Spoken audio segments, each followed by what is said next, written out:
Yi Zi really didn't expect that Chu Biao wanted to become Uncle Snake's disciple. But this woman had always enjoyed fighting, and Uncle Snake clearly had extraordinary skills and a mysterious past, so it made sense after all. Yes, can you do it? If not, then get lost. Chu Biao's attitude towards Yi Zi was extremely harsh. In her eyes, Yi Zi was still a good-for-nothing.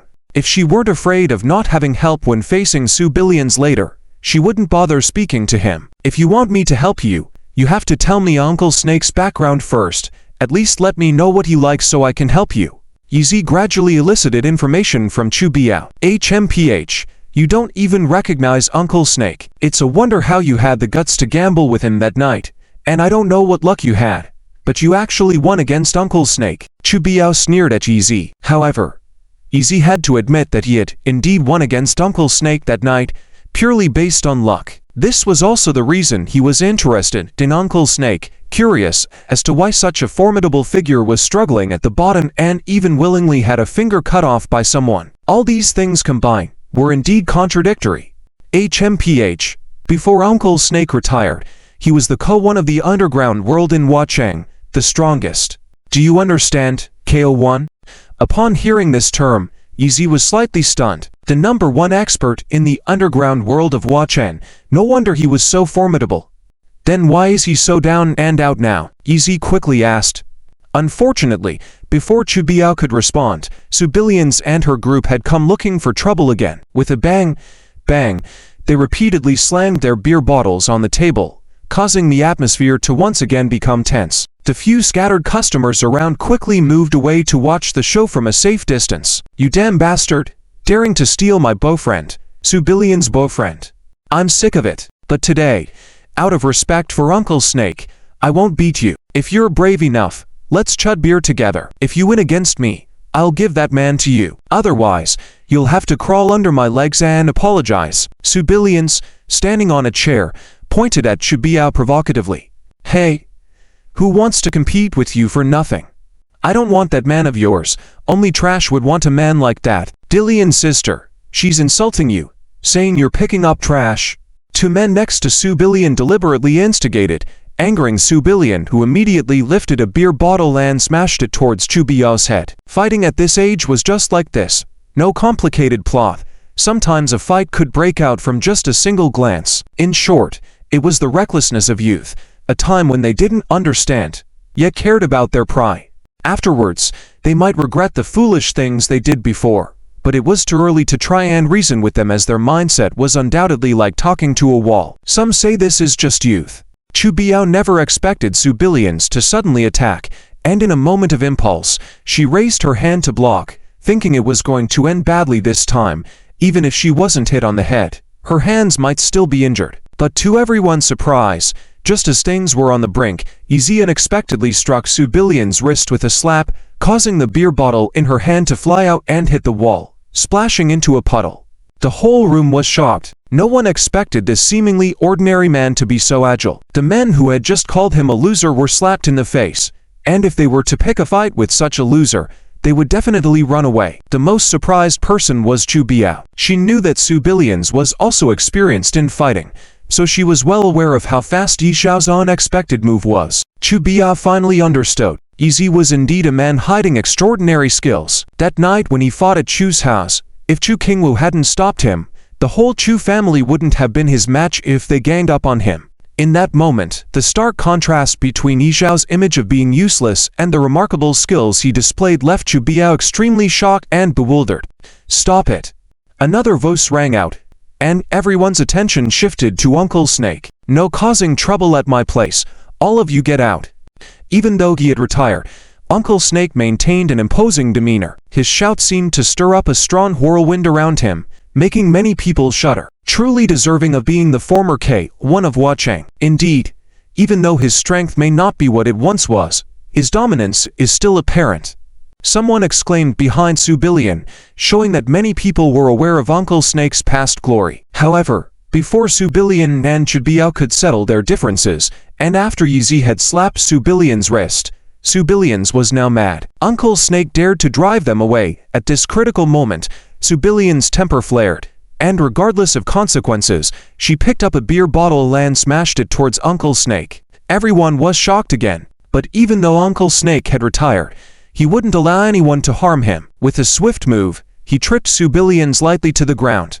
As the young girl fell to the ground, the atmosphere froze once again, and silence fell over the room. No one ever thought that the usually proud Miss Sue would be repeatedly defeated that day, and if this incident spread to the school, it would certainly leave many students stunned. "How dare you? How dare you hit me too?" Sue Billions's behavior was extremely disgraceful, pointing at Uncle Snake and launching a string of vulgar insults, inciting indignation in those present. Uncle Snake ignored her and calmly drove them away again. "Leave. Today's meal is on me." His composure even made Yeezy feel inferior. If it were him, he would have taken the money before kicking out these troublemakers. "Damn bastard. Can't we pay for something worth 100 yuan? And still you want to humiliate us? Today, I won't have someone beat you up. I'll do it myself." Sue Billions' group had fragile egos, and they believed that Uncle Snake was humiliating them, so they cursed and left in a huff. "Uncle Snake, why don't you close up early and avoid those despicable people?" Chu Biao was now genuinely concerned for Uncle Snake, surprising Yeezy. It seemed that even delinquent girls acted the same way when faced with someone who genuinely cared. Uncle Snake seemed somewhat helpless in his gaze, as he just wanted to resolve the conflict and wasn't seeking any fights, yet ended up in even greater trouble. However, it seemed he had no intention of closing up shop just yet. After all, he was once the strongest in Huacheng, and if he got scared by a few high school students, where would he put his face? Of course, these were just speculations about his mindset, and no one knew what Uncle Snake was really thinking. Sure enough, less than 20 minutes later, just as Yeezy and Chu Biao were about to leave, a large group of people flooded into the barbecue stall like a tide. Leading the group was a man dressed in black leather, wearing black sunglasses, with dark muscles showing through his open shirt, revealing well-built chest muscles. The man tightly held Sue Billions' waist with one hand. Feeling and pinching, he swaggered up to Uncle Snake, Yeezy, and the others with a sneer on his face. "Everyone, if you are not here as customers, please leave." Without waiting for the other person to speak, Snake Uncle lowered his eyelids and said calmly, his face as still as water, showing no signs of being intimidated by the other party's aggressive stance. Yexiao saw a faint glimmer in his lowered eyes, indicating that although he had retired from his previous life, there was still a sense of pride deep down. But why was he now living in such a humble and messy way? Yexiao's mind immediately speculated that Snake Uncle must have something important he was protecting, making him willingly live this kind of life. Leaving? Are you out of your mind? We just arrived, and you're already telling us to leave. The man in the leather vest deliberately shouted, then provocatively asked, "Everyone, look, this is the KO1 of Huacheng from back in the day, Tang Qingsh. Do you all know how brilliant he used to be?" "What? KO1 Tang Qingsh?" Suddenly, 20 people surrounded the small shop, attracting a crowd outside to watch the scene. As Peng Lao's words fell, the people outside the shop indeed reacted with surprise. Regardless of whether they knew the significance of this title, the gazes of these people looking at Snake Uncle were filled with complexity, admiration, pity, doubt, and more. "Ten Lao, speak up." His men behind him immediately rallied to support their leader, each one looking arrogant and mocking, clearly waiting to humiliate this former prominent figure of the streets. TSK, let me tell you, don't flinch when you hear it. Snake Uncle was the top expert of the Qinglan faction back then. Invincible in Huacheng, but guess what happened later? What happened? Following Peng Lao's lead, the crowd continued to inquire, some genuinely unaware while others clearly just aiming to humiliate Snake Uncle. Back in the day, he was all-powerful, but was defeated by a master from our White Vol faction, leading him to swear off the martial world and retire. Now he's just an old uncle in shambles. The crowd followed Peng Lao's lead, mocking Snake Uncle mercilessly. Snake Uncle remained silent, allowing the other party to mock and scorn him, even though the scene they described often reappeared in his dreams over the years. Yexiao finally figured out some things, feeling surprised. As a top expert of the Dragon Breath unit, he didn't even have the confidence that he could easily defeat Snake Uncle. So how could there be someone in Huacheng who could defeat him with just one move? Who was this mysterious figure? Had enough laughs? If you have, please please leave. Suppressing his anger, Snake Uncle endured nearly 5 minutes of continuous ridicule before managing to squeeze out a forced smile. Heh, Snake Uncle, seems like you really have some nerve issues, Su Biliang said mockingly at this point. No wonder people used to say you were insane, killing your own wife. It looks like it's true after all. Can't you even see that we're here to hold you accountable? With these words, tensions rose. Including Yexiao, many were shocked by the turn of events, as they hadn't expected Snake Uncle to have such a tragic past. The accusation of killing his wife, how many could be so deranged? Yexiao, unwilling to hurt Chu King even if it was true, couldn't bear to see Snake Uncle being humiliated like this. Regardless of the truth of the matter, just the stigma attached to him was enough to push him to the brink of collapse. Ha, Snake Uncle, do you really want to kill us? Then do it. Aren't you the former KO1, who in Hua Cheng can beat you? Smack. Ten Lao delivered a hard slap to Snake Uncle's face, shocking the crowd. The former KO1 was struck in public.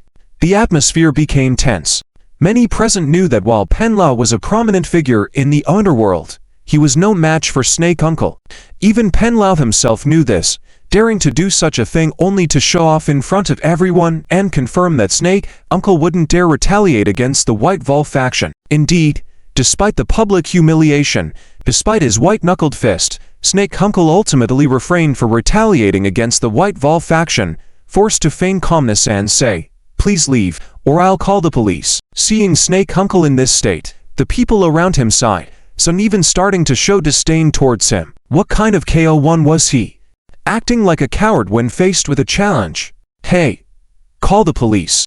Let's see if you would even have that chance. Su Biliang sneered triumphantly, sweeping her gaze around and warning loudly, who dares to try and call? I'll have someone gouge out their eyes and step on them to light the way. No one dared to move, not even Chu Biao, all silently cursing Su Biliang for plotting with the White Vol faction against Snake Uncle. So, Snake Uncle, what do you want? Knowing that the situation wasn't so easily resolved, Snake Uncle could only try to soften the situation, hoping that yielding to the other party would spare him. Kneel, kowtow, and apologize. Su Biliang also slapped Snake Uncle's face, relishing in her actions and saying arrogantly, Snake Uncle, fight back. Chu Biao, unable to bear watching any longer, couldn't help but shout. It wasn't just out of concern for Snake Uncle, but also because this situation affected her reputation.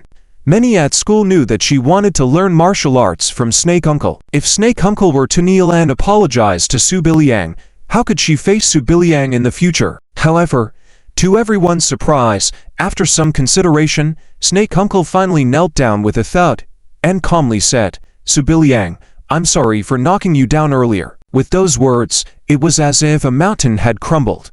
The crowd was stunned, bursting into disdainful no's. What kind of KO1 was he? A reputation built on sand. He was nothing but a coward. Chu Biao was shocked and angry, finally sitting down in disbelief. She couldn't imagine that the once respected expert she looked up to would kneel down in front of her archenemy. Trash, worthless, more cowardly than Yexia ever was. Unable to bear it any longer, Chu Biao angrily scolded, Ha, what Snake Uncle, what KO1? Now you're just kneeling in front of me. Su Biliang, trash, just a pile of junk. Su Biliang was smug and laughed mockingly, insulting Snake Uncle while slapping him twice again. Snake Uncle endured it all in silence. Yexiao noticed that his gaze remained indifferent, devoid of the anger one would expect from being humiliated. At this moment, there was a shadow of Han Din in him, surprising those who saw it. The onlookers gradually grew uncomfortable and silent, shocked at how someone could be so spineless. Snake Uncle kept his fist clenched but refrained from using it. Yexiao understood the fear deep in his eyes and speculated about the consequences if Snake Uncle were to retaliate against the White Vol faction. Heh. Dared to hit me earlier, Su Biliang. Then die. Su Biliang picked up a beer bottle and was about to smash it on Snake Uncle's head. The crowd closed their eyes, unable to watch the imminent violence. However, as the sound of impact didn't come, they reopened their eyes to find that Yexiao held Su Biliang's wrist with a stern expression. Chu Biao saw this and couldn't believe her eyes.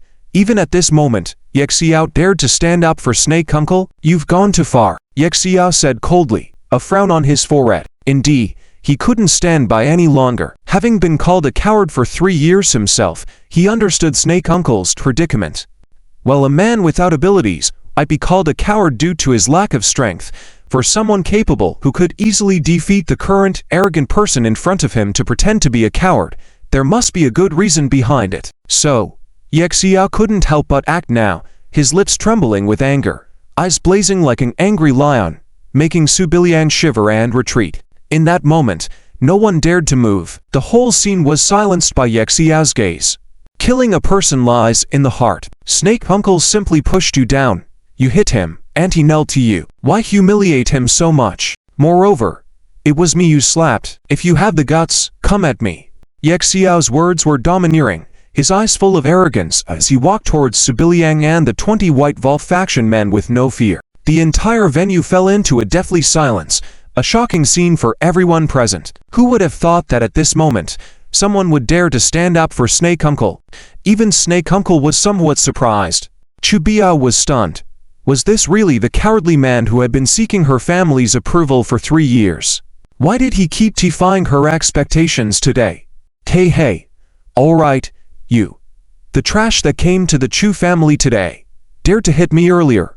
I'll finish you off now. Su Biliang, surprised for a moment, then sneered. Ye Xiao chuckled. I'm worried you won't have the capability. Speaking big now will only make you more embarrassed later. You're dead. Enraged by Ye Xiao, Su Biliang's hormones were almost unbalanced, and she didn't hesitate to slap him. She believed that with Penla behind her, known for his cowardice, he wouldn't dare to strike back. However, to everyone's surprise, Ye Xiao effortlessly grabbed her wrist, gave it a gentle tug, and her hand unexplainably slapped Penla's face. With a resounding slap, Penla, who had been watching for Ye Xiao's downfall, was suddenly hit with this loud slap, his smile intact but his eyes filled with surprise and anger. The mismatched expression made him look extremely ridiculous and humorous.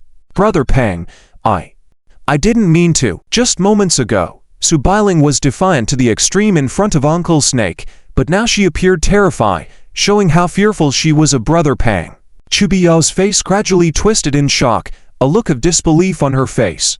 She had heard of Brother Pang before, the current deputy hall master of the White Wolf faction. In the North District, even the Dongshan Lake organization dared not provoke him. Now that Yi Zi had intentionally slapped Su Biliang, things would definitely escalate. If Brother Pang completely lost his temper later, would he just break Yi Zhao's arm on the spot? Chu Biao herself didn't know how she was feeling right now. Before today, she detested Yi Zi, but now they were like two crickets tied to the same string. If Yi Zi had bad luck, she would be the next one in trouble.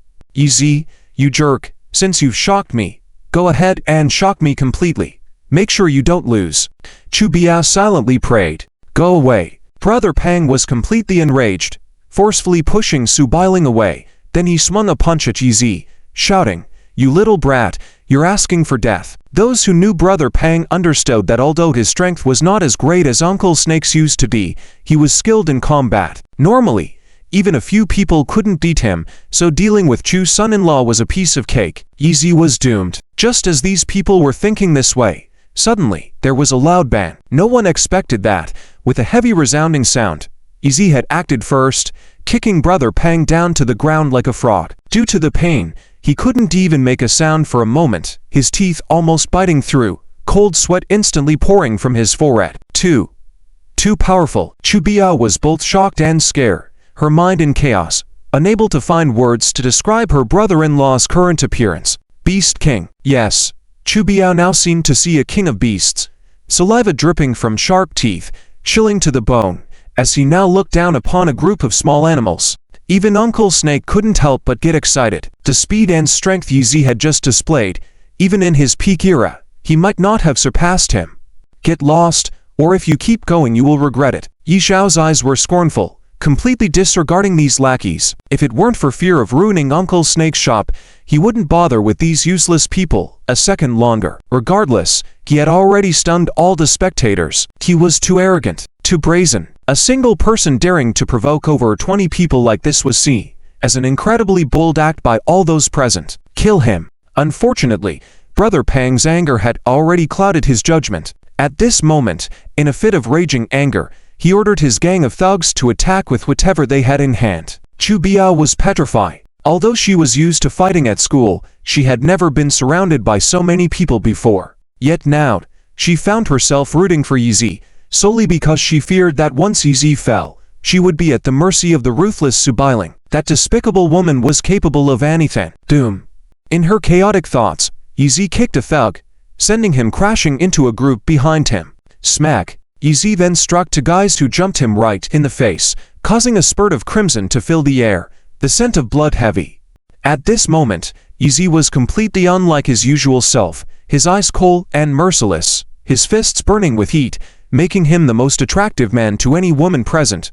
Ha! Yizi roared, though he had yet to make a move, just turning around terrified the thugs who made a living through fighting. Just moments ago, there were a dozen or so aggressive thugs in the shop, but now, there were only weaklings cowering in fear. The White Vol faction, infamous throughout the city, had today been completely wiped out by a single man. Get lost! Yizi raised his foot, kicking Brother Pang who was on the ground. Those still able to stand quickly fled, those injured desperately crawling out. The scene was both frightening and awe-inspiring. The onlookers in the corner, watching the spectacle, each found themselves breaking out in a cold sweat, feeling as though their hearts had been profoundly shaken. They watched the man with flowing black hair in the center of the shop, their eyes filled with reverence as if he were a god. Chu family's son-in-law, you wait for me. Su Bailing will not let you off the hook. While Brother Pang and others had escaped, Su Bailing, still furious, spat out threats. While she currently couldn't deal with Yizi, she was confident he wouldn't hit a woman, so she dared to be so arrogant. Little did she know, Yizi never had a habit of sparing women, and in his eyes, this female creature, who had countless tattoos on her body, hardly counted as a woman. Swish! Su Bailing's finger, still unafraid, pointed at Yizhao's nose, but he grabbed it and pulled her down to the ground. Chu Biao, you wanted to teach her a lesson, right? Here's your chance, Yizi said calmly. All right. Chu Biao, not a particularly brave woman, she had even wet herself out of fear when Yizi intimidated her before, was now in a fray as she lifted a chair and began to wildly hit the previously arrogant woman, making her scream in pain. So satisfying. The bystanders, who had been watching from the sidelines, felt a sense of relief watching this scene unfold.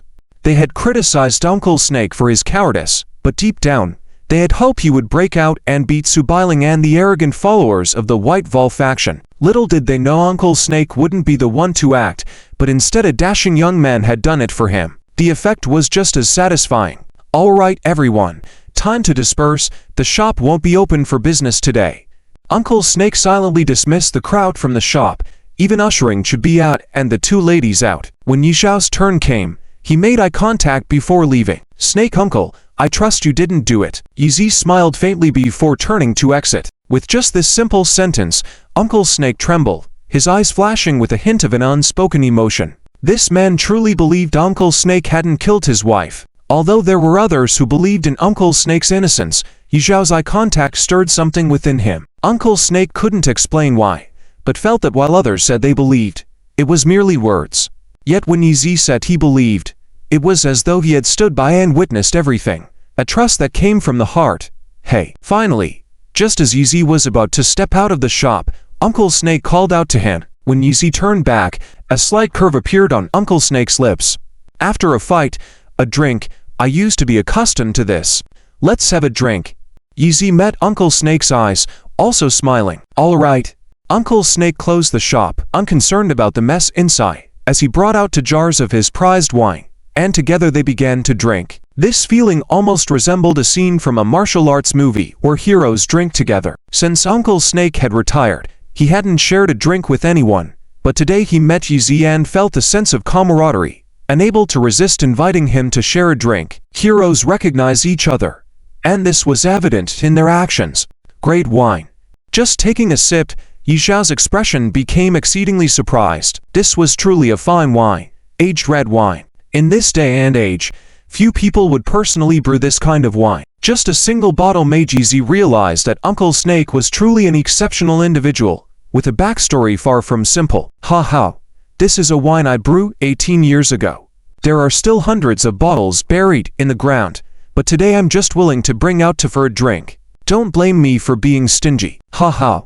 I understand. Yizi laughed. You're probably waiting for your daughters, waiting to bring them all out for a grand celebration, right? Uncle Snake was caught in his thoughts, realizing that Yizi had guessed his intentions, prompting him to laugh once more. It had been 18 years since he left this place, but it was the first time he felt this content drinking and enjoying himself in a long time. As they chatted and drank, both sides tested each other's background and experiences, with Yizi particularly curious to uncover Uncle Snake's hidden reasons for not taking action against the White Vol faction's people.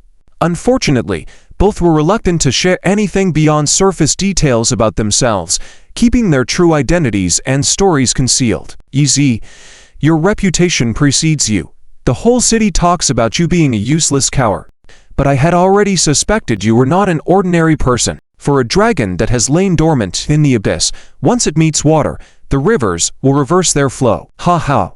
Uncle Snake, you flatter me. I'm just a strict husband. Although Uncle Snake had seen through him, Yizi refused to admit it. Uncle Snake smiled but didn't pressure him further, though deep down, he realized that a person with such incredible skills who endured being called a coward for 3 years without exploding surely harbored great ambitions. By taking action today, it signified that this dormant dragon was about to awaken fully, stirring up clouds and rain. The days ahead in Flower City might see a change.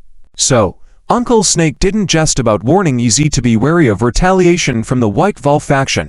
After finishing a jar of wine and checking the time, he felt a pang of worrying visible in his eyes. Uncle Snake, what's wrong? Yizi, adept at reading people, asked immediately. Uncle Snake let out a sigh, waving his hand dismissively, saying, "Nothing. A minor issue. It's best I don't dwell on it." Setting down the wine jug, he began to tidy up the ransacked shop. Uncle Snake, we've tested each other in the gambling den, where I lost in skill, but won in the end. We've also shared a drink today, sharing many unspoken words that reveal our true characters. If you see me as a brother, just tell me what's bothering you. If you keep covering it up, it's like you don't consider me a brother, Yizi declared loudly, somewhat displeased. Uncle Snake glanced up at Yizi again and finally couldn't help but sigh softly. All right then. There's something I can't shake off, and if it's convenient for you, I'd appreciate your help, brother. Originally, it's just a small matter, I'll handle it for you. Upon hearing Snake Uncle's request, Yizi casually agreed. It turns out that Snake Uncle has a nephew living in the remote village of Niutu in Huacheng, who has no parents and is celebrating his birthday today. Snake Uncle's new wife had promised the nephew to take him to the children's amusement park to celebrate his birthday tonight, but she ended up in the hospital due to a car accident. I'm unable to get away, so please, I'm counting on you. Snake Uncle's eyes couldn't hide his remorse towards his relative, because Niutu village where the nephew lives is too far away, and he has daily responsibilities that he can't shirk. There are times when he has good intentions, but lacks the ability to help. Yizi smiled slightly, patted his shoulder. Their eyes met, and everything was understood without words. Niutu village is a remote village in Huacheng, with underdeveloped transportation and still plenty of fields and farmland, making some roads impassable for cars. When they reached a crossroads, Yizi had to park the car on the side of the road and continue on foot. Unexpectedly, as they walked, they encountered a tall girl ahead whose electric scooter was stuck in a mud pit, and she was looking for a stick to lever it out. Out of goodwill, Yizi walked over and asked, "Need help?" In that instant when the girl turned her head, they both were slightly taken aback together, the reason being that the girl was none other than Tang Qingyan. "Why is it you again? Hey, I also find it strange that we keep running into each other." Yizi chuckled nonchalantly. "Move aside. Don't block me." Tang Qingyan didn't show gratitude, and tried to lever it out herself. Meeting Yizi twice in a day, especially in this place, how could she not be suspicious? Was this man really following her? Tang Qingyan even became vigilant. In this desolate place with few people around, as long as Yizi had any ill intentions towards her, she would surely not hesitate to knock his head with the stick. Seeing her cold demeanor like a prickly flower, Yizi didn't dare to approach to avoid being misunderstood again. Might as well stand still, waiting for her to find it too difficult to lever it out and have to ask for his help. After all, her electric scooter was not light, and most women wouldn't be able to lever it. Unexpectedly, he was subtly put in his place. Despite Tang Qingyan's slim arms and legs, she had surprising strength, and she got the electric scooter out in no time. Ha! Tang Qingyan looked back at Yizi, who looked slightly stunned. Proudly, she cleaned her nose with the back of her hand and coldly snorted. The pervert, know that it's not wise to mess with me, right? If you dare stare at me again, be careful I knock your head. Yi was speechless. He really wanted to shout out loud at that moment, feeling even more wronged than Doi. When did he stare at you? You were the one being provocative in front of me. Do I have to turn away and not look at you on purpose? Bah. I have no impure thoughts. Why would you think that? Ignoring Yi Zhao's expression, Tang Qingyan pushed her scooter and went on her way. Behind her, an irritating buzzing sound suddenly came. Turning back, a surge of anger naturally ignited in Yi Zhao's heart. A Hummer was blatantly disregarding the hard work of the villagers and plowing through the crops. Damn it, Yi regretted not being able to catch up with that Hummer, or he would have surely taken it down and given the driver a good beating. Yi never considered himself a hot-blooded person, but the scene before him was truly enraging. Crops that were soon to be harvested were being trampled and destroyed. The Hummer gradually disappeared from his sight. Yi bit his lip, slowly loosened his clenched fist, and continued on to Snake uncle and nephew's home. After about half an hour of walking, as he entered a main road in the village, he noticed a heated argument ahead. Tang Qingyan, I advise you not to be ungrateful. Du Xiao has come from afar to pick you up for fun. It's your honor. You better come with us. Ooh. Get lost. I don't even know you. Only upon hearing Tang Qingyan's voice did Yi approach and find several villagers watching. In the middle, Tang Qingyan, a young girl, was facing three towering tattooed men, appearing even more fragile due to her slender figure. Hey. Who are you guys? Don't bully people in our Nyotu village. Exactly. If you keep troubling the girl, we'll call the police. The villagers, although not strong types, they wouldn't stand a chance against a few tattooed men. They had merely spoken up for Tang Qingyan because they couldn't bear to see a girl being bullied by men. Now that the situation was clarified, they didn't want to get involved anymore and dispersed promptly. Let's go. Spend the night with Du Xiao. Maybe he won't make you repay the money. The leading man was shamelessly inviting, trying to pull Tang Qingyan. Yi stood by watching. If it weren't necessary to pass by to get to Snake Uncle's house, he might just have walked away. Firstly, it wasn't his business, and he wasn't keen on showing off. Secondly, with Tang Qingyan repeatedly misunderstanding his intentions towards her, rushing to help her now would only make her misunderstand his feelings for her, which he didn't want. Most importantly, she owed the money. Tears or not, it had to be repaid. Dang. To Yi Zhao's surprise, Tang Qingyan was truly a tough cookie. Without waiting for the man to touch her, she struck him in the head with the stick. The cry of pain spread instantly as the man's head started bleeding profusely. Damn. Yi now understood that despite Tang Qingyan's appearance, she was also capable of fighting fiercely. Otherwise, a girl who hadn't often been in fights wouldn't be able to calmly strike like that. Go at her together. Teach this troublesome wench a lesson. With the injured tattooed man's howls, the other two tattooed men rushed towards Tang Qingyan like hungry wolves. One of them even stuck out his tongue, licking his lips involuntarily. Setting aside Tang Qingyan's personality, this girl, be it her figure or appearance, was definitely a top-school beauty. Able to engage in fights with such a woman meant their hormones were running wild. Dang. Tang Qingyan struck another man on the head with a stick, showing no mercy. With clenched teeth and a cold, determined look in her eyes, Yexia watched her fight with a hint of admiration. Even though she looked fierce, she was outnumbered and eventually got kicked in the back by a man, falling to the ground in a vulnerable position. Her delicate hands were scratched by the ground, blood dripping. Yexia felt a pang of pity. Yes, Tang Qingyan was not Chu Qingwu, and he didn't like her at all. But witnessing this scene would naturally evoke a protective instinct in almost anyone's heart. Yexia was about to act when Tang Qingyan's gaze happened to sweep over. Firm, cold, and chilling. She knew Yexia was there but never asked for help. It was clear from her eyes that she neither cared nor expected Yexia to save her. Reluctantly, Yexia took a step forward but then had to step back. This slight movement caught the attention of three tattooed men, who immediately taunted Yexia loudly. Haha. That's right.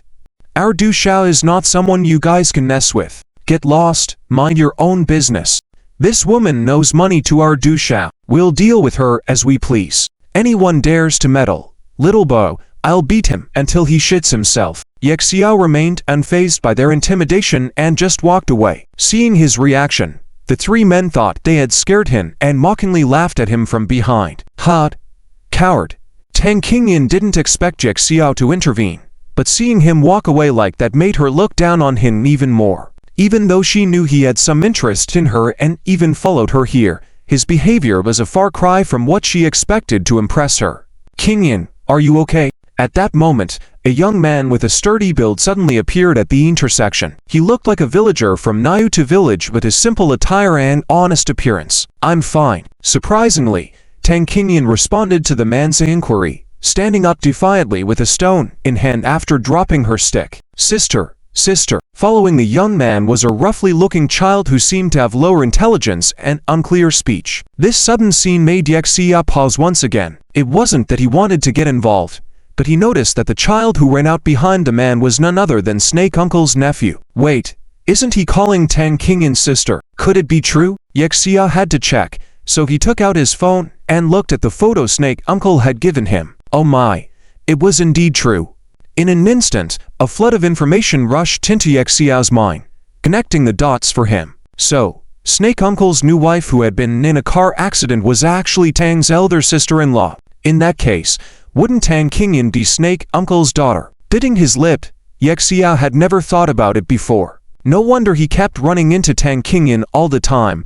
They were actually related. Just then, the sound of a roaring engine filled the air once again. Yexia frowned, as he didn't expect to see a Hummer wreaking havoc in Naruto village the next moment. With the car's nose, more villagers came out to watch. The muscular middle-aged man who stepped out of the Hummer with a nose ring and a cold, deathly gaze was the main figure. As soon as he appeared, the villagers couldn't help but scatter, some even trembling with fear, afraid of catching the attention of this terrifying figure.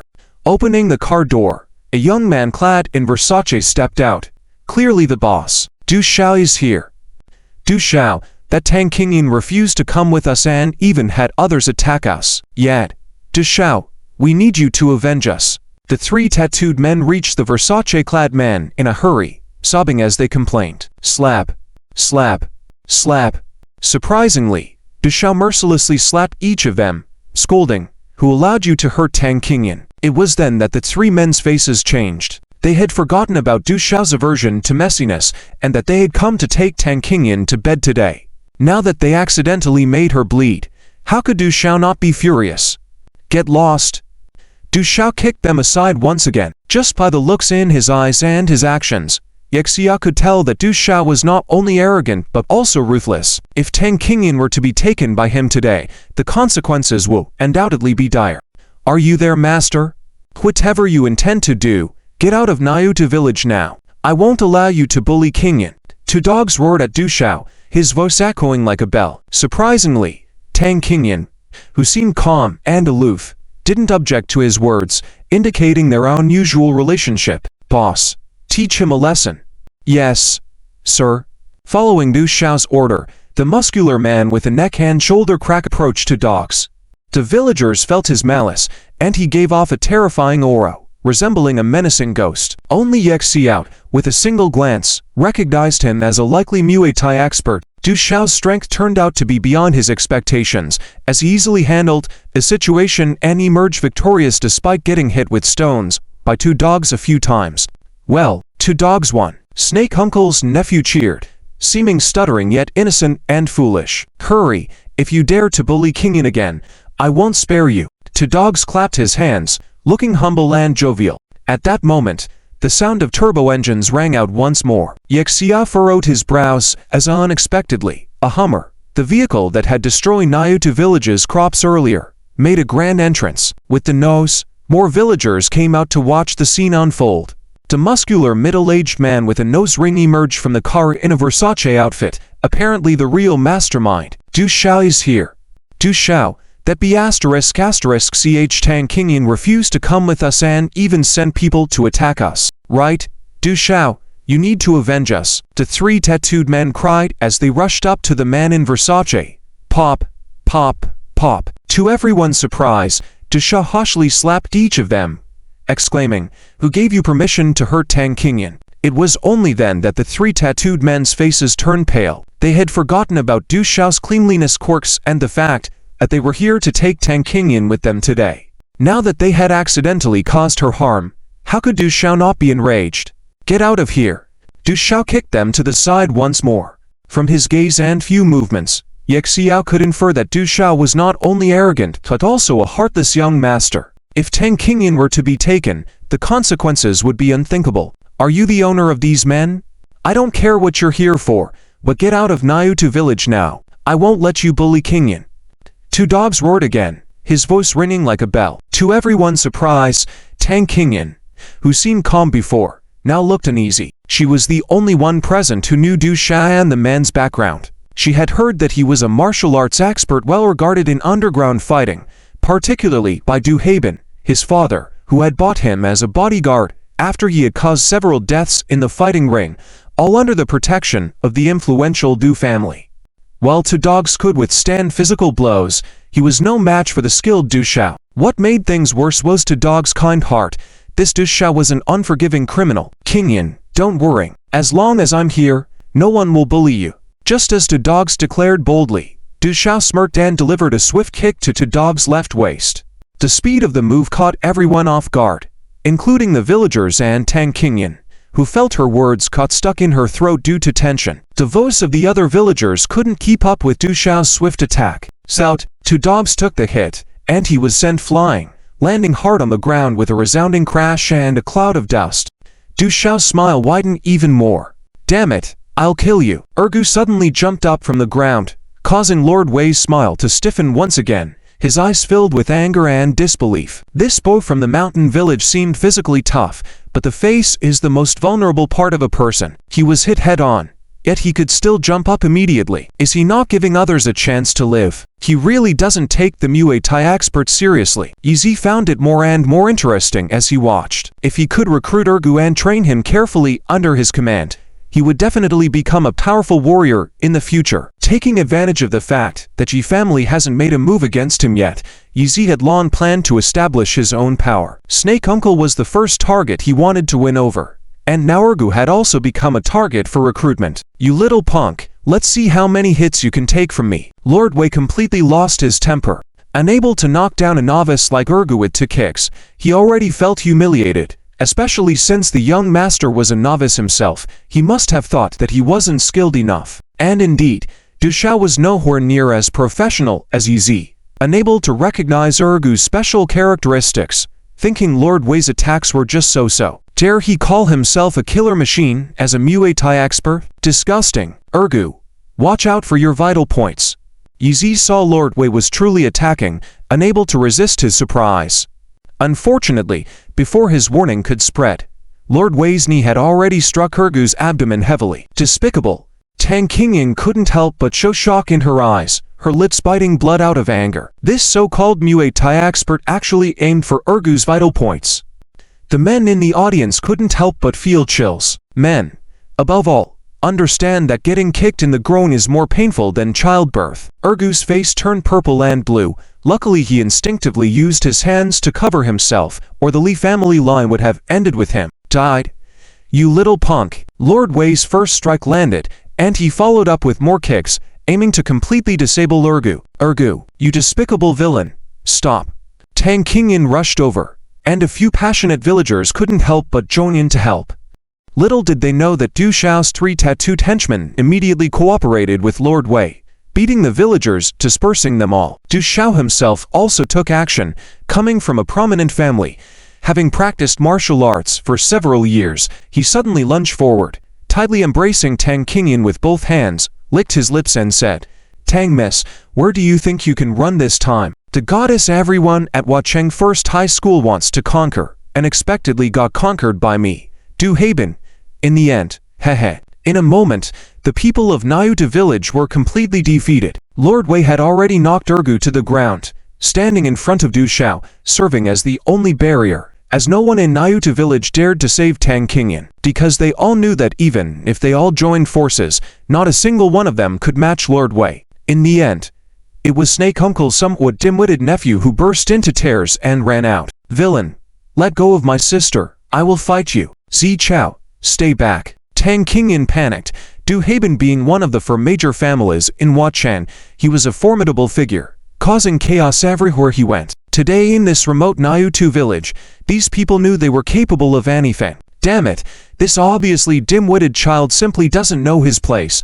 Let me kindly send you to be reincarnated. Du Haben, having already dominated the situation, couldn't stand the naive challenge and immediately signaled Lord Wei. With several lives already taken by Lord Wei, he had no qualms about ending the life of a backgroundless naive child in this remote area. Zichao. Tang Qingyan, seeing Lord Wei approaching Zichao, broke into a cold sweat, desperately trying to break free from Du Haben's grip. Unexpectedly, Du Haben had no pity, forcefully pushing her down so that she was covered in dirt. You little punk, stop embarrassing yourself in this world and go find a new life somewhere else. Lord Wei's eyes brimmed with murderous intent, kicking towards Zichao's head. At that moment, the whole world seemed to freeze. Tang Qingyan struggled to get up. Urgu lay on the ground barely conscious, and the villagers of Niutu village were helpless. Zichao's eyes remained angry and resolute, not even experiencing fear yet, in sharp contrast to the grim reaper-like face of Lord Wei. It's over. Just as Tang Qingyan was preparing to close her eyes, a black shadow suddenly appeared, swiftly pounced on Zichao, rolled a few times, narrowly avoiding Lord Wei's fatal blow. Yi Zi. Tang Qingyan's eyes widened in disbelief, almost forgetting to breathe, because she never would have imagined that Yi Zi, the nuisance who followed her here, would dare to save someone at this moment. The audience was also astonished. The kind-hearted villagers of Niutu village, relieved. Although Zichao was not their kin, he was still a member of Niutu village, and who could bear watching him die before their eyes. Unfortunately, they feared the darkness, feared absolute power, and regretted their lack of ability to save him. Yi Zi, quickly take Zichao and run. After realizing the situation, Tang Qingyan immediately shouted at Yi Zi. As the circumstances were already beyond anyone's control, she just hoped Yi Zi could do her this small favor. Unexpectedly, Yi Zi smirked. Hey, who would have thought that one day you would need to beg me? Quite unexpected, indeed. Despite Tang Qingyan being a beautiful woman, Yi Zi had no feelings for her. The woman was arrogant and thought too highly of herself. She had brought suffering on herself by borrowing 50,000 from someone, so why should he care? But Zichao was innocent, still young, and probably not the brightest. Yi Zi couldn't allow others to harm him. You. Angered and trembling, Tang Qingyan thought Yi Zi was being petty and forgot her previous misjudgment of him. Ha ha. It seems that this fool came out to play hero after all. Let's show him that being a hero is no easy task. The three tattooed men, taking advantage of Yi Xiao's conversation with Tang Qingyan, had already surrounded him. Idiot. Tang Qingyan couldn't hold back her disdain. This matter had nothing to do with Yi Zi. He had just listened to her to take Zichao and leave, and they could have lived peacefully. But he chose to stay, which felt like foolishness to her. Yi Zi chuckled and ignored Tang Qingyan, letting her figure out who the real fool was. Du Haben grew impatient and ordered the three tattooed men. You have 30 seconds to take him out. I'll take Miss Tan to the car. No delays. With that, he and Lord Wei each raised a hand and foot, allowing Tang Qingyan no room for struggle as they lifted her into the car. As Tang Qingyan felt hopeless, a crisp sound suddenly resounded. When she looked back with Du Haben, she found the three tattooed men lying on the ground. What the hell? Du Haben was surprised, his grip on Tang Qingyan loosening, causing her to fall to the ground with a thud. Tang Qingyan was in pain from the fall, and couldn't escape, yet she looked at Yi Zi with a face that said, she couldn't believe her eyes. She had always seen Yi Zi as a troublemaker, a coward, and now he turned out to be skilled. In just a second, he had taken down three big tattooed men. Great. Big brother, you did great. Big brother, please save sister. It was Zichao's cry in the end that brought everyone back from their shock. Hero, save the girl. Yad. Take down those assholes. Too arrogant. Let everyone see that good will prevail over evil in this world. The villagers also cheered. Yi Zi didn't respond to them, his eyes filled with murderous intent as he coldly asked, you were about to kill Zichao just now, and you've been sentenced to death by me. Not to mention damaging the food supplied by recklessly driving through the planted fields. That was your doing. Correct. As Yi Xiao's words fell, Lord Wei and Du Haben were almost petrified on the spot. Ha ha ha. Du Haben paused for a moment, but couldn't help bursting into laughter. This guy isn't doing it for the school flower, but he's willing to offend me over some crops. Is he insulting Tang Da's school flower, or trying to humiliate me? Such a small amount of crops, unbelievable. Lord Wei also laughed. However, The villagers couldn't find it funny. Of course, these wealthy people looked down on some grains, but those were the most important well for the villagers. Suddenly, as Lord Wei was laughing boisterously, his cheek felt a sudden burn. Without any mercy, Yi Zi delivered a resounding slap to his face. "You! How dare you hit me?" Lord Wei gritted his teeth in anger, his hands twisting as if he wanted to tear Yi Zi into pieces. "Why wouldn't I dare? Anyone in the world has the right to hit someone who wastes and disrespects food." Yi Zi spoke with righteousness and resolute logic. Everyone present understood this principle, but besides Yi Zi, who dared to say such things to Lord Wei, that was risking one's life. Sure enough, Lord Wei retaliated. His knee rose like a rocket, the sound of the swift wind making everyone's scalp tingle. No one doubted that if Yi Zi was hit by his knee, he would either die or break several bones. Tang Qingyan couldn't bear to look straight, surprised by the strength Yi Zi had just displayed. He was just an ordinary person, no match for a professional Muay Thai expert. But unexpectedly, another incident occurred. Crack! Another crisp slap sounded. This time, it struck Lord Wei so hard that he lost his balance and fell to the ground. Both sides of his mouth swelled up, blood oozing from his teeth, showing the force of Yi Xiao's strike. What's going on? Tang Qingyan regretted not watching carefully just now, as she had no idea how Yi Zi had managed it. However, from Du Haibin's stunned expression, she realized how spectacular that moment had been. And Brother Wei gave her another opportunity to witness the action. "You brat, I'll kill you." This time, Brother Wei added some theatrics, jumping up from the ground directly towards Yi Zi, his steel-like thigh gliding through the air in a large circle. With the help of rotation, waist force, and even gravity to enhance the power, the target was to deliver a fatal blow. At that moment, everyone, including Tang Qingyan and others present, couldn't even blink. Someone might die in the next moment, but he moved. Before the opponent's thunderous attack landed, Yi Zi spun his footsteps, dodging the strike effortlessly. God, so cool. The audience thought to themselves, unable to make a sound. Tang Qingyan's mouth opened wide like a pink little egg, finally realizing that Yi Zi was not the ordinary person she had imagined. He was not weak at all. He was a man with extraordinary skills. This sudden reversal of impressions left her emotionally rattled, her cheeks even warming up, realizing that all her previous judgments about him were wrong. Crack! Yi Zi delivered a slap to Brother Wei's cheek and neck area, sending the muscular Muay Thai expert plummeting to the ground. His jaw dislocated. The whole place fell into a deathly silence. After waiting for several seconds, with little cow's cheer, the simple villagers finally cheered ecstatically. Yes, these bastards not only bullied beautiful women and hit their villagers, but also plundered their crops. They deserved severe punishment. Big Brother is amazing. Quickly, knock down that arrogant man and rescue my sister. Yes. Take him down. Look at how arrogant he was just now. Beat him up. Watching Yi Zi step by step towards Du Haibin, the villagers cheer and rejoiced. Du Haibin wanted to hold Tang Qingyan hostage, but found himself surrounded by the indignant villagers. He became panicked. Don't come closer. If you do, I'll stab her," Du Haibin said, preparing to pull out a weapon. But he underestimated Tang Qingyan, who took advantage of the situation, immediately smashing backward while shouting, "Do you really think I'm a timid girl you can bully?" Du Haibin winced in pain, falling backward. When he looked up, Yi Zi was already standing in front of him. "Get up!" Yi Zi beckoned to him with a crooked finger. I told you to get up," Yi Zi shouted, scaring him to scramble up. "Do you dare to hit me? My dad is Du Haidao." Crack!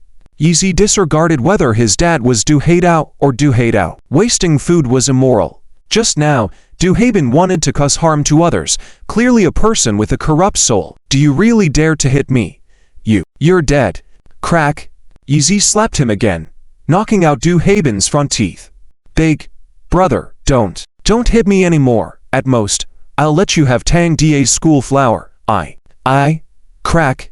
Yi Zi delivered another slap, sending Du Haibin flying in the air, spinning halfway and hitting the ground hard, unconscious. The villagers immediately cheered, relieved by the turn of events. Yi Zi glanced back, his eyes cold and domineering, making Tang Qingyan shiver slightly. She never expected this man to be so ruthless. Whether he was truly fearless or oblivious to the influence of the Du family in Huacheng, it was unclear. "Don't misunderstand.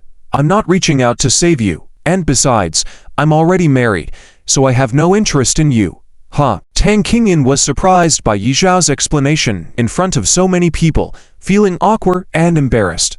Tang Qingyan blushed but quickly regained composure as Yi Zi walked away. She wasn't a shy girl. Ignoring Tang Qingyan and the villagers and Du Haibin's group, Yi Zi squatted in front of Little Chow, patting his head. "Little Chow, I'm here on behalf of your uncle and to take you to the amusement park for your birthday." "Really? Really?" Little Chow's expression showed surprise and doubt. Yi Zi thought he would be happy, but the next moment, he burst into tears. "Aunt lied to me. She said she would celebrate my birthday with me. I miss her." Yi Zi was taken aback by the turn of events. It turned out that the reason preventing Little Chow from celebrating his birthday with Tang Die's wife was a monetary issue. Since it seemed that Wang Yanqing had done something terrible, it was truly regrettable. "Don't cry, Little Chow. Sister came today to take you to see your aunt. She's a bit unwell, which is why she couldn't come see you. Aunt has a bad leg." Little Chow cried even harder. Watching Tang Qingyan comforting Little Chow while holding on to Ergu, Yi Zi sighed, realizing the plot that Wang Yanqing had orchestrated. Little Chow shouldn't cry. He wanted to see his aunt. "So Uncle will take you out. After your birthday, Uncle will take you back." "Okay. That's great." Little Chow finally jumped with excitement. Seeing his happiness, Yi Zi smiled. It wasn't playing that mattered to the child but rather the companion. After taking Zi Chao and Tang Qingyan to the hospital, Yi Zi returned home and instructed Fang Yu to arrange for someone to send Zi Chao back to the village the next day. When Yi Zi went to pick up Chu Qingyu from the fabric factory in the evening, he noticed that his wife seemed a bit worried. "What's wrong? Do you have something on your mind?" "It's nothing. Just some minor work matters." Chu Qingyu tried to act strong and didn't tell Yi Zi about the issue, wanting to solve it on her own. At some point, she had already sensed that Yi Zi seemed to have superpowers. Every time she encountered trouble, it seemed that as long as Yi Zi was there, the trouble would automatically dissipate. "All right, if you really can't solve it, tell me later." Since his wife didn't elaborate, Yi Zi didn't press further. He knew that his wife never wanted to be just a decorative figure. If she could solve problems with her own abilities, she would feel more accomplished and excited. Everything Yi Zi did was to make his wife feel happy and value. He believed that Chu Qingyu would rather strive to achieve her own value and be kept like a canary at home. That night, Yeofu called again. Yi Zi had always maintained communication with her and knew that she only called directly in urgent situations. Luckily, Chu Qingyu was putting Peach to sleep, so Yi Zi hurried into the bathroom to answer the call. "Zi, I have to tell you some bad news. Grandfather has decided to assess the abilities of all 3 generations of young masters in the Yi family to determine the eventual heir." "Oh, why is it bad news for me?" Yi Zi was slightly surprised. Although he hadn't shifted his focus to competing for the inheritance of the Yi family, it didn't mean he had given up on overturning the family and achieving the ultimate goal of making his father kneel in front of his mother's grave in repentance. Because the assessment criteria, grandfather didn't explicitly say it, just vaguely mention and that by the Lunar New Year, the actions and contributions of the Yi family descendants in business will be an important indicator. "I see, Zi, your current situation is not favorable. Although I know you have opened the only dance company, and business is going well, compared to the other 4 young masters under assessment, you are still far behind." Yi Zi was worried that Chu Qingyu might overhear, so his responses were brief and he fell into contemplation. Although he was the legitimate grandson of the Yi family, the family was large and talented. Apart from his status as the legitimate grandson, he might not have any advantage over the other talented members of the Yi family. Yeofu had told him before that besides him, there were 4 other brothers from the collateral branches being observed by grandfather. Yeofu had mentioned their abilities, and the most outstanding elder master was already dominant in Yanjing, surpassing Yi Zi, who was still struggling in Huacheng. "So Zi, you can't be careless now. Since you are unwilling to leave Huacheng, treat that small city as your foothold. Sister has also invested in a commercial city there, and now it will be under your name." "What? A commercial city?" Yi Zi was shocked once again. When he was driven out of the Yi family years ago, he was only 12 years old, so he wasn't clear about the family's true wealth. He never expected that a Yi family woman would give him 100 billion casually and even mention investing in a commercial city in Huacheng. It was truly unexpected for Yi Zi. "Yes, although the commercial city is not big, once transferred to you, The appreciation of the commercial city will also count towards your business performance. Alright, if sister has decided, then thank you. Yi didn't refuse, understanding his sister's intentions were a gamble on him. If he couldn't become the heir, her position in the Yi family would also be marginalized, and she was just betting ahead of time. You should go to the West District Hibiscus Commercial City tomorrow. I will inform the person in charge there to help you complete the transfer contract. You can tell them you are looking for General Manager Li. Hibiscus Commercial City. Yi Xiao's attention was focused on these 5 words. Everyone knew that Huacheng was divided into 4 districts, with the West District being the most bustling commercial area, and this Hibiscus Commercial District was the most prosperous area. The commercial value was immeasurable. He couldn't believe that his sister was the mastermind behind this commercial city from afar. If Chu Qingyu found out he was going to become the owner of this commercial city, he wondered what her reaction would be. Of course, Yi wouldn't let his wife know about his true identity for now. Zizi, are you listening? Oh, sister, I understand. Yi quickly responded to Yeofu. If his sister knew he was shocked by this news, she would think he was narrow-minded. Seeing how productive his Yi family woman was, he could only imagine the resources and assets held by his competitors, the other 4 young masters of the Yi family. ZZ, you need to act quickly. Although you are the legitimate grandson of the Yi family, your biggest weakness has never been in touch with the real upper class. I fear you won't be able to adapt when you return to the Yi family. Yi knew what she meant. Besides high society living habits, the most critical thing was the intrigue in high society, which was more terrifying than a battlefield without bloodshed. Just an ordinary Chu family was already full of intrigue, so what about the Yi family internally? Thankfully, Yi still had time. Early the next morning, Yi drove to the West District Commercial City. This commercial street covered an area of 30,000 acres, integrating catering, entertainment, and hotels into a comprehensive large shopping center. The bustling crowd made the place seem like a prosperous town. Yi drove slowly, marveling at how generous his sister was to gift him such a valuable industry to help him secure his position. It also reflected how significant this family assessment was. This commercial city was just a chip in the game. According to Yeofu's instructions the night before, Yi arrived at a private club in the commercial city. Li Bilai, the overall manager of the commercial city, was also the owner of this large water therapy club with an area of thousands of square meters. Sir, please wait.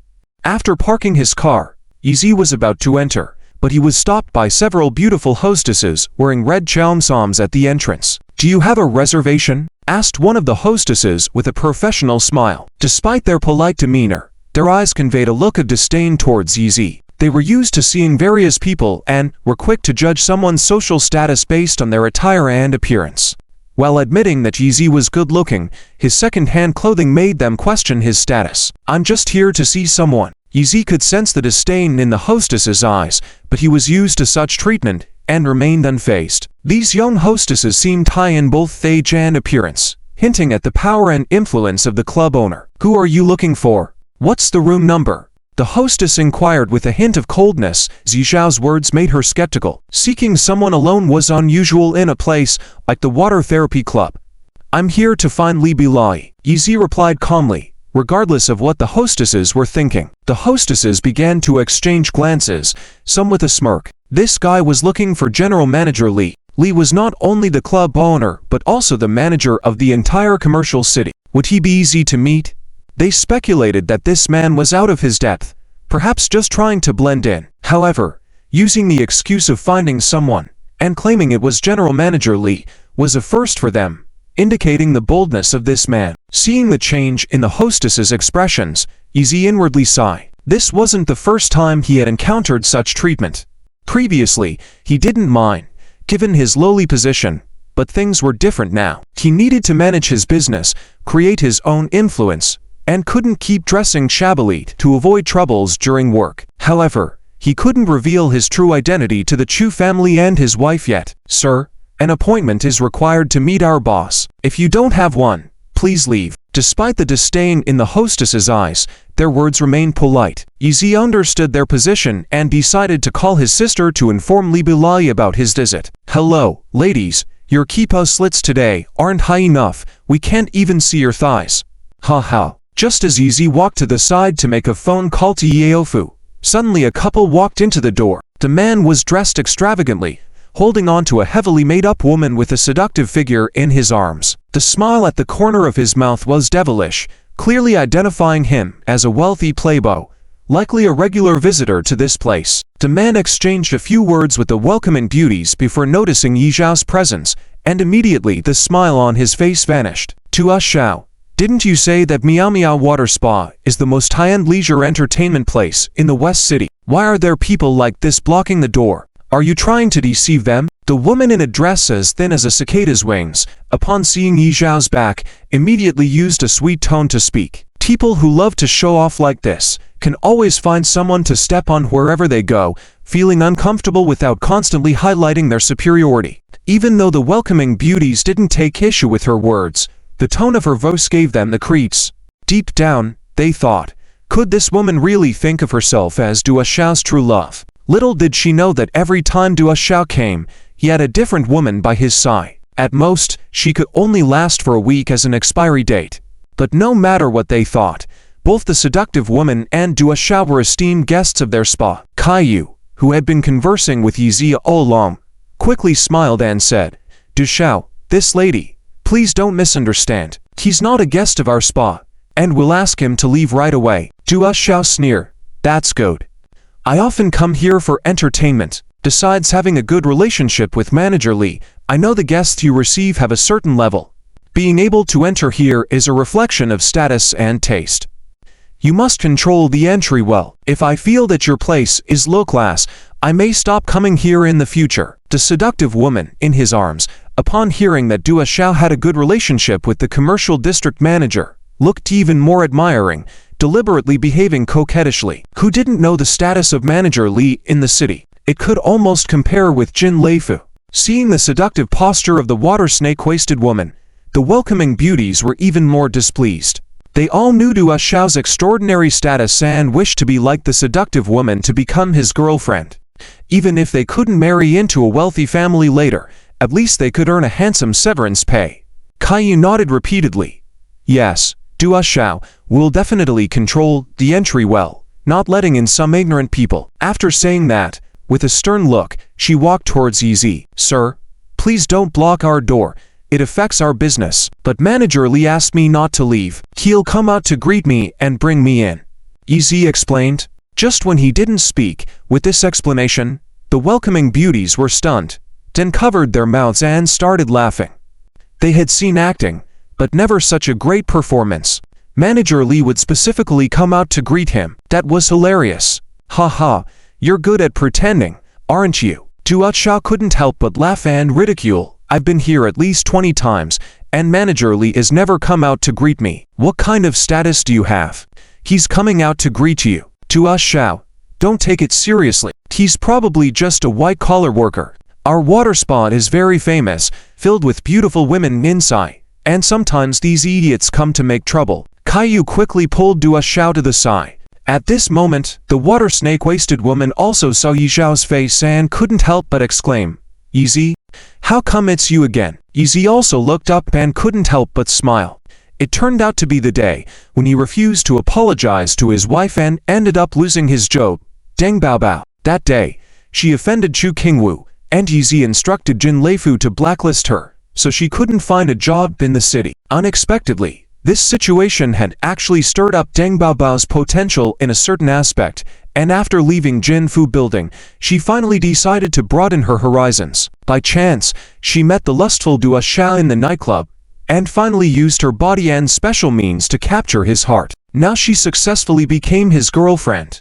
She was still wondering how to get back at Yi Zhi and his wife, but lo and behold, fate brought them together again today. Ha ha! Recognizing Yi Zhi, Deng Baobao burst into laughter, leaving the other women puzzled. She laughed and said, "Do you all know who this idiot is? He's the son-in-law of the Chu family, Yi Zhi." "What? He's the infamous useless man in the city." After a moment of thought, the welcoming beauties also realized, no wonder he looked so shabby, he was a celebrity in the city. "How so? Aren't you usually deeply in love with Chu Qingwu? Are you pretending all this time? Now you're here looking for women." "Oh, no. Wait, I misspoke. You're here for beautiful women." right? Because you obviously can't afford them. Haha. Deng Baobao didn't hold back in mocking, ridiculing, and humiliating Yi Zi. The feeling of avenging her enemies felt so good. Yi Zi, looking at her over-the-top performance, could only sigh. It truly was a small world. No matter where he went, he always seemed to encounter such clownish women causing trouble. Yi Zi, do you see? Duo Xiao is my boyfriend.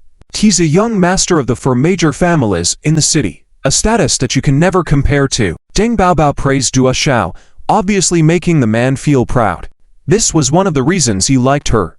Being with her, he didn't need to show off intentionally. Are you afraid now? Let me tell you, Yi Zi, sooner or later, Yuan Chuqing will be trampled under my feet. Let's see who will be kneeling before whom in the end, begging for mercy. Deng Baobao clearly still held a grudge about the design competition that day.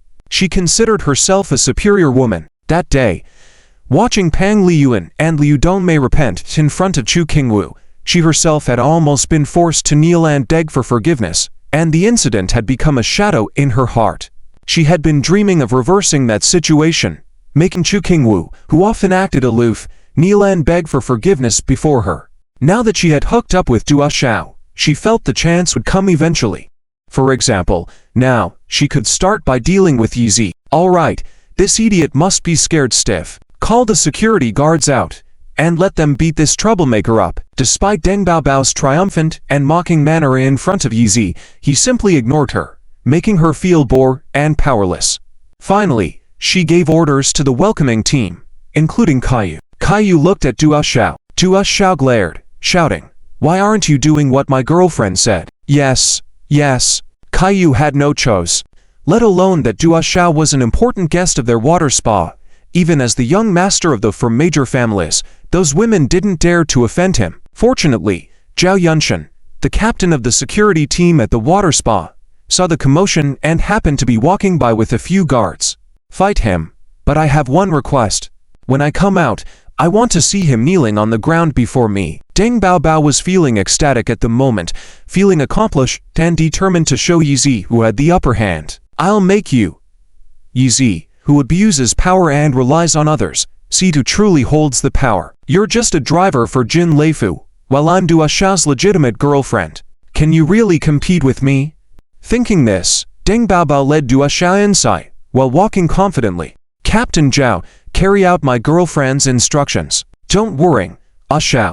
Zhao Yunshan also had a bit of a connection with Duo Xiao and didn't hesitate to clean up a troublemaker for him. Duo Xiao nodded and, clutching Deng Baobao's waist, walked in, casting a wink at Caillou's chest before entering. This small detail made all the welcoming beauties admire Caillou. Wow. Yue, when did you become so close to Duo Xiao? Yet. No wonder he's especially generous to you. Last time he gave you a few thousand tips. So envious. Hearing the words of her sisters, Caillou proudly tossed her hair, showing off her prominent chest. Of course. How else was I promoted to the head of the welcoming team? Of course, we're not here to welcome guests for the wages, but to hook up with rich men like Duo Xiao. Exactly. Yue is right. Did you see the water snake waist in his arms? She's not even prettier than us, but to seduce Duo Xiao, she's really living the high life now. Of course, it's a high life. Duo Xiao is one of the young masters of the four major families in the city, and the Du family has tens of billions in total assets. Wow, no wonder he has connections with Li, the big shot in the West Business District. Turns out the Du family is so powerful. A few welcoming beauties escorted Duo Xiao into the water spa, gazing at his back with admiration. However, they were so focused on ending Deng Baobao that they didn't even notice. As soon as they turned around, Zhao Yunshan and the others were knocked down by Yi Zi. Oh, talking about General Li, I just remember. That smelly loser just said he wanted to see General Li as well. Doesn't he realize his own status? He really thinks we're idiots, doesn't he? Exactly. General Li only meets with the high-ranking officials and nobles of Huacheng. When has he ever met with ordinary people? Haha, forget it. That loser is just here to be funny. Sai Yue and a few hostesses welcomed Duo Xiao inside and turned back, still talking and laughing. Little did they expect that as soon as they looked up, they saw the funny loser they were just talking about walking in. How did you get in? Sai Yue asked in surprise. The beautiful hostesses also had shocked expressions.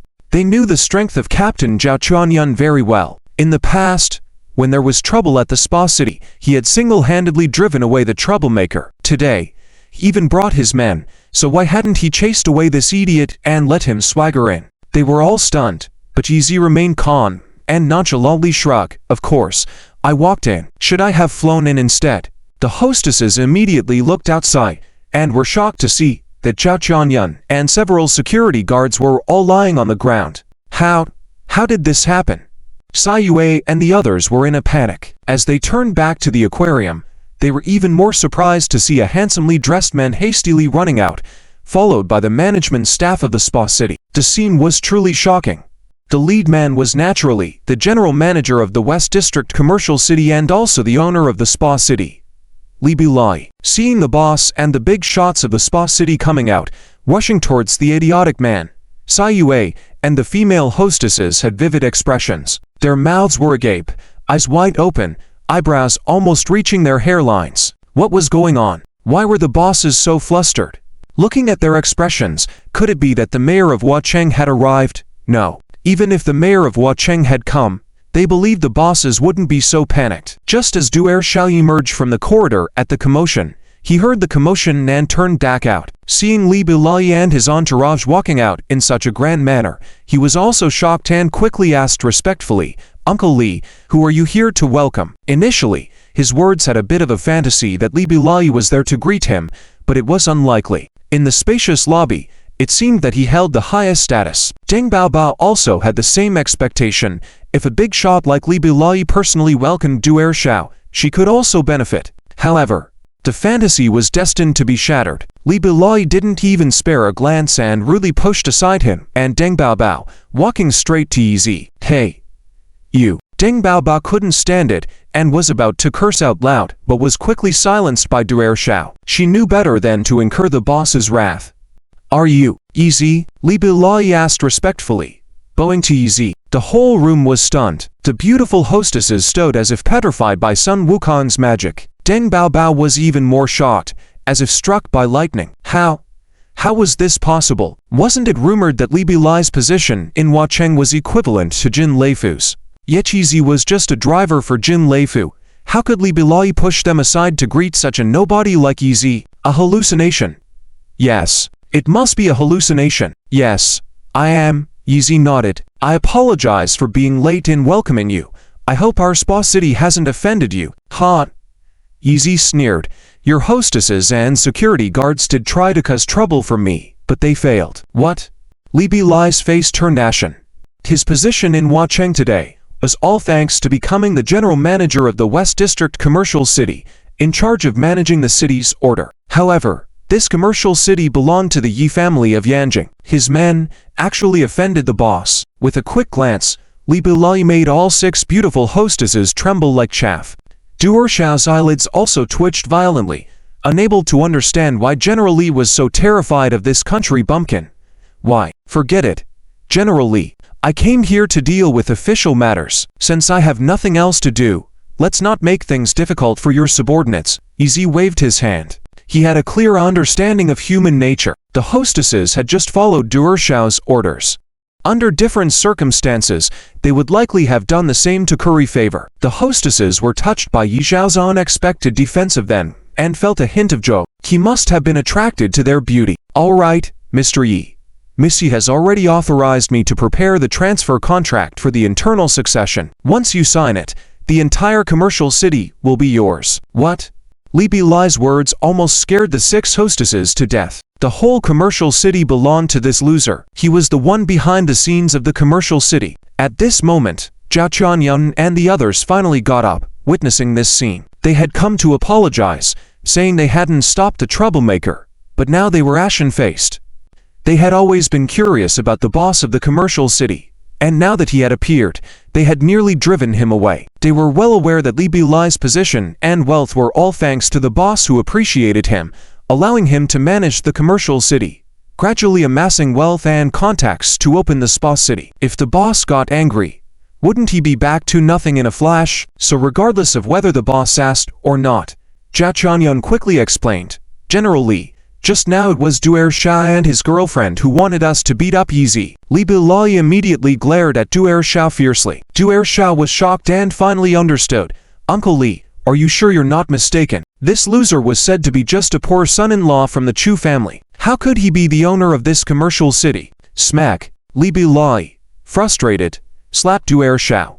Even though Duer Shao was just a guest of his spa city, he had only been treated amiably because of his father. But in terms of social connections and status, why should Li Bilai show any courtesy to him? Now this idiot, who had offended his boss, had made the task simple. It was a straightforward multiple-choice question. What did you just say, Du Haibing? After slapping this guy, Li Bilai purposely turned back to him and spoke each word deliberately. Uncle Li, I didn't say anything. Duer Shao, not a fool, finally realized what was going on after being slapped. Li Bilai was trying to punish him for Yizi. It all made sense now. The fact was that this scion of the four great families of Huacheng was unworthy in front of Yizi. Though it was unbelievable, it was the reality, and he had to bear it. Get them out. Li Bilai ordered loudly towards Zhao Qianyun and the others. Yes. How could Zhao Qianyun not know what to do? He immediately acted, turning to confront Du Haibing. Du Haibing was carried away and felt utterly ashamed. Being tossed out of the spa city today, she would become the laughingstock of Huacheng tonight. In contrast, Deng Baobao reacted faster than him. Without waiting for the security guards to carry her out, she rushed forward, wanting to grab Yi Zhao's legs and kneel down to appeal for mercy. Unfortunately, Yizi was swift and agile, dodging her attempt, causing her to fall to the ground like a toad. But when a woman wants to please a man, she spares no effort. Paying no mind to how painful the fall was, or the embarrassing exposure, she crawled over and clutched Yi Zhao's leg. Yizi, I was wrong. Give me a chance. I'll be your slave for the rest of my life. My goodness. Yizi was also dumbfounded. The woman he despised the most was now clinging to his leg for mercy. He truly hadn't seen this coming. Deng Baobao didn't care about the condescending smile on his face. She had finally figured everything out, including what had happened before. Yizi wasn't just an intern driver or a son-in-law. Those were just covers to hide his identity. He was actually a hidden big boss. He was the young master of the Yi family in Yanjing, and even Jin Leifu was his servant. This commercial city also belonged to him. The big shot they encountered at the Qianfu restaurant, though she didn't know who he was definitely trying to please Yizi by targeting her. Deng Baobao was a woman of principles and pure, with absolute hatred for the poor and love for the rich. Now that she knew Yi Zhao's astonishing identity, she naturally spared no effort to fawn over him. Face and dignity. They could take a hike. Yizi, I have a great figure and even better skills. Do you like playing domination games? I can even learn to bark like a dog. Deng Baobao was experiencing a massive turnaround and lost control of her emotions. Her true nature was revealed. She even licked her lips. If not for Yizi saying, enough, she might have actually barked a few times on the spot. Li Bilai, let them stay for now. No one is allowed to speak a word about what happened here today. Yizi hurriedly instructed Li Bilai. Li Bilai dared not disobey and quickly had the doors locked. If we didn't perform the job as instructed by Mr. Yi, we wouldn't be considered even mosquitoes to be released. The transfer contract was signed quickly, and from now on, Yizi is the owner of this commercial city. Yizi never imagined that he would suddenly own so much. Is this the reward for being the young master of the Yi family? How? Yizi still won't forget the harm the Yi family has caused him in the past 20+ years. Yi Zhao, since you're here, please take a rest first. Let me handle the matters of the spa. Later, I'll take you around the commercial city to familiarize you with your industry, Li Bi said, with a look that seemed to have ulterior motives. All right. Yizi couldn't refuse. Since this commercial city is now his, he must acquaint himself with it. Young Master Yi, please excuse us. Li Bi walked out of the luxurious box. Yizi didn't know what Li Bi was up to. He replied to his sister's message and also said thank you. Soon, the door of the box suddenly opened. As Yizi turned around, he was surprised to see the 6 women Nincheongsoms from the spa, all smiling and enthusiastically approaching him. Their gazes towards Yizi had completely changed, full of charm and flattery. Young Master Yi, we're sorry for earlier. Yes, I've come to thank young Master Yi for forgiving us. Young Master Yi, let me give you a massage. I'm also here. I'm a professional. The several women greeted him flirtatiously, and their voices would make any man tingle. Yizi frowned, finally understanding Li Bi's intentions. He wanted to use this tactic to improve his relationship with him. "Young Master Yi, the boss asked us to serve you." Kaiyu was indeed experienced. Not only did she speak well for the boss, but she also took the lead and knelt beside Yizi, offering to massage him with her delicate hands, intentionally revealing her advantages. Most of the women working in the spa had one goal: to seduce the wealthy young master they fancied by any means necessary.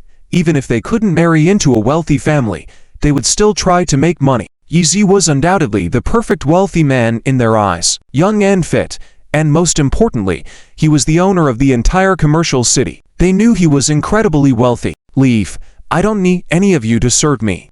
Not a single one." Yizi quickly distanced himself. While the 6 women were indeed tempting, he had no interest in any woman other than Chu Qingya. Little did he expect that his polite refusal would excite the other 5 women even more. Men, they understood them better than anyone. If one person wasn't needed to serve him, then they needed all 6 to serve him together. Indeed, that was the style of a wealthy young man, getting half a dozen at once. The 6 women smiled and suddenly unfastened their cheonsoms, revealing their alluring figures. The scene in the box after the cheonsoms hit the ground would drive any normal man crazy, even a monk. Yet Yizi resisted it all. He stood up with a sigh and sternly warned, "I am a man with a wife. If you continue like this, I will dismiss all of you immediately. Don't even think about staying, Li Bi included." "What?" The 6 women, upon hearing this, realized Yizi was serious. Regardless of their disbelief, they had no choice but to pick up their cheonsoms to cover themselves and awkwardly leave, feeling both embarrassed and suspicious. "How much does that man love his wife? He's the first man I've met who won't stray. HMPH. I don't think he's a man at all. He's a eunuch." The women whispered as they left. Yizi finally breathed a sigh of relief. As for the recent situation, it was impossible for him to have any thoughts about it. A man with a Buddhist heart could withstand any temptation. Chu Qingya was the Buddha in his heart. Even if all the women in the world came, he wouldn't care for them. Soon, Li Bi cautiously returned, wearing the same curious expression as the 6 women. He carefully asked, "Young Master Yi, are those 6 women not to your liking?" Yizi glared at Li Bi, silencing the distinguished commercial administrator. "Li Bi, don't try this trick on me again, or else I will dismiss you." "Ah, understood." Li Bi quickly complied with his mouth, but in his heart, he couldn't fathom that Yizi truly didn't like women. Yizi ignored Li Bi's thoughts and instructed, "Summon your head of security and gather the entire security team of the commercial city." Confused, Li Bi asked, "Young Master Yi, are you planning to?" Although he suspected that Yizi wasn't fond of women and perhaps preferred men, he couldn't understand why Yizi wanted to make such a significant move. "Li Bi, do you want to progress further in managing bidder operations?" Yi Xiao's question startled Li Bi. As the most popular manager of the Flower City commercial city, his status was remarkable. If he were to advance further, what did young Master Yi want him to manage? Even though Li Bi held a significant position, he couldn't guess Yi Xiao's ambitions. Seeing Li Bi hesitate and fail to respond, Yizi knew that the man wouldn't go beyond this point. He waved his hand, saying, "Forget it. Call the security team." "Yes." Young Master Yi, Li Bi, being at his level, was unaware of the internal affairs of the Yi family. Unable to comprehend why Yeofo entrusted the commercial city to Yizi, Li Bi silently carried out Yi Xiao's orders. 10 minutes later, on the top floor of the spa building, there stood over 100 security personnel. They didn't resemble a military unit, but they carried a certain air, showing that the selection of security for the commercial city was indeed rigorous. Yizi did not make a public appearance, but left after a glance, leaving only for Zhao Yunshan to come to the boss's office. "Captain Zhao, do these people follow your orders? If you were to leave the commercial city to work elsewhere, would they follow you?" Yi Xiao's words momentarily left Zhao Yunshan at a loss. However, having witnessed Yi Xiao's abilities and being impressed by his hidden identity, Zhao Yunshan quickly grasped what Yizi wanted. He replied, "Young Master Yi, not all of them, but if provided with greater benefits, they would certainly be willing to follow me, risking their lives to follow you." "Excellent." Yizi praised Zhao Yunshan in front of Li Bi. He then inquired about their salary and conditions before decisively stating, "Li Bi, I will transfer 5 million to your account today. Use this money to improve the security team's conditions. You can increase the standards, but if you find anyone with a cowardly or deceitful nature, immediately kicked them out. When I assign tasks, I don't want anyone dropping the ball, understand? Both Li Bi and Zhao Yunshan were surprised and confused, clueless of Yi Xiao's intentions. Nonetheless, they nodded in agreement. After Yi Zi left, the two men began to sense a change in the Flower City's underworld and lawful business scenes. In the evening, Yi Zi went to the fabric factory to pick up Chu Qingyi and noticed that his wife's expression was even more troubled than before. "Boss, what's wrong?" Yi Zi felt that whatever was troubling his wife probably couldn't be resolved easily and couldn't help but inquire earnestly again. This time, Chu Qingyi sighed and finally told him about the trouble she had encountered. "What? The members of the Chu family actually want you to handle such matters? On what grounds do they expect that from you?" Hearing this, Yi Xiao's face showed irritation. The fabric factory's deliveries passed through a narrow stretch of road where only one truck can pass at a time. Recently, some hooligans purposely obstructed the road, impeding the fabric factory's deliveries, hoping to extort some layoff fees. This act was clearly criminal, yet the Chu family wanted Chu Qingyi, a woman, to deal with it. What was their motive? "They say I'm in charge of the fabric factory and receive a high salary, so matters like these naturally fall within my jurisdiction," Chu Qingyi explained with a hint of helplessness. Initially, she was supposed to be responsible for the cooperation between the fabric factory and the Wei Dance Company, not handle such tricky situations. However, she understood that if these issues weren't resolved, the fabric factory wouldn't be able to fulfill its deliveries to the Wei Dance Company on time and in full quantity, implicating her indirectly. This was something she couldn't avoid. "High salary. Did the Chu family even pay you? Do the others at the fabric factory not receive wages? This matter is not solely your responsibility." Yi Xiao's words struck a chord with Chu Qingyi, easing her discomfort slightly. Nevertheless, what practical effect could she have now? "Yi Zi, should I report this to the police? I heard those individuals are from a major gang in Flower City. I fear that reporting it won't solve the issue and might even antagonize them." Chu Qingyi wasn't oblivious to the underground activities in Flower City and knew that these profit-driven individuals might not give up easily if they didn't gain anything. As a small family, if they attracted attention due to this incident, it could spell trouble. "Let's talk to them. Don't worry. I am your husband, and we will handle this together." Yi Zi lightly patted his wife's hand, giving her a reassuring smile. In that instant, Chu Qingyi, who had been nervous and worried, did feel a lot more relaxed. What worried her the most was that handling this matter might burden her family. With her husband's understanding and support, her stress naturally decreased. Most importantly, subconsciously, Chu Qingyi felt that Yi Zi was capable of handling this matter. Since the incident at the casino, Chu Qingyi felt like she couldn't quite figure Yi Zi out. Sometimes she couldn't help but want to believe in him. It can only be done this way. If the other party is only after money, then we might as well consider it a bankruptcy relief. Chu Qingyi accepted Yi Zi's suggestion. The two returned to the neighborhood. Before the car was even parked, they unexpectedly saw Wang Yanqing waiting there and rushing up to the Audi A8, urgently tapping on the car's hood. "Yi Zi, get off the car. Quick, get off." "Mom, what's going on?" Seeing Wang Yanqing's expression, Chu Qingyi couldn't help but wonder what her mother was up to again, always thinking of doing something. Sure enough, as soon as Yi Zi and Chu Qingyi got out of the car, Wang Yanqing brazenly reached out to Yi Zi. "Where are the car keys? Give them to me." Yi Zi furrowed his brow slightly, wondering what this woman, Wang Yanqing, was up to now. "Mom, why do you need the keys?" Chu Qingyi also furrowed her brows tightly.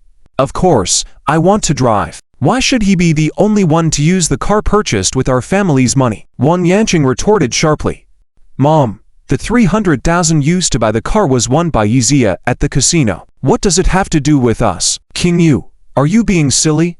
This man has been freeloading off our family for 3 years. Every penny he has comes from our family. Did it grow on trees? Mom, don't be so unreasonable. Clearly, it's because you, daughter, are naive. Just because our family finally has a car, you handed over all the ownership to him. I don't want to talk to you, Yi Zi. Let's go upstairs." Chu Qingyi knew Wang Yanqing was being unreasonable again and decided to ignore her. Little did she expect that while Yi Zi was distracted, Wang Yanqing suddenly rushed over, searched his pockets, and snatched the keys. "Mom, don't go too far." Chu Qingyi snatched the keys back from her, ready to hand them back to Izia. Unexpectedly, Izia just chuckled, pushed the keys back into her hands, and with a loving look, said, "Your mother is right. You have supported me for 3 years, so the ownership of this car should rightfully be yours." Izia had been worried about how to get his wife a car, but now with Wang Yanqing's statement, he smoothly transferred the car ownership to his wife. How can this be? Chu Qingyu was instantly stirred up. She was not foolish. Izia's claim that this was a second-hand car, she just couldn't believe it. Even after being in an accident, the car had been refurbished to look brand new. How could it possibly be a second-hand car? What's wrong with this? If you don't drive it, I will. Ignoring Chu Qingyu's protest, Wang Yanqing snatched the keys and got into the car. Chu Qingyu could only stamp her foot in frustration. Watching Wang Yanqing's driving skills, she couldn't help but worrying that not only would the car be damaged, but even the little scratches would make her heart ache. Forget it. If your mother wants to drive, let her. It's just a second-hand car after all. Izia comforted her, guessing that Wang Yanqing wanted to show off by driving the car and wasn't too bothered by it. Unexpectedly, Chu Qingyu glared at him with angry eyes, clearly upset. HMPH, do you still want to deceive me? A second-hand car that's only been driven for 10 kilometers? Who would sell such a car as second-hand? Izia felt embarrassed. The car had been bought back, had its rearview mirror broken by Wang Yanqing, and the front had been damaged by Tang Dasao's accident. Izia had deliberately waited 2 days before taking it for repairs just to keep the truth from his wife, making her think it was a second-hand car worth only 300,000. Little did he expect his wife to see through his deception. Izia, are you lying to me? I'm so disappointed. Tell me the truth. Are you still gambling? Angry, Chu Qingyu walked upstairs. Izia couldn't help but smile bitterly, trailing behind his wife to explain, "Dear, I confess, I didn't actually gamble. The money I used to buy the car was from my endorsement fee. I got 1 million and used it to buy this car." What? 1 million? Chu Qingyu was almost petrified upon hearing Izia's words.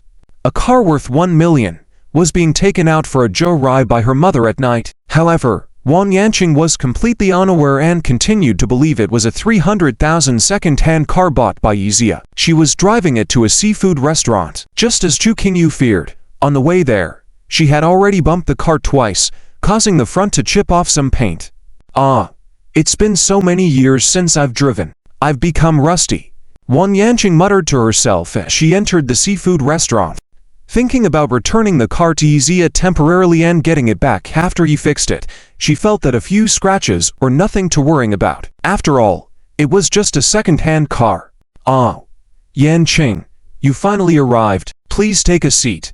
Just as Wang Yanqing entered the private room, Wu Shaowan warmly greeted her and insisted on treating her to a meal. Acting all generous, "This meal is on us. Enjoy it to your heart's content." Wang Yanqing smiled, but in her mind, she was calculating. "Last time, our family treated your whole family to a meal. Now your family is only treating me.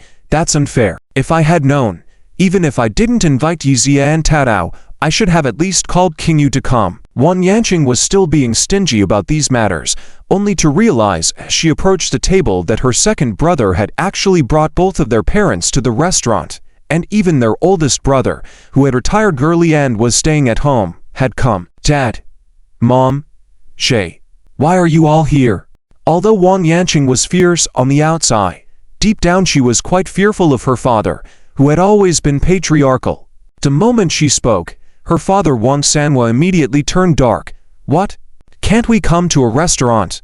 Are you ashamed of us, the old folks?" No, Dad, I didn't mean that." Wang Yanqing quickly waved her hand, glaring at her second brother Wang Nerli and Lu Shaowan, silently cursing them for bringing their parents out without informing her first. Wang Nerli and his wife pretended not to notice her silent accusation. Wang Gobin, on the other hand, smirked mischievously, deliberately praising her. "Sis-in-law, I saw you parking earlier. Did you drive your Audi A8 here?" As soon as this was mentioned, Wang Yanqing became excited. Seizing the keys, she drove the car over, just to show off in front of their family members, right? Now that their parents and older brother had come, it was even better. Haha. Yes, I have to say, this darn car is not easy to drive. I bumped it twice on my way here, or else I would have arrived earlier. Wow, The Audi A8 is a piece of junk. Sis-in-law, your family is so wealthy. Oh yes, Yanqing, I truly envy you. If my family had an Audi, I would wake up from my dreams laughing. How could I bear to scratch it? Ah, my family doesn't even have a car. Unlike Yanqing, so generous, not even flinching after the A8 was scratched. The Wang Gobin family continued with their praises and envy towards Wang Yanqing, making her beam with joy. After living for more than half her life, she had never felt this dignified in front of her parents before. Remembering how her parents had constantly criticized her for the past 2 years for marrying poorly, believing she married a criminal and had no future, Wang Yanqing was holding on to a lot of resentment. How could she miss the opportunity to impress her parents and flaunt her wealth now? You guys envy me for what?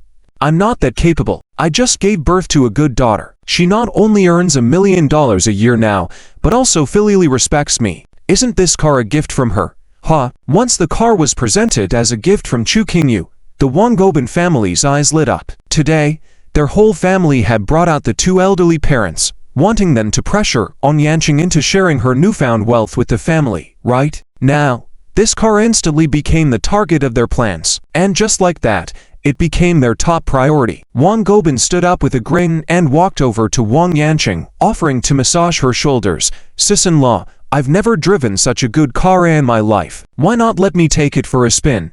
Ha! Wang Yanqing was hesitant. In her heart, she actually looked down on Wang Gobin. She felt he was idle and trouble-prone. Now, Wang Gobin wanted to drive her family's car. Naturally, she resisted. What if he damaged it? What's wrong? Yanqing, are you afraid my son will dirty your car? Lu Xiaowan deliberately said withdrew. Gobin, if sis-in-law doesn't want to, let's not do it. Dang. Her words had just landed. Wang Sanma slammed the table in anger, pointing at Wang Yanqing and scolding. What do you mean? Have you married into the Chu family and now look down on our family? Don't forget, you are also surnamed Wang. No, Dad.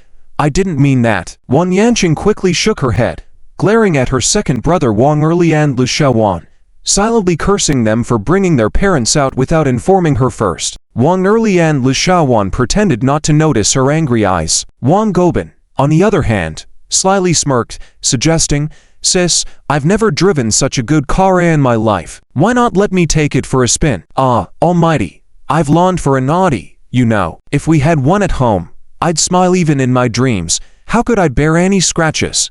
Ah, our family doesn't even own a car. Unlike Yanqing, who remained so calm even after damaging the A8. The Wang family continued to praise and express their envy towards Wang Yanqing, making her happy. She had never had such face in front of her parents before. Remembering how they had always criticized her in the past 2 years for marrying poorly, believing she married a criminal and had no future, she held a lot of resentment. Now, with her parents and older brother present, she couldn't miss the opportunity to act all high and mighty in front of them, saying modestly, Why are you guys envious of me?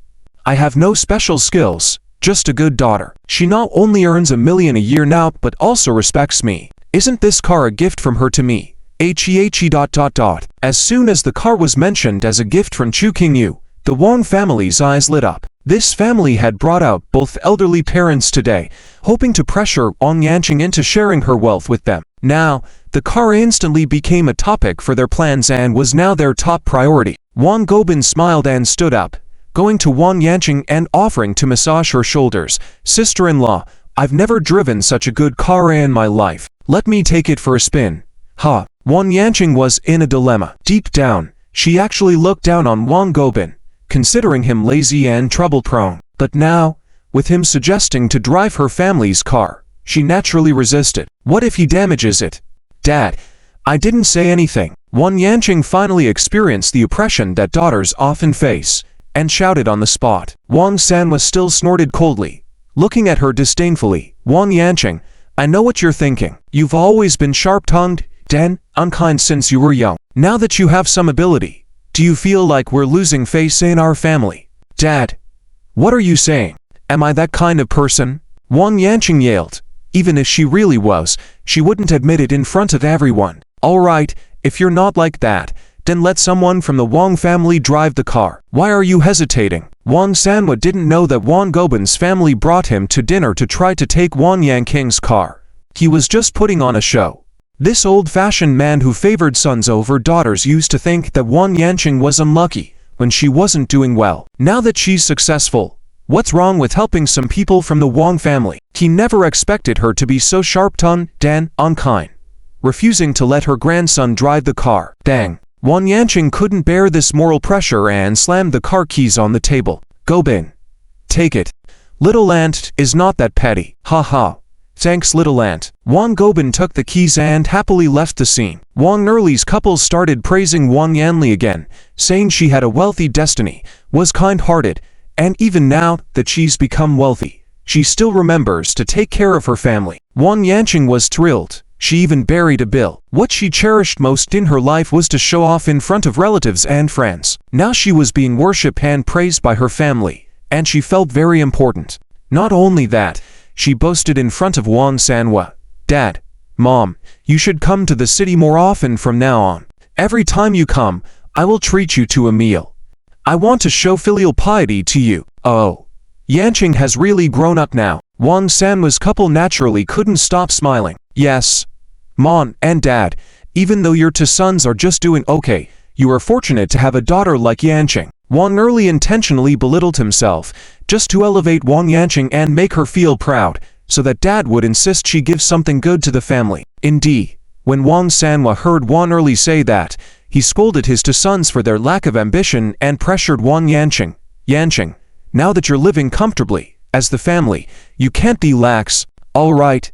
Wang Yanqing was inflating with pride now, and without thinking much, she agreed. For so many years, when had she ever outshined her two brothers in front of her parents? It was all because of an ODA8. The dinner tonight was really satisfying. What big events could the family have now? The eldest uncle had no children, and Dad and Mom had already passed their 80th birthdays. If they were to have a big event, it would only be their funerals. But just as she agreed, Wang Sanhua said, "Next month, my grandson Wang Gobin is getting married. Even though our Wang family is poor, we still have to host a grand wedding, right?" "What? Gobin is getting married?" Wang Yanqing was shocked, and from her expression, it was as if she had seen a ghost. How could someone like Wang Gobin, who had no money or looks, have a woman willing to marry him? Wang Yanqing always thought Wang Gobin couldn't find a wife. After all, compared to Ye Xiao, he didn't have any advantages. Ye Xiao at least had a good figure and good looks. Yes, Yanqing, we're inviting you for dinner tonight to tell you this good news. Lu Shaowan was excited and hopeful. We have few relatives, and with someone like you, who's successful, we have no one. Look at our village from before. Dongming and Odu, although they were poor, they used their relatives' money to hold a grand wedding that impressed the whole village. That's right. Wang Yanqing suddenly had a foreboding feeling. Then Lu Shaowan continued with a bunch of examples, saying how much money was given for marriages in each case. Basically, any impressive woman Wang Yanqing knew about, she brought up. Finally, Lu Shaowan made her closing statement. "So, Yanqing, we're thinking since you have money now, could you give us 200,000 first, so we can host a decent wedding for Gobin, and make the whole village envious?" "Yes, Yanqing, you're also part of the Wang family. Everyone would know how powerful you are." Wang Erli also chimed in, all to pressure Wang Yanqing for a benefit for their family. Indeed, when Wang Sanhua heard what Wang Erli said, he scolded his two sons for their lack of ambition and pressured Wang Yanqing. "Yanqing, now that you're living comfortably, as the family, you can't be lax. That's for sure." Wang Yanqing, now full of pride, agreed without much hesitation. With so much pressure, Wang Erli and Lu Shaowan instantly changed their expressions, thanking her profusely, and started praising Wang Yanqing again. Wang Yanqing's mood suddenly turned gloomy. 200,000? Where could she get that? Should she go to the fabric factory to see if she could make some profit? What if her daughter found out later? With a tense heart, Wang Yanqing followed the group of Wang family members out of the seafood restaurant, just as Wang Gobin returned in his Audi A8. Ah, what happened? How did the front of the car get 2 new scratches? Wang Yanqing quickly rushed over to check. She was worried about the worst, and Wang Gobin, who had never driven before, had indeed added new scratches to the car after a turnaround. "Aunt, I'm sorry. I just scratched it once, I swear. The other 2 scratches weren't me." Wang Gobin apologized while his expression showed no remorse, even revealing a sly smile. "Yanqing, Didn't you say you also hit it twice just now? You didn't care before. Why are you so worried now that Gobin just hit it once, right? Will you make us pay for it? Wang Erli and his wife had already seized Wang Yanqing's weakness, just as the son described. Women who care about face have no intelligence. Of course not. Wang Yanqing could only sigh. After all, it would have to be taken back to fix it by Yizi. What's a few scratches more? Unexpectedly, hearing Wang Yanqing's words, Wang Erli took advantage of the situation. Yanqing, if you think the car looks bad with the scratches, why not give it as a gift for my son's wedding? And your family can buy a new one. Yes. Since your family is wealthy. Wang Gobin also brightened up and echoed loudly. But how can you ask for that? Although this is a used car, we spent a lot of money on it. I've already agreed to give Gobin 200,000 for his wedding. How can you take my car as well? Wang Yanqing was already at a loss, and she even mentioned the used car, but she didn't agree to give it away. Wang Gobin was known for his greed and many tricks, and as soon as he heard her, he swiftly said, "How about this, Aunt? I won't take the 20,000. You can give me this old car as a substitute for that 20,000. What do you say, huh?" Wang Yanqing was dumbfounded, so if she agreed to this, wouldn't she be giving a car for a dinner tonight? What's even more frustrating is, she's still the one paying for the dinner. Yanqing. That's it. Wang Sanma saw her expression and got mad, shouting, "Others' aunts are giving money and cars, and now we just want your car. What are you holding on to?" "Dad, I didn't say I wouldn't give it. That's settled. We need the car to go back. Gobin, you can drive us. No need for a ride-sharing service." Wang Sanma didn't give Wang Yanqing a chance to change her mind, and the whole family got in the car and drove off, leaving Wang Yanqing alone at the seafood restaurant, gazing into the endless night. It's not easy to be an aunt, let alone a wealthy one. "Mom, where is the car?" Chu Qingwu saw Wang Yanqing come back, but the car didn't return. She waited for her to enter the house before nervously asking, "Hey, don't mention it." "What do you mean, don't mention it? That's the most expensive thing in our family. Where did it go?" Chu Qingwu wouldn't let Wang Yanqing off easily, insisting on getting a clear answer, suspecting that she took it to pay off gambling debts. "Qingwu, what do you think of your mother? I had a lesson. Would I still go to the casino? It's your cousin Wang Gobin's wedding, and I treated it as a gift for him." "What?" Chu Qingwu heard this and fainted directly on the sofa. $1 million car, and she just gave it away as a gift. Hey, Qingwu, don't scare me. Wang Yanqing also didn't expect her daughter to be so inexperienced. After all, she was the responsible person for the Chu family's fabric factory. How could she be frightened by just a car? "Get out of the way." Just as Wang Yanqing was at a loss, Yizi pushed her aside and quickly helped Chu Qingwu up, gently massaging her temples. Mom. Dao Dao also came over, holding Chu Qingwu and almost crying out of worrying, even calling her grandmother a villain for scaring her mom. "How can you blame me for this? You've been too stingy. It's just an old second-hand car. Is it worth it?" Wang Yanqing still didn't think she did anything wrong. Chu Qingwu slowly came to her senses, barely able to speak. "Mom, do you even know that the car was bought by Yizi for $1 million? When I got married, what did my second uncle's family give us? You actually gave your cousin $1 million luxury car as a gift. Do you love Wang Gobin that much? Is he your biological son?" "What? $1 million? Wang Yanqing was initially caught off guard, almost hitting the ceiling when she regained her senses. Seeing her remorseful and distorted expression, Chu Qingwu couldn't help but feel angry and amused. How did she end up with a mother like this? "Qingwu, what did you just say? What $1 million car?" "The car you gave to Wang Gobin, I bought it for $1 million. I still have the invoice and related documents. Do you want to take a look?" Yizi couldn't help but smile and cry. At this point, Wang Yanqing's actions were beyond his understanding. This woman always counted every penny with him, didn't provide any dowry for their daughter's wedding, but then gave a luxury car to a nephew's wedding. How could a normal person understand this? "Yizi, don't talk nonsense. Didn't you tell Qingwu earlier that it was a second-hand car bought for 300,000? He lied to me." Chu Qingwu remembered this fact, pushing Yizi aside, as tears streamed down her face. $1 million, she hadn't even experienced the feeling of sitting in a luxury car a few times, and now the car was given away like that, and to that cousin she also looked down upon. How could she swallow this pride? "Dad, You're a bad person too, you tricked mom. Only Dao Dao could approach Chu Qingwu now, hugging her and pointing at Yizi and Wang Yanqing, calling them bad people. Is it my fault? Wang Yanqing originally thought she was quite foolish. She gave away the car without any punishment. But now she felt justified. It's all because Yizi lied to me. I thought it was a cheap second-hand car, so I gave it as a gift to your cousin, as a token of celebration. Besides, it was my father who asked me to give it. It's filial piety. If you all were half as filial as I am, I would be satisfied.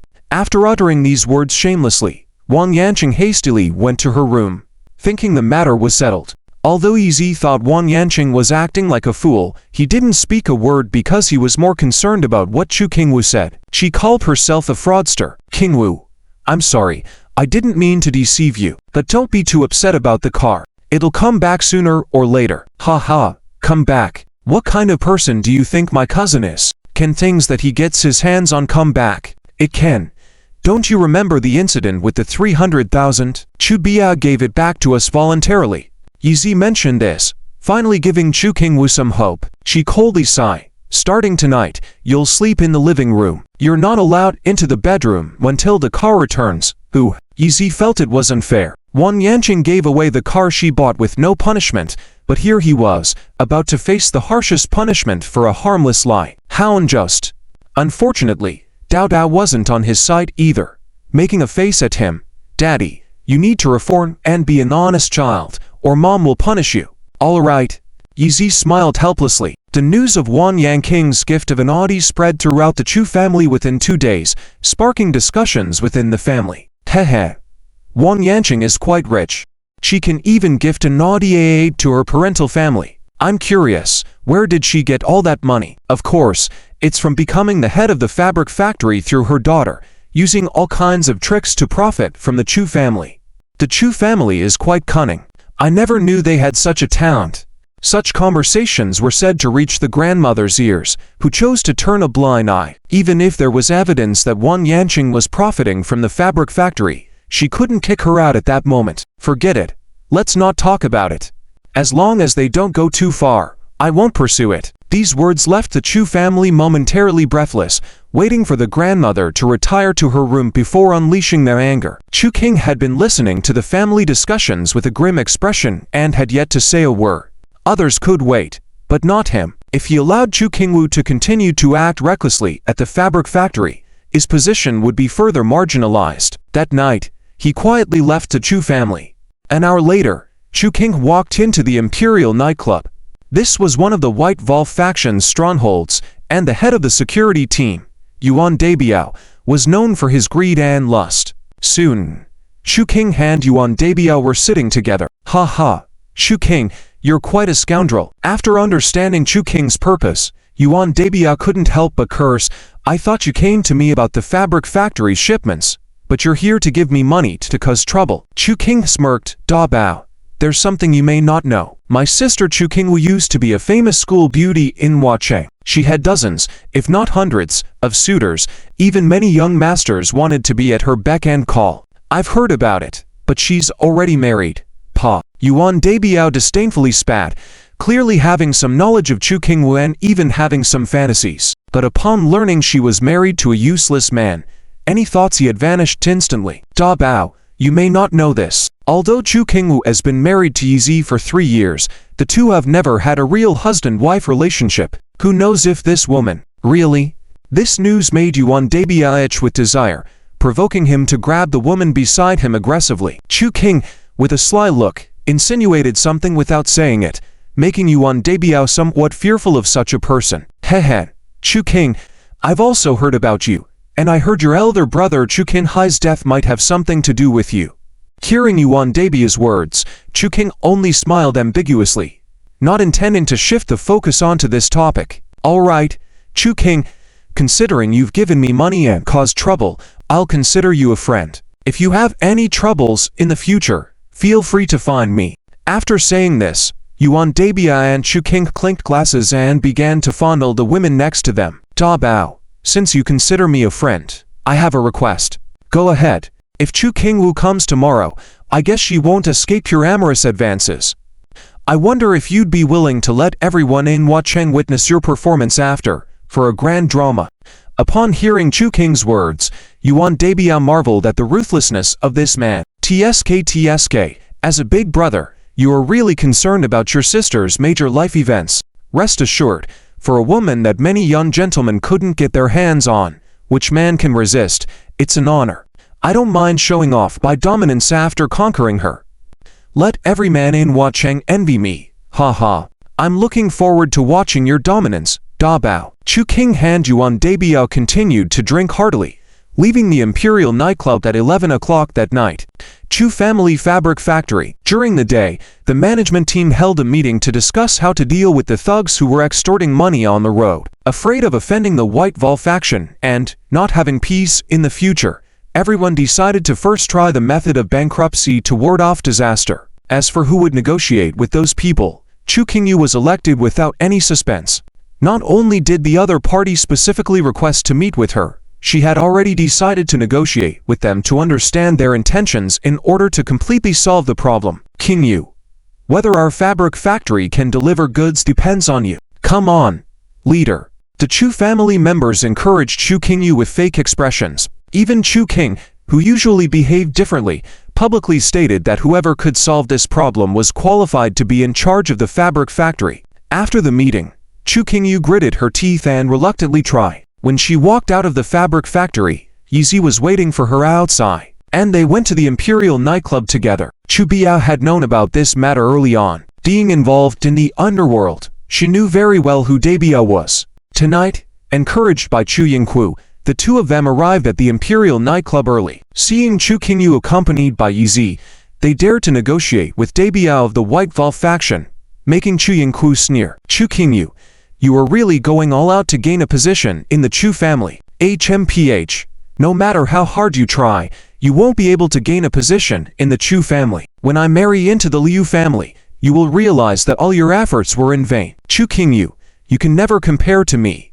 Chu Yingku muttered to herself as she drank. Hearing her words, Chu Biao couldn't help but find it amusing. Although she had a feud with Yizi and his wife, after Yizi had shown his skills last time to save her aunt, Uncle she no longer held any hatred towards Yizi. Today, she came with Chu Yingku just to see to what extent Yizi would disturb the base of the White Vol faction for Chu Qingyu. It was truly something to look forward to. However, as soon as Chu Qingyu entered the Imperial nightclub and saw the colorful scenery, she couldn't help but tremble nervously, as if she had lost the courage to continue. She was not stupid. How could she not know what these people were capable of? Yizi, why don't we call the police? Don't be afraid, I'm here. No one can harm you. If we call the police, wouldn't our visit here tonight be in vain? The White Vol faction won't go against us. Yizi seemed to be comforting Chu Qingyu's emotions, but his eyes revealed a cold light early on. Because of Uncle Shi's matter, he had long wanted to eradicate the dark power of the White Vol faction. Since they had now provoked his wife, this was the perfect opportunity to deal with them and uncover their secrets. Yi Xiao's words somewhat reassured Chu Qingyu, who had gradually become dependent on this man. At that moment, a man hurriedly ran into a luxurious private room and reported to Yuan Dabiao, who was already sitting there drinking. Dabiao, Miss Zhu is here. Damn, the beautiful lady is finally here. Let me wait for this long. Yuan Dabiao had already had quite a bit to drink, and his eyes were a bit blurred.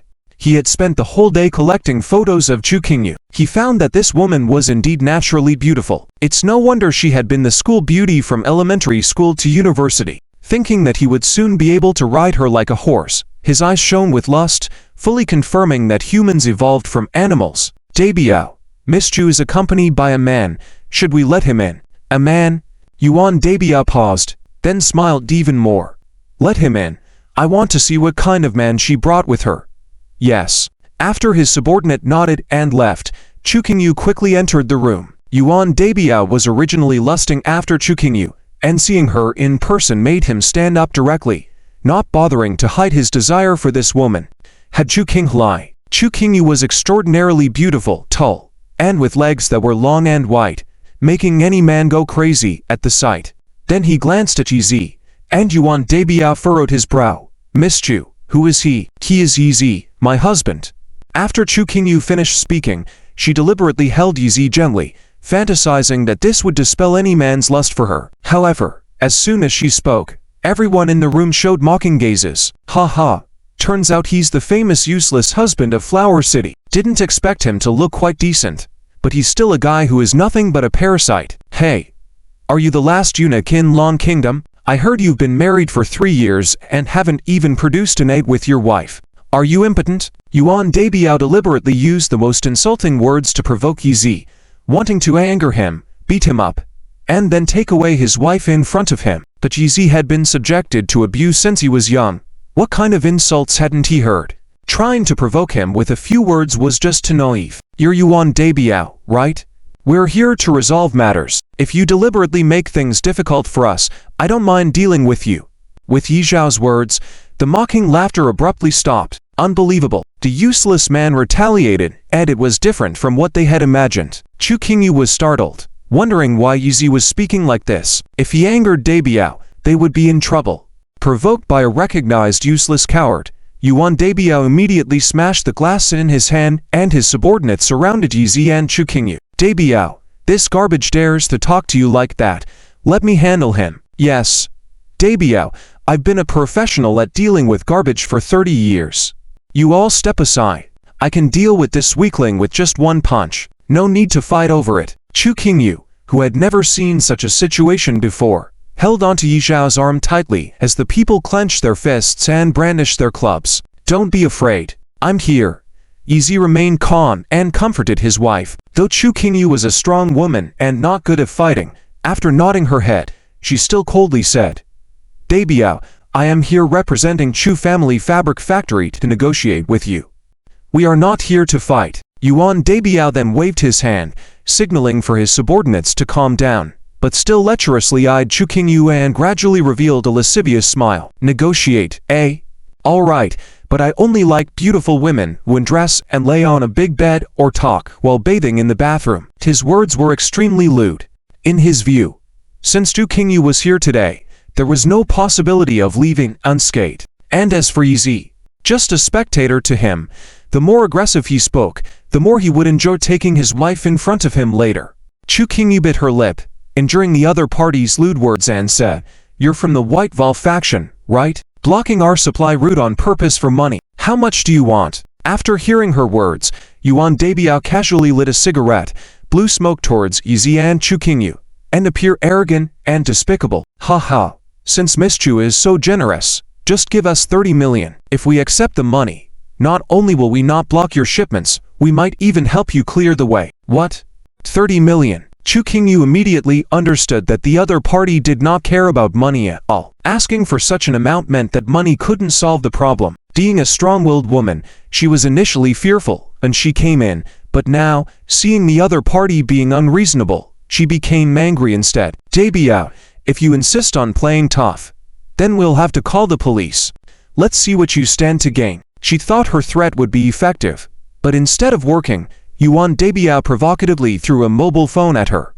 Call the police. Why don't you report it now? Hot. Yuan Dabiao has been alive for 36 years, and I've spent a third of that time in prison. I'm not afraid of you calling the police. If the fabric factory can't ship and goes bankrupt, your whole family might end up dead. Go ahead, call. His demeanor was fierce, and he appeared fearless against the threat, leaving Chu Qingyu feeling pale and lacking the courage to speak. Why, with so many women in the world, why did Yuan Dabiao target her specifically, even willing to commit a crime? Was she really so beautiful? Dabiao, was tonight's plan discussed with someone else to make you act like this? Yi Zi had slowly realized the issue and directly asked a question that was on Chu Qingyu's mind. It was clear that setting up the roadblock had been planned for some time, but Chu Qingyu had only recently become the head of the fabric factory. Dabiao couldn't have predicted in advance that Chu Qingyu would become the head of the fabric factory and schemed to get her into bed. The truth was clear. He had changed his mind at the last moment and wanted the woman, not the money. Tomo, you useless old man. How dare you speak up when I'm talking to your wife? Suddenly, Yuan Dabiao became furious, pointing at Yi Xiaopei and cursing loudly. I only had eyes for your wife. What's it to you? No.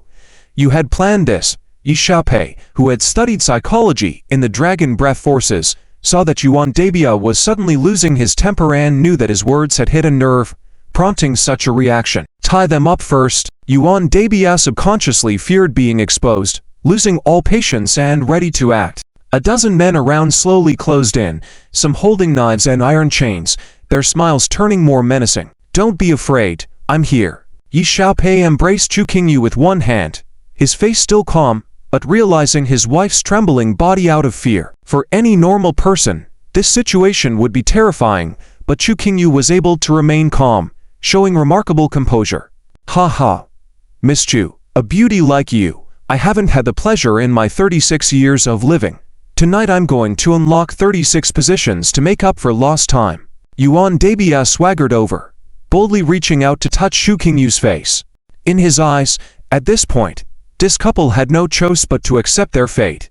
However, smack, a sharp, pan-crisp sound echoed. Yi Xiaopei swiftly retaliated with a slap, making Yuan Dabia retreat, his hand instantly red and swollen, howling in pain. Yi Xiaopei's eyes were full of killing intent as he spoke sternly. You can humiliate me, I can endure it, but if you dare disrespect my wife, I guarantee that all of you will stay here tonight. His voice was quiet but powerful, stunning the White Wolfgang with a sense of facing death. No one dared to move. Comply. Yi Xiaopei, seeing his wife still hesitating, gently comforted her. Qingyu, go outside and wait for me. Trust me, I will be fine. Yi Xiaopei, why don't you leave with me? I'm worried about you. If something happens to you, Tao Da and I. The scene was too overwhelming and the sudden turn of events left Chu Qingyu unable to fully grasp the situation. Despite Yi Xiaopei's assurances, she couldn't help but worry. Hearing her words, Yi Xiaopei felt deeply moved. He had risked so much for his wife, even exposing his true identity. Yet, he still lightly kissed Chu Qingyu's forehead and smiled. I'll be out soon. Give me some time to handle this, okay? His words touched Chu Qingyu, causing her body to tremble slightly. She finally nodded, following Zhao Yunshan out, looking back 3 times. Humph, trying to leave after coming in. Dream on.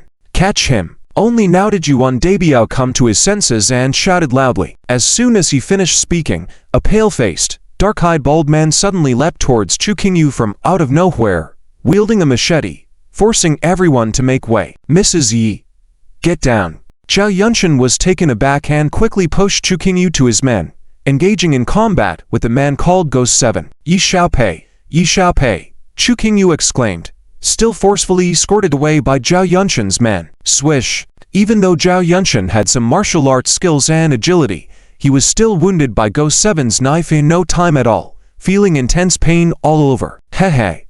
Anyone who blocks me dies. Ghost 7 smirked, raising his machete at Zhao Yunshan. Everyone present was holding their breath in nervous anticipation. They all knew Ghost 7's reputation. He was a highly paid enforcer for the White Wolfgang, responsible for maintaining order in the Imperial nightclub for Yuan Dabiao, with a history of violence. Some even believed that he could commit murder without repercussions due to the protection of the White Wolfgang's powerful connections. No one doubted that he would dare to kill Zhao Yunshan now. Trouble. Zhao Yunshan was clearly outmatched by Ghost 7, especially as he was caught off guard and unarmed. Swish. As Zhao Yunshan felt the icy presence of death, Ghost 7's menacing face suddenly seemed to get further and further away. Ghost 7, who had boasted about himself as an evil spirit in the eyes of others, was now trembling as if faced with a divine being. Before he could react, there was a burst of pain in his face, sending him flying backward and crashing into the wall, slowly sliding to the ground. Knockout. Look, isn't that Chu Qingyu? Due to the riot that had broken out, Chu Yinghu and Chu Biao had already followed the crowd and left the nightclub. However, the two of them, concerned about what was happening inside, stayed outside the entrance for a long time and refused to leave. Unexpectedly, they saw the scene of Chu Qingyu being surrounded by a group of men and getting into a car. Hehe, looks like Chu Qingyu is going to have a good time tonight. Up until now, Chu Yinghu still didn't understand what had happened. Thinking that Chu Qingyu was being forced into the car, she was already imagining a scene of her engaging in a fiery battle with a group of men tonight. Chu Biao was a bit smarter than her. Even though she wasn't clear about what was happening inside, she guessed that those were people sent by Yi Zi. They were probably just protecting Chu Qingyu and leaving. Of course, both of them were just speculating. You. Let me go back, I want to see Yi Zi. Madam Yi, you don't need to worrying about Mr. Yi. His skills are more than enough to deal with those guys. Let's leave first. Chu Qingwu, sitting in the car, was worried about Yi Zhao's safety and insisted on getting out of the car. But unfortunately, Zhao Yunshan had accepted Yi Zhao's orders. How could he let her go back? At this moment, the sirens rang around, and the people sent by Zhang Nanchang were about to arrive at the scene. Zhao Yunshan didn't know the relationship between Zhang Nanchang and Yi Zi, so he allowed someone to take Chu Qingwu away first and hurriedly returned to inform Yi Zi to leave. Inside the VIP room of the nightclub, after witnessing Yi Zhao's extraordinary skills, Yuan Dabiao was already sweating cold all over. Brother Dabiao, what did you just say? Yi Zi deliberately showed a relaxed smile and slowly approached him step by step. His posture at this moment, in the eyes of those around, was absolutely domineering. Get him. Yuan Dabiao was nearly crushed by this pressure. He waved his hand, letting his men make a final struggle. He quickly turned around and tried to escape. Unfortunately, Zhao Yunshan happened to return and, along with his people, blocked him. The people from the Bailang faction were not stupid. Seeing the situation where there were more people from Yi Zi than them, they all rushed forward wanting to deal with Yi Zi first. Zhao Yunshan's people also wanted to rush forward to help, but they saw Yi Zi entering the crowd, knocking down more than a dozen people with his every move. Too amazing. Seeing Yi Zi like a god incarnate, Yuan Dabiao collapsed to the ground, wanting to curse loudly. Huan Er spread the word that Yi Zi was useless. Stand up. Let me see if I can't kill you. Play the pig to eat the tiger. Definitely play the pig to eat the tiger. At this moment, Yuan Dabiao suddenly realized Yi Zi was actually a hidden boss, that now being pressed down by Zhao Yunshan, Yuan Dabiao could only utter harsh words threatening, Yi Zi, I advise you to release me obediently. Provoking the Bailang faction like this, sooner or later, it will be your own demise. Hey. Really? Yi Zi didn't even bother with his threat. After a chair was brought over, he casually sat down in front of Zhao Yunshan, lit a cigarette. With a gesture, Zhao Yunshan nodded immediately and without hesitation, and landed a punch on Yuan Dabiao's face, making him spit out blood from his mouth. You! How dare you hit me? Yuan Dabiao spat out blood. Due to his disbelief and refusal to accept the situation, he kept on being tough, only to receive Zhao Yunshan's second punch. You! Dare to hit me again. Smack. The third punch. Smack smack. Fourth punch. Fifth punch. And so on. Stop. Stop it. Grandpa Yi, I am your grandson. After being beaten up harshly, Yuan Dabiao, finally submissive, collapsed before Yi Zi like a boneless worm. Without hesitation, Yi Zi stepped on his head, his killing intent evident, coldly asked, Yuan Dabiao, you have already been sentenced to death by me. Do you know why? Grandpa, Yi Zi, spare my life. I won't dare to hinder the deliveries from the Chu family's fabric factory again. It seems you still don't understand. Yi Zi kicked Yuan Dabiao hard, causing him to crash into a table, being mercilessly pressed down under heavy objects. You are going to die because you had thieving intentions towards my woman. Let it be known to all, Chu Qingwu belongs to me. Whoever dares to harbor these thieving thoughts will have to die. The word death lingered heavily in the air. No one dared to make a sound in the room. Yuan Dabiao regretted deeply, thinking that Chu Qing's son was offering him money and people, but he had actually brought upon himself a death god. Zhang Nanchang is here. At this moment, someone called out. A group of constables quickly rushed into the scene, with guns in hand, shouting not to move. Originally, Yi Zi thought that the people from the Bailang faction would flee like rats upon seeing the constables. Yet, Yuan Dabiao, who was nearly passed out, seemed to be calling out for a savior when he saw the constables. Zhang Nanchang, save me. Please save me. These people broke into our nightclub, causing chaos. Please arrest them. Yuan Dabiao was excited, with hopeful glimmers in his eyes, apparently certain that Zhang Nanchang would be on his side. Zhang Nanchang gave him a glance, then walked over calmly. However, the moment he saw the man sitting in the center, he trembled. Oh my! Turns out the one who came to destroy the Emperor nightclub today was Yi Zi. Zhang Nanchang, arrest him quickly. He's a thug. Yuan Dabiao shouted again. Unexpectedly, Zhang Nanchang walked over and gave him a resounding slap across the face. As a result, Yuan Dabiao instantly deflated, Why, weren't the Bai Lang faction and him on good terms? How could he suddenly turn away like this? Yi Zi was surprised by Yuan Dabia's reaction, realizing that Zhang Nanchang was someone who went with the tie. He had underestimated him before. You quickly arrest Yuan Dabia and the others. After Zhang Nanchang's order, he wiped off the cold sweat from his forehead, briskly walked to Yi Zi, with a smile, said, Yi Zi, why did you come personally tonight to help us enforce the law? What? Zhang Nanchang is also going to call this guy Yi Zi young master. At this moment, Yuan Dabia, who was caught, finally understood what kind of existence he had provoked. Despite wanting to make advances towards his wife, he had made a fatal mistake. Zhao Yunshan and the others were also extremely surprised. Even though they knew about Yi Zhao's prestigious status, they hadn't expected even Zhang Nanchang to try to please him this way, making them realize his true influence. Well, these people dared to provoke my wife, so I gave them a lesson. Yi Zi stood up, nonchalantly instructed Zhang Nanchang, since you're here, interrogate him well and make him confess everything that happened behind the scenes. Yes, young Master Yi. Zhang Nanchang immediately nodded and agreed, surprised by Yi Zhao's bold actions of confronting the Bai Lang faction head-on. It seemed likely that he might inherit the Yi family in the future. Thinking about this, Zhang Nanchang decided to try even harder to please Yi Zi. The news about the nightclub incident quickly reached a large villa in the Wuchang Haijing district. A man in white pajamas listened to his subordinates report through the phone, revealing a mysterious smile. Is that so? Is it that man who injured Du Haben? I didn't expect him to not only be skilled but also establish his own power in Wuchang. It's no wonder he's so arrogant that he actually dares to openly challenge our Bai Lang faction. He's really overestimating his abilities. The Bai Lang faction's strength is not as simple as it appears. Yi Zi didn't return that night, and Chu Qingwu was destined to have a sleepless night. Unfortunately, she couldn't reach him by phone as it kept saying out of service area. She could only pray silently for his safe return. Dragging her exhausted and sleep-deprived body, Chu Qingwu returned to work at the Chu family fabric factory. To her surprise, early in the morning, good news arrived. The gangsters who had been blocking the deliveries at the highway intersection had mysteriously disappeared. The Chu family fabric factory naturally had to hold a meeting to discuss how to expedite the deliveries. Chu Qingwu had just entered the meeting room when her grandmother noticed her haggard appearance and lack of energy, frowning and asking, Qingwu, why do you look so bad? Before Chu Qingwu could respond, a voice filled with disdain rang out. Hehe, Chu Qingwu, were you too indulgent last night, having a big battle with a lot of men? The battle was too intense, hence you look so pathetic today.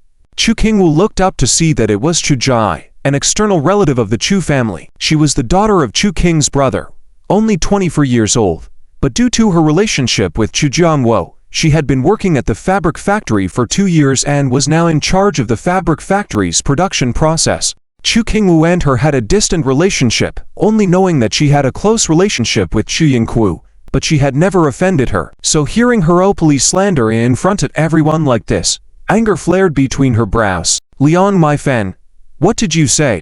Do you know the consequences of speaking like that? Chu Qingwu also had a temper, not to mention she is now the person in charge of the fabric factory, with a higher status and power than Liang Maifeng. How could she tolerate Liang Maifeng's baseless accusations against herself? Yes, Maifeng, who gave you permission to say such things in the company? We are all sisters, why are you slandering Qingwu?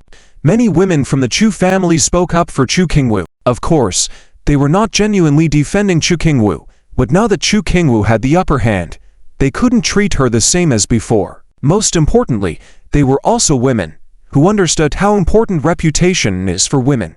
Liang Maifeng's groundless accusations in the company were unacceptable. Maifeng, without evidence, it's better not to say such things. Chu Qing also joined in the gossip, a departure from his usual behavior, seeming to be criticizing Liang Maifeng, but actually helping her bring out evidence. In fact, Liang Maifeng's attack on Chu Qingwu today was orchestrated by him.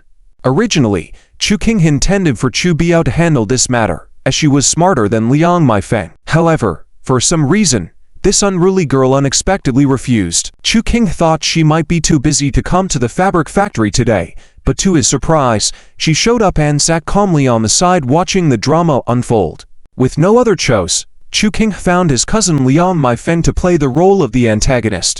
Even though Chu King was confident of bringing down Chu King with this time, as someone with a deep cunning, he would not openly play the villain for the sake of his image. Sure enough, upon hearing Chu King's remarks, Liang Meifeng immediately smiled and said, "Ha ha, without evidence, how could I dare to speak randomly? Chu King Wu, did you negotiate with Yuan Debia at the Imperial nightclub last night? What's the problem with that?" Chu King Wu almost hesitated.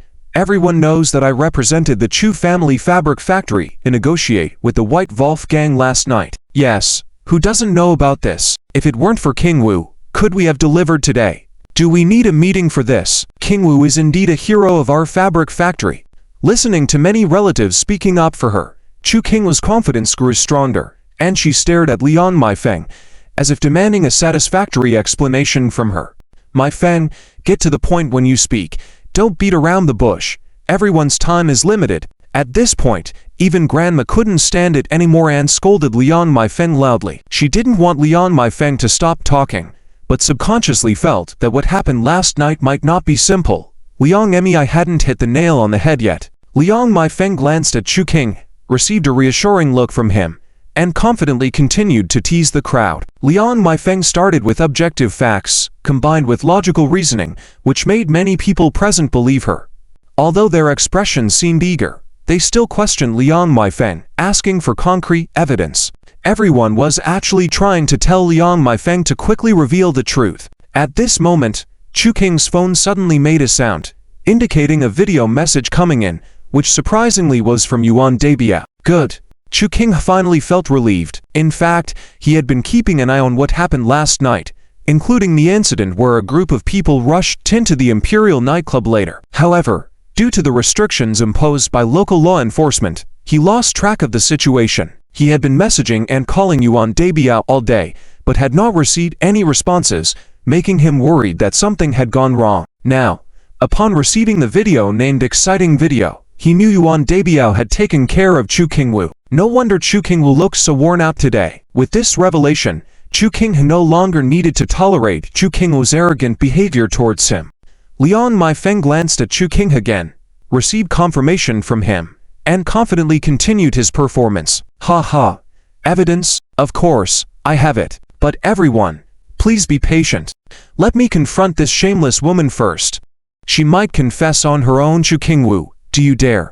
I didn't do anything inappropriate. Why should I fear confronting anyone? Chu King Wu replied coldly, displaying a conscience-free appearance. Surprisingly, Liang Meifeng coldly chuckled to herself and immediately asked, "Then let me ask you. Yuan Debiao is a well-known playboy in Flower City. Last night, when you went to negotiate with him, didn't he require you to sleep with him?" This, Chu King Wu hesitated for a moment but eventually nodded and said, "Yes, he did. But what?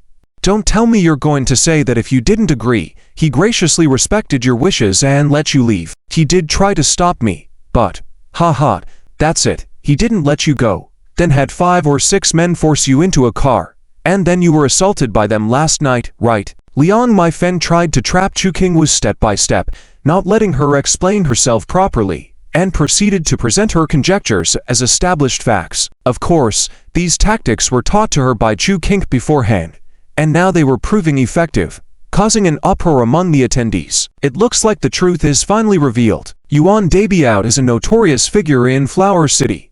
What wouldn't those shady hoodlums like him do? Ha ha, per easy.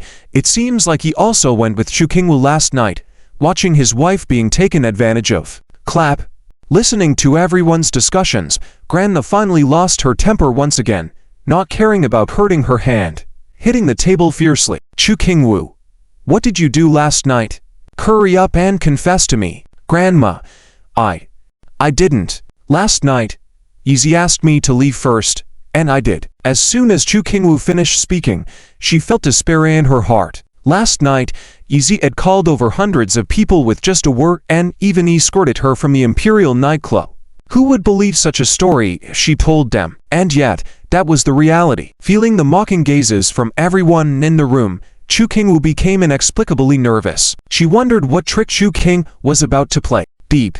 The projector is turned on. The screen lights up with a burst of light spreading out. The entire conference room is filled with expectant gazes, as if waiting to see a blockbuster of the year. Some are rubbing their hands in anticipation, some are focused intently, and there are even men glancing at Chu King-woo from time to time, then back at the screen.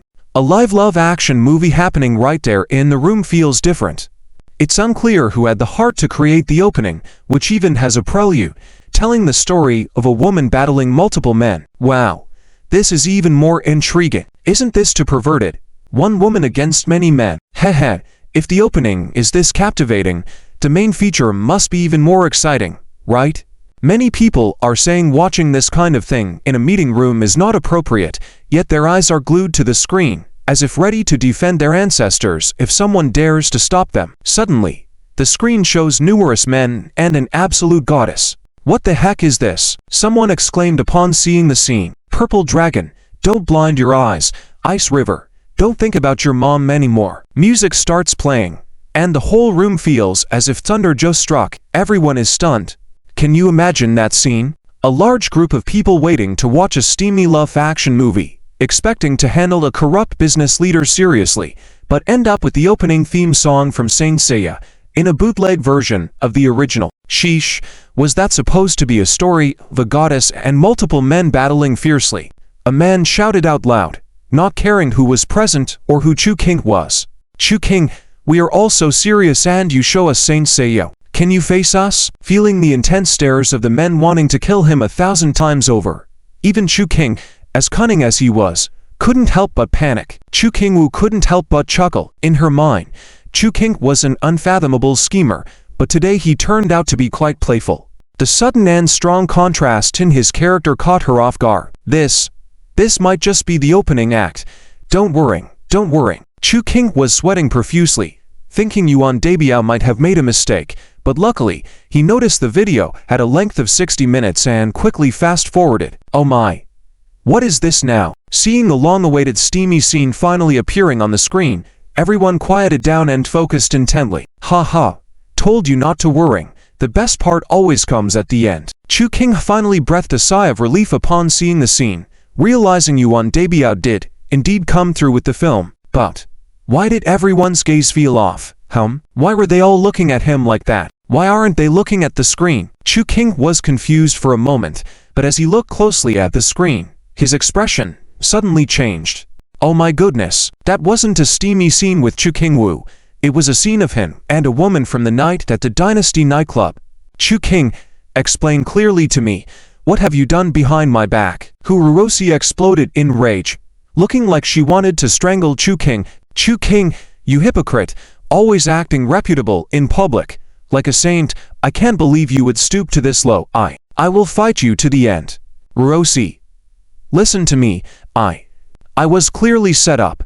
But Huruosi wouldn't hear any explanations from Chu King and immediately started wrestling with him. Having an affair outside is one thing, but playing it in public is another. Where does that leave her?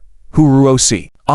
Such a facade of dignity. Looks can be deceiving. Don't blame King too much. Every man enjoys straying.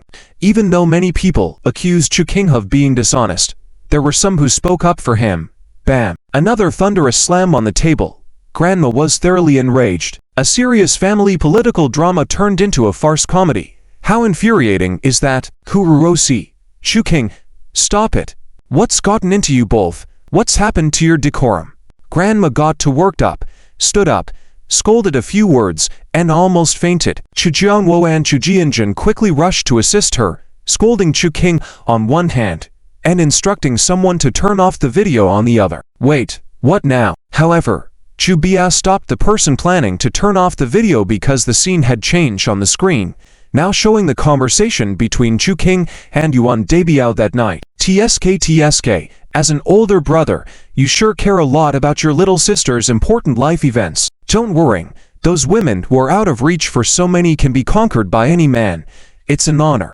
I don't mind showing off how I won her over, so that all the men in Huacheng would envy me, haha. Well, I'm also looking forward to admiring Big Biao's impressive performance in bed. As soon as this dialogue was out, everyone with a brain started to realize what was going on.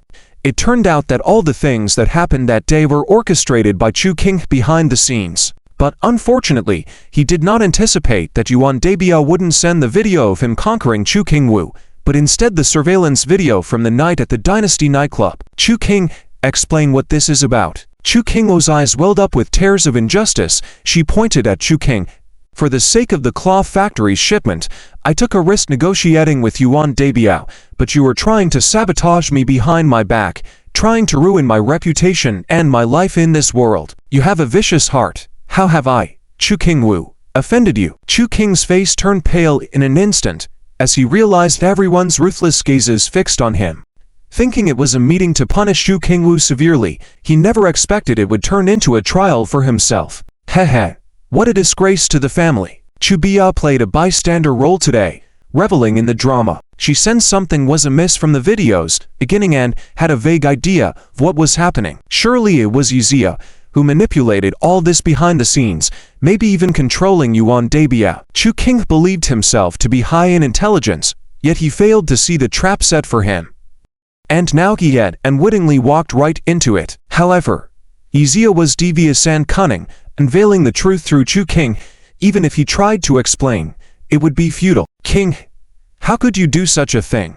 Explain to Grandma. Chu Jianwo didn't want to see his son go down, so he quickly reminded him. Grandma, Before Chu King could say a word, Grandma slammed her hand on the table in anger. King, you've disappointed me so much. I know you are not happy that Qingwu took on the leadership position, but we are family. Why would you stoop so low? With the shameful act exposed in public, even though Grandma was fond of Chu King, she couldn't continue to shield him. Chu King realized he was in trouble, but even now, he couldn't fathom why Yuan Debia would betray him like this. Little did he know, Yuzia had actually cleaned up Yuan Debia for Chu Qingwu. King, put down all your work, go home and reflect for a month. You won't receive any salary for this month, can't go anywhere.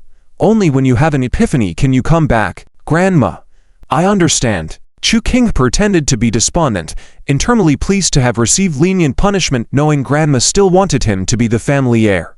Grandma, I'm tired. I'm going home to rest today. Exhausted both physically and mentally, Chu Qingwu had only come to work out of obligation, and now, seeing Grandma protect Chu King so readily, she left in anger. Humph, what a temper. Is this how leaders behave? Can men go whenever they wish? Seeing that she couldn't bring down Chu King through Chu Qingwu, Liang Meifeng scoffed, assuming she still had the upper hand, being supported by the elders of the Chu family. Little did she know, Chu Qingwu stopped in her tracks, turned back, and gave her a cold stare that sent shivers down her spine. Just as Liang Meifeng thought of how to deal with Chu Qingwu, Chu Biao took a bold step. Sister Qingwu, this woman helped Chu King defame you, a despicable act. If you want to punish her, I can help you. Chu Biao's sudden change in attitude surprised many, including her father Chu Jianjun. Was she switching sides because she thought Chu Qingwu had gained all the power and was about to turn against her? Okay. Then help me slap her twice. Chu Qingwu was seething with anger and couldn't tolerate Liang Meifeng's behavior anymore. After this incident, she realized kindness alone wasn't enough. Everyone would take advantage of you even if you did so much, and they would step all over you. So, she needed to change. She needed to stand up for herself. Chu Qingwu, you. A woman who used her body to rise to power, with the Chu family elders present. What are you trying to prove here? Liang Meifeng failed to grasp the situation, thinking she could use the elders' authority to quiet Chu Qingwu. Little did she know, Chu Qingwu shouted, Chu Biao, are you just saying those things? Of course not. Chu Biao, also awaken, unflinchingly smacked Liang Meifeng across the face. A crisp, resounding slap. Chu Qingwu, Chu Biao, you just wait for me. Liang Meifeng was still full of youthful arrogance, unable to bear this anger at all. Not only did she not think she was wrong, she actually held a grudge against Chu Qingwu and her sister, and left without a second thought. Qingwu, don't bother with women like Liang Meifeng too much. Yes, President Chu, take care of yourself. Fortunately, there were still many people who could distinguish right from wrong and understand the situation clearly, and they comforted Chu Qingwu a few words. However, the elders of the Chu family, especially Chu Jianwo and Chu Jianjun, never expressed their stance. Chu Qingwu realized the situation. For the Chu family, She was just a tool to be used. Even if she had value for use, she would never be respected by the Chu family's elders and would never receive their care. The harder she worked and the more she advanced, the more wary these people became of her, afraid that she would threaten their status and take away what they had. Even her grandmother felt the same way. She had already recognized that the things of the Chu family could only be entrusted to the men of the Chu family. Understanding this, Chu Qingwu left disappointed, walking out of the fabric factory, only to suddenly discover that Yizi was waiting for her leaning on his Rolls-Royce. "Wife, what's wrong?" Yizi quickly put out his cigarette and ran over. He had always been controlling everything in the background, but he never expected his wife to come out early, let alone see her looking so aggrieved and hurt. "Yizi, are you okay?" Unexpectedly, when Chu Qingwu saw her, she breathed a sigh of relief, and for the first time, she took the initiative to hug him. Yizi was a little surprised by the affection and gently hugged his wife's slender waist, only to find her crying in his arms. "Wife, I'm sorry, I didn't mean to. I was at the Jiangnan Anti-Triad Bureau last night and couldn't use my phone," Yizi explained quickly. I understand." After venting her emotions, Chu Qingwu regained her composure, quickly getting out of Yishao's arms. There were people coming and going outside the fabric factory, and the two of them embracing next to the Rolls-Royce. How eye-catching. Muao, muao. Many people kindly teased them, making Chu Qingwu's cheeks instantly turn red. Yizi also didn't know how to feel. Hugging his wife like this, why did he still feel embarrassed? It was like they were newly in love. "Yizi, let's talk in the car." Chu Qingwu hurriedly got into the car, shy like a teenage girl in love. Yizi liked his wife this way, smiling and getting into the car with her. "Tell me quickly, what happened last night? Why did Yuan Dabiao send a video to Chu Qing today?" "What video?" "Humph. Don't pretend you don't know. What are you hiding from me? Come clean." Chu Qingwu was a little cold, a little angry, and a little petulant as she questioned Yizi. "Okay."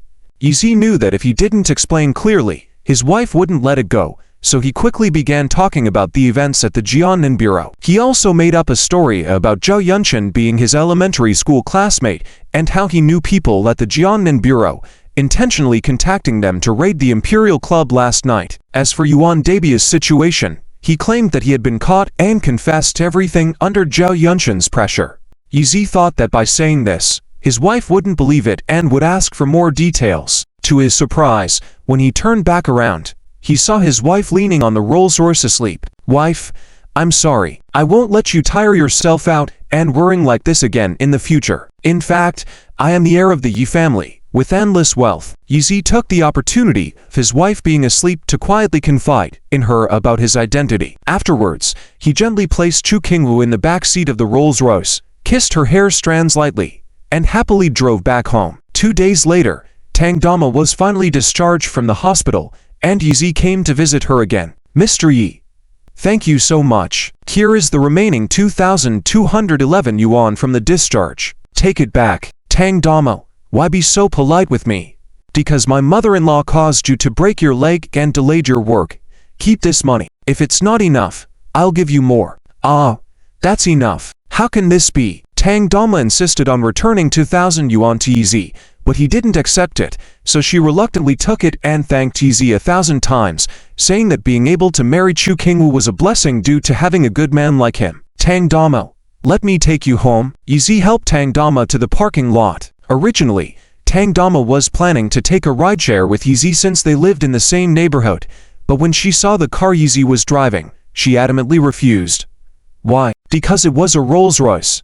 Although Tang Dama was poor, she was not lacking in knowledge. This was a car that only big bosses could afford. If she got in and dirtied it, what would she do? Despite Yishao's persuasion, Tang Dama refused to get in the car, truly making him amused and helpless. Just as he was about to drive away in resignation, Tang Dama received a phone call. "What?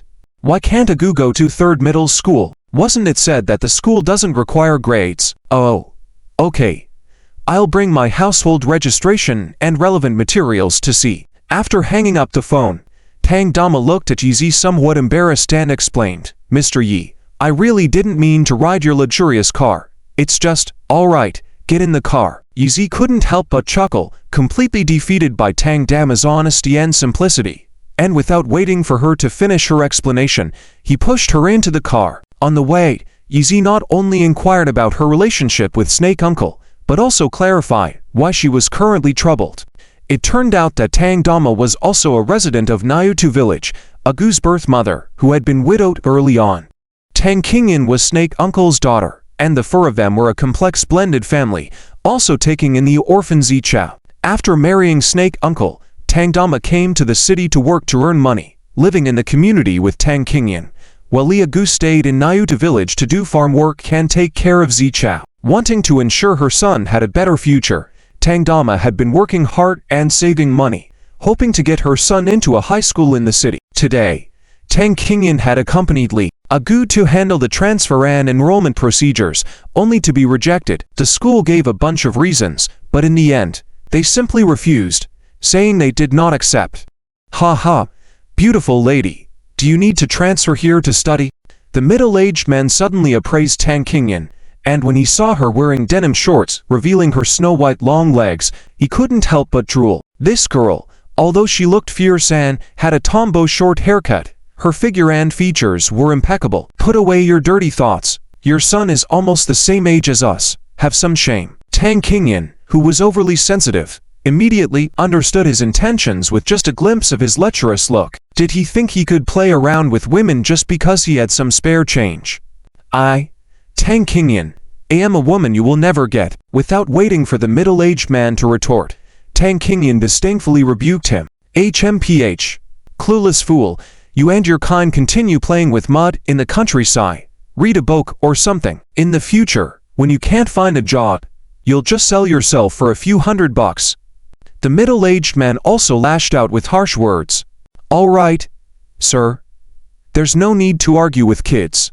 They haven't been polished by society yet. They don't understand these things. Why are you getting angry with them? The female teacher quickly intervened, giving Tang Qingyan and Li Ergu a contemptuous look, urging them to leave. Later, the female teacher had to go somewhere else to handle procedures and took the middle-aged man out of the classroom. Huacheng Third Middle School was not big, and the teaching staff was limited. The office faced the school road, which led to the parking lot. Suddenly, they saw a Rolls-Royce pulling in, and both of them were surprised. Teacher, does your school have such wealthy people? The middle-aged man couldn't help but marvel. He previously thought Huacheng Third Middle School was a lower-tier school, attended by students seeking easy diplomas, and didn't expect to encounter top-tier wealthy individuals. He had driven his BMW here, thinking he would stand out, but never expected to see a Rolls-Royce parked next to his BMW, making him feel inelegant as a nouveau rich. Hehe. Now you see the reputation of our school. Getting 50,000 sponsorship for your son to study here will definitely profit. Although the teacher was unsure of what was happening, she shamelessly flaunted the school to secure more financial support. The middle-aged man shook his head in frustration. He had initially wanted to see if there were any young, beautiful female teachers here to pursue, but now he just wanted to quickly help his unruly son complete the registration and leave. However, when he saw the driver and a shabby middle-aged woman getting out of the Rolls-Royce, he was suddenly taken aback. What's going on? How can a top-class luxury car like that have a countryside woman like her getting out? The female teacher was equally puzzled. Nowadays, every kind of person existed. At that moment, Tang Qingyan walked out with simple Li Ergu, feeling hopeless about enrollment. Alas, in this day and age, nothing could be accomplished without money. Surprisingly, when she looked up, she saw Yi Shaohu and Mrs. Tang approaching, drawing the attention of passers-by on the school road. Mom, Tang Qingyan exclaimed in astonishment. Her mother's timid appearance and the background of the Rolls-Royce seemed completely mismatched. Middle-aged man and the female teacher were shocked to hear Tang Qingyan and Li Ergu call the woman mom. How could this poor family afford a luxurious car worth millions? Qingyan, has Li Ergu's enrollment been settled? Yi Shaohu quickly approached the group with Mrs. Tang and inquired. Li Ergu didn't pass the entrance exam, so we need 50,000 sponsorship fee. Tang Qingyan replied straightforwardly. What? 50,000? Mrs. Tang was shocked and asked the teacher, Teacher, I inquired before. Didn't you say the sponsorship fee was only 5,000? For those who meet the standard entrance exam score, it's indeed 5,000, but since your child didn't, it starts at least at 50,000. The teacher explained with a smile, noticing Mrs. Tang's luxury car. She was still uncertain about the relationship among the individuals and Yi Xiaohuo's background. Although he was thought to be a driver, who was the owner? Was he truly wealthy? Given his attire, most importantly, which wealthy person would drive their own Rolls-Royce? Oh, 50,000. Mrs. Tang was clearly in a dilemma. Teacher, hurry up and help me with the process. I run a big business, dealing with thousands to millions. I don't have time to waste with these common people here. The middle-aged man grew impatient. Since there was no chance to flirt with beautiful women, why stay here? Additionally, he needed to showcase his superiority. Otherwise, who would know he was a wealthy man? Thus, he spoke loudly, hoping to attract attention from the entire school and allure some money-seeking women. All right. The teacher nodded to the middle-aged man and then turned to dismiss Mrs. Tang and the others. If you don't have the money, just leave. Stop asking the same question with each new person. It's pointless. Initially, she had some hope that Yi Xiaohu and the others would come with money, as the sponsorship fee was a significant source of income for the school. Well, Ergu, let's go. It's not that I don't want you to study, but we simply don't have the money for it. Even if you don't study, you can still be successful in the future. Mrs. Tang and Tang Qingyan consoled Li Ergu. Li Ergu nodded, but Yi Xiaohu could see the disappointment in his eyes. Perhaps this simple boy from Niutu village truly wanted to change his life through studying. Teacher, I'll pay the sponsorship fee for them. Could you help with the enrollment process? Yi Xiaohu offered, leaving everyone astounded. Before Tang Qingyan could decline, Li Ergu suddenly knelt in front of Yi Xiaohu, expressing his gratitude emotionally. Yi big brother, I have no education. I just want to study more to become smarter. This 50,000 yuan for studying is a great favor, and once I succeed in the future, I will definitely repay you.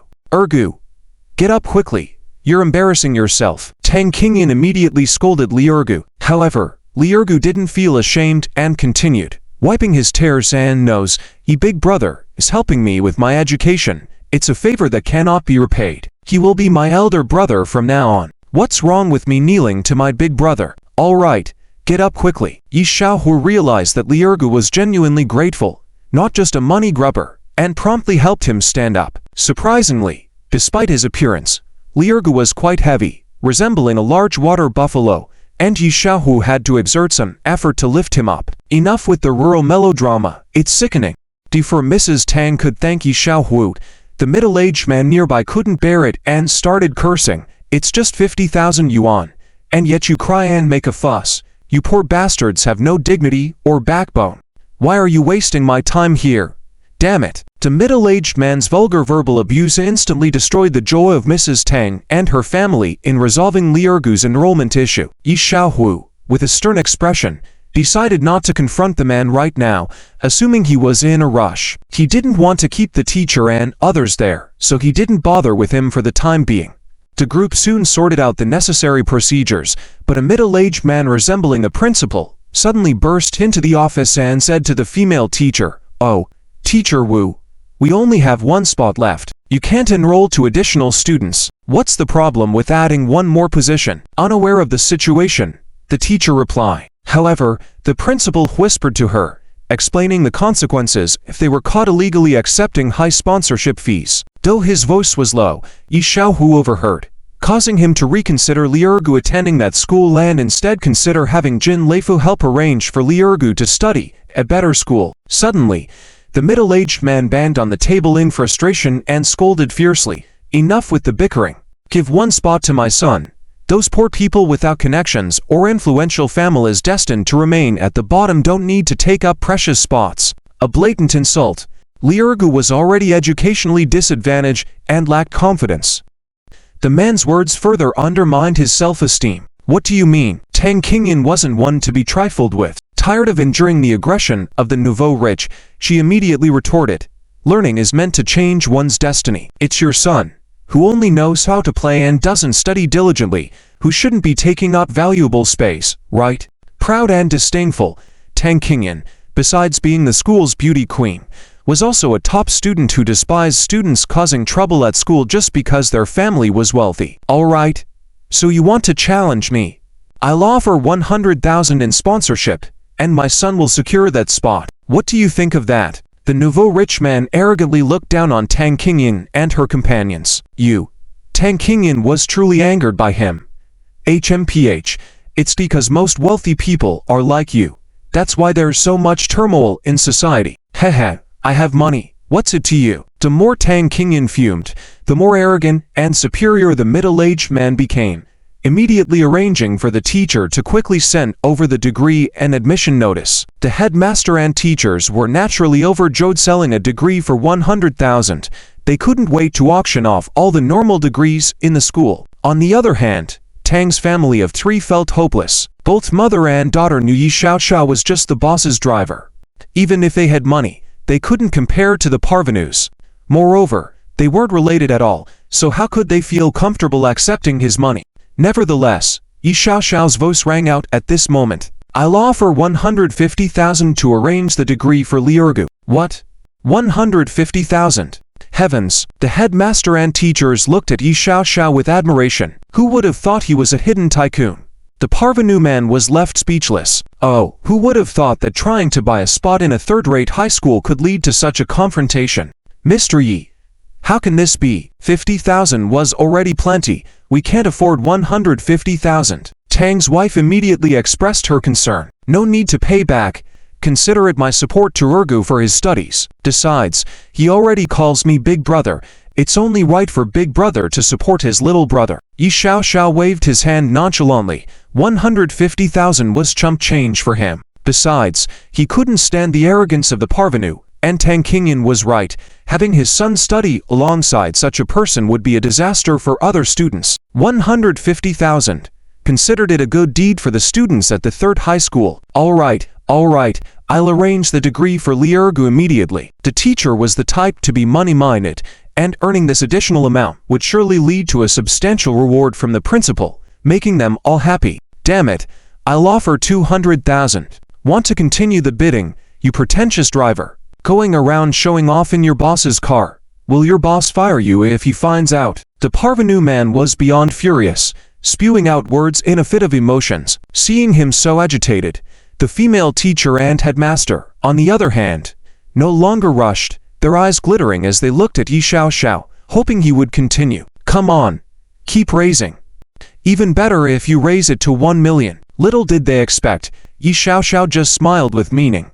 That's right, you've guessed it, I am indeed a driver. If you can afford the 200,000 sponsorship fee, we don't need this degree. Ha ha, testing my patience, ha, too bad you miscalculated. I have more money than you can imagine. The parvenu was actually feeling a bit sorry. 200,000 was not a small amount for him. His son might not even graduate, so the money might go to waste in the end. Thinking about it made his heart ache, a twinge of pain. However, the path of showing off was one he couldn't turn back from. He immediately added another 150,000 to the school's account. Then, he gritted his teeth, trying to suppress his pain, as he said to Tang Qingyan, "Beautiful lady, although I don't know what your relationship is with this man, he only has this bit of ability. Even though I don't have a Rolls Royce, I'm still a boss. Do you want to enjoy life with me?" It was too much of a loss to show off with 200,000, but if he could win over a beautiful woman, it would be worth it. Of course, Tang Qingyan spat at him without hesitation. Yi Xiaoxiao found it amusing to watch. Tang Qingyan was truly anti-elitist, and yet this parvenu hadn't even realized it. His IQ really was quite low. All right, Ergu, we won't take the spot at this third-rate school. I'll help you transfer to Huachengno, one middle school. What? Huachengno, one middle school. The words from Yi Xiaoxiao caused a commotion in the office. Who didn't know that Huachengno, one middle school was a proper public school, and to get in, you needed exceptional grades. Li Ergu hadn't even taken the high school entrance exam, dreaming of attending Huachengno, one middle school was simply wishful thinking. Ha ha. I see why you said that. The parvenu suddenly burst into exaggerated laughter, pointing at Yi Xiaoxiao with an even more unmannered expression. How can there be such a ridiculous person in the world? Clearly having little money, but insisting on acting as if they're powerful, coming out to show off in the boss's car, flaunting wealth, trying to outdo me and saying such funny things. How did you even grow such thick skin? Ha ha, too hilarious. I have to recur to you. Expose your actions. Let the whole Huacheng know you are an idiotic show-off. Yi Xiaoxiao didn't expect that his words would cause the parvenu to react in such a way. Furthermore, It drew disdainful glances from the female teacher and headmaster. They seemed to be looking at a ridiculous person. Even Tang Qingyan, who was embarrassed, couldn't help but shake her head and say, "All right, if we can't get the spot, let's go." "Don't you believe me either?" Yi Xiaoxiao furrowed his brow and said nothing more, quickly picking up his phone to send a voice message to Jin Leifu. "Hey, I have a friend who wants to transfer to Huachengno, one middle school, without a high school entrance exam score. Can you help arrange it for me?" He didn't address Jin Leifu by name, so no one in the office knew who he was talking to, and they found it quite amusing. "Ha ha, still clinging on. Are you sending a message to the Ministry of Education or the State Council? Do you expect them to change the policies just for you? Encountering someone like you really makes me laugh." The parvenu mocked and laughed while tears welled up in his eyes. Tang Qingyan also felt embarrassed and just left with her mother. As a student at Huachengno, one middle school herself, she also believed that Yi Xiaoxiao was just putting on an act. Who would believe that leaving a message could help get these things done? Must have thought he was the UN Secretary General. "Mr. Yi, let's go. I understand your intentions." Tang's wife had been stressed over Liurgu's admission to school, and of course, she had inquired about Huachengno, one middle school's policies. Without outstanding high school entrance exam scores, there was no way to enter that school. "Ha ha, get lost quickly, roll back home, and show off to your sister." The parvenu, who had been holding back his anger moments ago, had now spent 200,000 to win the show-off game, and was now mocking Yi Xiaoxiao without hesitation. Yi Xiaoxiao remained unfazed. Luckily, Jin Leifu's reply came quickly. He opened the voice message. "This type of thing is no problem. Send me your friend's information, and he can report to Huachengno, one middle school tomorrow." Upon hearing this, the parvenu laughed even more wildly. "Ha ha, I never thought the people you know can pull off tricks like this. Helping you with this kind of play, really broadening my horizons, to think there are such shameless and laughable people in the world. This is truly a rare sight. Ha ha." The parvenu was laughing hysterically, mocking Yi Xiaoxiao relentlessly, hoping to get others to join in. Little did he know that the female teacher, who had just been looking down on Yi Xiaoxiao, suddenly had a change in expression. The headmaster frowned and said, "That voice sounds familiar. I feel like I've heard it before." "Yes, it's the voice of some important person, but I can't recall at the moment." The female teacher also furrowed her brows, trying hard to remember. Yi Xiaoxiao had no idea that Jin Leifu had invested in a school in Huacheng, let alone that he was a major shareholder in the private Huachengno 3 middle school. Seeing their reactions, Tang Qingyan smelled something fishy. Could it be that Yi Xiaoxiao had actually just contacted a big shot in the education sector? Snap! At that moment, the office door was pushed open with great force, and a balding man with glasses walked in hurriedly. "Principal! Principal! Why are you here?" The headmaster and female teacher immediately called out respectfully. "What's going on? Did Mr. Jin come? I heard the person driving his Rolls-Royce was here. Where's Mr. Jin?" Upon hearing the principal's words, the headmaster and female teacher suddenly realized, "Oh, that voice was indeed from Mr. Jin Leifu. That's right. It just hit me.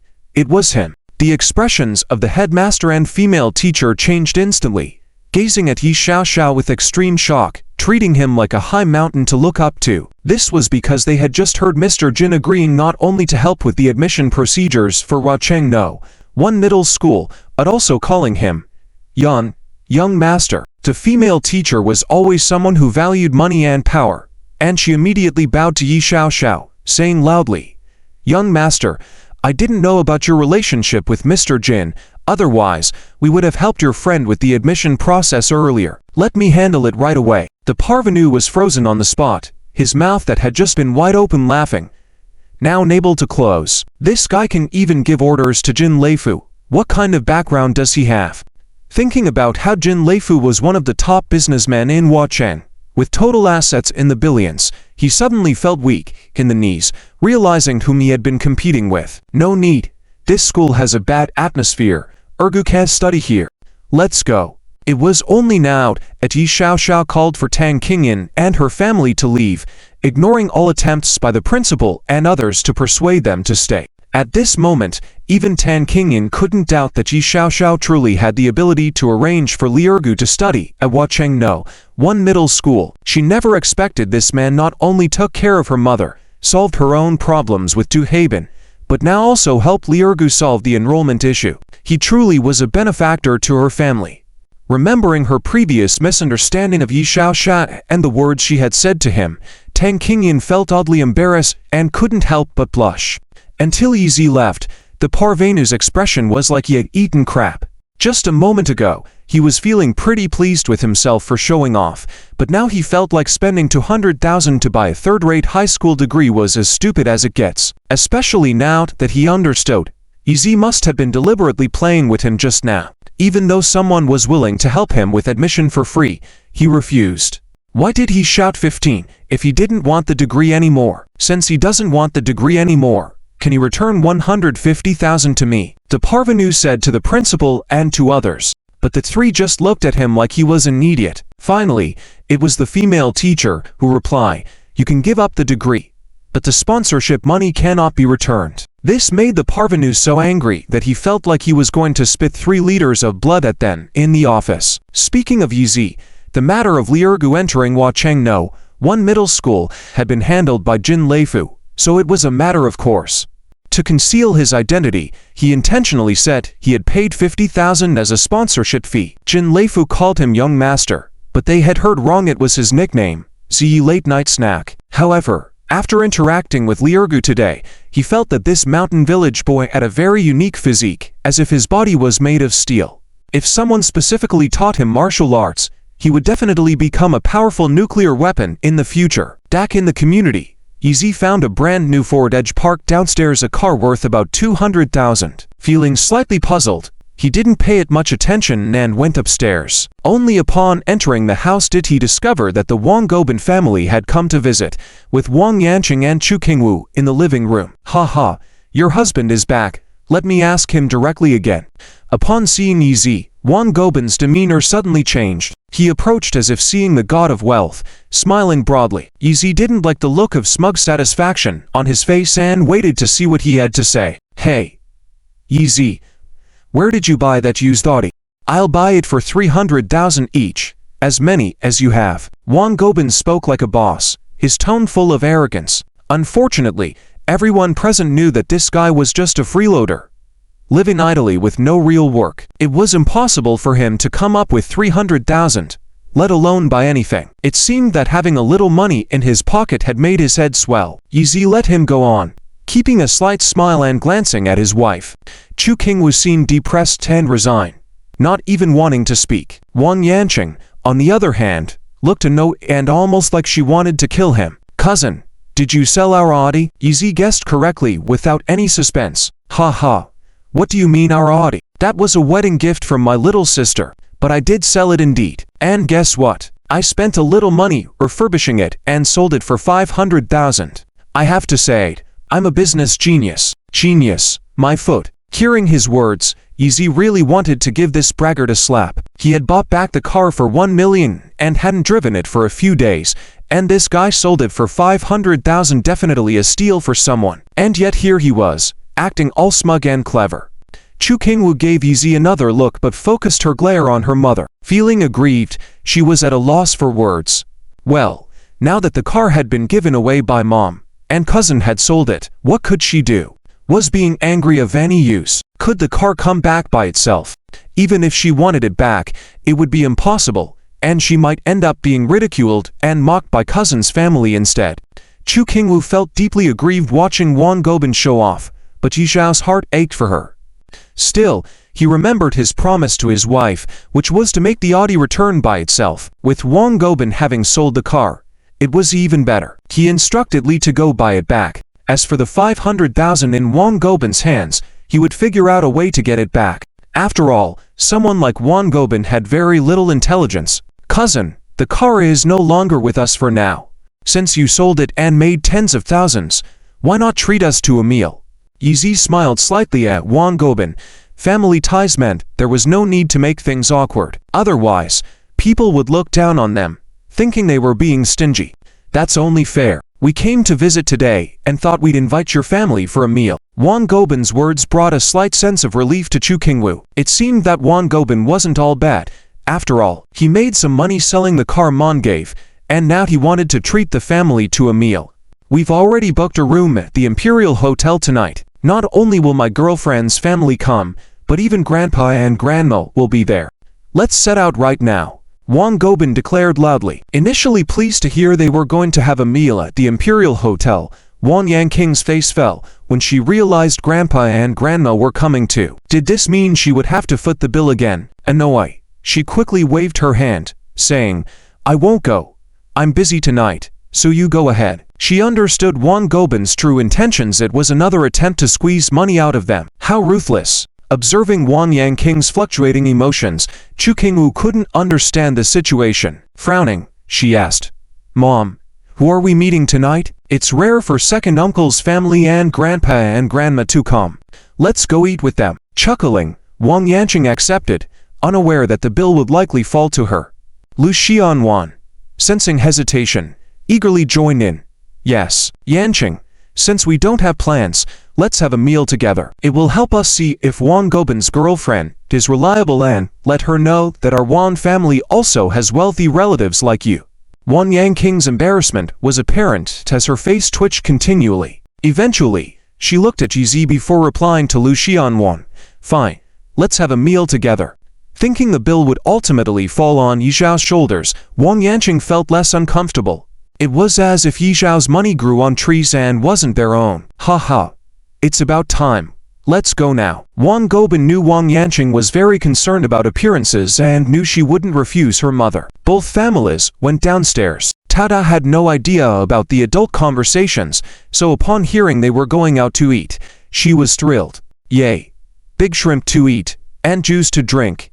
Tao Tao exclaimed joyfully, but Wang Gobin furrowed his brows and said, Yizi, why don't you and Tao Tao stay back? My car only fits 5 people. Hearing this, Chu Qingwu was livid. How dare Wang Gobin, after some unknown manipulation, lead to mother giving him a car, now want to haggle over who gets to go to dinner. Fortunately, Chu Qingwu was still unaware of Wang Gobin's plan to squeeze money out of them, or she might have confronted him right then and there.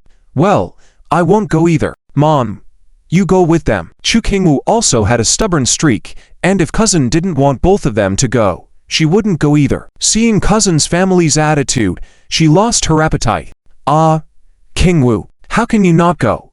Wang Yanqing grew anxious when Chu Qingwu said she wouldn't go as well. With both daughters refusing, who would pay for the dinner? Why can't I? I'm tired and don't feel like going. Chu Qingwu still had no idea of the hidden agenda and was adamant about staying at home. Qingwu, you should go with them. I'll stay back to take care of Tao Tao. Unexpectedly, it was Yizi who persuaded her to go.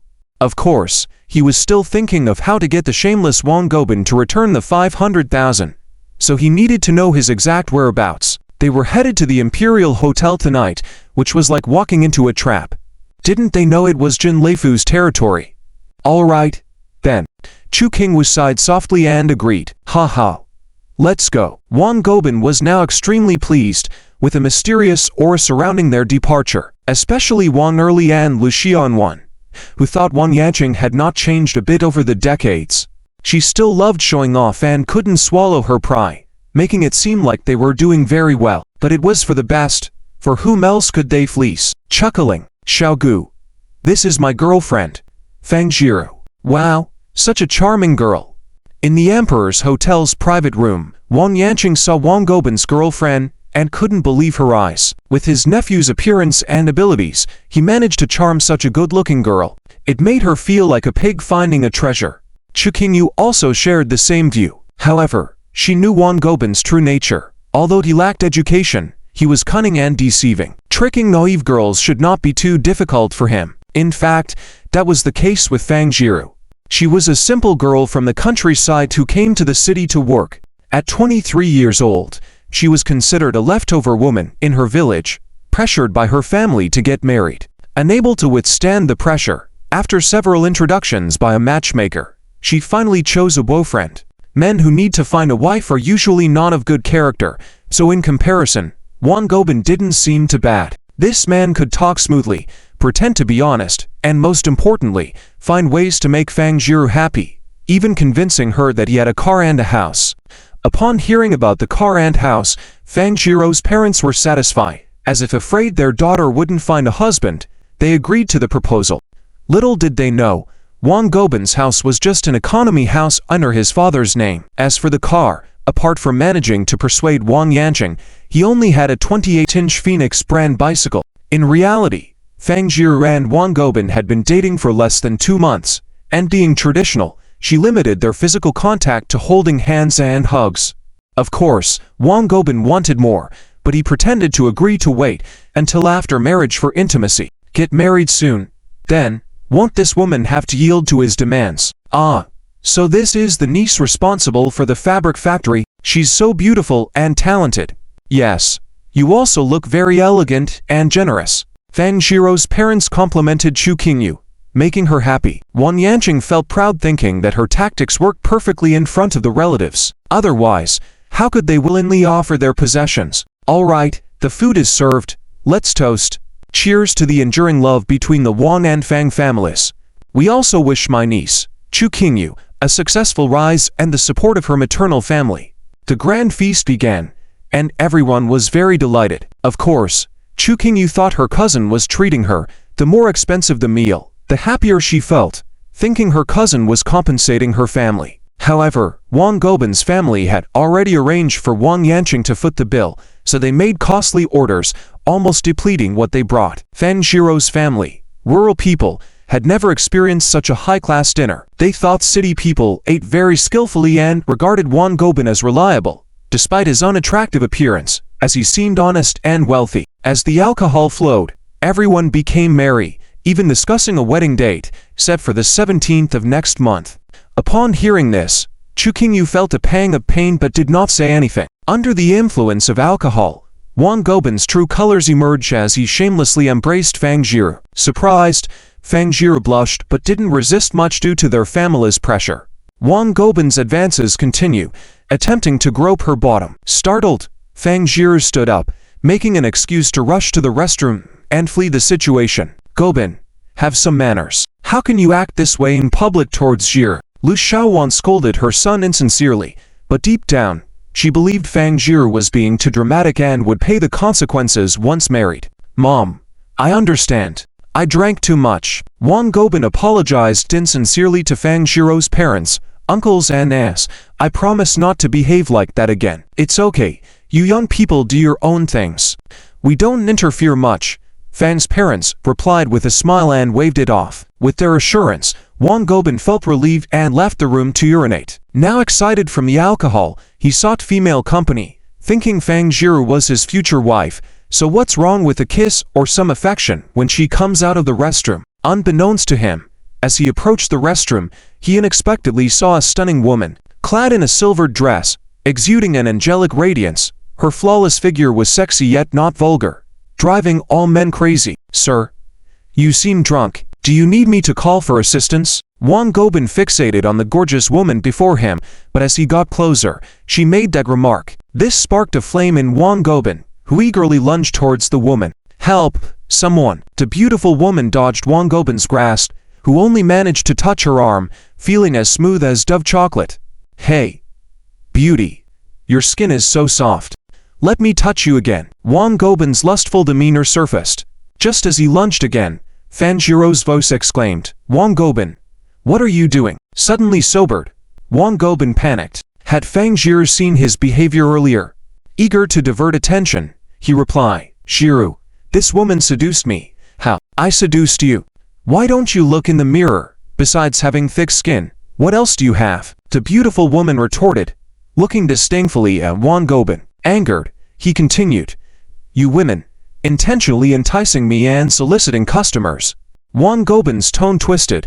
I can't believe this. A woman like you, a high-class place like Emperor's Hotel. Sir, show some respect.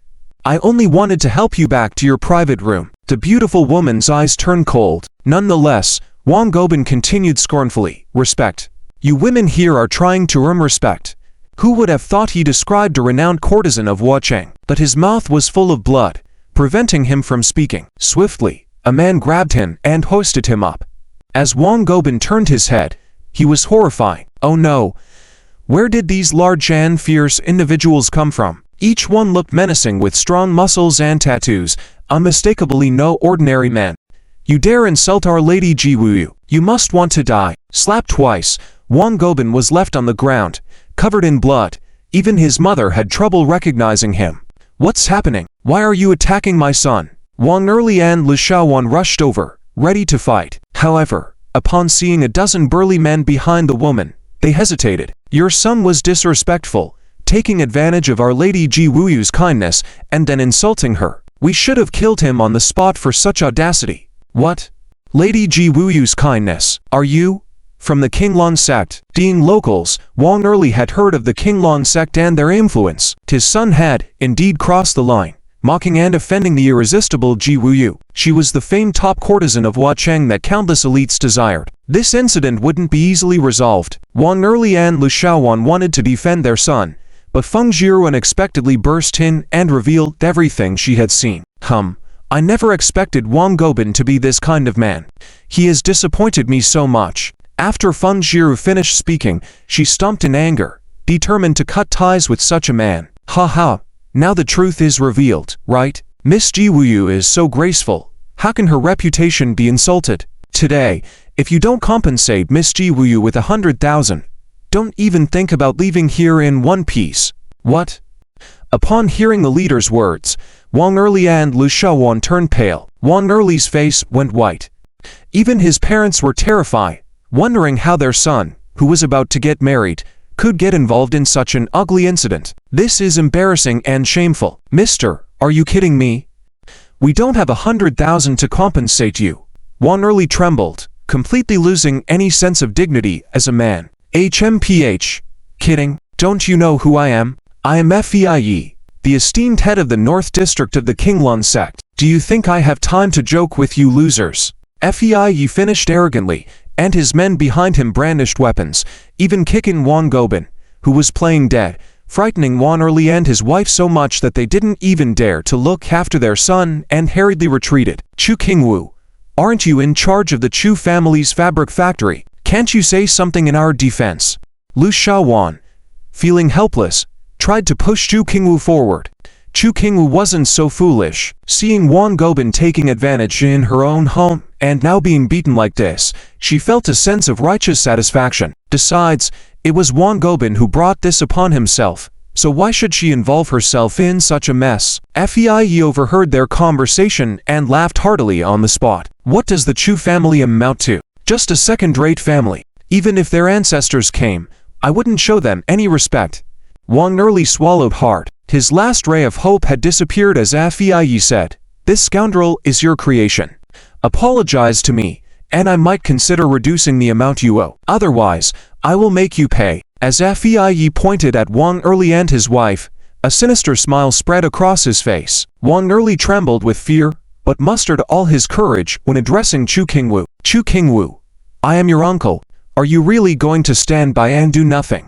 Chu Qingwu simply ignored him, casting a disdainful glance his way. Before the Qinglong sect kicked down the door, they had the audacity to have her mother foot the bill. Chu Qingwu had her worldview shattered by her uncle's family. She couldn't fathom their shameless behavior. They caused trouble for someone else and now expected her to get involved in their mess. Enough was enough. Wang Yanqing, lacking Chu Qingwu's confidence, was glared at by her brother, causing her to stand up shakily. It was all because of her previously haughty attitude that she now saw herself as the family's only hope. She couldn't bear watching her elder brother's family suffer, so she reluctantly spoke up, her voice barely audible. Fei and his men couldn't help but burst into mocking laughter. Today, I'll deal with the Wang family. Since you're a Wang too, would you believe that I'll hit you as well? What? I'm already married into the Chu family. I'm no longer a Wang. Wang Yanqing immediately sat down, her legs shaking at the sight of the menacing appearance of Fei and his men, almost feeling like she would wet herself. If Wang Gobin was left half dead, what would happen if they laid a finger on a middle-aged woman like her? Her trembling figure and words elicited more laughter from the Qinglong sect members. After the laughter subsided, Fei stepped on Wang Gobin's chest, his gaze fierce as he threatened. Since you don't have the money, I will crush this boy's hands, unless you'd rather face the wrath of Miss Ji Wuyu. Please, spare him. We don't have $1 million, but we can give you 300,000 and a Ford car. Wang Erli and his wife had only one son, and the entire Wang family's legacy depended on him. How could they bear to see their son crippled? Besides, the 500,000 was already given by Wang Yanqing, so might as well offer it. Seeing this scene, Chu Qingwu ground her teeth in anger. The 500,000 didn't come from them, yet they used their family's car to clean up Wang Gobin's mess. Ha ha, the Qinglong sect is open to negotiations? Since you can't afford $1 million, let this beauty accompany me to offset the remaining 500,000. What? What do you want? Chu Qingwu was taken aback by Fei Yi and his men approaching her, realizing that things were getting out of hand. All right, it's settled. Wang Erli was only concerned that the Qinglong sect wouldn't let them off the hook so easily. Hearing Fei Yi suggest using Chu Qingwu to offset the money, he was more than willing. After all, Chu Qingwu wasn't a Wang, so why should he care? Moreover, he heard that she and Yizi were sleeping separately for the past 3 years. Perhaps she was eager for company. What did it matter to accompany a man? Hurrying to hand over his Ford car keys to Fei Yi and not daring to delay the transfer of the other 300,000, they did what was asked. Remember, young lady, come with us. After settling things with Wang Erli, Fei Yi turned his attention to Chu Qingwu, now eyeing her lustfully. Since you can't afford $1 million, let this beauty accompany me to offset the remaining 500,000. What? What are you going to do? Chu Qingwu, alarmed by Fei Yi's approach, stood up wearily. Enough, Miss Chu. I advise you not to struggle, or I might just ruin you. Fei Yi's icy threat loomed. Fei Yi, don't act recklessly. My daughter is in charge of the Chu family's fabric factory and is also a representative of the Wei Dance Company.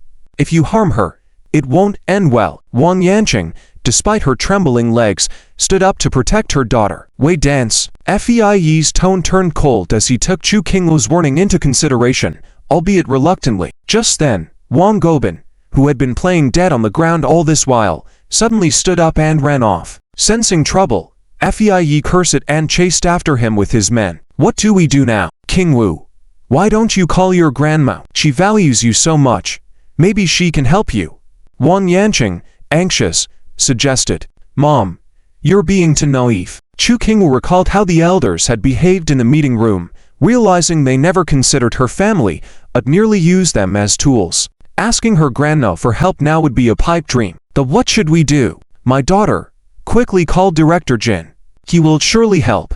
Wang Yanqing urged in a panic. Chu Qingwu knew Director Jin would handle it, and the Qinglong sect would have to give face, but she was just his employee. How could she expect his help? Besides, she couldn't reach him now. Realizing that there was no way to resolve the situation, Wang Erli and his wife, discreetly grabbing items, attempted to flee, leaving even the older Wangs behind. On the other hand, Feng Jiro's family stayed on the scene. Despite their reluctance to continue the marriage alliance with the Wang family, they felt a sense of obligation to stay. But before Wang Erli and his wife could exit the private room, they were brought back by Fei Yi's men. Fei Yi wasn't foolish. He sent his men to chase after Wang Gobin. Chu Qingwu knew she had to seek help, so she quickly made a phone call. What do you mean? Let him handle it.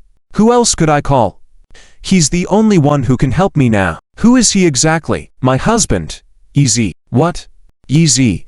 The audience stared in disbelief at Chu Qingwu. Feng Jiro was also surprised to learn that this beautiful lady was Yi Zhao's wife. Fei Yi had stopped after chasing Wang Gobin.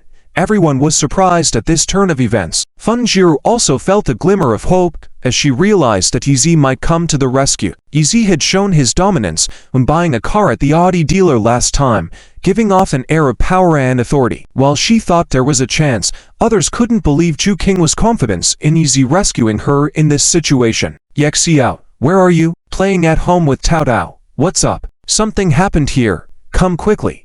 Okay. On my way. Receiving Chu Qingwu's plea for help, Yexiao was not surprised at all. After hanging up the phone, he even raised a slight smile, because tonight's situation was actually orchestrated by him behind the scenes. He had arranged for Qingwu to send people to teach Wang Gobin a lesson, urging him and his family to voluntarily return the 500,000. However, he didn't expect Qingwu to have his daughter Ji Wuyu handle the matter. and Ji Wuyu didn't control the situation well and ended up allowing Fei to act inappropriately towards Chu Qingyu, causing the current situation. After hanging up the phone, Chu Qingyu also inexplicably relaxed. But she trusted Ye Xiao. Wang Yanqing was in a panic. She loudly advised, "Qunwei, call your grandmother, Jin Dong, and that person named Fang Yu. How can you expect Ye Xiao alone to save us?" "Yes, Qingyu, make the call quickly." The people from the Wang family were also getting anxious. Qingyu, however, remained firm. "As long as Ye Xiao arrives, he will definitely be able to save me." "Qingyu, this is not the time to joke around." Sigh. Wang Yanqing was stomping her feet in frustration. At this moment, Wang Gobin was kicked back by someone and happened to overhear their conversation. Despite being beaten like a dead dog, he was secretly chuckling. Did he just witness Chu Qingyu not wanting to be saved after being beaten up? Well, now that he had little to lose with life hanging by a thread, and had already given the 500,000 to the Qinglong faction, what more could they do to him? He was eagerly hoping for Ye Xiao's arrival to witness the spectacular sight of his wife being taken away and molested by Fei. Regardless, Chu Qingyu believed that the coward could rescue her. Let's see how hopeless she will be soon. In another room of the Divine Hotel, Ji Wuyu was having dinner alone, hearing the report from the Qinglong faction's brothers returning, saying that Wang Erli's family had already returned the 500,000. Ji Wuyu smiled satisfactorily. However, when she heard that Fei still wanted to force the Chu family women to play with him, she immediately panicked. How could this happen? I didn't instruct Fei to do such a thing. This was going to be a mess. Ji Wuyu abandoned her meal and hastily left the room. Because Ye Xiao didn't allow anyone to expose his identity, Ji Wuyu had never informed her subordinates about Ye Xiao. Tonight, Ji Wuyu had asked for Fei's help without specifically reminding him not to touch Chu Qingyu, but he still acted inappropriately. If Ye Xiao found out that the Qinglong faction wanted to harm his wife, the entire faction would be in trouble. Ji Wuyu now hoped that Ye Xiao was still unaware and could quickly resolve the situation. However, at this moment, Ye Xiao had already kicked open the door to the room and saw dozens of Qinglong faction men controlling the people inside. Fei was still making advances towards Chu Qingyu. Chu Qingyu had already retreated to a corner, and if Ye Xiao arrived a bit later, she might have been taken advantage of by Fei. This is outrageous. A surge of anger suddenly rose within Ye Xiao. He never expected Qunwei to be so unreliable. He merely instructed him to have Wang Gobin return the 500,000.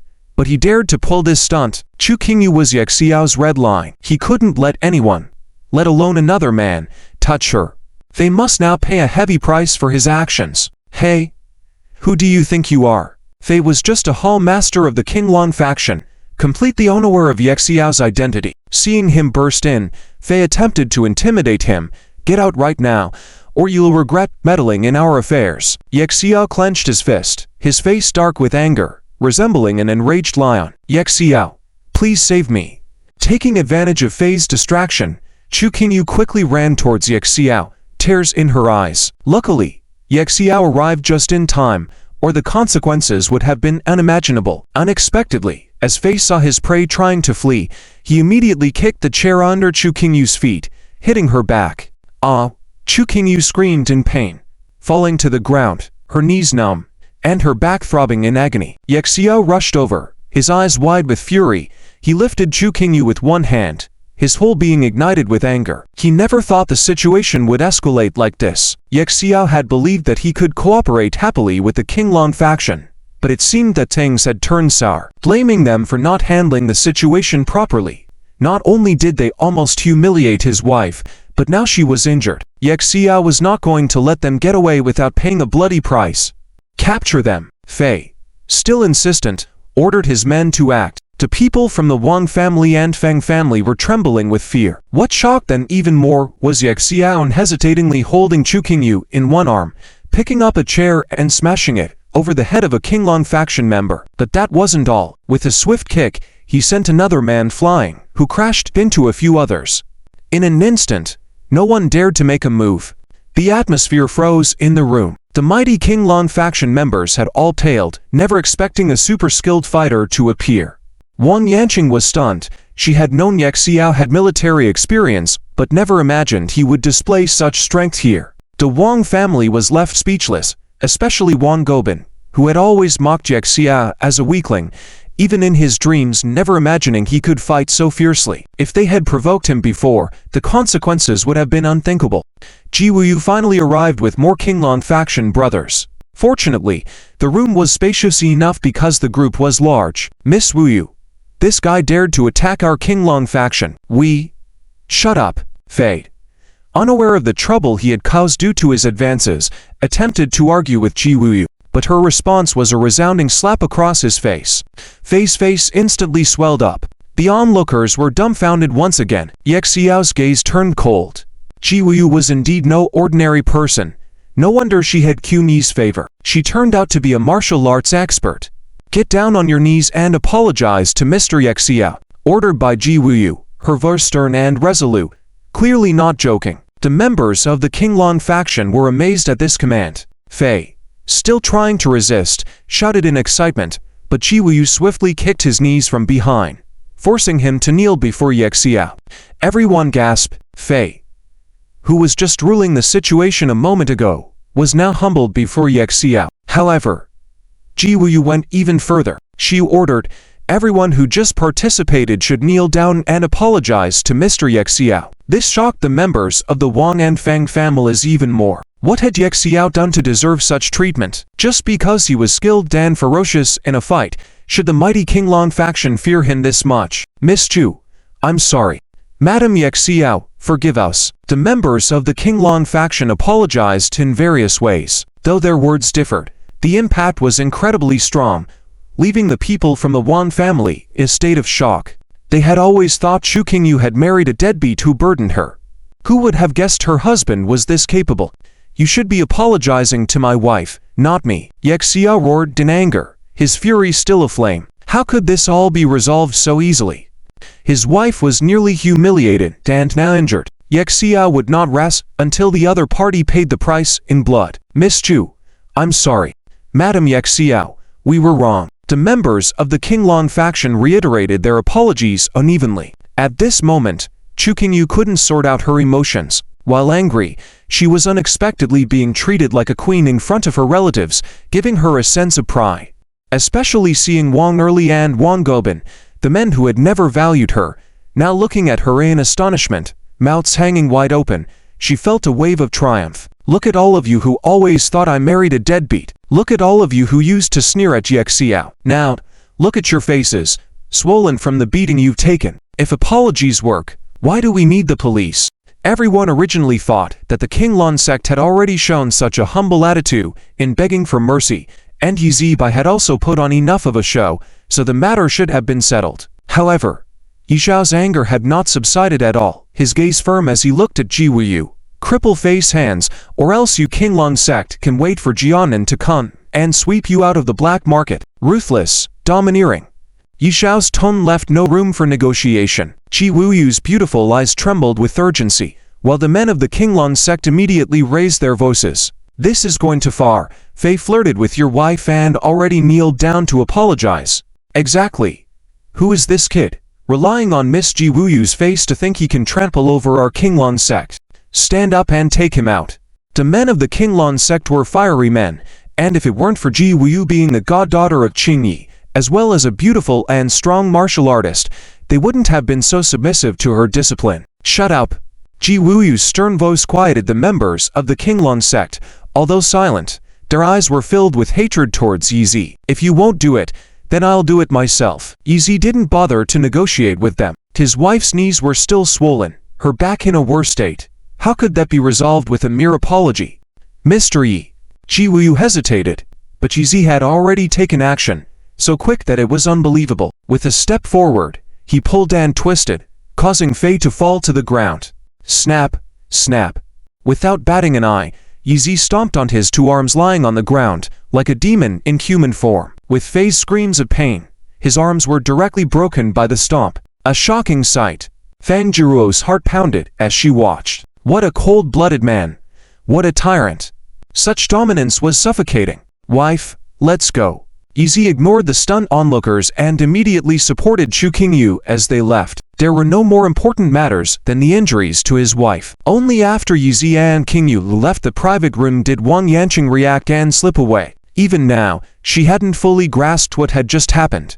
Her son-in-law, it turned out he had such a fierce sigh. Help Fei back. Ji Wuyu also had mixed emotions. Originally, Yizi had asked King Longsek to do things, which was the best time to impress the powerful young master with Qing Yi's influence. However, due to Fei's moment of folly, this matter would likely reach Qing Yi's ears, and Fei would probably face punishment again. Let's go. It wasn't until Yizi and the members of the Qinglong sect had left that Wan Erli woke up from his dreamlike state. They wouldn't get back the 500,000, now that Wang Yanqing and her daughter had left. They hurriedly left as well. Otherwise, who would be responsible for tonight's dinner bill and the damages to the private room? Just then, the impeccably trained staff of Emperor Hotel entered. Of course, it wasn't a coincidence. Emperor Hotel was originally Jin Leifu's property, and Yizi had instructed them to seize the opportunity and come in to collect payment from Wang Erli's family. Well, they couldn't let them slip away. Sir, are you leaving? Please settle the bill. The staff, along with 3 security guards, entered to prevent Wang Erli's family from fleeing. Wang Erli was dumbfounded and only managed to help Wang Gobin, who was barely half alive, against the staff. He scolded angrily. Are you blind? Didn't you see that my son was beaten up in your hotel? How could you still have the nerve to ask us to pay? Exactly, it's your hotel's responsibility. Even if you don't cover my son's medical expenses, you should at least waive the bill. Just now, Wang Yanqing's family left. Why didn't you stop her? And now you want us to pay? No way. Lu Xiaowan also joined in, not far behind Wang Yanqing, launching a tirade against the hotel staff. The staff were at a loss. No wonder their family had been targeted by others. As they resorted to such shamelessness, it seemed they deserved their suffering. Sir, the bill for this meal is 136,000 yuan. Would you like to pay by card or scan payment? The staff ignored their skewed reasoning and asked directly. What? Why is it so much? This is a shady hotel. Not only are the prices outrageous, but there are also criminal elements inside. We are going to call the police, right? The 2 of us almost had heart attacks here. You should be responsible. Also, my son and I nearly had heart attacks because of you. What happened to our medical expenses? Wang Erli's family shouted in unison. Wang Sanwei and the 2 old men also initiated a verbal assault against the staff. Unfortunately, their usual tactics, which were used against Wang Yanqing, were useless against the hotel staff. Even before they could call the police, the staff had already made the call, claiming that the owner of Emperor Hotel had strong backing, and if they left without paying, they would go to jail. Seeing through the Wang family's true nature, Fang Jiruo, upon hearing the commotion, didn't hesitate to stand up and leave with her family. Unbeknownst to them, Wang Erli immediately turned hostile, grabbing Fang's father, even attempting to stop Fang's mother. Hey, you can't leave. Yeah, you both ate this meal, so you should share the cost, shouldn't you? We're family now, so we should share the good and the bad, right? Wang Erli rambled on. Unexpectedly, Fang Jiruo cut off their hands on the spot, possibly influenced by Yi Zhao's actions just now. She had a cold look on her face. I would never marry Wang Gobin, the hypocritical playboy. If it wasn't for his indiscretions with the Qinglong sect because of alcohol, would we have suffered tonight?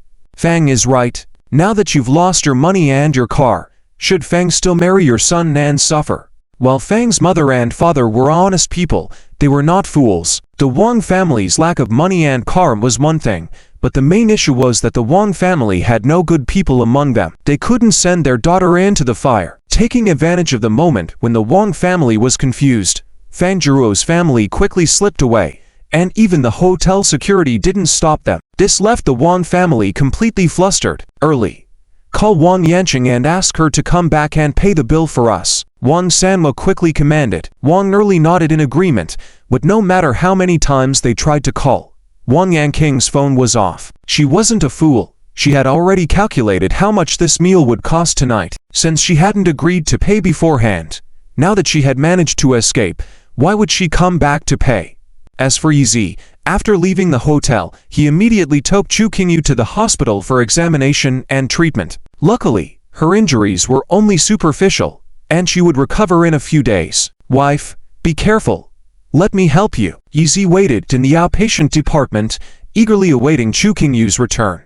After she came out, he strode over to her.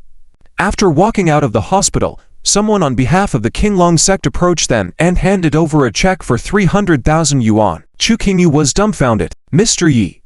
Miss Chu. This is Miss Ji Wuyu's compensation for your medical expenses and mental distress. Ah. You don't need this much. Chu Qingyu sighed lightly, still not fully aware, when a brand new Ford car parked in front of her.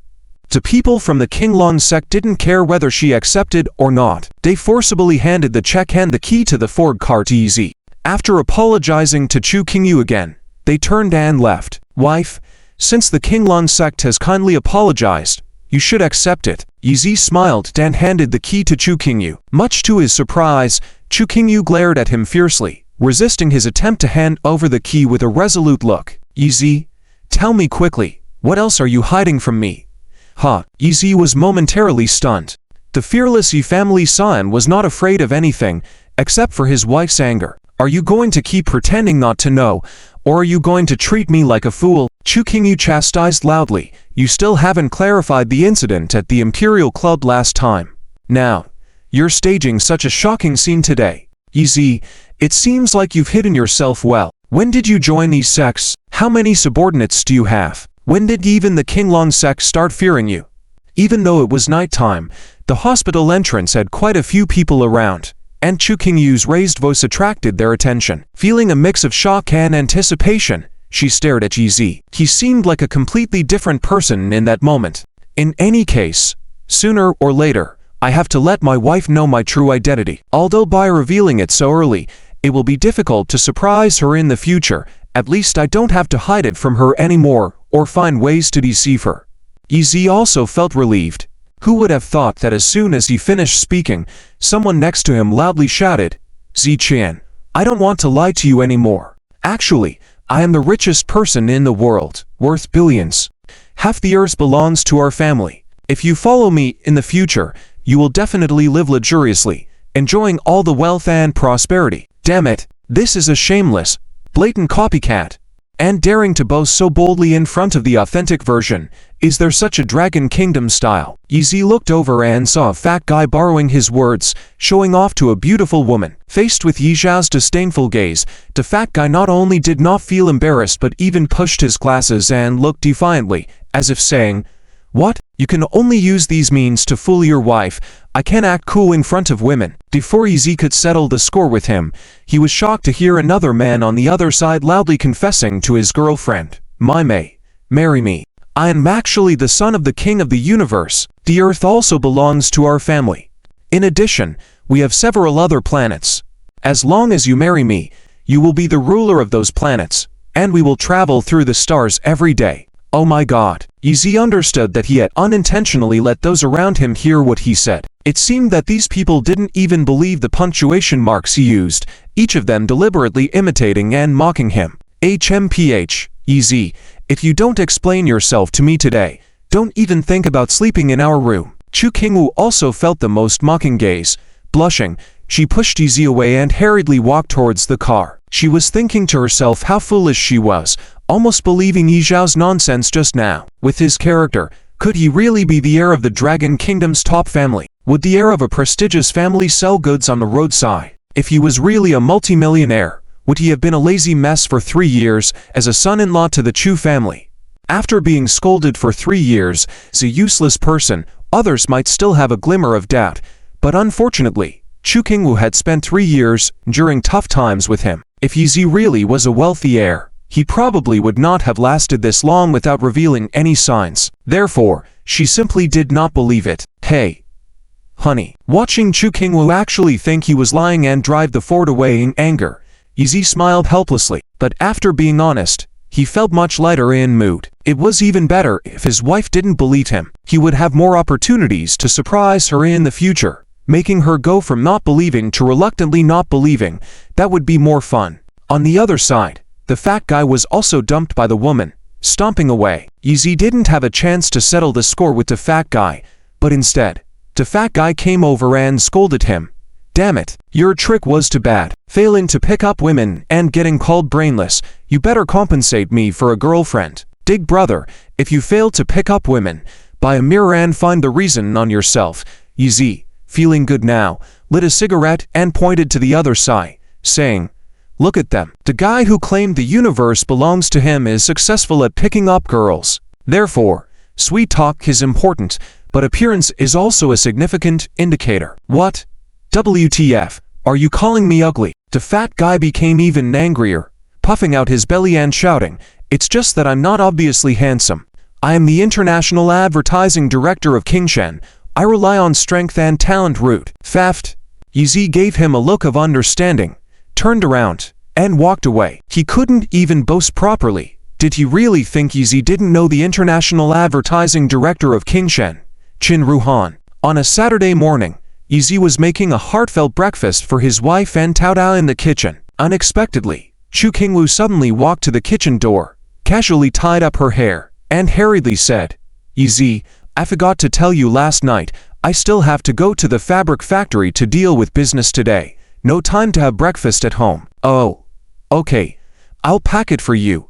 Yizi quickly increased his speed. "Thanks." Chu Qingwu quickly changed into new clothes and left, giving a sweet glance at Yi Zhao's back. Before, he didn't have much ability, just cooking for himself, which he didn't care for. Now he can solve many problems for the family, all while still being the warm family cook, which makes her feel touched involuntarily. Such a man, even if he is hiding something from me, why bother with so many details? Chu Qingwu thought to herself, recalling last night's events. However, before Chu Qingwu could leave, there was a strong knock on the door. "Who is it?" Wang Yanqing had just gotten up, feeling annoyed at being disturbed so early in the morning, opened the door with a hint of resentment. However, her expression changed after opening it, saying, "Dad, second brother, Gobin, why are you here so early?" Wang Gobin was still bound in bandages, needing Wana to support him as he walked in. Yanqing, the incident from the other day was really unlucky. We were supposed to be happily discussing marriage over dinner, but now the meal wasn't enjoyable, and Gobin's marriage didn't happen. This poor child, crying with swollen eyes these past 2 days. Heh. Really? Gobin is indeed quite unlucky. Wang Yanqing replied, accommodatingly, while thinking that it was all Wang Gobin's doing, so who should be blamed? At the same time, she felt a bit awkward about letting her second brother's family into the house. She had a bad feeling about it. "Second uncle, grandfather, you're here?" Chu Qingwu, who was ready to leave for work, saw Wang Gobin's family of 3 and naturally displayed a hint of disgust in her eyes. However, she still greeted them. "Sit down. I need to go to the company." When she heard that Chu Qingwu was going to the company, Wang Gobin instantly became anxious. Ignoring the pain in his legs, he immediately put on a welcoming smile and stood at the door. "Ha, cousin. Why are you going to work on a Saturday? Are you intentionally avoiding us?" "Cousin, what do you mean by that?" Chu Qingwu furrowed her brows. It was their sudden visit. She was ready for work. How could it be intentional? Ha. Since you're going to work, we won't stay. Let's just get straight to the point," Wang Gobin said with a smile. Seeing his expression, Chu Qingwu and Wang Yanqing felt a bit nervous. For them, Wang Gobin had become a troublemaker. When Yizi heard the commotion, he walked out with the packed breakfast for his wife, wondering what shameless tricks Wang Gobin would be pulling today. As expected, Wang Gobin paid no heed to being ignored and directly thanked Yizi. "Yizi, thank you for helping us that night and retrieving our car. Today we came to express our gratitude and get back our 4. Clearly, the chit-chat earlier was meaningless. The key was in the last sentence. Even Wang Gobin's family and Yizi were surprised. Wang Gobin was shameless and reached out his hand to Yizi. "Where are the keys to our car? Thank you for keeping it safe for us these past few days." Yizi was dumbfounded, didn't expect Wang Gobin to be this shameless, actually expecting the car to be returned so casually. Chu Qingwu couldn't stand it, sternly reprimanding, "Cousin, let's talk sense. That car was compensation to the Qinglong sect that night, and then they injured me, so they gave the car as compensation to me. The ownership has changed hands. How can you still act like it belongs to you? It was only natural. Moreover, she needed to drive to work now. How could Wang Gobin simply talk the car away with a few words? No way." Unfortunately, Grandpa Wang Sanwa coldly snorted, "Yanqing, look at your daughter. You still have the face to say she's good. She can't distinguish right from wrong. Could she not even tell black from white?" Dad. What do you mean?" Worried that her father might be misled, Wang Yanqing tried to be fair, but in terms of reasoning, her daughter was right, And besides, the car was initially bought by Wang Gobin with money from his family. Even if it were someone else, would they have the audacity to unreasonably claim the car back? Yanqing, have you lost your sense of judgment too? This car was bought by Gobin, it's naturally his. Do you have the face to seize it? Wang Sanmo was even more bullish than Wang Gobin, bypassing any explanation and directly accusing Chu Qingwu of being shameless. Chu Qingwu was shocked and angry. If this person before her wasn't her grandfather, she could easily ask Yi to throw him out. All right, Qingwu, just return the car to them as a new wedding gift for Gobin. Wang Yanqing compromised, realizing her father was getting upset. She didn't care who was right or wrong, and even thought Wang Sanwa had some truth in what he said. I won't. I'm going to drive to work now. Chu Qingwu had a temper, and after saying that, she left. If her cousin and his family had approached her with a good attitude, she might have considered giving them the car again, but with their current behavior, accusing her of being shameless, there was no way she would give it to them. Humph, they're dreaming. Hey, Chu Qingwu, don't give me that attitude. Seeing Chu Qingwu's reaction, Wang Gobin couldn't hold back and lashed out, tearing off his facade. When a new car was at stake, the so-called family relations went out the window. Let them all go to hell. Zoom. Wang Gobin still wanted to reach out and grab Chu Qingyu, but he never expected his thin and weak body to be lifted up by someone. Just as he was about to turn around in shock, he saw Yi Xiao, who had just been smiling and talking, now looking like a cold-faced demon. Oh my mother! Wang Gobin only now realized his mistake. Subconsciously, he thought Yi Xiao was useless. However, that night he drove away so many people from the Qinglong sect by himself, and even forced them to apologize and compensate for the car in the end. Was this something that a small-time thug like him could provoke? Wang Gobin, you dare to touch my wife. Are you looking for death? As soon as Yi Xiao spoke, Wang Gobin trembled in fear. Wang Erli also recalled Yi Xiao's appearance that night and suddenly felt unable to breathe properly. Yi Xiao, let go of my cousin. Chu Qingyu stopped and sighed, realizing that they were still family, and conflicts needed to be resolved. It wouldn't be good for anyone if they started fighting. As soon as Yi Xiao let go of Wang Gobin, Wang Sanwa directly grabbed a cane and struck towards Yi Xiao. Yi Xiao, you barbarian, daring to bully my grandson? I'll kill you. Wang Sanwa is just an obnoxious old man, thinking that even if Yi Xiao could fight, he couldn't lay a hand on an old man like him. And his guess was correct. Yi Xiao would not hit him, but he also wouldn't let him act out. He directly grabbed his cane, preventing him from being so unruly. Oh, Yi Xiao, please stop. How dare you treat my father like this? Wang Yanqing was terrified and quickly walked over, patting Yi Xiao's hand to make him let go. Yi Xiao was speechless. Was Wang Yanqing blind or naive? Did she think he was bullying her dad like this? To his surprise, Wang Sanwa burst into tears directly, pointing at Yi Xiao angrily and accusing him. Okay, Yanqing, your family really found a great son-in-law. You dare to offend even me? I'll go speak out and let our Wang family's relatives pass judgment. Yi Xiao rolled his eyes and ignored the old man. In his mind, he only cared about Chu Qingyu. What did he care about some nonsense Wang family relatives? Forget it. Forget it.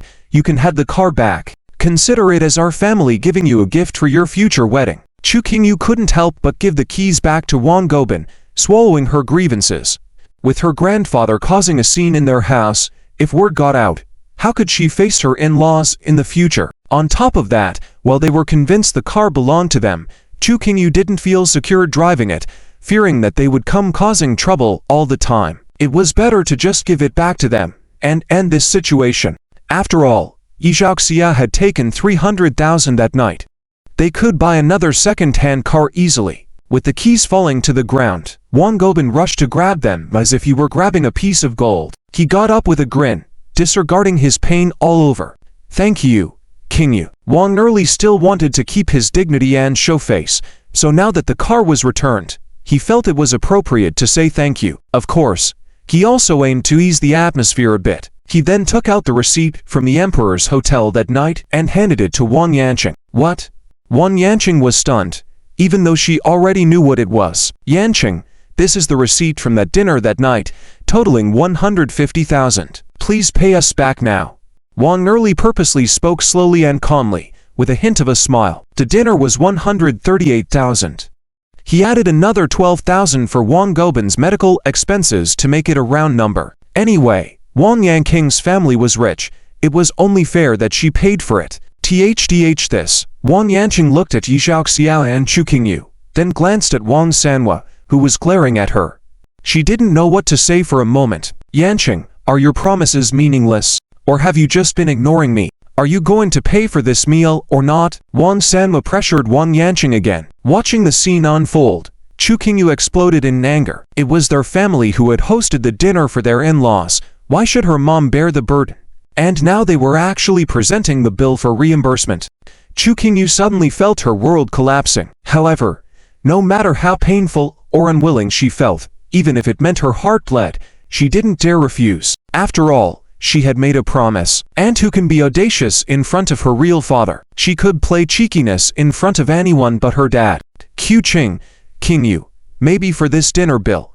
Can you help? No way. Before Wang Yanqing could finish, Chu Qingyu interrupted angrily. If you can't even afford to treat our in-laws to dinner, I doubt my cousin should ever get married. Chu Qingyu, what are you saying? What makes you think you have the right to look down on me? Wang Gobin's comment stung the fragile pride of Wang Sanhua, who then exploded in anger. Already heartbroken over the loss of Fang Jiru, now Chu Qingyu was adding salt to his wound. It was unreasonable. You've ended up marrying a trashy man. Besides fighting, what abilities do you have?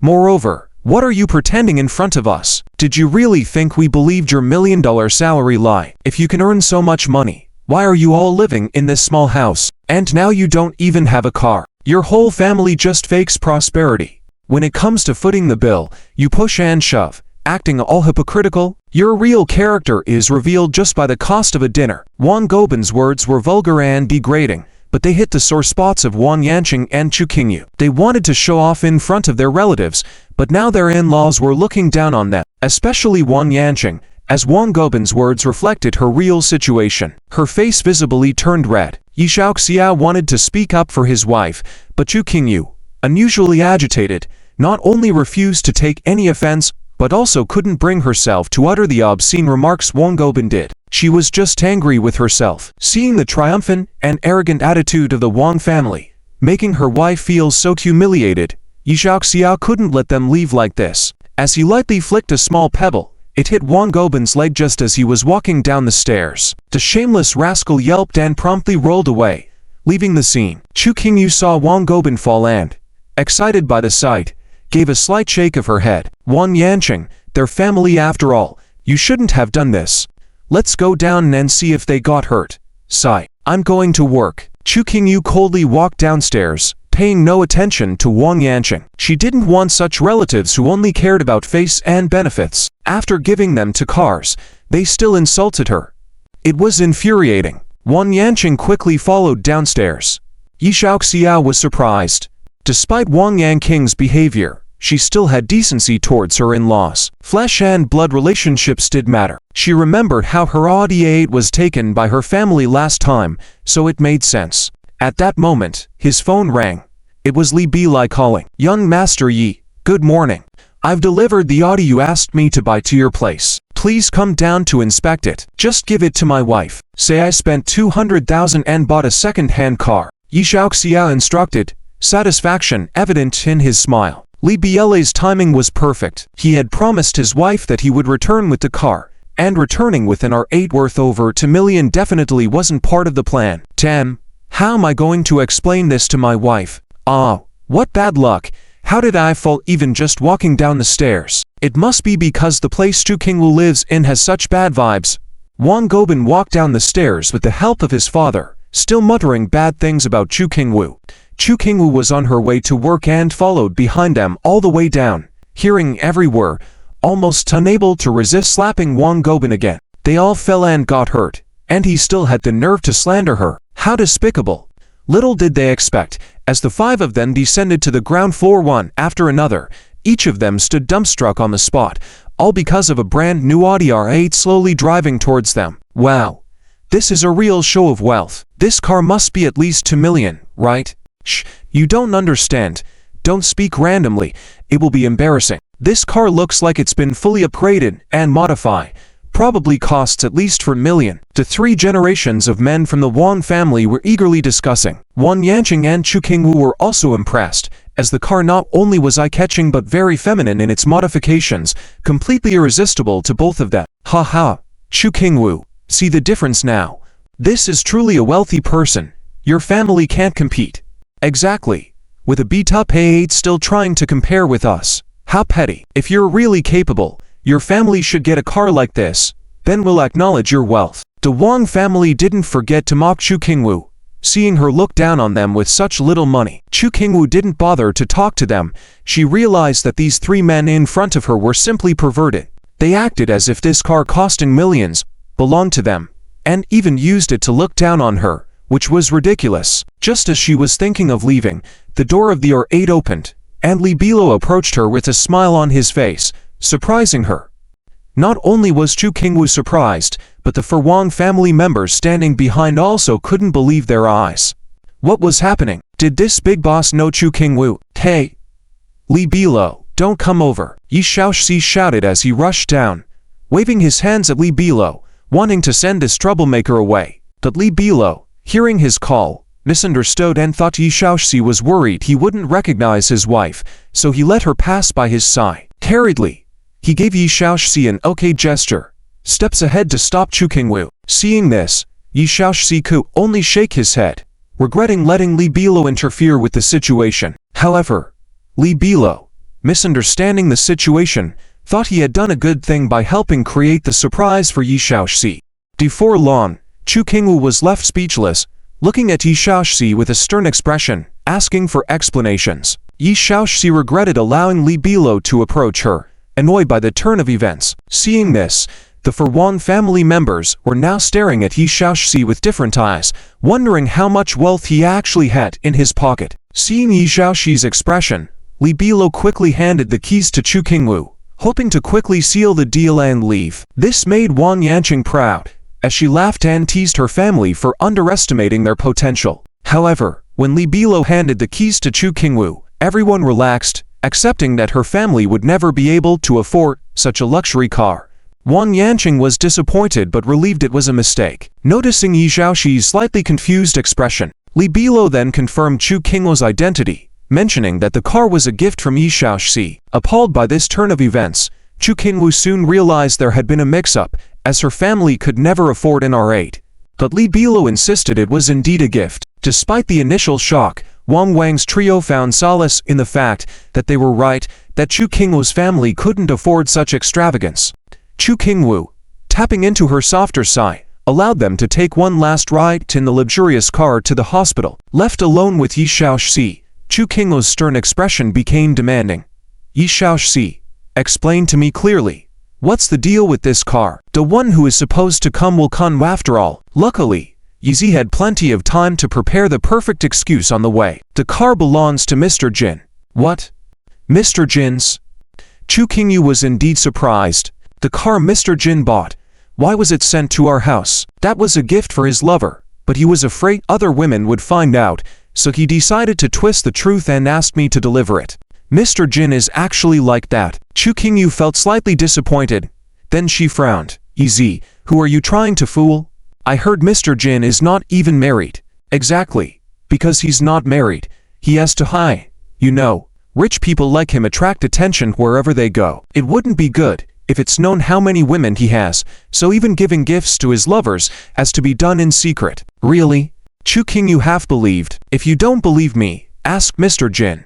I can call him right now. Yizi took out his phone. Anyway, whatever he said, Mr. Jin Leifu would have to agree. Besides, that guy never got involved with any woman due to personal reasons. He had long been subject to various rumors. He probably welcomed rumors of him being extravagant to prove he was still a normal man. Alright, I believe it. Chu Qingwu didn't have the courage to question Mr. Jin. She immediately asked Yizi to put away the phone, her expression becoming somewhat complicated. Initially worried that Yizi might have done something illegal behind her back to afford such an extravagant car. Now that she knew the car was bought by Mr. Jin, she felt slightly relieved, but she couldn't hide a sense of disappointment. Yizi could tell she was disappointed and just laughed. Wife, even if you say you don't believe, Mr. Jin asked me to help him buy a car when he was in a good relationship with his lover. But after the car was modifying, they broke up. So, for now, he doesn't need the car and asked me to keep it safe. He even said I can use it. What? Chu Qingyu obviously didn't believe it. Why would Mr. Jin treat their family so well? But Yizi really called Mr. Jin Lei Fu. Hey, Mr. Jin, can we borrow your Audi R8 temporarily? After all, you don't need it. Ah, R8? Oh, sure. Of course. I have too many cars. It's great if you can help use it, so I don't have to worry about storage space. Mr. Jin Lei Fu was also clever. He figured out what Yizi intended by listening to his words and promptly agreed. Chu Qingyu couldn't help but be incredulous. She couldn't believe that Mr. Jin turned out to be such a good person. She realized she had to work hard to repay him in the future. Watching his wife finally drive back to the fabric factory for work, Yizi breathed a sigh of relief and found it amusing. His wife was also a graduate of a top university. How come she didn't believe the truth when he told it, but was willing to believe his lies? It seems she'd rather accept being poor than accept that he was the son of a top wealthy family. Leaving the hospital, Yizi headed to the Western District, preparing to inspect Zhao Yunshan's security team's recruitment and training at the business city. Today Zhao Yunshan led his people to destroy the Imperial Dynasty nightclub meant they had offended the White Wolf Gang. Perhaps due to Zhang Nanchang's intervention, the White Wolf Gang hadn't retaliated yet, but Yizi knew they couldn't rely on luck. They had to constantly strengthen themselves to completely eliminate the opposition. Otherwise, they themselves will end up dead. Arriving at the intersection of the commercial street and the out-of-town expressway, Yizi stopped in his tracks as he witnessed a staged car accident scam. A man deliberately walked in front of a Porsche, threw himself onto the car's hood, and started screaming in pain. The expression, the cries, it was like an acting emperor reincarnation, making one pity the waste of such talent on these scams. Yizi shook his head, amused, and approached the scene not out of goodwill but because he recognized the Porsche. Wasn't it Qin Ruhan's car?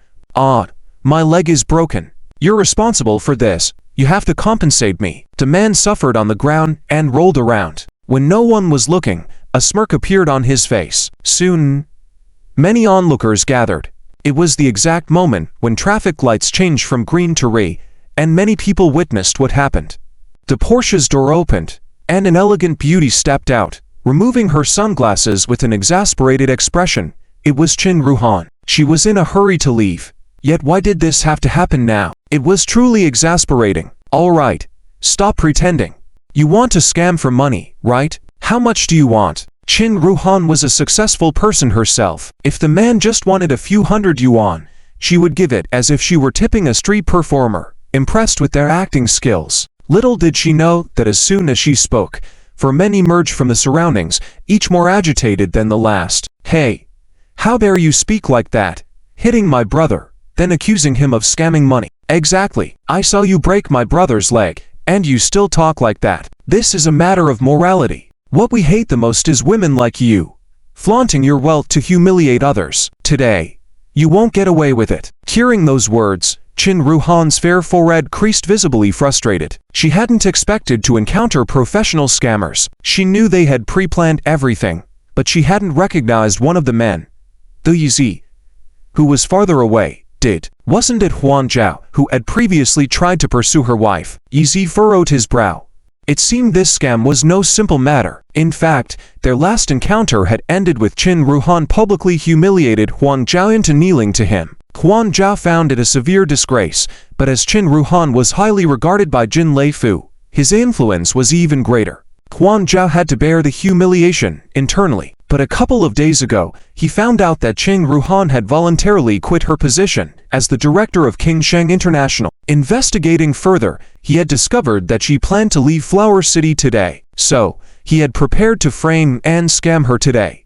Not only to extort money from her, but also to hinder her trip as payback for the humiliation she had caused him previously. Chu Qingyu, which university? She could not believe that Mr. Jin was one of those people carefully planned scams. To Long, Qin Ruhan realized the predicament she was in. She simply couldn't use money now, and she was running out of time. That's outrageous. Even if they really hit you, just pay for the damages. Why make someone kneel? Exactly. I think they're doing it on purpose. there were still a few bold onlookers around who stood up for Qin Ruhan, unable to tolerate seeing a group of men bullying a woman. "Shut up! Who dares to talk back? I'll beat them to death." The several people Huang Zhao brought with him were clearly not good people, each with a fierce and menacing aura. The onlookers immediately fell silent and dared not speak up. "Hey, Qin Ruhan, what do you say? Kneel down for me and I'll let you go, otherwise I don't think you'll be leaving Huacheng today." Huang Zhao once again threatened Qin Ruhan triumphantly, relishing the feeling of exacting revenge on his enemies. The thought of a dignified and beautiful woman like Qin Ruhan kneeling in front of him in public was exciting for him. But how could Qin Ruhan ever kneel for him, even though she was desperate and anxious at the moment? Just then, a voice called out, "Huang Zhao." Both Huang Zhao and Qin Ruhan looked over to see Yi Xiaoming walking out from the crowd with a cold and stern demeanor. "Yi Xiaoming, is that you?" Upon seeing Yi Xiaoming, Huang Zhao's expression turned even more sinister. Finally, the two people who knelt before him in the past were both present now, and Huang Zhao could settle the score with them today. "Yes, it's me." Yi Xiaoming walked over slowly, the curve of his mouth becoming more pronounced. "You once knelt in front of me. Today I am here. Ha ha. Are you here to make Qin Ruhan kneel for me?" Huang Zhao burst into laughter before Yi Xiaoming could finish. In his mind, Yi Xiaoming was nothing but a total coward. Otherwise, he wouldn't have dared pursue his wife openly. And that day, if Yi Xiaoming hadn't had Qin Ruhan's support, how could he have made him kneel and beg for mercy? Unexpectedly, this lapdog was quite loyal. Seeing Qin Ruhan in trouble today, he even jumped in to help his master kneel before others. "But you're dreaming. Today I not only want you, this lapdog, to kneel for me, but also the woman surnamed Qin to kneel and apologize to me." Huang Zhao appeared confident and afraid. Of course, he had some connections with the Dongshan Lake organization. Otherwise, Chu Qingyu wouldn't have begged him to intercede on behalf of the organization. He had deliberately refused back then to allow Dongshan Lake to bully the Chu family and to take revenge on their behalf. Now that Dongshan Lake was rumored to be moving to join the White Vol faction as a branch, his relationship with Dongshan Lake made him seemingly more influential. So what if he went too far? He never thought that at his most arrogant moment, just as he was about to strike, a merciless slap landed on his face, catching him off guard and causing him to stumble and fall to the ground. The whole scene was shocked. Some even covered their mouths and took a step back. This sudden appearance of a man who ruthlessly struck the leader of the so-called Dongshan Lake organization was too fierce. Qin Ruhan knew Yi Xiaoming's identity, but she didn't know his fighting skills until today, realizing that Yi Xiaoming was a skilled fighter. The force he just exerted was beyond what an ordinary person could achieve. "Brother Huang Zhao." Several other men rushed over, including the man who claimed to have a broken leg from the collision. This sudden development sparked an uproar in the crowd. "Ha ha, so this is the so-called broken leg from a collision. A professional fraud team, all acting kings. Such shameless behavior. Wouldn't it be nice if all their legs were broken?" Listening to the comments of the onlookers, Qin Ruhan, who had just felt stifled and helpless, suddenly felt relief. It seemed that the hearts of the bystanders were on the side of justice. Yi Xiaoming also sneered at this time. "Huang Zhao, how come you like to interrupt others with such rudeness? I wanted to say that today, I am here to make you kneel again." "Damn, Yi Xiaoming, if I don't kill you, I won't rest until I've had your wife in debt. Huang Zhao, swear to it." Still not realizing how powerful Yi Xiaoming was, Huang Zhao, now furious, continued to provoke Yi Xiaoming publicly. He had previously hesitated to act against Yi Xiaoming, fearing Qin Ruhan's protection, but now that Qin Ruhan had resigned and left Huacheng, he had nothing to lose. Little did he know. Slap! Yi Xiaoming struck him in the face with a swift and merciless slap, leaving Huang Zhao sprawling on the ground, with no chance to resist. The men Huang Zhao had hired finally saw Yi Xiaoming's true strength, realizing that he was no coward as Huang Zhao had described, but a true master. "Get lost!"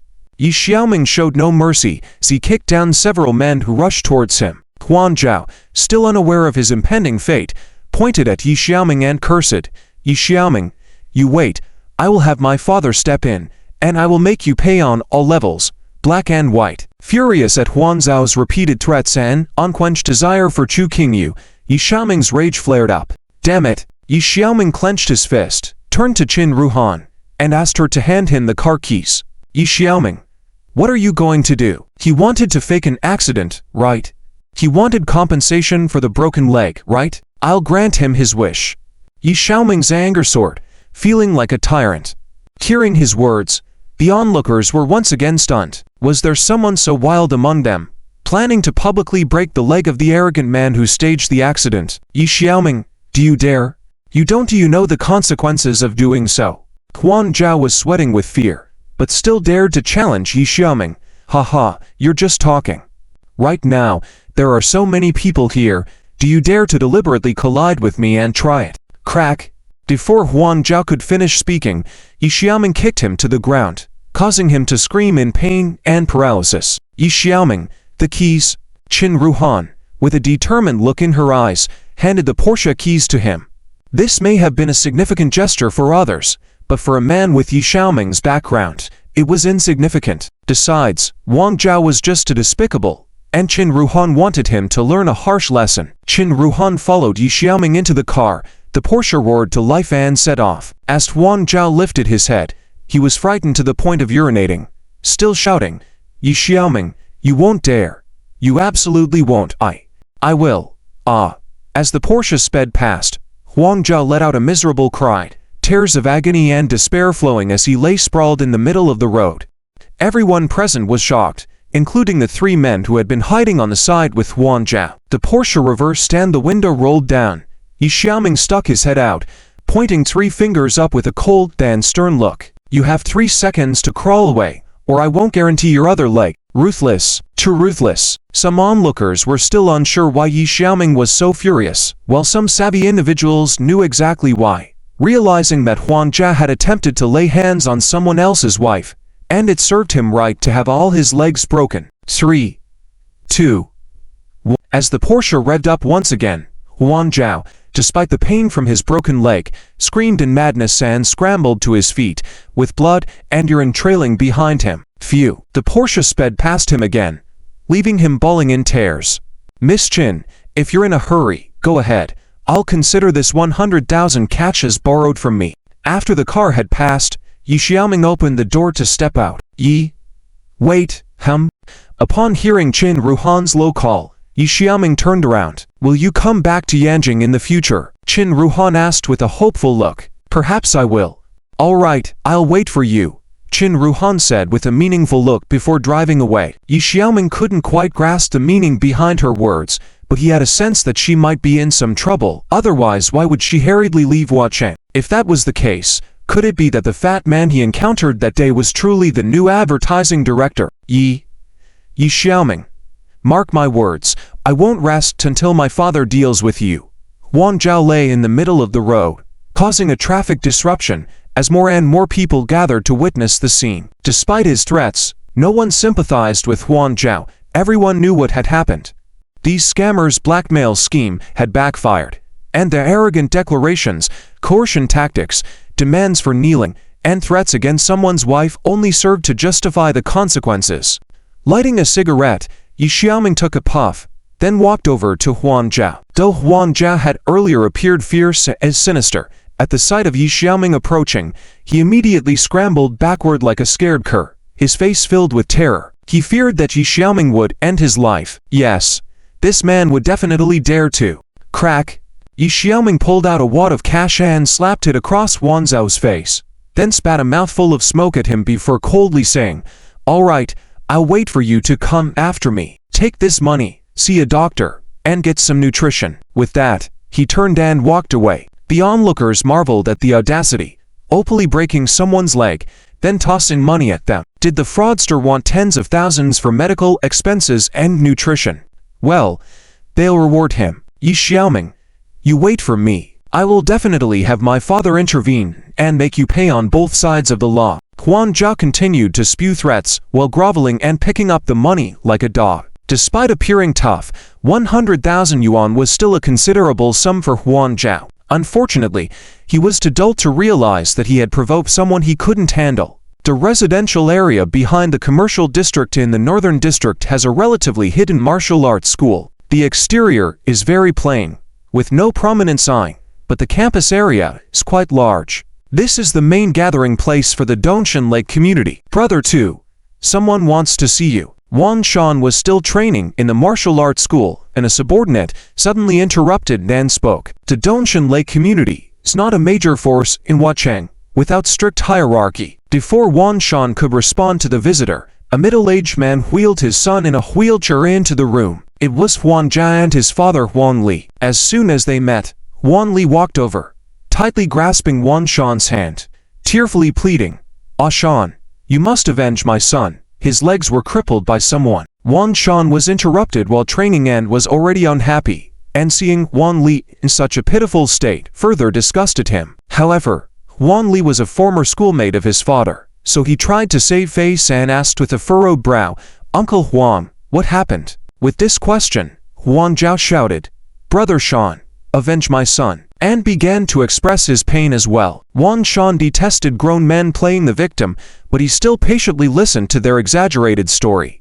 "Damn, you've been talking for a good 10 minutes. In short, your son's leg was fractured by someone driving a Porsche, right? Why don't you report it to the police and let them handle it?" Wan Shan said irritably. "Reporting to the police is useless. Can the police kill that boy for us?" Huan Zhao shouted. In fact, they didn't want to report to the police because they knew they were at fault, and their plan to extort money backfired. "All right, who is this kid?" Wan Shan was annoyed by their request but decided to dispatch men to teach the person who harmed Huan Zhao a lesson, for Huan Li's sake. "He's called Yizi, just a son-in-law of the Chu family." "What? Chu family?"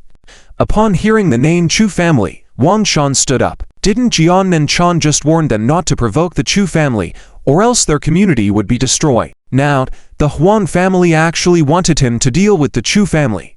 Who is asking us to deal with the Chu family? At this moment, the leaders of Dongshan Lake, Wang Dong and Wan Hu, enter, with stern and angry expressions. "Oh my!"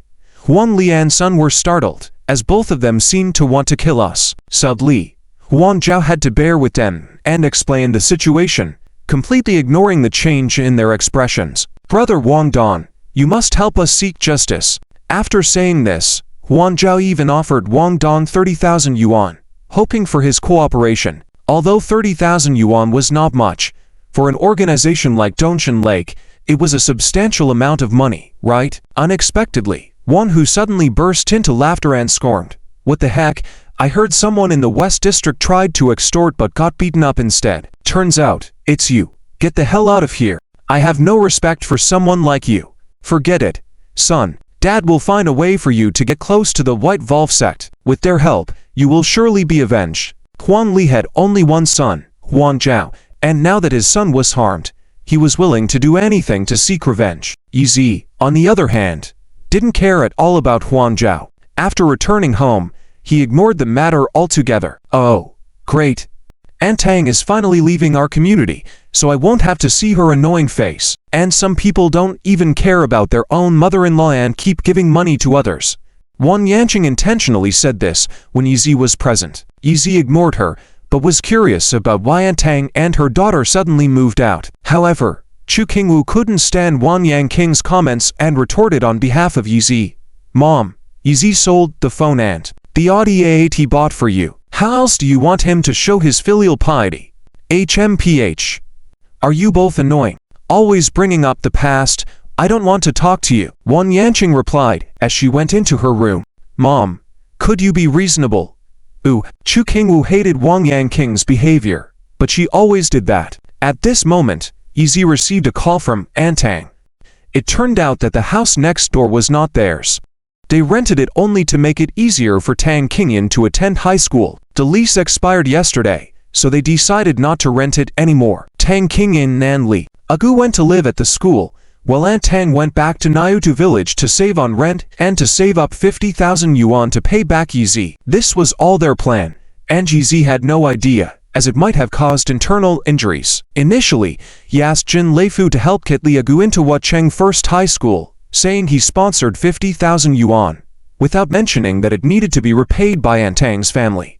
Who would have thought it would result in Antang and her daughter losing their home? "All right, Antang, I'll visit you tomorrow," Yizi said, trying to be polite and showing consideration. The next day, at noon, Yizi drove to Nayutu village alone. Last time, he only reached the village's entrance and didn't explore deeper. This time, he went straight to the village's end, and it was hard to believe that there was such an underdeveloped village in Huacheng. Mixing mud and stones, everything looked dilapidated. After searching for it, Yizi finally found Antang's house. At least the walls were made of bricks. As he was entering the house, Antang greeted him warmly. "Uncle Yi, come in quickly." "Great, Uncle Yi is here."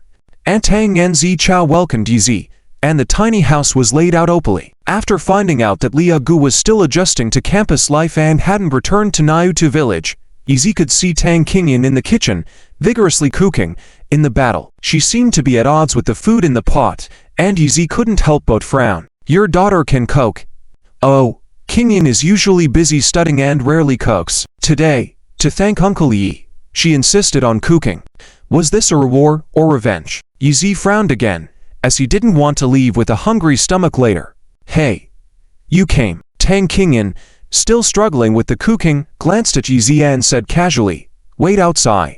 Dinner will be ready soon." Typical of the snake uncle's daughter, she maintained a strong and cheerful demeanor despite the chaos in the kitchen. Seeing that she had cooked a dish, Yizi couldn't resist trying a bite, but he ended up grimacing in pain. Smack! Tang Qingyan instinctively slapped his hand. "Hey! No sneaking bites. How does it taste? Hey!" To avoid animosity with Tang Qingyan, Yizi decided not to pass judgment. Sensing that something was off, Tang Qingyan also picked up a piece, tasted it, and immediately spat it out onto Yi Xiao's face, perfectly aiming it, making him uncomfortable. Yizi was speechless. "If I knew you invited me to get revenge, I wouldn't have come." Tang Qingyan felt embarrassed, covering her forehead in embarrassment, not knowing what to say. As a renowned school flower in Huacheng, if it were a boy from school she liked, being spat on by her might make him jubilant. But Yizi didn't like it and wiped his face with a tissue, showing a look of disdain. "You go out. Let me fix this. I don't want to leave here hungry." Yizi pushed Tang Qingyan aside without mercy to prevent her from further spoiling the food. While the food wasn't worth much money, it was evident that it was carefully prepared by the Tang family.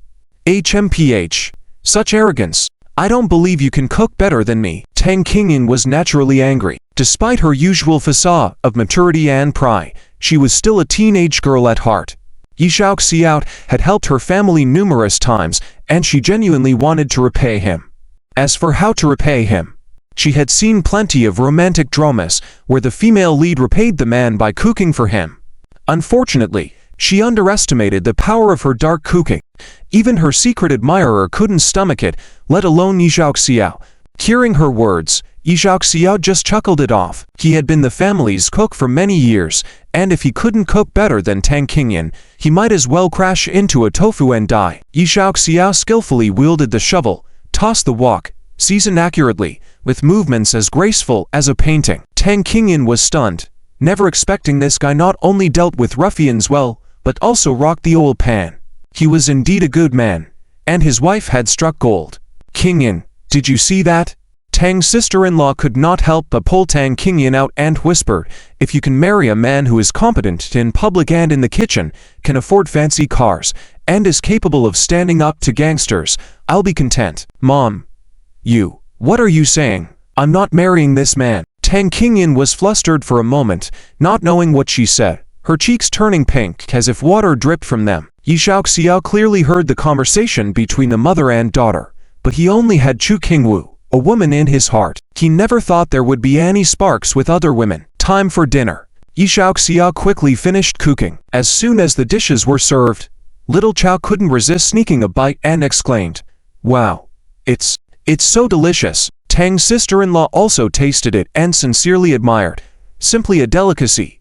Better than what chefs at big restaurants make. Tang Qingyan also took a bite, her face blushing again, intentionally asking in a cold voice, "Hey, how did you do it?" "Initially, this dish was way too salty. Want to learn? I can teach you," Yi Xiao jokingly offered, never expecting Tang's sister-in-law to take it seriously, immediately nodding. "Great. Why not do it tonight since we have a day off tomorrow? Why not stay tonight and teach Qingyan how to cook? If a girl can't cook, how will she marry in the future?" "Mom." Tang Qingyan was embarrassed and angry, her cheeks puffed up. This appearance left Yi Xiao dumbfounded. He never thought this woman could act so cute. "Your looks are against the rules to be cute." With the conversation flowing, Everyone shared stories and laughter while enjoying the meal.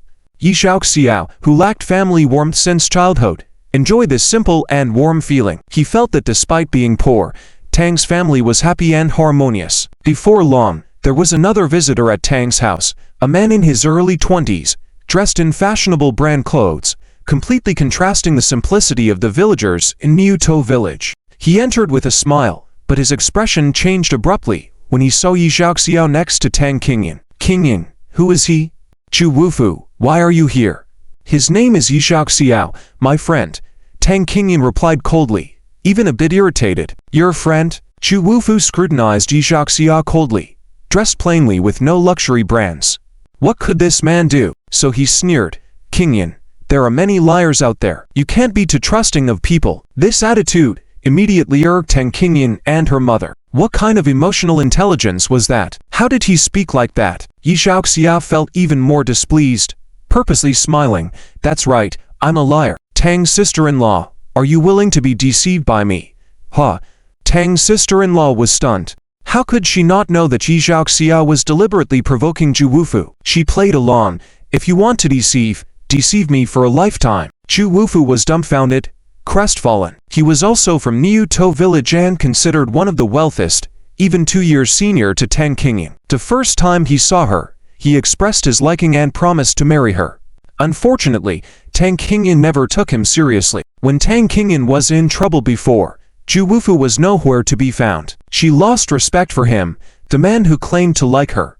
Chu Wufu, if you have no business, we are about to have dinner. Please leave. Tang's sister-in-law couldn't tolerate it anymore and finally gave him the boot. Wait. Yi Xiaoxiao suddenly remembered the matter about 5,000 yuan and thought of little Cao's illness. It wasn't conducive for him to live and grow up in such an area. He said, Tang's sister-in-law, although this guy is insincere, his vision is not bad. Huh.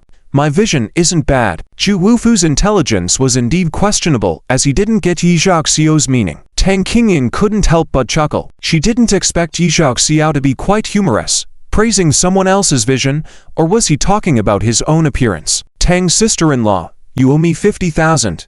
Don't bother repaying it. Yi Xiaoxiao waved his hand generously.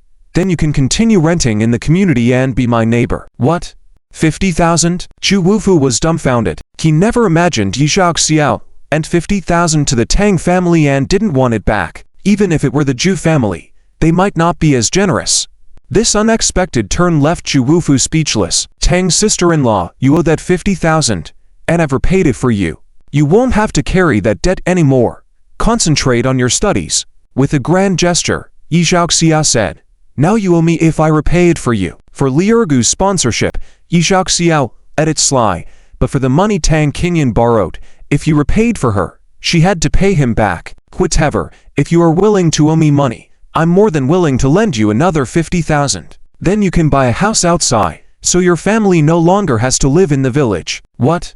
50,000? Tang's sister-in-law and Tang Qingyan were astonished. Chu Wufu felt embarrassed and somewhat ashamed compared to Yi Xiaoxiao's generosity. To his surprise, Yi Xiaoxiao blurted out, huh? Think 50,000 can't get a good house? How about 100,000? 200,000? Whatever amount you need for a house, I can lend it to you. At this, Chu Wufu felt invalidated, wanting to go home indeed. Quick, everyone gather together. Those demolition folks are here again. Suddenly, the villagers outside heard the call to assemble, and the crowded Niutou village was instantly filled with bustling footsteps. Qingyan, let's go see too. Aunt Tang was very nervous, forgetting the topic they were discussing. During the last compensation meeting, it was discussed that the preliminary compensation plan would be based on the area of each household's land, but it faced opposition from most people because every house was different. Some were better, some were worse. How could there be a one-size-fits-all solution? So, the demolition team went back to revise the plan, and today should be the day to announce the final compensation plan. Aunt Tang and Tang Qingyan hurried out, with Xiao Chao insisting on coming along, so Yi Xiaoshu had to bring him to the gathering place in Niutou village. Hey, what's going on? Chu King, who is actually in charge of the demolition in Niutou village. In the crowd, Yi Xiaoshu spotted Chu King, who, dressed in a spotted suit and wearing sunglasses, quite pretentious. Chu King, who had never taken on any responsibility in the Chu family, But in order to prove himself to the family, he always wanted to undertake projects outside. He had even attempted to deceive Chu Qingwu by stealing design sketches and sending them to some small factories to copy other brands, but had not succeeded so far. Later, he relied on his relationship with Chu Yingku to join the Liu family of the four major families in Huacheng, working hard for them. Unexpectedly, the Liu family valued his cunning nature, giving him the responsibility to bring people to demolish and relocate Niutu village. Dear fellow villagers, brothers, and sisters, hello everyone. I am Chu Qinghu, the new project leader for the Niutu village demolition project. Chu Qinghu did not notice Yi Shaoshu in the crowd. When the villagers had gathered, he began speaking in a feigned manner. Everyone knows that the land in Niutu village has been acquired by the Liu family, and they are planning to build a resort here. Originally, the Liu family had the government's permission to use the land directly, without having to compensate anyone. However, based on humanitarian principles, the Liu family has decided to represent the government and provide a fixed amount of compensation to the original residents of Niutu village, allowing everyone to take the money and sign to leave Niutu village. These were words that had been said before, with posters covering Niutu village. Chu Qinghu was repeating them now, taking advantage of the villagers' lack of knowledge to brainwash them, making them think that the Liu family was doing a good deed. Yi Shaoshu felt there was something wrong. If Chu Qinghu kept emphasizing that there was no need for compensation, then the amount in the upcoming compensation plan would surely be very low. Indeed, the compensation plan was soon revealed. Everyone rushed to see and was dumbfounded. Chu Qinghu, paying no attention to the villagers' expressions, continued proudly. For this compensation, we specifically hired construction experts to inspect everyone's houses on site and categorize them into 5 levels. Each level of compensation is different. For level 5 houses, you can receive up to 10,000 yuan per square meter of compensation, equivalent to city prices. Not bad, right? Hearing Chu Qinghu's sweet words, Yi Shaoshu quickly grabbed a compensation grading plan for Antang and Tang Qingyu. Upon closer inspection, their faces changed. Out of the dozens of households in Niutu village, the highest was graded level 3, receiving only 3,000 yuan per square meter. As for Antang and most villagers, their houses were all graded as the lowest level 1, receiving only 200 yuan per square meter in compensation. This meant that even if Antang's house of several dozen square meters was demolished, she wouldn't even receive 10,000 yuan in compensation, a truly pitiful sum. I protest, my house is 100 square meters and they are only compensating me 20,000 yuan. This is outrageous. We refuse to demolish.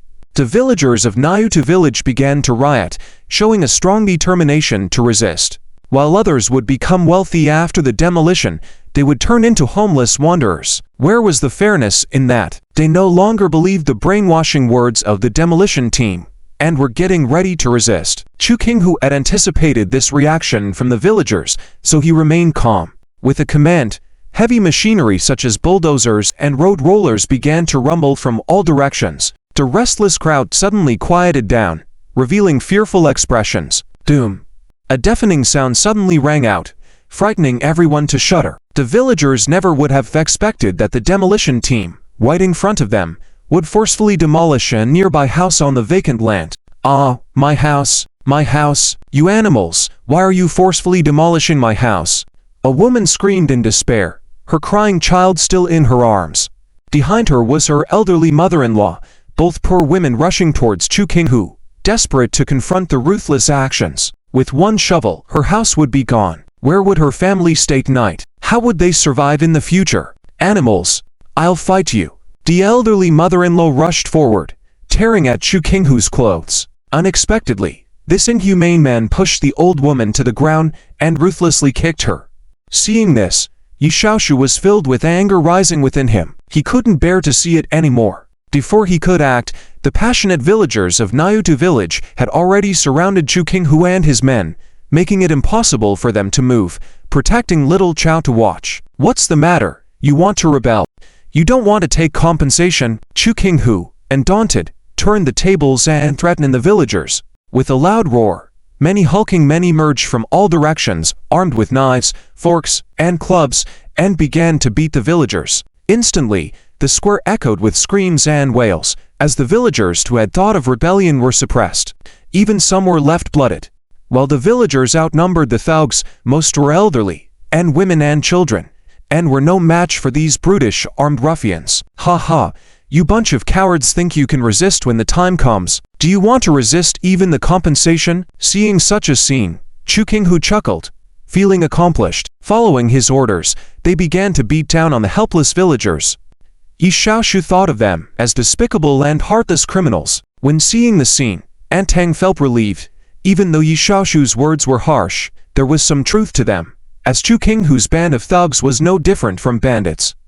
Chu Qinghu was enraged seeing the villagers' defiance, and accused them of being traitors. Aunt Tang, however, was disgusted by their actions, comparing them to Yi Shaoshu. But when she looked for Yi Shaoshu, he was nowhere to be found. Where did he suddenly disappear to? Enough. Now that your house has been demolished, why don't you set an example and sign to take the money and leave? After subduing the villagers, Chu Qinghu contemptuously urged everyone to sign the contract and leave. After all, his family had already bought a house elsewhere and didn't want to stay in a remote place like Nayuta village anymore. Now that they were offered 3,000 yuan per square meter, courtesy of the Liu family, they naturally spoke for them. Regardless of others' life and death, what did it matter to them? With a mocking tone, Zhu Wufu even reminded, "Don't waste your efforts. The powerful Liu family has made their decision. Whether you like it or not, this place is destined for demolition." However, the villagers paid little attention to them, and instead cursed them as traitors. Zhu Wufu was shameless and proud of it, accusing the villagers of envy. Tang Qingyan shook her head in disgust. How could these traitors' faces be compared with Yi Shaoshu's? But when she looked for Yi Shaoshu, he was nowhere to be found. Enough. Since your house has been demolished, why don't you step forward and take the money and leave as an example? After subduing the villagers, Chu Qinghu coldly dragged the woman holding her crying child, forcibly presenting her with a contract. He thought that completing this task today would guarantee a handsome reward from the Liu family, making him boast in front of the Chu family. Even if you beat me to death, I won't sign. I want justice. I want to appeal. The woman, holding her crying child, desperately shook her head, her hair disheveled, tears and snot covering her face. A heartbreaking sight. You bastards, do you have no shame? I won't sign. Chu Qinghu, reaching the limits of his inhumanity, raised his hand to slap the woman. At that moment, many villagers couldn't bear to watch and lowered their heads, not wanting to witness what would happen next. Snap. The sound rang out, but it wasn't the clear echo of a slap. When they looked up, they saw that Chu Qinghu's wrist had been firmly grabbed by a man who had suddenly appeared. Yi Shaoshu, why are you here? Seeing Yi Shaoshu's angry face, Chu Qinghu was shocked, attempting to break free. However, Yi Shaoshu's grip was like iron, firmly holding him back. Scum like you don't deserve to speak of gratitude. I saved you at the bar the other day, or you would have been beaten to death by Don Shan Hussein Shao long ago. Yi Shaoshu's eyes blazed with fury, scaring Chu Qinghu to the core. Someone come, give me a hand.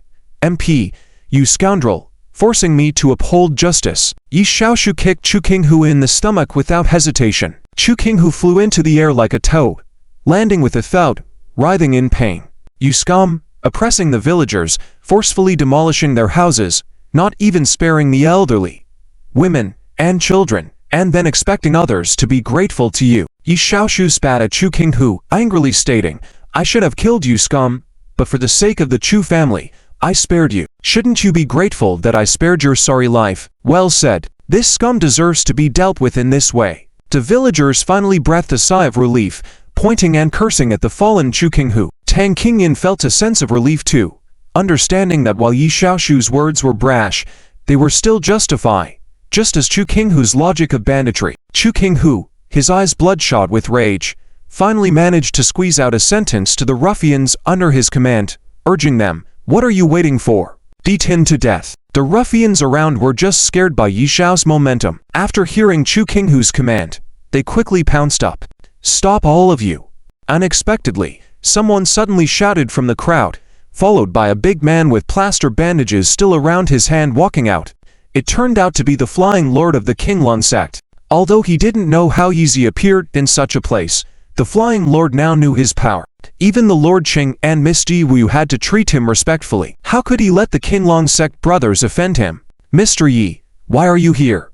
With one sentence from the Flying Lord, Chu Qinghu, who was already stunned, was shocked. What's going on? The Grand Lord of the Qinglong sect, actually so respectful to his useless son-in-law from the Chu family. Was he sure he didn't mistake him for someone else? HMPH. It's you again. Looks like your Qinglong sect is really on a roll of doing no good deeds and all bad things. Yi Zi frowned at the Flying Lord, immediately causing the Grand Master to stagger. Mr. Yi, you've misunderstood. We're just doing business for money. We can't control whether the things we do are good or bad. TSK, dare to argue with me? Smack. Yi Zi mercilessly slapped the Flying Lord's head, making him hang it low, not daring to utter a word of complaint. The whole place fell into a silent lull. Who could have thought that the real big shots were hiding among the villagers? Tang Qingyan was also amazed, never expecting Yi Zi to have such a background. Even the Qinglong sect fears him. Who exactly is he? He's truly amazing. Xia Chao admired heroes the most, unable to hold back hand said, Sis. -1. If you marry Uncle Yi, it would be so good. Not only would we have money and good food, but no one would dare to bully us in the future. Tang Qingyan rolled her eyes at the straightforward child. It was Tang's sister-in-law who sighed lightly. It's a pity that Mr. Yi is already married, otherwise, Qingyan and him would be a perfect match. Tang Qingyan was speechless. On the other side, Yi Zi continued to educate the Flying Lord publicly, not giving him any face. Flying Lord, I spared your life last time, but I didn't expect you to take the lead in doing such despicable things again. I'm starting to regret sparing you. Mr. Yi, please hear me out.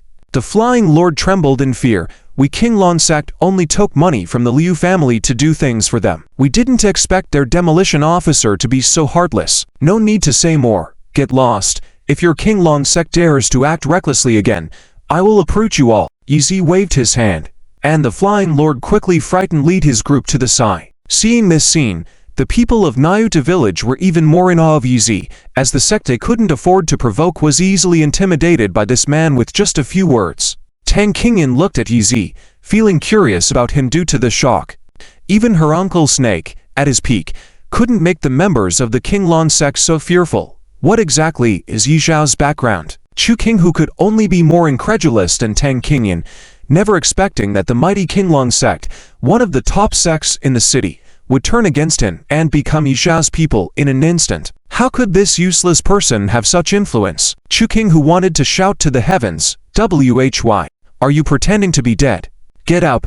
Yi Zi kicked Chu Qinghu again, pulling up his clothes. You are a member of the Chu family. The bad things you've done will be attributed to the Chu family. Have you considered how the Chu family will face public opinion in the entire city in the future? Yi Zhao's booming voice made Chu Qinghu's legs tremble. Beast! The scum of the Chu family! Without giving him a chance to speak, Yi Zi directly slapped Chu Qinghu several times, leaving him in a sorry state on the ground. He was so angry not just because of Chu Qinghu's lack of conscience, but also because this guy was Chu Qinghu's cousin, and his younger brother-in-law. Well done. A woman holding a child couldn't contain her excitement at the scene, joining the crowd in shouting, "Beat up this scoundrel, protect our Nyuta village. We won't be bullied by anyone." The crowd enthusiastically supported this. Unexpectedly, it was Tang Qingyan's clear and gentle voice that quieted the villagers. Yi Zi is not that kind of person, and he has no need to play tricks.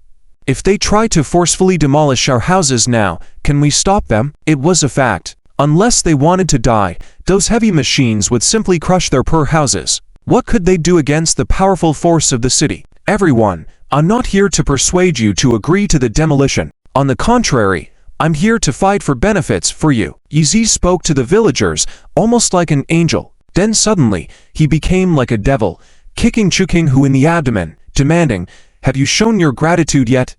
Aren't you thankful for me knocking you down? Otherwise, you'd be making a big mistake, and it would be over for you." Yi Zhao's harsh words shocked Chu Qinghu, who, a moment ago, was joking with the villagers about being grateful. Now he found himself at the receiving end of Yi Zhao's wrath.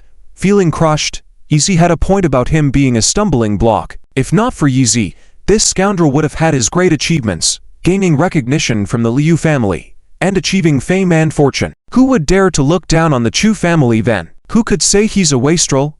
Chu Qinghu, you're hopeless. Yi Zi didn't bother to continue the conversation, kicking Chu Qinghu on the head, knocking him out. This guy not only had no shame, but he also lacked humanity. If it weren't for his relation to Chu Qinghu, Yi Zi would have disposed of him by now. Flying Lord, since Chu Qinghu is representing the Liu family to compensate for the demolition, he must have brought enough cash, right? Do you know where it is? Yi Zi suddenly turned to the Flying Lord standing nearby, coldly questioning. I know, but that money isn't under my control. Knowing is enough. Spare the talk. Yi Zi cut him off sharply, commanding, since no one is accepting the compensation plan from the Liu family, the money is now useless. So, bring it out to compensate for the villagers' losses. How much damage have you caused to the farmland and crops here with those heavy machines rolling over? This might be difficult to handle. Although the Flying Lord was the head of the Qinglan sect, he didn't dare to offend the Liu family, one of the four major families in the city. If it's hard to handle, do you want me to handle your Qinglan sect? Yi Xiao's angry shout made the Flying Lord jump in fright. Don't worry, compensate the villagers with the money. When you return, tell them this was my doing. If the Liu family has the guts, let them come after me. Yi Zi thumped his chest boldly. At this moment, the Flying Lord finally understood why Lord Qing and Miss Ji Wuyu also feared this man. Tang Qingyan looked at Yi Xiao's back, her eyes filled with admiration. Yi Xiao's strategy and courage were truly admirable. All right. The Flying Lord was completely subdued by Yi Zi, quickly instructing his men to bring out the compensation money and neatly place it in front of Yi Zi. Seeing the amount of cash in front of them, the villagers of Niutu village drooled with desire. Many of them had never seen so much money in their entire lives. Flying Lord, come here. Yes, Mr. Yi. Do you have any more orders? As the Flying Lord approached quickly, Yi Zi buttoned up his shirt for him, then patted his chest, saying, you guys, pay attention to your demeanor. Dress better. Don't scare the kids. Oh, understood. The dignified Flying Lord, at this moment, appeared timid and obedient in Yi Xiao's presence, more like a lost lamb than a big shot. How much does the Liu family pay your Qinglan sect to act as their enforcers? 700,000. Ha, that's all your Qinglan sect's worth. Yi Zi waved his hand casually. Your method of making money is wrong. The reward isn't high. Your reputation is poor, and you're asking for trouble. If you engage in such activities, I won't give you a penny. Think about your actions. Go back and reflect properly. What? Not a single penny? The Flying Lord's eyes widened immediately. Ye Xiao has his own ideas when it comes to getting things done. It's true that Qing Yi and him have some relationship, that the Qinglong faction nading tyranny? If they need to give a reward to the Qinglong faction, wouldn't it encourage them to continue doing unethical things? Moreover, with so many villagers and children present, how can Ye Xiao instill wrong values in them? Doing wrong is not about money. In consideration of them realizing their mistakes, Ye Xiao decided not to hold them accountable. Unfortunately, Fei did not share the same sentiment and left with resentment, taking his brothers with him. All right, where is the village chief? Come out and distribute this compensation. After saying this, Ye Xiao handed 300,000 to the poor mother-in-law and daughter-in-law whose house had been forcefully demolished. The mother-in-law and daughter-in-law stared at Ye Xiao with wide eyes, then at the money. It took them a while to kneel down and accept the money. Tang Qingyan observed the villagers eagerly coming forward to receive their share and looked at Ye Xiao. At this moment, this man seemed to emanate a faint silver-white radiance in her eyes. Following the population breakdown, the villagers of Niutu village began to divide the pile of cash, which resembled a small mountain. Village chief, my Ju family has a total of 12 people, so according to head count, we should receive 400,000. Chu Wufu finally got his turn and smiled, ready to receive his share. Who didn't know that his Ju family was the biggest landowner in Niutu village, and getting this share was another windfall for them. Just thinking about it made him chuckle. However, I'm sorry, the Ju family is not included. Ye Xiao's voice rang out at that moment, catching Ju Wufu off guard. His smile froze on his face. Why? We are also residents of Niutu village. You are residents of Niutu village, that's right. But what were you doing when everyone was resisting the demolition earlier? Do you have the face to claim your share now? Ye Xiao's words left Chu Wufu dumbfounded, unable to speak. Move aside. Don't block the way. Exactly. Just now you were urging everyone to sign contracts, and now you had the audacity to come forward for a share of compensation. I don't understand how thick-skinned you are. People like him, if born a bit earlier, would surely make great collaborators. Many residents of Nyutu village had long been fed up with Ju Wufu's family. They often showed off in front of others, flaunting their wealth, but when trouble arose, they would hide in the back and even side with outsiders against the villagers, earning themselves the reputation of traitors and lackeys. Therefore, they mercilessly pushed Ju Wufu out of the compensation area, leaving him nowhere to go. On the other hand, Fei quickly went back with his men to report to Qingyi. Upon hearing the events that transpired, Qingyi was visibly angry and incredulous. What? Yexia actually spoke like this. Is he trying to provoke Nyutu village and the Liu family? Qingyi, it's absolutely true. Not only that, he didn't give us a single penny, causing our Qinglong faction to lose both in reputation and resources. Though Fei didn't dare offend Yexiao, he held a lot of grievances towards him. He had lost the use of one of his hands, thanks to Yexiao, and secretly wished for Yexiao's downfall. Qingyi, as the dignified Qinglong faction, why should we give face to a son-in-law of the Chu family? I admit he has some skills, but what of it? The most powerful of our Qinglong faction, Tang Qingsh, is reduced to selling spicy skewers on the roadside now, isn't he? Since Yexiao is so ungrateful, why don't we? Shut up. Before he could finish, Ji Wuyu interrupted loudly. It's better if you don't entertain such thoughts. Can Yexiao's background even be compared to Tang Qingxi's? Offending Yexiao will not only lead to the destruction of our Qinglong faction, but you and I might end up behind bars too. What? Fei was shocked, not knowing the origins of Yexiao, his face filled with confusion. Was the power behind that young man truly that formidable? All right, you may leave now. Let's not escalate this matter, and do not relay the message to the Liu family either. After dismissing the others, Qingyi appeared troubled, evidently unsure how to navigate the current situation. Initially, he had wanted to ally with Yexiao, but the Liu family had been a long-time partner of the Qinglong faction, with solid ties between the two. It was with the Liu family's support that the Qinglong faction could thrive in Huacheng, standing on equal footing with the Beilang faction supported by the Du family, each holding half of the territory. If the Qinglong faction were to offend the Liu family by siding with Yexiao, losing the latter's open support, they might end up completely subjugated by the Beilang faction, or even face annihilation, a real possibility. Godfather, how do you plan to proceed? Ji Wuyu, Qingyi's most trusted daughter, and the one who understood him best, could easily infer his thoughts by his expression. There's no way around it. Despite him being the legitimate grandson of the Yanjing Yi family, we are well aware of the Yi family's situation. It's almost impossible for Yexiao to inherit the Yi family, and there are too many people wishing for his demise. At first, I thought he was a person of great potential hidden beneath his calm exterior. Hence I intended to assist the Qinglong faction in aiding his rise to power, helping him dominate Huacheng, and further contend for supremacy in Yanjing. Unfortunately, I now see that this man is reckless, and he has a fatal flaw. It's likely he will meet his end sooner or later due to this weakness. Qingyi's assessment of Yexiao caused Ji Wuyu to shudder slightly. So, what's Yexiao's fatal flaw, father? Qingyi's expression turned grave as he proclaimed, throughout history, most emperors have been heartless.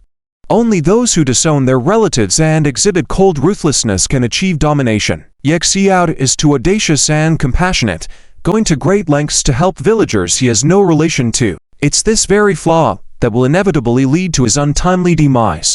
Upon hearing this, Ji Wuyu sighed softly. Father, are you planning to turn the tables and support the Liu family against Yexiao? Qingyi sighed as well. For now, I won't take sides. But if circumstances force our hand, it may be the only option. Yexiao, you scoundrel, how could you have sent Chu Qinghu to the hospital? Early the next morning, Wang Yanqing was making a scene. She had been scolded over the phone by her elder sister-in-law, Shen Lingai, who was furious that her son had been hospitalized after a confrontation with Yexiao. Still groggy and unsure of what was happening, Wang Yanqing was full of pent-up anger and immediately sought out Yexiao for answers. Surprisingly, Yexiao and Chu Qingyu ignored her, and instead, it was Tao Dao who started yelling, "Grandma, you can't scold Dad. Dad is a hero. It's fourth uncle who is a scoundrel. He deserved to be punched." HMPH. Learning this, Wang Yanqing realized that both Chu Qingwu and Chu Quan knew about the incident from the previous day, but she had been left in the dark. Yexiao, let's go to the hospital and clarify this matter. Otherwise, uncle and his family will keep causing trouble. Chu Qingwu now carried himself differently, and before, a fact that Yexiao also noticed. His wife had transformed from the docile woman she once was into a strong, assertive figure, exuding an aura of a goddess. All right. Yexiao supported his wife's newfound assertiveness. The family of Ferd drove in their Audi RA and quickly arrived at the hospital. Although Chu Qinghu's injuries weren't serious, he chose to remain in the hospital to garner sympathy, even calling in people from the Chu family to witness the good deeds done by Yexiao. As the family of Ferd entered the hospital room, Shen Lingai pointed her finger at Wang Yanqing and launched into another tirade. Wang Yanqing, you explained to me. Did you rely on your daughter's role as head of the fabric factory, with Fang Yu backing her behind the scenes, to elevate your status? So now you look down on everyone else. Did my son, Qinghu, provoke you? He doesn't even work at the fabric factory. What does it have to do with you getting involved in the Nayuta village demolition issue? Yes, Chu Qingyu, if you don't apologize on behalf of Yexiao to my son today, and provide a satisfactory explanation, even if you were pampered by grandmother now, our family will not let this go. Even Chu Jianwo's gaze turned sharp as he directed his accusations towards Chu Qingyu, seemingly aggrieved. Their words not only aimed to criticize Chu Qingyu, but also to purposely speak loudly for the ears of An and other family members standing nearby. Chu's family was unquestioningly biased, supporting Chu Jianwo's claims. Yexiao had informed Chu Qingyu about the Nayuta village incident when they returned the previous night, so she knew the truth. However, she didn't rush to explain at the moment, opting instead to confront Chu Jianwo and his wife. Uncle, Aunt, setting aside the issue of Yexiao hitting someone, does this have anything to do with me being head of the fabric factory? The way you're speaking seems like an attempt to undermine me over this matter only. Unexpectedly, Chu Qingyu was straightforward, cutting through the tensions. Their earlier Chu Qingyu had never been so assertive. All right, since you all don't want me as the head, I'll make it clear to Fang Yu directly. In the future, you can take over. Just let me know. Chu Qingyu then flipped the script and showed her temper. After the incident with the Chu family, she had seen through it all. No matter how hard she worked, no matter how many orders she led for the factory, resolving numerous issues for them, the family still viewed her with disdain. Since her arrival as the daughter in the Chu family, the die was cast. Ironically, she had once strived for success to earn the family's respect, only to realize that it was all for naught. They only cared about personal interests and connections, disregarding her efforts and abilities entirely. As the head of the company, she was subjected to oppression from many corners, with this incident being used against her, a frustrating experience that had pushed her over the edge. And anyone willing to bear this burden could take on the responsibility. Heh.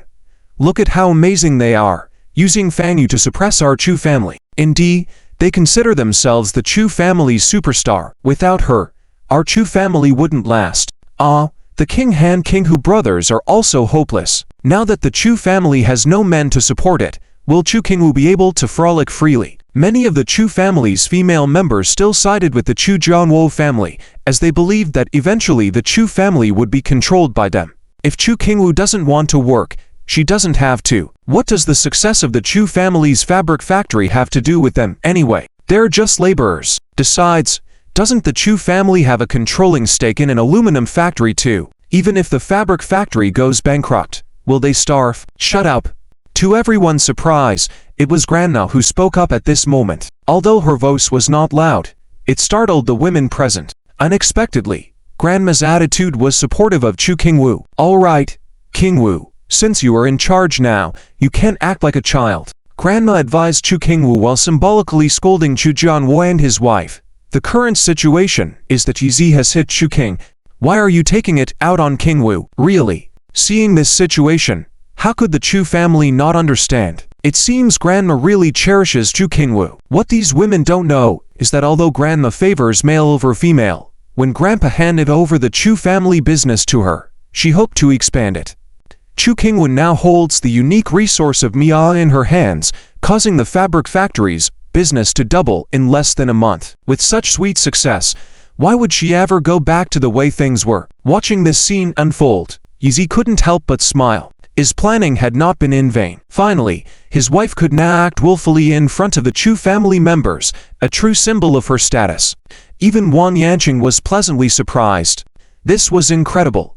In the past, she had to be cautious even when speaking a word to Chu Qingwu in the Chu family. Who would have thought that now her daughter could speak so freely, and grandma even sided with her?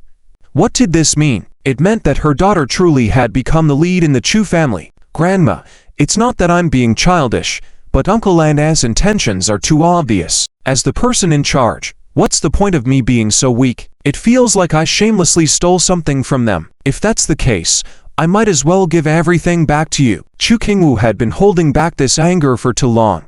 She didn't want to exist like this in front of her clan members. She would rather break the pot. To her surprise, Grandma had been consoling her all along, and even Chu Jianwo and his wife dared not speak against her. Chu King, who had made mistakes previously, was now even more subdued, smoking in a corner. Ha ha!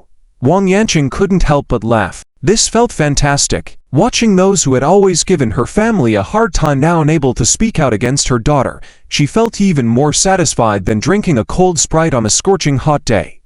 Grandma, enough about the responsibility. I'm not working at the fabric factory anymore. The Liu family recognized me and made me in charge of a project, but Yi Zi, out of jealousy, intentionally sabotaged my good fortune and publicly beat me like this. You must help me seek justice. Chu Qingwu also began to act cunningly, not mentioning his own despicable deeds, but only accusing Yi Zi. By skipping over the fabric factory incident, even if Chu Qingwu was favored, she was still just a younger member of the Chu family, and her status fell.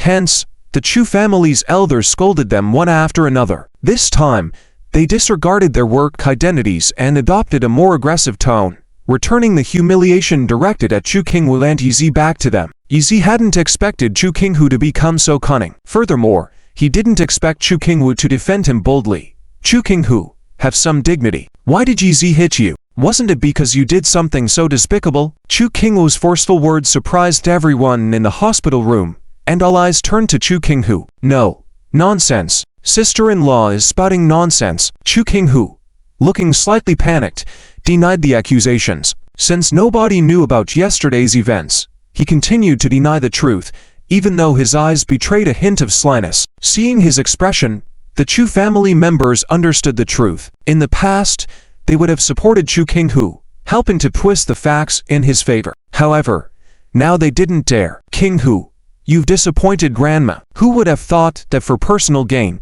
you would commit such immoral deeds that shame the Chu family? Grandma intervened before Chu Jianwo and his wife could speak up for Chu Qingwu. This outcome surprised even Chu Qingwu. She didn't expect matters to be cleared up so smoothly. While Yi Zi and his wife thought the situation was over, Wang Yanqing suddenly spoke up. Mocking Chu Jianwo and his wife loudly, she said, "Ha ha, uncle, aunt, you should reflect on how you raised your children. Look at your two sons, one wanting to tarnish my daughter and the other trying to frame my son-in-law. Little did you know they would end up causing their own downfall." Disgusting. Wang Yanqing spat venomously to the side. She had been waiting for this moment for years, wanting to speak out against Chu Jianwo like this. Previously, when Chu Jianwo visited her house, she had to cater to him like a servant. Though she didn't say it out loud, she had always dreamt of the day when she could curse out Chu Jianwo. Today, she finally did it. Chu Jianwo remained silent, unable to rebut. Wang Yanqing was elated, speaking proudly and provocatively. Aside from Grandma, no one dared to reprimand her. Ha ha. Look at all of you, seeking favor and licking boots. How many times in the past did you slander my family? How many times have you tried to humiliate us? And now, you have to consider my daughter's face. All right, Mom, let's go. Chu Qingwu quickly dragged Wang Yanqing away. Although the situation had been cleared up, her mother's outburst turned the tables, making them seem like bullies in front of their clan members. After Chu Qingwu's family left, including Grandma, the mood in the hospital room turned somber. Disgusting. Who is that Wang Yanqing? Such a vile woman. How did the Chu family end up with a daughter-in-law like her? Overcome with anger, Shen Lingai cursed before leaving the room. The other Chu family members left one by one as well. Their main purpose for coming today was not to visit Chu Qingwu, but to unite and show Chu Qingwu who was in charge. However, things didn't go as planned. After they left, Chu Yingku finally arrived at the hospital room, only to find Chu King and Chu Qinghu, the only siblings left. She realized then that she had missed the climax, feeling disappointed. What are you two brothers doing? Are you going to keep enduring Chu Qinghu's dominance forever? Chu Yingchu's first words were full of sarcasm. She, feeling superior, not only looked down on Chu Qinghu, but also despised the Chu family brothers and other members. Chu Qinghu remained silent, lost in thought as he smoked, without responding to her. On the other hand, Chu Qinghu was furious and shouted, "Damn it, what can we do? Grandma now cherishes Chu Qinghu for the fabric factory's benefit. How can we go against her?" "Not necessarily." Chu Yinghu suddenly smiled coldly. "Yinghu, what can you do about them?" "Heh, it's simple. Chu Qinghu and her family are acting so arrogantly now.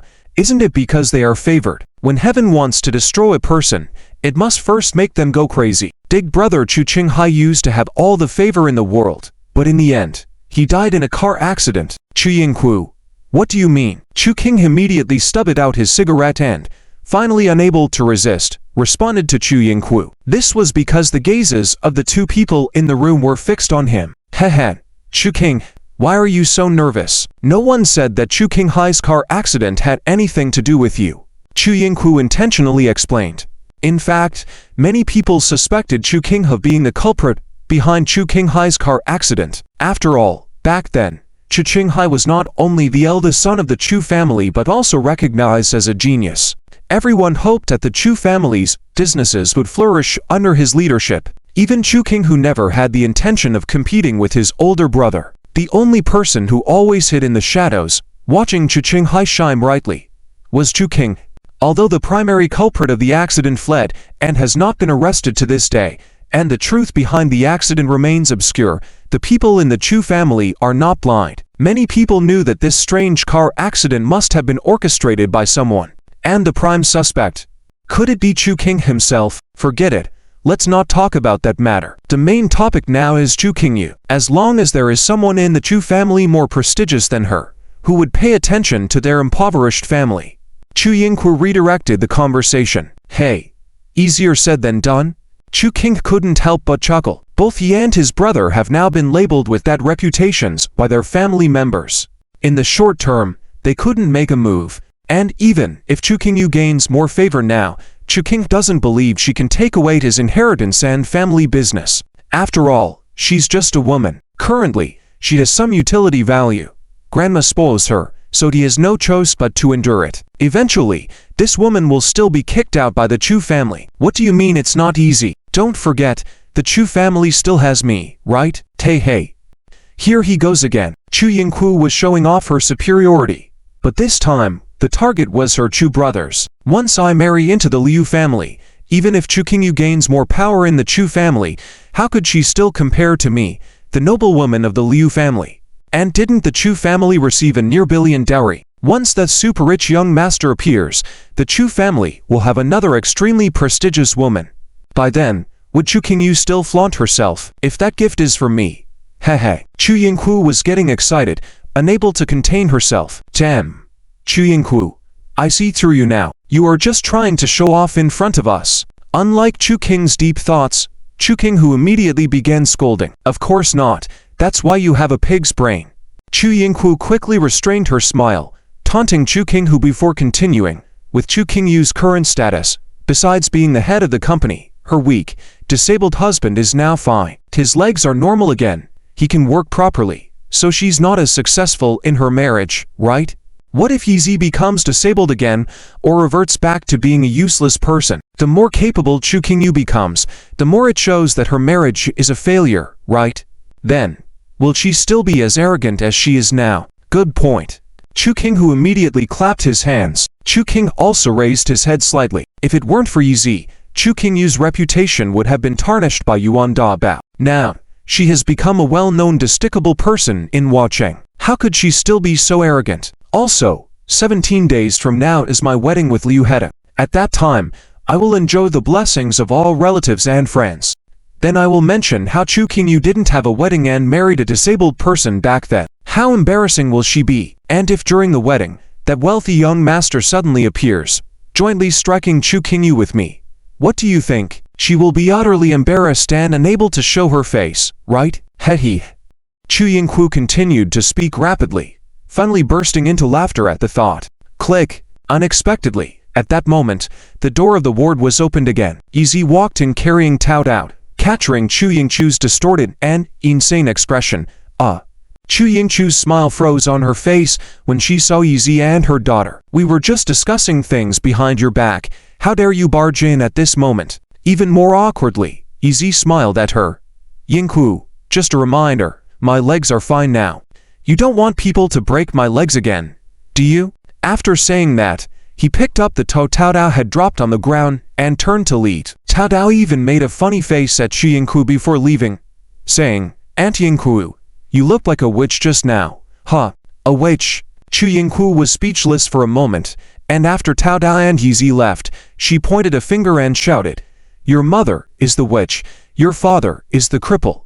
Yizi had already left with Tao Dao, ignoring Chu Yingku. However, he didn't expect that Chu Yingku would have such a plan, since she had such malicious thoughts and wanted him to remain disabled. How could Yizi not let her down severely? You want to humiliate my wife at the wedding, don't you? Then on the same day, I will show you what a century wedding banquet is. I will make you feel ashamed and unable to show your face in public. Determined, Yizi returned home and instructed Jin Leifu and Fang Yu to help arrange the wedding banquet, even asking Jin Leifu to arrange for 10 or 8 airplanes. In the evening, he shamelessly entered his wife's room and started laying the groundwork. Hey, Yizi, Yizi was nervous, thinking that Chu Qingyu would drive him out again to sleep in the hall.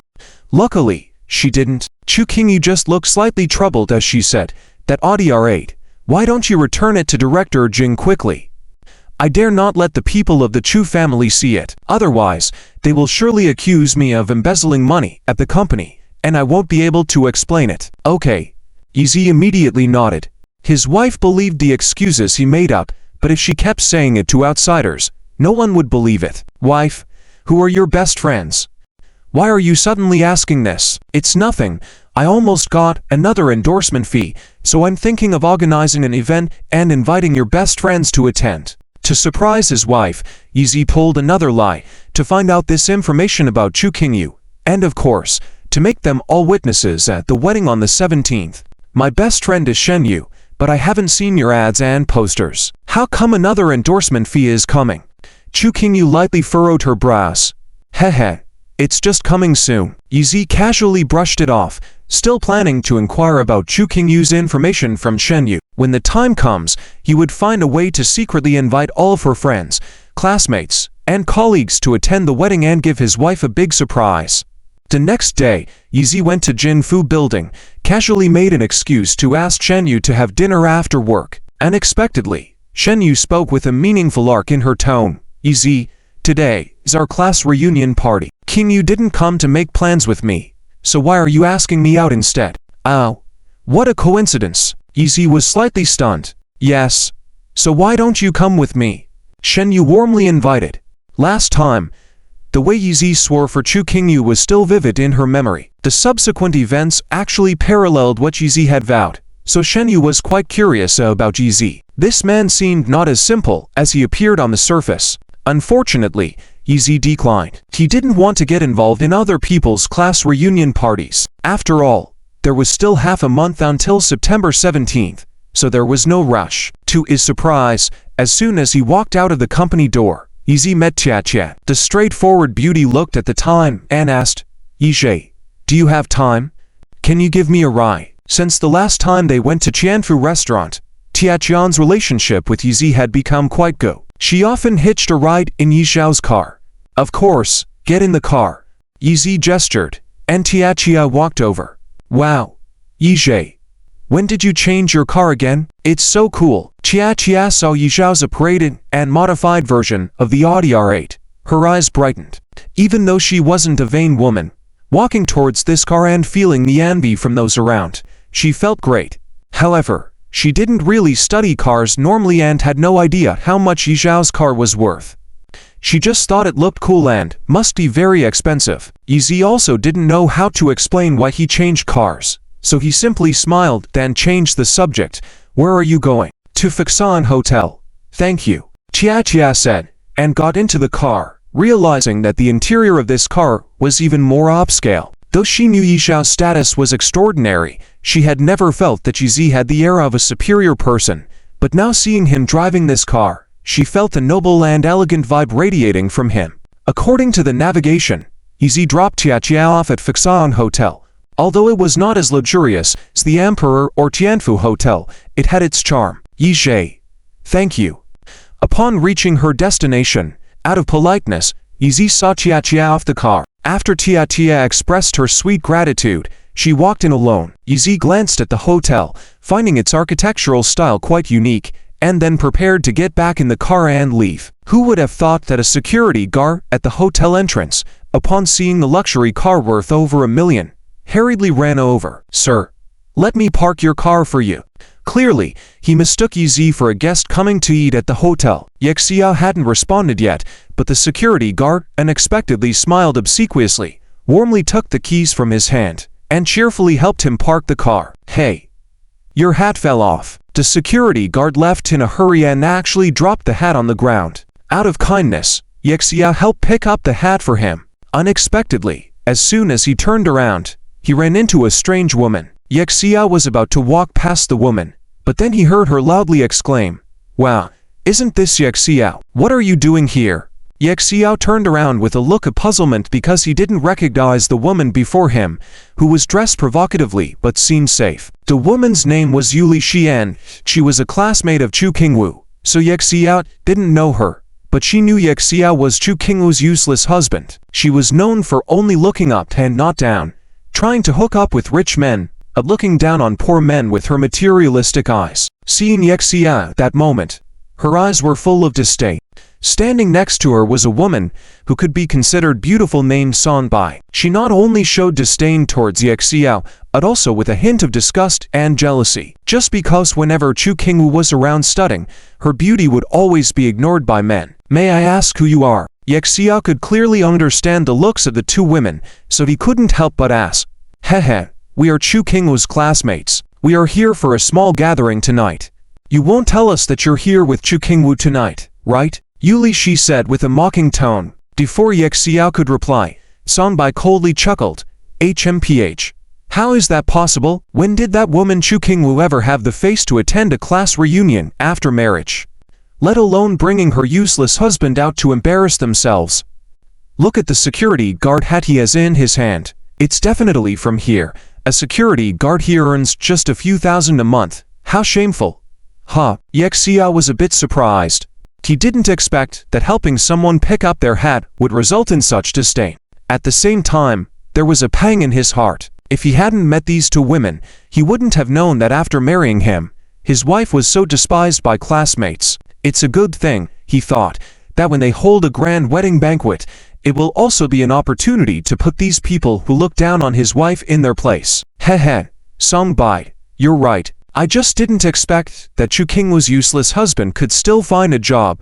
Isn't he supposed to be disabled? Yuli Shi agreed with Song Bai's speculation, also sizing up Yexia and even asking him to take a few steps for them to see. Yexia certainly wouldn't do as they pleased, so the two women mocked him again. Yexia, hurry up and get lost. We'll be waiting at the door. I'm afraid if people see us standing with you, it will affect our status, right? Song Bai waved her hand disdainfully, even pinching her nose to make Yexia leave. They claimed it was a classmates gathering tonight, but it was actually just a few graduates who have done well and a few female classmates getting together for a meal. If they were accidentally seen standing with Yexia, a country bumpkin like him, it would probably lead to others looking down on them, right? That's why they requested Yexia to go away. Yexia was speechless. He had initially been a bit curious to see what kind of people Chu Qingwu's classmates were, but unexpectedly encountered these two women, which was really disappointing. Since it was like this, he didn't want to stay here.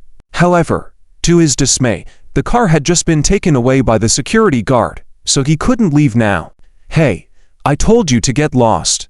Why are you still standing here? Song Bai frowned even more when she saw Yexia still standing there, and even couldn't help thinking about driving him away. After all, he was just a useless husband of Chu Qingwu, a lowly person. Miss, isn't this hotel not owned by you? What business is it of yours whether I leave or stay? Despite the saying that a good man doesn't fight with women, Ye Xiao couldn't just let these two women be so arrogant, could he? Sure enough, with just one sentence, he irritated the two women. Oh, this man wasn't as useless as he appeared. He spoke quite arrogantly. Just as they were thinking of doing something, another DD car stopped at the entrance, and a graceful and beautiful woman stepped out. The beautiful woman wore a tight-fitting gray-white dress that accentuated her curves, with the fabric so thin that it clung to her body, and the wind blew, an absolute killer for men. Ye Xiao couldn't help but take another look, but he didn't expect that the beauty turned out to be Shen Yu. This was awkward. Ye Xiao had invited her to dinner today,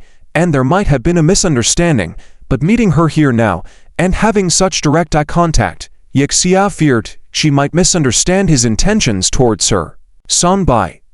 Li Shi, did you arrive early? Shen Yu got out of the car and, seeing Ye Xiao's embarrassment, intentionally ignored him. Of course, being good friends with Chu Qingwu, Shen Yu knew that Sonbai had always been hostile to Chu Qingwu. Now, seeing that they didn't recognize Ye Xiao, she naturally didn't expose his identity to avoid them ridiculing him. Yes, we arrived early. We even ran into Chu Qingwu's husband just now. He's really a country bumpkin, yet he's just standing there like an idiot. The two women took the opportunity to mock Ye Xiao again. Shen Yu finally realized that they had recognized Ye Xiao. She was the best friend of Chu Qingwu, and upon hearing their remarks about Ye Xiao, she was naturally unhappy. Being sympathetic, she pretended that she had only just noticed Ye Xiao. Oh, Ye Xiao, is it really you? Are you here with Sonbai and the others? Shen Yu said playfully, walking towards Ye Xiao warmly. Seeing this scene, Sonbai and the others' faces turned a bit ugly. They looked down on Chu Qingwu for marrying a useless man, but Shen Yu was a beautiful woman who many handsome and wealthy men were attracted to. Even some of the male classmates who came today had their eyes on her. They hadn't expected that Ye Xiao, a loser, would actually win the favor of Shen Yu. Shen Yu, you misunderstood. Ye Xiao did not come with us. He is just the security guard here. Sonbai explained. Yes, today is a gathering of 5 beauties and 5 handsome classmates. How could we have brought an outsider? Li Shi walked over and echoed Sonbai, pushing Ye Xiao aside as she said, Hey, didn't I tell you to get lost? Why are you deliberately standing in front of us? What are your intentions? Ye Xiao was speechless. It seemed like they were the ones who walked towards him, right? But before he could retort, Shen Yu gently scolded, Sonbai. Li Shi, don't be like this. Since we all know each other, isn't it better to have dinner together now that we've met? Shen Yu firmly pulled Ye Xiao inside, and Sonbai and Li Shi had no choice. After all, tonight's classmates gathering, many male classmates had come for Shen Yu, and if she left in a bad mood, it wouldn't look good. Well, let it be. Shen Yu isn't afraid of embarrassing us, so let's just go in together. Sonbai was actually eager to meet an old classmate named Qian Xian. She had learned from Li Shi that Qian Xian had been doing quite well since graduation and was somewhat good-looking. Hence, she wanted to get to know him. The 4 of them entered the restaurant and arrived at a spacious and elegant private room. The private room had 2 rows of seats, with 5 seats on each side. To Ye Xiao's surprise, Tia Chia was also there, and she was sitting across from 5 men dressed quite decently. Whether they were really doing well, who knew, but they seemed well presented. Oh, Ye Xiao, how come you're here too? Tia Chia saw Ye Xiao and immediately stood up.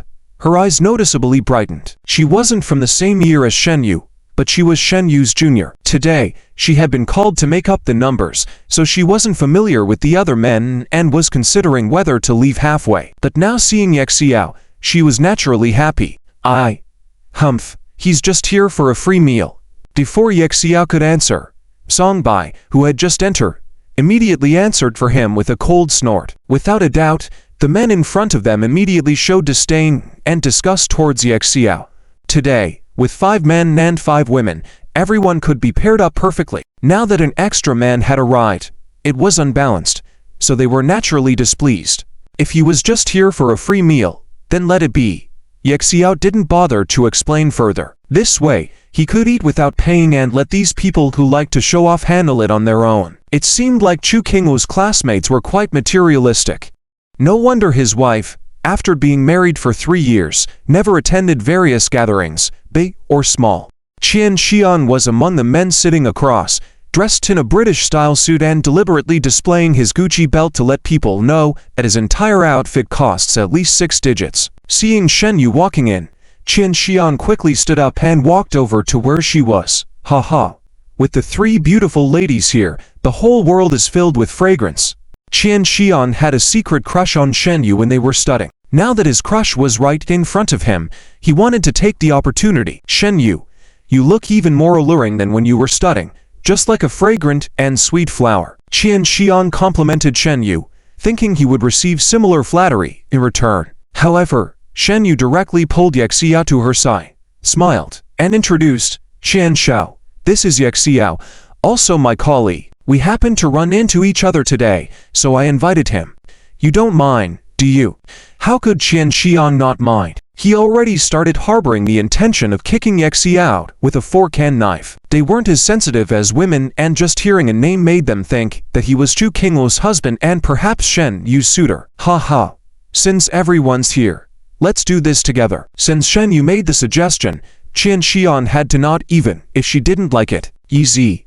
You sit there. Qian Xian casually pointed to a corner, hoping to dismiss Easy. Easy didn't say anything. After all, he just came to freeload a meal casually. Why make a fuss? Then I'll sit next to Easy. Just unexpectedly, Shen Yu and Tianxia spoke in unison. They exchanged a smile and naturally sat on either side of Easy. Oh no. What's happening now? Not only Qian Xian, even a few other male classmates weren't happy either. They came to the class reunion aiming to see the beauties. Among the women present, Shen Yu and Tianxia caught their attention. The other 3 women may be dressed boldly but lacked the charm. They were not interested. But now, the 2 most popular beauties were suddenly seated next to 2 unexpected guys. How could they handle this? Easy wanted to laugh seeing their distorted expressions, but held it in. Sonbai sensed the situation wasn't right and quickly spoke up. Shen Yu, you used to be our vice class monitor and study committee member. How can you sit next to such a person? You should sit at the host seat. She pointed to the seat next to Qian Xian. Heh. We've all graduated. What's the big deal? I'll just sit here. Shen Yu declined with a smile. Sonbai couldn't care less about others' opinions and anxiously said, Shen Yu, that seat is meant for serving dishes. You look so lovely today. What if your clothes get dirty? The atmosphere quieted down instantaneously. Everyone looked at Easy, their glances filled with disdain and mockery. Tianxia couldn't hold back anymore and exclaimed, if this is the serving seat, can you big brother sit here? Heh. Tianxia, Easy isn't our classmate. He came to freeload a meal.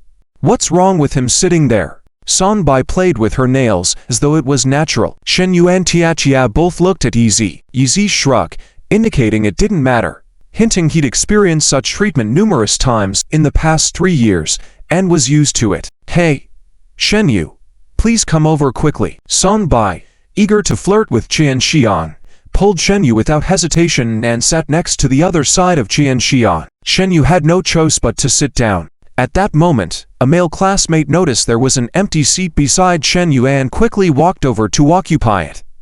Little did they know, Qian Xian immediately exclaimed, Fenjian, get lost. Who said you could sit there? All eyes turned to Fenjian. Confused, Fenjian asked with an embarrassed face, Qian, there's gotta be someone sitting in this seat. If you don't want me to sit here, then where should I sit? Get lost. Qian Xian didn't even spare Fenjian a look and pushed him away. This seat is reserved for my elder brother. He should be here any moment. As for you, find another spot to sit. Realizing the seat belonged to Qian Xian's elder brother, Fenjian felt embarrassed and found another empty spot to sit. Soon, everyone took their seats, waiting for the gathering to start, with only one empty seat beside Shen Yu. Don't worry, my elder brother is even more successful than me. He has just finished a high-level meeting at work and should be arriving shortly. Qian Xian explained to everyone deliberately. Heh, Qian, we're not in a rush. Today is about our old classmates meeting. No need to hurry, right?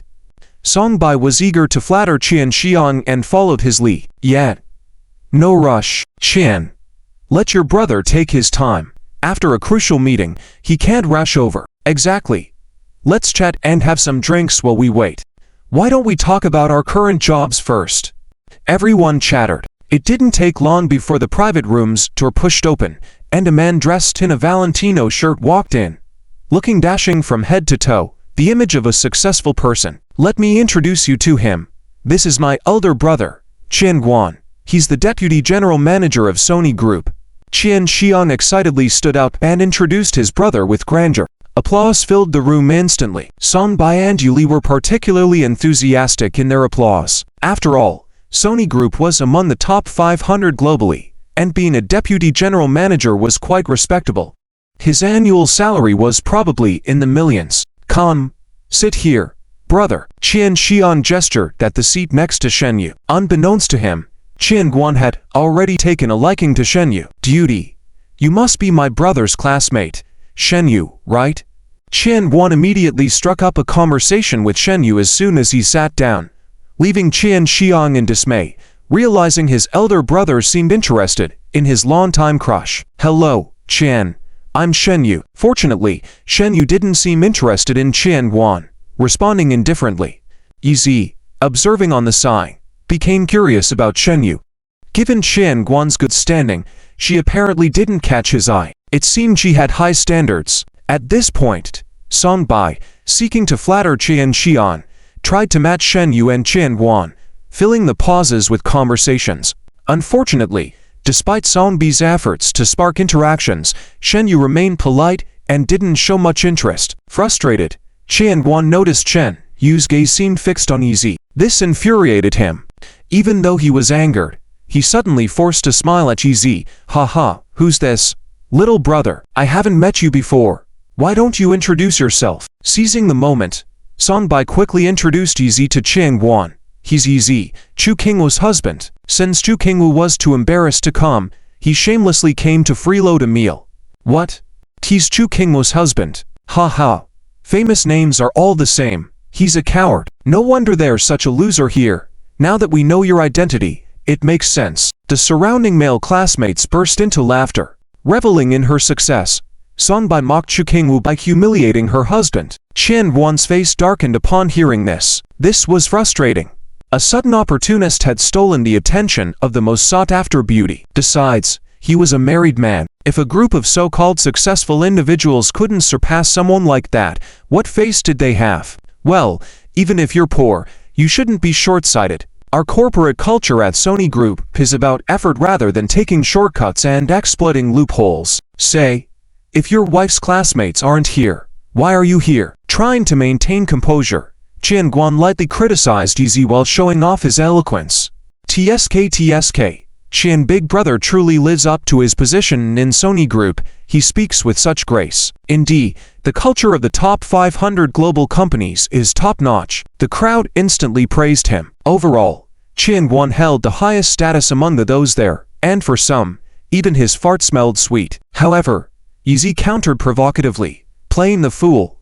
I'm here for my wife's class reunion, but aren't you here for your little brother's gathering? If it's against the rules, why don't we team up and leave together? Yi Xiao's response left Qian Guan in an awkward position. How could he have anticipated that this loser would retort so boldly? Wasn't he supposed to be a pushover? Alright, let me treat you guys to this meal instead. If he wants to freeload, then let him freeload. That way, you won't be freeloading off you guys anymore. Haha, Qian Guan said jokingly with a deliberate tone. In fact, he was just trying to show off in front of the beautiful ladies and wanted Yi to see the difference between him and himself, to retreat for advancement. Sure enough, his words attracted everyone's admiration. Wow, Brother Qian is really handsome and rich. Exactly. Compared to those poor leeches who only know how to freeload, he shines brightly. Brother Qian, how can you be so excellent? Listening to everyone's compliments, Qian Guan modestly pretended to be humble, but his eyes kept wandering between Shen Yu and Tia, comparing the two beauties. However, he found that the two women didn't show much admiration towards him, which made him feel a bit heartbroken. It seemed that treating them to this meal was in vain. The dishes quickly started arriving.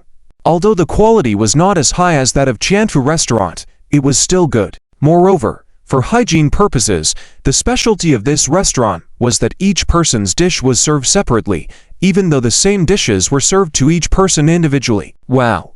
What a fantastic meal! Thank you, Brother Qian, for your generosity. Song Bai complimented as she saw the delicious food in front of her, not forgetting to flatter Qian Guan. These Australian lobsters, prime beef, Italian imported pasta. Even if she had to contribute, she would feel bad. Shen Yu and Tianjia also found the dishes good. At least this meal would cost more than 10,000, right? It seems that this Qian Guan is indeed wealthy. Everyone began to enjoy the meal, and Yizi was no exception, but he suddenly smiled inexplicably. After taking a few bites, Tianjia suddenly exclaimed, Big brother, why is your dish different from ours? Huh? Shen Yu also looked up and her expression changed instantly. How could this be? They were eating Australian lobsters, but Yi Zhao's plate contained dried shrimp. They were eating prime beef, but Yi Zhao's plate had dried preserved vegetables. They were eating Italian pasta, but Yi Zhao's plate had radish. Such stark differences in treatment. Why did you do this, Song Bai? Shen Yu immediately questioned Song Bai because she was the one who ordered the dishes. Instead of looking nervous, Song Bai laughed out loud. Of course, he was here to freeload. How could he eat the same food as us? Besides, he's been a slacker at the Chu family for so long.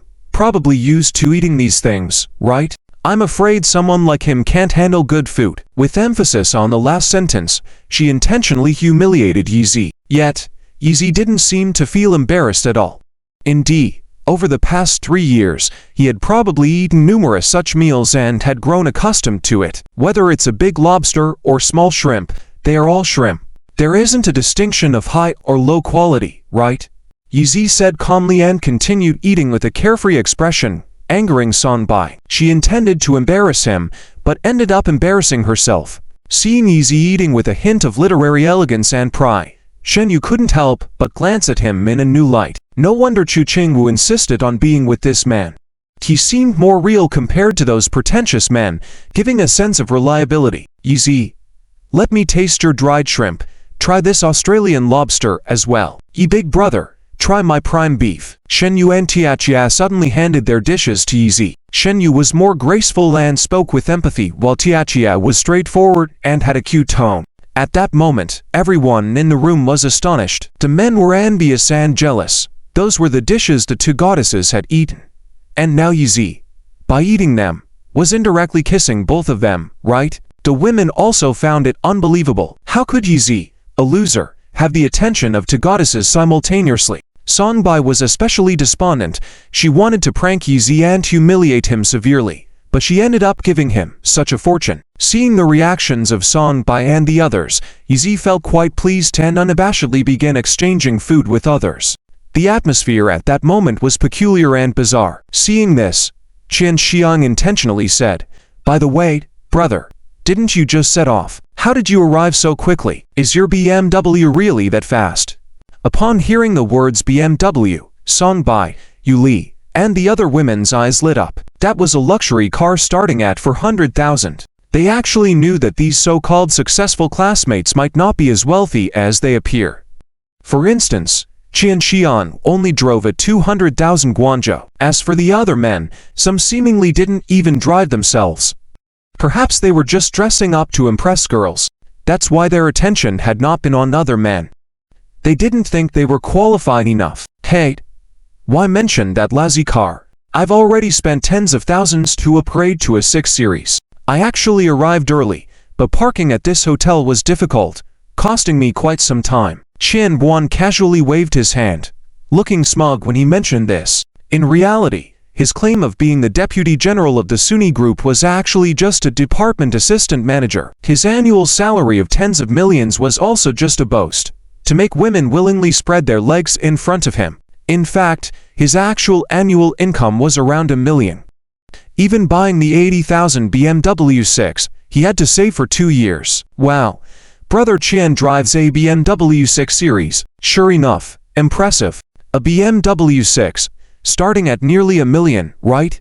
Indeed, an overseas returnee handsome and rich person, unattainable for us. People shamelessly flattered him as usually. A man's wealth could be known by the car he drove. Claiming a high annual salary was useless if you drove a cheap car. Which woman would believe you were rich? Yizi laughed again, not expecting Chu Qingwu's classmates to be such characters. However, he felt guilty afterward, as his heart seemed to be hit hard.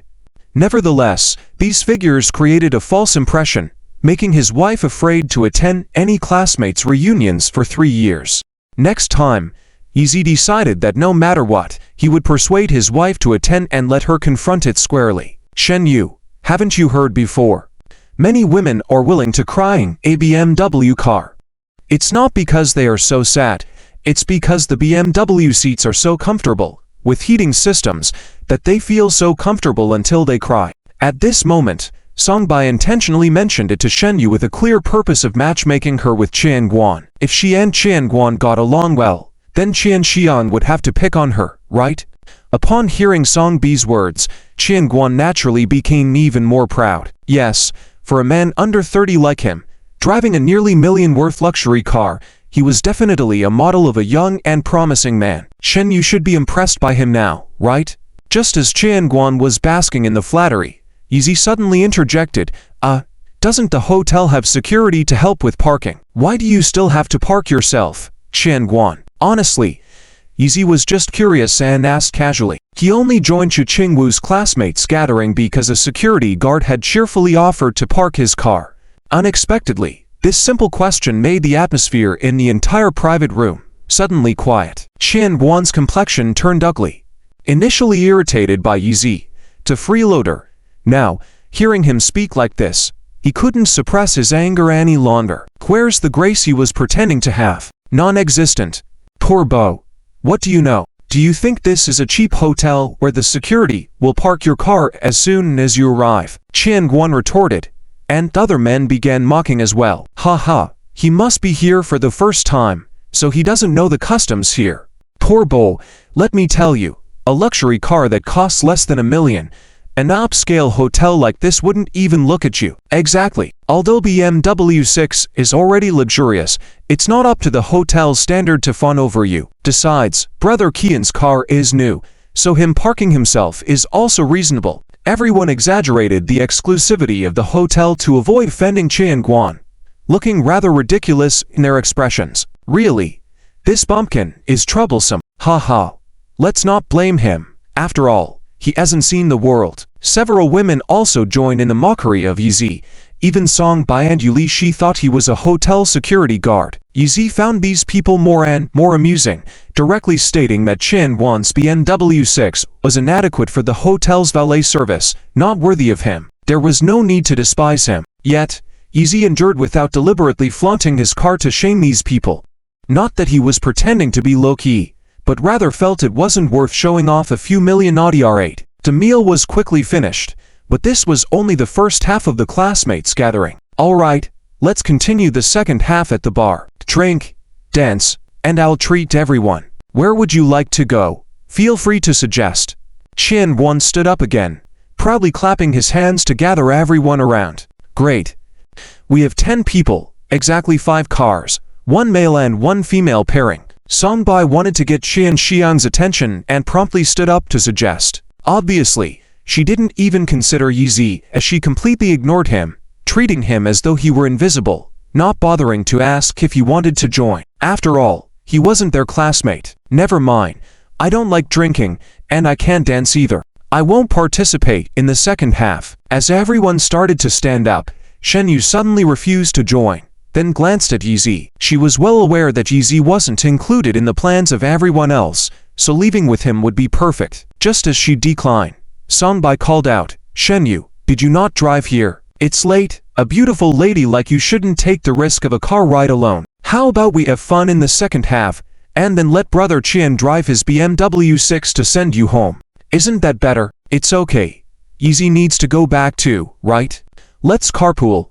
Shen Yu, Sister Yi, count me in. At this moment, Tia also stood up to leave with a partner. She didn't want to come in the first place, and now realizing that this so-called alumni gathering was just a show-off matchmaking event, she didn't like the atmosphere at all and decided to leave with the group. This made Songbai and her 2 friends unhappy, so they dragged Shen Yu and Tia along. Shen Yu, Tia, it's a rare class reunion. How can you leave early? Exactly. As for Yizi, let him wait for the bus alone. After all, he has plenty of time. The 3 women dragged Shen Yu and Tia out of a restaurant, not giving them a chance to leave. A few men also went to the parking lot to fetch their cars. My car is right there.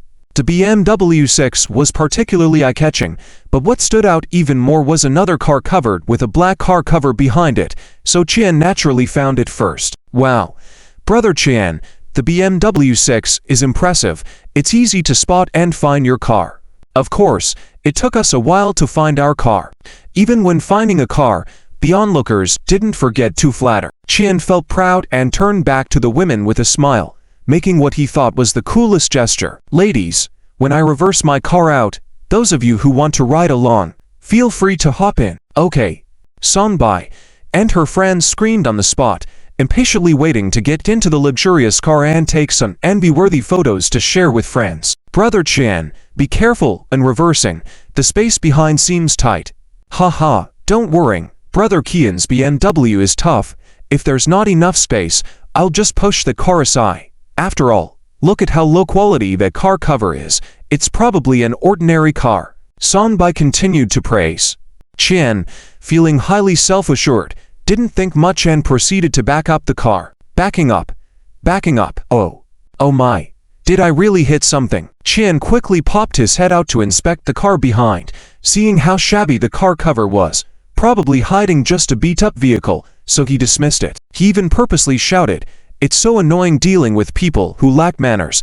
They don't care about damaging their own junky cars and still block others. If their car gets damaged, that's a small problem, but if my car has trouble, that's a big deal." Continuing to show off in front of the ladies, Qian didn't realize the severity of his actions until he struck the car, and the women's expressions immediately changed. Brother Qian, this seems like no ordinary car you hit. At this point, Fenjian also backed out his car and exclaimed in panic, "That seems to be a modified sports car.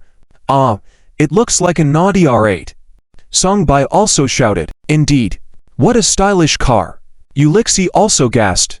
Although these women didn't own cars themselves, they were knowledgeable about luxury vehicles. They could tell it wasn't just an Audi R8, but a meticulously upgraded and modified version. What? An Audi R8? While Qian had been indifferent moments ago, now he appeared as if struck by lightning, trembling all over. He had been too focused on showing off in front of the women, not considering what car he had hit. He never imagined that hitting a simple-looking car would turn out to be an Audi R8, a car typically featured in idol dramas. This sudden revelation felt like a heavy blow to him. Is the Audi R8 very expensive? Chia was the most clueless among them all since she had just graduated from university and started working. With no desire for flaunting wealth and not owning a car herself, she had no idea about luxury car prices. Hey, a basic one costs at least $1 million, let alone this upgraded version. Probably not less than $3 million. Fenjian responded, finding the situation troubling. Just earlier, he had been ridiculed by his younger brother, Qian Xian. Seeing Qian now in trouble, Fenjian couldn't help but feel a sense of delight. Ah, so expensive? Chia gasped, realizing she had made a big mistake. As a working-class office employee, if she were to damage such lavish cars, she likely couldn't afford to compensate, even if she sold her kidneys. Oh. What's happening? Who hit that car? Qian Xiang and the others also arrived in a car, observing the scene and wearing expressions as if struck by lightning. Damn, that's an Audi R8 V1, a naturally aspirated version. This car model typically fetches over $2 million even in its standard configuration, let alone this car, which looks upgraded. With one headlight shattered, and the side mirror broken too, repair costs could easily reach 6 digits, wouldn't they? Qian Xian was in disbelief, realizing that his brother had stepped into a big trouble. Just moments ago, he had belittled Fenjian for sitting at such low positions, laughing at him. Now, seeing his brother's misfortune, Qian Xian found it amusing. Ah, hasn't the front of the car dented too? Oh my god. This is bad. Looks like it would cost hundreds of thousands at least. Qian felt struck and began blaming himself. If the car owner asked for compensation, he would have to labor for a year just to afford the repairs. Wow. And I thought the car would cost a couple of 100,000 yuan to fix. Who would have thought it would be millions? Sonbai and Ulixi were also in shock, realizing the gravity of the situation. Gee, what a flashy car. The discussion continued amongst the group, coming to terms with the fact that they might involve themselves in big trouble without sufficient funds to reimburse the damages. Hey, look at that, isn't that the symbol of the West District Business City? Ah, you're right. I remember now, that's the emblem used exclusively by Li Bilai, the bigwig in the West District business. TSK. I heard his chief security captain Zhou Yunshan is a tough guy. He even caused trouble at the Royal Dynasty Club before. If he finds out we damaged his boss's car, will he beat us to a pulp? As these discussions unfolded, everyone started to tremble. Every resident of Flower City knew the power and influence of Li Bilai, who operated the city's largest spa center. Crossing paths with someone of his stature wouldn't bode well for folks like them. Perhaps we should just leave quietly, while the car owner is still away. Otherwise, if the honcho returns to find his car damaged, who knows what kind of fury we'll face. Right. After all, it wasn't me who damaged the car. Those who had earlier been fawning over Qian now shifted their attitudes as they realized the severity of the situation. Song Bai and Ulixi were secretly relieved they hadn't boarded Qian's car earlier, knowing they might struggle to distance themselves from the mess now. Bro, what they're saying makes sense. Let's clear out before the car owner comes back. Qian Xiang also grew panicked, whispering to Qian, this car, modified and worth 3.24 million. Once it's in such a mess, we couldn't afford to repair it.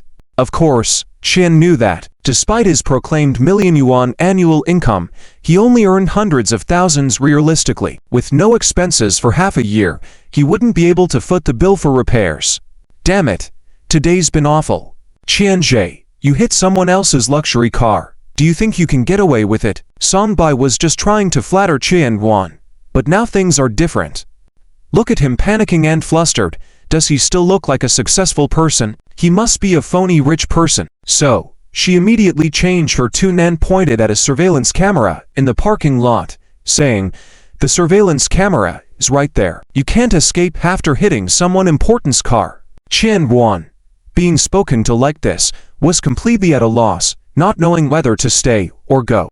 Ulixi found it funny. Fortunately, she didn't get involved with this kind of man earlier. Turns out he's just a phony rich person. She wanted to see if the car owner was nearby, and unexpectedly, with a casual glance, she saw Yizi standing in a corner watching the scene unfold.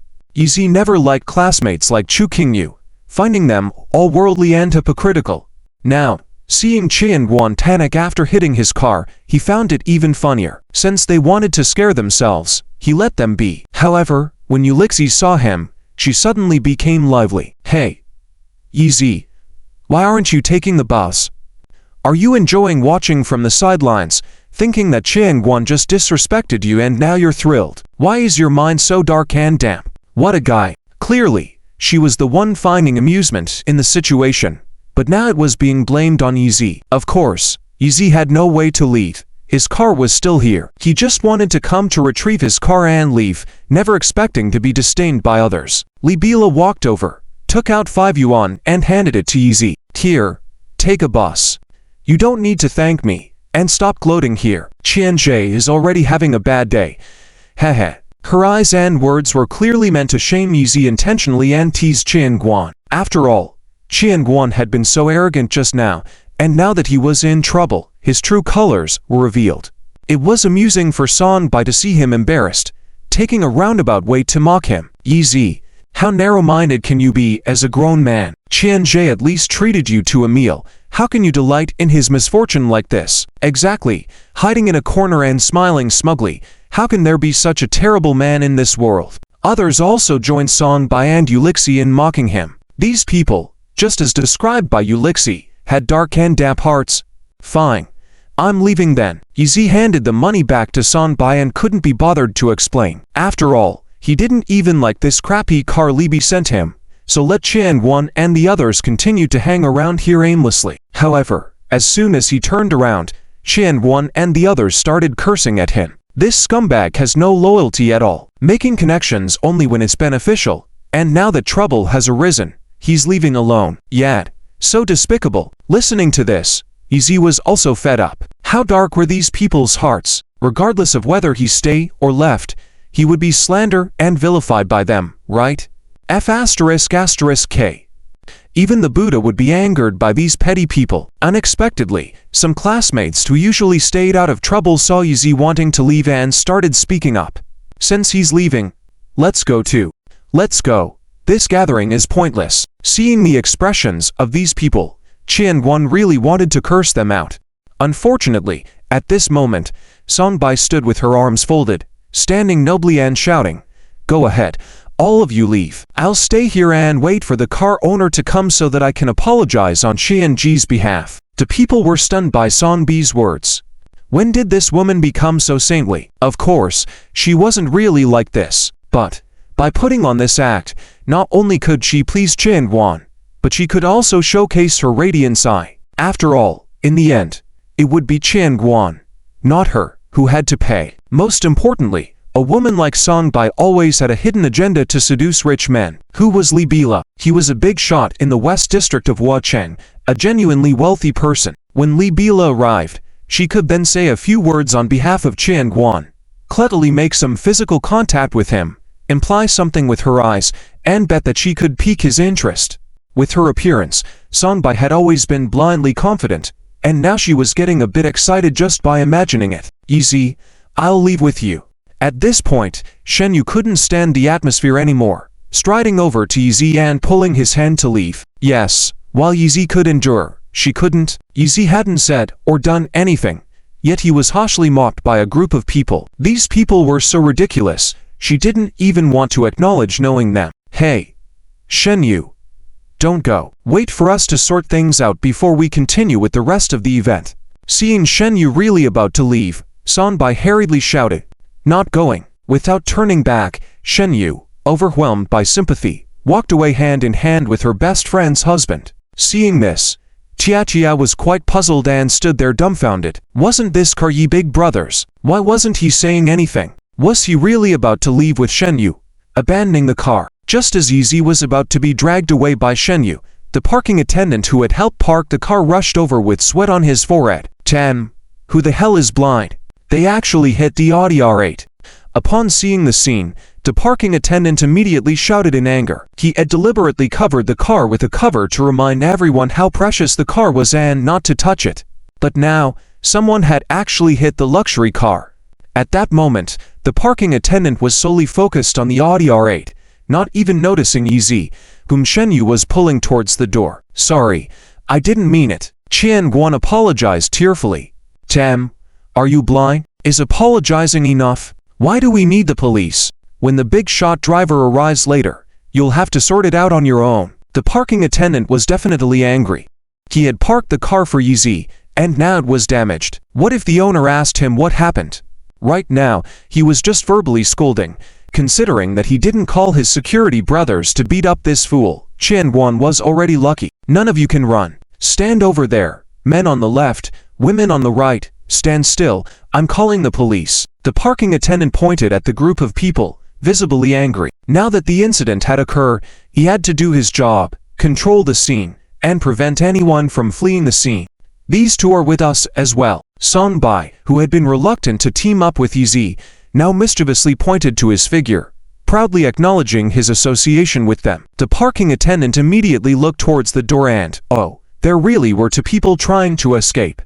"Stop right there. None of you can run." The parking attendant rushed towards the two. "Hey, Yizi, stop. You just want to go after eating. How low can you go?" Sonbai and others also joined in shouting, seemingly suffering from collective amnesia, forgetting that they were the ones who initially told Yizi to leave. Hearing the commotion behind, Shen Yu sneered. Some people were so ridiculous, always slapping their own faces and acting as if it were natural. "Yizi, let's forget them. The car wasn't even hit by us. Why should we go back? Did they treat you as one of them just now?" You're right. Yizi agreed with Shen Yu's suggestion, now adopting a playful attitude. Seeing that they didn't stop, the others couldn't bear it anymore, especially the men. It was unreasonable. Their coveted goddess actually ran off with a loser, leaving them to suffer. How could they feel balanced mentally? Consequently, they also rushed up and surrounded Yizi and Shen Yu together with the parking attendant. "Tam, you guys stop right there. Do you think you can get away after stopping?" The parking attendant, already angry, now seeing Yizi and the others continuing to resist, added more fuel to the fire, his anger roaring even more. Little did he expect that, despite his full effort, he couldn't move Yizi an inch. "Tam, this kid was so strong." Startled, The parking attendant quickly changed his approach and ran towards Yi Songbei, Ulixi, and others all twisted their faces into smug smiles. Seeing Yi about to get into trouble, they inexplicably felt better. But when the parking attendant saw Yi Zhao's face clearly, he immediately leapt to meet her high on the spot. "Oh, young master. Why is it you?" The parking attendant couldn't forget this face. "Wasn't this the owner of the luxury car? Young master, your car was hit. Why are you running?" The parking attendant was a bit flustered. Hearing his words, the others were not only flustered but also looked as if thunderstruck, unable to collect their rigid smiles in time. "Master, I'm really sorry. I didn't recognize your silhouette just now." The security guard was so scared that he hurriedly bent 90 degrees, continuously bowing and apologizing to Yi. Seeing this scene, some people still couldn't believe it. "Big brother security guard, why are you apologizing to him?" "Exactly. He's just a loser, had dinner with us and wanted to leave just like that." Unexpectedly, the security guard turned around and shouted angrily, "Shut up. What do you know?" After stopping these people, the security guard respectfully smiled and bent over, handing the car keys to Yi. "Master, here are your keys, but I'm really sorry about your car." Sighing, "I'm sure everyone saw it, right?" The parking security guard sighed again, fearing that the master would scold or hit him. However, if the master really hit him, he could only stand straight and take it. Unexpectedly, after Yi took the keys, he waved his hand and said, "It's okay. It's not your fault. You don't need to worry about it. You can go." "Huh." The parking security guard jumped up again. The master didn't blame him for not taking care of his luxury car. Was he joking? Or is he so wealthy that even an Audi R8 doesn't matter to him anymore? "It's really nothing. You can go on with your work. I won't give you any tips," Yi said seriously. He didn't have the habit of tipping, especially in a situation like this where he was not in the mood for it. Where could the parking security guard still expect a tip? If the master didn't punish him, it was already giving him a way out. So, it's better to leave first. After the security left, the men and women who were still surrounding them were dumbfounded. "There's a song. How does it go?" Most afraid of the sudden silence in the air. Now, the air was indeed quiet. The whole scene fell silent. They had been looking down on Yi as a loser, but showing extreme reverence for the car owner. They thought Yi couldn't even afford to take the bus, not knowing he was driving a luxury car worth millions. They had been worshipping someone driving a car worth tens of thousands as a rich man, while letting a real rich man eat shrimp, salted vegetables, and dried radish. They even insulted Yi for not being loyal, ignored the fact that their money hit a luxurious car, and accused him of not caring when he wanted to leave. Who would have thought that the car actually belonged to Yi? Thinking about this, their faces burned red as if each of them had been slapped repeatedly. It took a while for someone to speak up. Yi, is that Audi R8 really yours?" Songbei simply couldn't believe it. She felt like her mind was going blank. How could this be true? Unfortunately, it was indeed true. Yi didn't bother with the woman. He simply pressed the car key, and the upgraded Audi R8, equipped with the most advanced self-driving function, started driving towards them. Everything became clear without any doubt. "Oh, I don't want you to compensate me. I'm leaving, and you insist on not letting me go. It's really inconvenient." Yi sincerely said these words. In the eyes of Songbei and Qian Guan, these words seemed to add a touch of elegance and coolness. Who knew one could exhibit elegance like that? Turning away, Yi got into the car. So it was Yi Zhao's car that got hit earlier at the corner, not someone else's. Yes, we mocked him so much, and he didn't even mention his car being hit. How big-hearted he must be. Exactly. When Qian Guan hit his car earlier, he didn't get angry and even said no need to compensate. He must be a very open-minded person, especially since Qian Guan mocked him a few times tonight. At this moment, those who had been flattering Qian Guan all turned their praises towards Yi. Their language also naturally shifted. The bumpkin turned into Yi, and the snob turned into Qian Guan. I remember, during dinner, Qian Guan had said that parking delayed him, which made him arrive late. At that time, Yi asked if there wasn't a valet service, and we thought he was ignorant. Yes, that's right. It turns out it was us who were ignorant. Alas, we boast about money and praise whoever drives a car worth tens of thousands, only to let a true wealthy person eat leftover shrimp, salted vegetables, and dried radish. We even scolded Yizi for not being loyal, ignored the fact that our money hit his luxury car, and accused him of not caring when he wanted to leave. Who knew the car actually belonged to Yizi? Thinking about all of this, their faces turned hot, as if they were being slapped repeatedly. After some time, someone dared to speak up. Yizi, is that Audira truly yours? Songbai simply couldn't believe it. She felt like her mind was going blank. How could this be true? Unfortunately, it was indeed true. Yizi didn't bother with the woman. He simply pressed the car key, and the upgraded Audi R8, equipped with the most advanced self-driving function, started driving towards them. Everything became clear without any doubt. Oh, I don't want you to compensate me. I'm leaving, and you insist on not letting me go. It's really inconvenient. Yizi sincerely said these words. In the eyes of Songbai and Qianguan, these words seemed to add a touch of elegance and coolness. Who knew one could exhibit elegance like that? Yizi didn't bother with the woman. He simply pressed the car key, and the upgraded Audi R8, equipped with the most advanced self-driving function, started driving towards them. Everything became clear without any doubt. Oh, I don't want you to compensate me. I'm leaving, and you insist on not letting me go. It's really inconvenient. Yizi sincerely said these words. In the eyes of Songbai and Qianguan, these words seemed to add a touch of elegance and coolness. Who knew one could exhibit elegance like that? Yizi first dropped off the innocent Chia at home, and soon the car was left with only him and Shenyu. Yizi, tell me the truth. Whose car is this? It can't be yours, right? Shenyu took on the role of questioning her husband for her friend. Yizi was slightly taken aback, apparently not expecting Shenyu to suddenly speak to him in such a manner. After a moment, he smiled and said, "Of course not. I can't afford a car like this. Is it Li Bilai's car? There's a West Business City tag on the back." "Yes, it is Li Bilai's," Yizi answered smoothly. But Shenyu immediately exclaimed, "You're lying. You told Qingwu that this was Jin Dong's, and now it's Li Bilai's." Oh. Yizi almost forgot that Shenyu was a close friend of Qingwu, and that she had disclosed details about the car in the past. "Yizi, you've changed a lot recently." Shenyu noticed Yizhao's panic and lack of further response, and with a smile that seemed to hold concealed meanings, she fixed her gaze on him. "People change, don't they?" Yizi tried to remain calm. Today, he finally grasped Shenyu's charm, for she seemed to have high intelligence and emotional intelligence. It's no wonder she was a former study committee member. She must be a top student. "Are you hiding some identity?" "Yeah. Apparently I can't hide my identity as the savior of the universe." "Oh." Yizi tried to lighten the mood with a joke, assuming that in a normal friendship, the conversation would have probably ended by now. But Shenyu's rosy lips curled with a meaningful smile. "Come on, you must have some secret relationship with Jin Leifu. Yizi, you must be an influential figure, making Jin Leifu obey your orders." Yizi abruptly hit the brakes.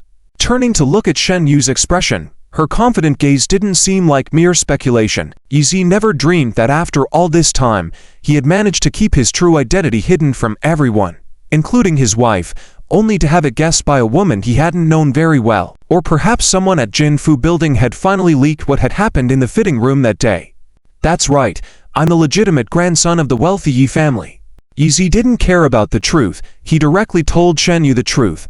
It was surprising to him, and left Shenyu trembling slightly, stunned in the moment. The two of them chatted in the car for half an hour. Yizi never expected that he would complete his original mission in such a situation, convincing Shenyu to help with his wedding. "Shenyu, I'll count on you then. Please don't let my wife know in advance." "Hehe. Yizi, I really didn't expect this. You really surprised me. I'm afraid on the 17th, Chu Qingyu will be so happy that she faint." Yizi watched Shenyu's graceful figure leave and quietly smiled. "Of course, I promised to make her the most precious woman. How could I break my word?" That night, Yizi had Li Bi drive away the Audi R8. Coincidentally, Li Bi finally bought back the car he had lost before. Thanks to Wang Gobin's meddling, this Audi A8 truly became a second-hand car. The next day, Yizi drove it to pick up Chu Qingyu from work. "Yizi, take me out for some fresh air tonight. I can't stand it anymore." "What's wrong, dear?" Seeing Chu Qingyu on the verge of a breakdown, Yizi immediately showed concern. "There are rumors at the company accusing me of profiting from the fabric factory, saying how did our family suddenly get an Audi? I told them it's a second-hand car. You bought it with your endorsement fee, but no one believes it. They still don't even believe that you endorse the products of Ching Cheng International. And in 2 weeks, it's Chu Yingchu's wedding banquet, also our 3rd anniversary. But, forget it. I don't want to talk about it. Yizi, I know you're working hard now, that's enough for me. I don't want to compare myself with anyone. Let them say whatever they want. They even mock the things you said before, always asking me, Chu Qingyu, when are you moving into the Seaview Villa? That look, that smile, ooh, I've had enough. Chu Qingyu expressed a series of worries. Yizi knew the saying about 3 people creating a tiger, and Chu Qingyu had to face such people every day. No matter how detestable those people were, they were still her relatives. She could escape from these endless rumors temporarily, but not for a lifetime. Yizi understood his wife's frustration, so he stopped the car and gently hugged her slender shoulders, sighing, "Dear, let's relax tonight." In his heart, he added, "Just wait another 2 weeks, all these rumors will dissipate. You'll live in a luxury mansion, have an incomparable wedding, and have a sacred identity because you are my one and only wife." Chu Qingyu was just casual, but that night Yizi indeed drove her and Tad out to the entertainment district in the west. After a sumptuous dinner, Yizi took his wife and daughter to a comprehensive electronic amusement park. Dujia had a good relationship with Li Bibi because Dujia owned many shops in the commercial city, including this electronic amusement park and the famous Red Dust Lounge in Huacheng, all of which were their businesses. Wow, Mom dances so well. In the amusement park, Yizi played children's games with Tao Dao, while Chu Qingyu secretly went to play the dance machine to relieve stress. She had been the school beauty and participated in various entertainment shows since she was young, so she wasn't bad at dancing. When she performed tonight, her perfect figure and graceful dance moves instantly attracted a large crowd at the amusement park, with many people taking photos and videos. Although Chu Qingyu had never undergone a formal debut, she was not shy in this aspect. She felt beautiful now and didn't mind being photographed by others. "Dad, do you feel pressured to have such a beautiful wife?" Tada suddenly asked, leaving Yizi amazed. Maybe a little. Then why don't you protect your wife?" Tada suddenly pointed, and Yizi realized that after Chu Qingyu finished dancing, a young man with a trendy hairstyle and 2 followers was walking towards her. Originally, many men were waiting to flirt with Chu Qingyu, this beauty. But upon seeing the trendy young man, they cleverly turned away. "Miss, you might not believe this, but I want to tell you something." Surprised by the sudden appearance of 3 unfamiliar men, Chu Qingyu raised her eyebrows. "Yesterday I had a fortune teller predicted that my former girlfriend would be dancing here, and we would continue our bond from the past life. I think it's you, right?" The trendy man introduced himself to Chu Qingyu, showing off his style, even playing with the keys to a Hummer in his hand. As soon as he smiled, his 2 front teeth looked unusually white, obviously fake. Chu Qingyu chuckled silently. She didn't expect to encounter such a long-lost student-style flirtation after being married for 3 years. "You might have mistaken me for someone else. I didn't know you in my past life or this one." Thinking the man was just being friendly, Chu Qingyu replied politely and wanted to leave. Little did she know, the man's 2 followers blocked her way. "Miss, our young master Du never makes mistakes in his fortune-telling. You were his woman in a past life, maybe you are again this life." "Yes.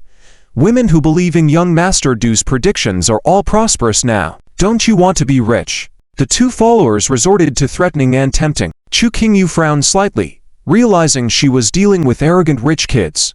Onlookers were startled, especially some men who had never been in such a situation before. Seeing a beauty like Chu Qingyu being harassed, they couldn't help but feel anxious. Could such a rare beauty be taken advantage of by the infamous rich kids in the West District? Can wealth and power really allow them to do as they please? Just as Chu Qingyu was at a loss for how to respond, thankfully Yi Zhao's voice came to the rescue. "Hey, Du Haben, so you can tell fortunes? Did you predict that you'd get beaten up today?" Upon hearing these words, the trendy man turned around.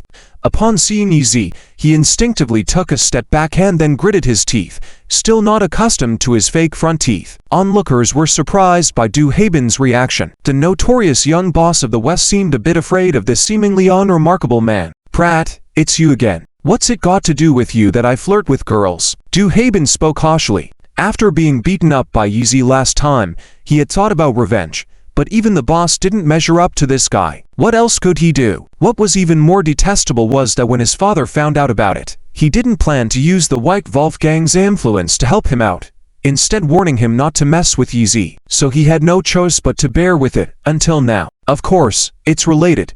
Unexpectedly, before Yi Zi could reply, the hand he was holding Cao Dao's with triumphantly pointed at Chu Qingyu, saying with a smile, "She's my mom." Du Haibin and his followers were shocked to hear this. What?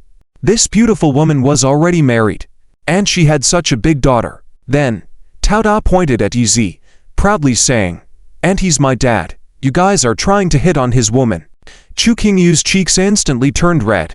With a highly intelligent and adorable daughter, sometimes the words she spoke could be quite embarrassing. Du Haibin was taken aback once more. Although he didn't know Yi Xiao's true identity, he couldn't help but scrutinize Yi Zi again, feeling a sudden jealousy towards this man.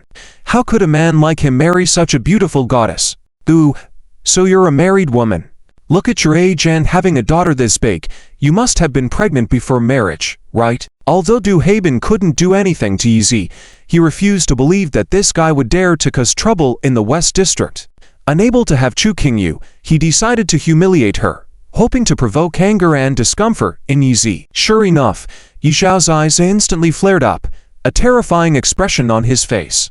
Kid with the surname Du, watch your mouth. If you don't want to die, apologize to my wife right now. Du Haibin and his followers were scared by Yi Xiao's anger and took a few steps back. Even the bystanders were shocked by Yi Xiao's reaction. No wonder Du Haibin was also afraid of him. This man seemed like a grim reaper walking back from the battlefield. Yi Zi, let's go. Forget it. Chu Qingyu gently placed one hand on Yi Xiao's arm, soothing his anger. She was here to relax tonight, not to cause trouble. There was no need to get worked up over irrelevant people's taunts. Words are just words. Let him say whatever he wants. Compared to the voices of their families, the insults of these unrelated people meant nothing to Chu Qingyu. All right. Luckily, I have a mouth too. Although his wife didn't want trouble, Yi Zi didn't intend to let Du Haibin go so easily. At the very least, he had to give him a lesson. Du Haibin, let me tell your fortune. I see a disaster coming for you today. Ha! When Du Haibin realized what Yi Zi meant, he burst out laughing. Fool, trying to copy my tricks.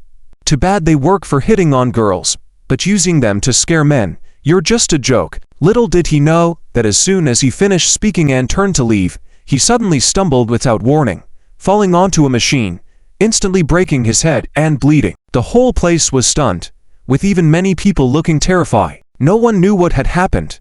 Du Haibin seemed to have fallen like he had seen a ghost. Wow, Dad is amazing. He says something and it comes true. Cao Dao didn't know what was going on. She even thought Dad had real prophetic abilities. Chu Qingyu knew it was Yi Xiao's doing. She had been holding his arm the whole time, and clearly felt him move just now. But Yi Xiao's actions were too quick, and very subtle. Even she didn't see clearly what had just happened.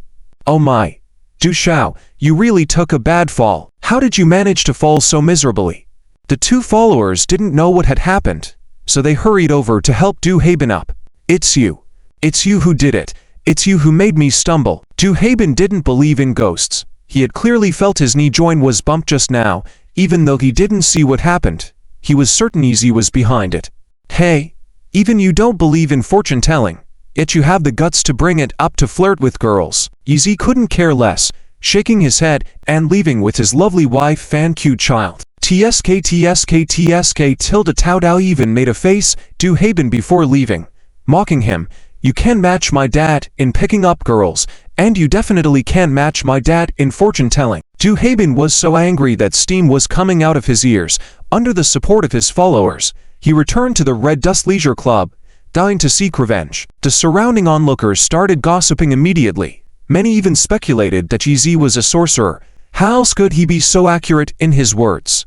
Most importantly, if he hadn't used black magic, how could he have married such a beautiful wife? It's just not logical. Chu Qingyu didn't think too much about it.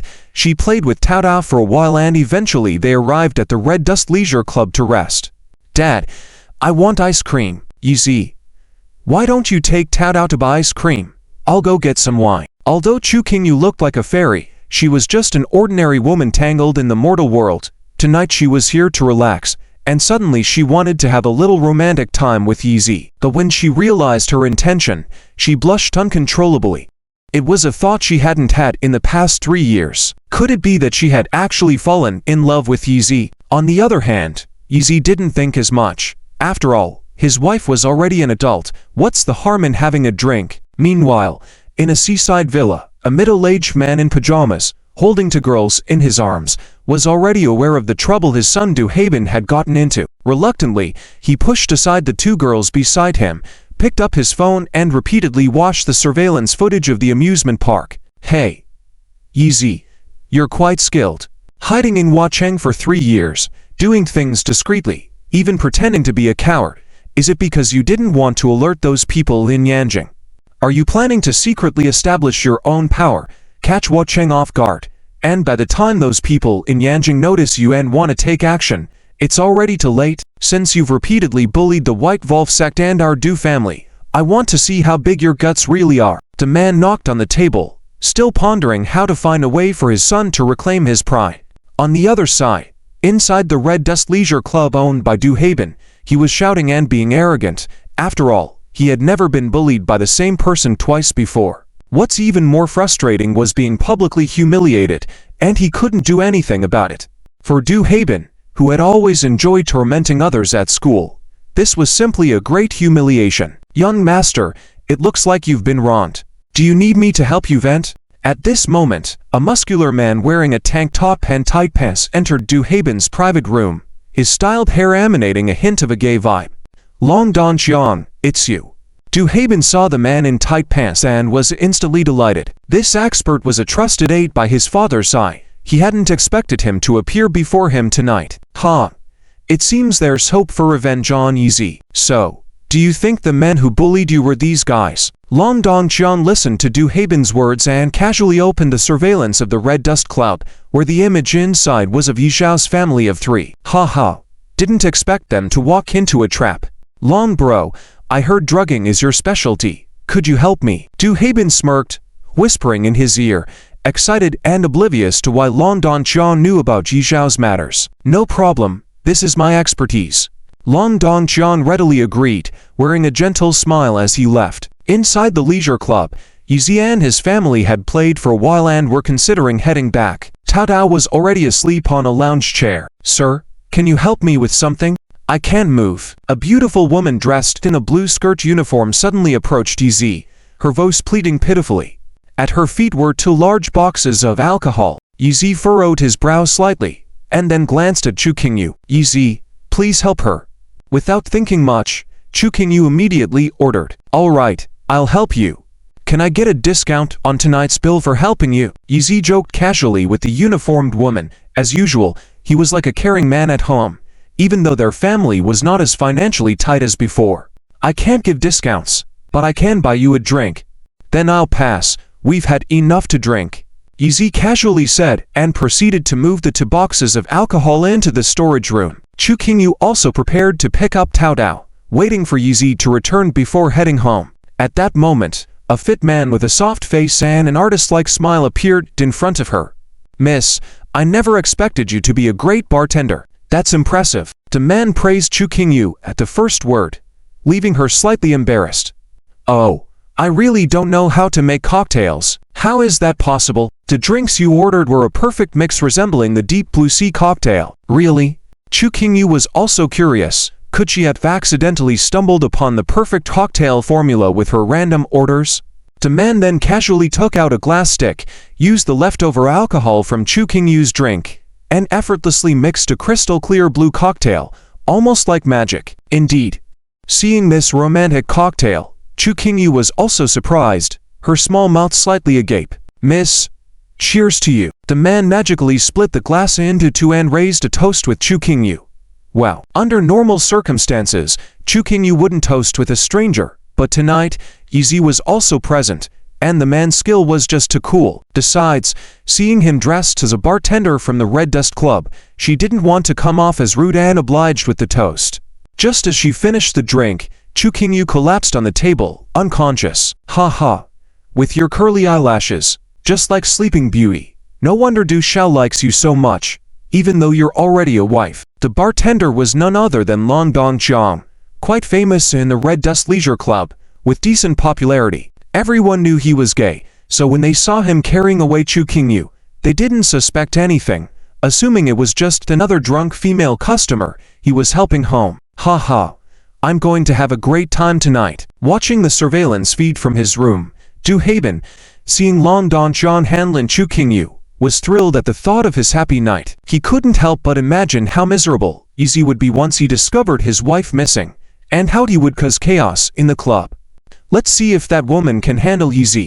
In the wine cellar, Yizi had just put down the 2 boxes of alcohol when the woman in the short skirt uniform pounced on him, wrapping her arms around his solid waist.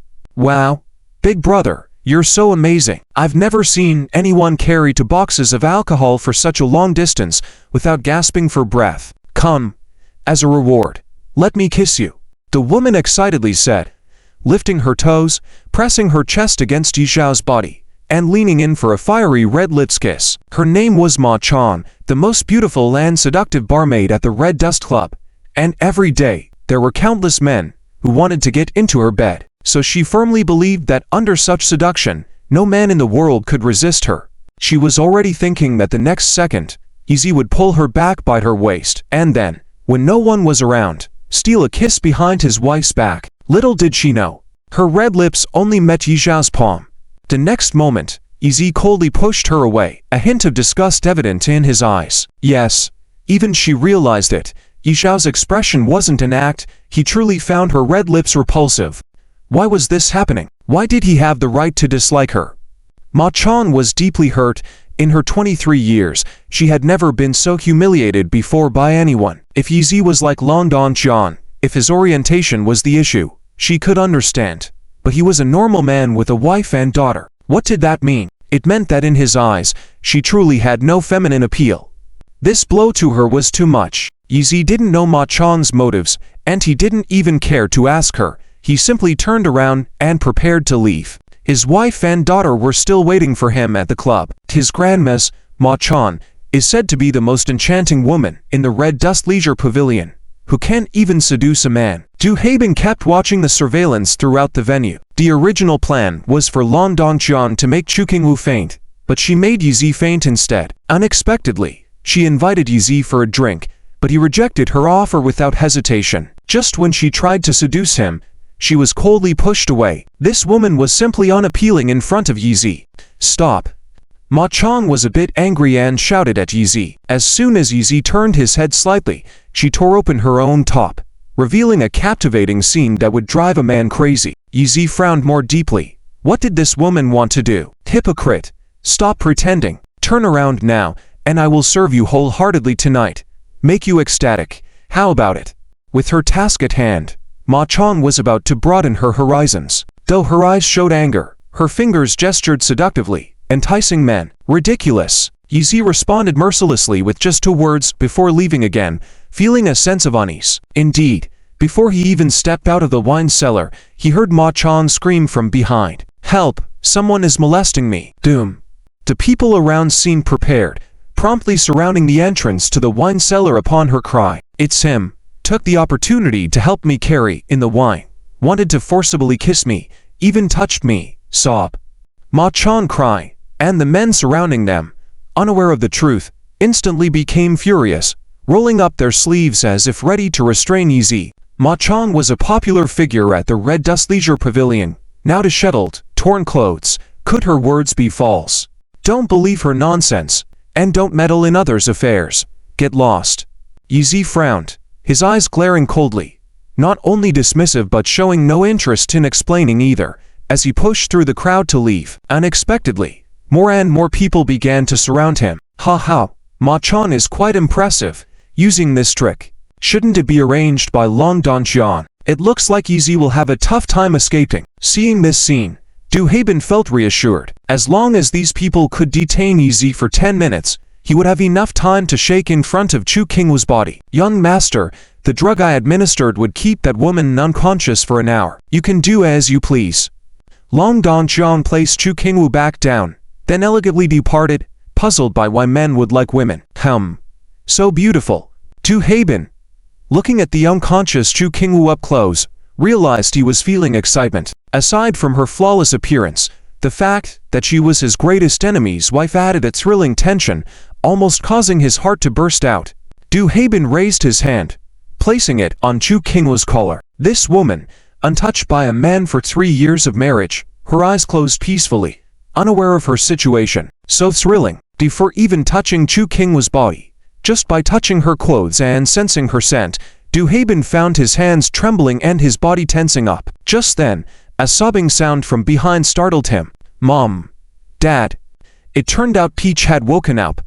Rubbing her sleepy eyes, she hadn't noticed the current situation and began to cry out of habit. Oh, goodness. Du Haibin had just realized, why did that Lan Dongchuan place the troublemaker here in the first place? Scared by Peach's sudden cry, Du Haibin found himself almost faltering. "Little girl, it's late, go to sleep, be good." Seeing Peach's eyes still closed, talking in her sleep, Du Haibin understood she wasn't awake but experiencing night terrors. To avoid her disturbance, he had to persuade her to sleep. Despite feeling ashamed of himself, he had to comfort Yi Zhao's daughter to sleep. But, as he spoke, he even patted her back, wrestling with the fact that she was his greatest enemy's daughter. It wasn't his compassion, but all for the sake of Yi Zhao's wife. It would be troublesome if the child woke up. Surprisingly, Du Haibin found he had a knack for coaxing children to sleep, and Peach dozed off again. Phew. Du Haibin found himself sweating, contemplating whether to gag Peach and hide her in the wardrobe, but noticed Chu Qingwu's eyelids gently fluttering. My word. Why? Lan Dongchuan claimed she would be unconscious for an hour. Was he just embellishing the facts? Du Haibin considered making Chu Qingwu unconscious, was startled when she opened her eyes as he reached for the bedside lamp. Doom.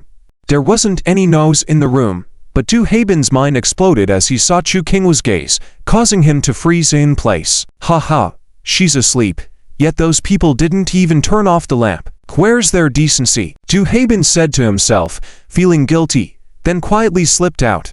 What's happening? I'm Du Haibin. Why do I feel guilty, engaging in such sneaky behavior? After exiting the room, he remained trembling, puzzled by his intense anxiety. Easy. Indeed. I was probably worried about that man barging in. Du Haibin tried to justify his unease, then hurried to check on Yi Zhao's situation. By then, there wasn't a soul at the wine cellar entrance. The bystanders, hoping for a show, left in a murmur after Yi Zi mentioned calling the authorities to check surveillance footage. Outside the door, Zhao Yunshan had arrived with a few of his men. Seeing Yi Zhao's wife also present, he cleverly feigned a chance encounter as if they were friends. Yi Zi had intended to escort his wife home, but upon leaving the Red Dust Pavilion, he felt the recent events were too eerie. Understanding the situation upon seeing a large screen outside the venue, he realized the dark schemes behind the incidents. Disregarding Zhao Yunshan's greeting, Yi Zi pointed at the screen and questioned, Qingwu, was the room where you and Peach fell asleep earlier this room shown on the screen? Although Chu Qingwu denied it, the room suddenly switched to an advertisement on the screen. Despite Chu Qingwu's refusal, a flame of anger still burned within Yi Zi. He could see behind the scenes, the devious plan unfolding before his eyes. Yunshan, can you have someone accompany my wife home? Of course.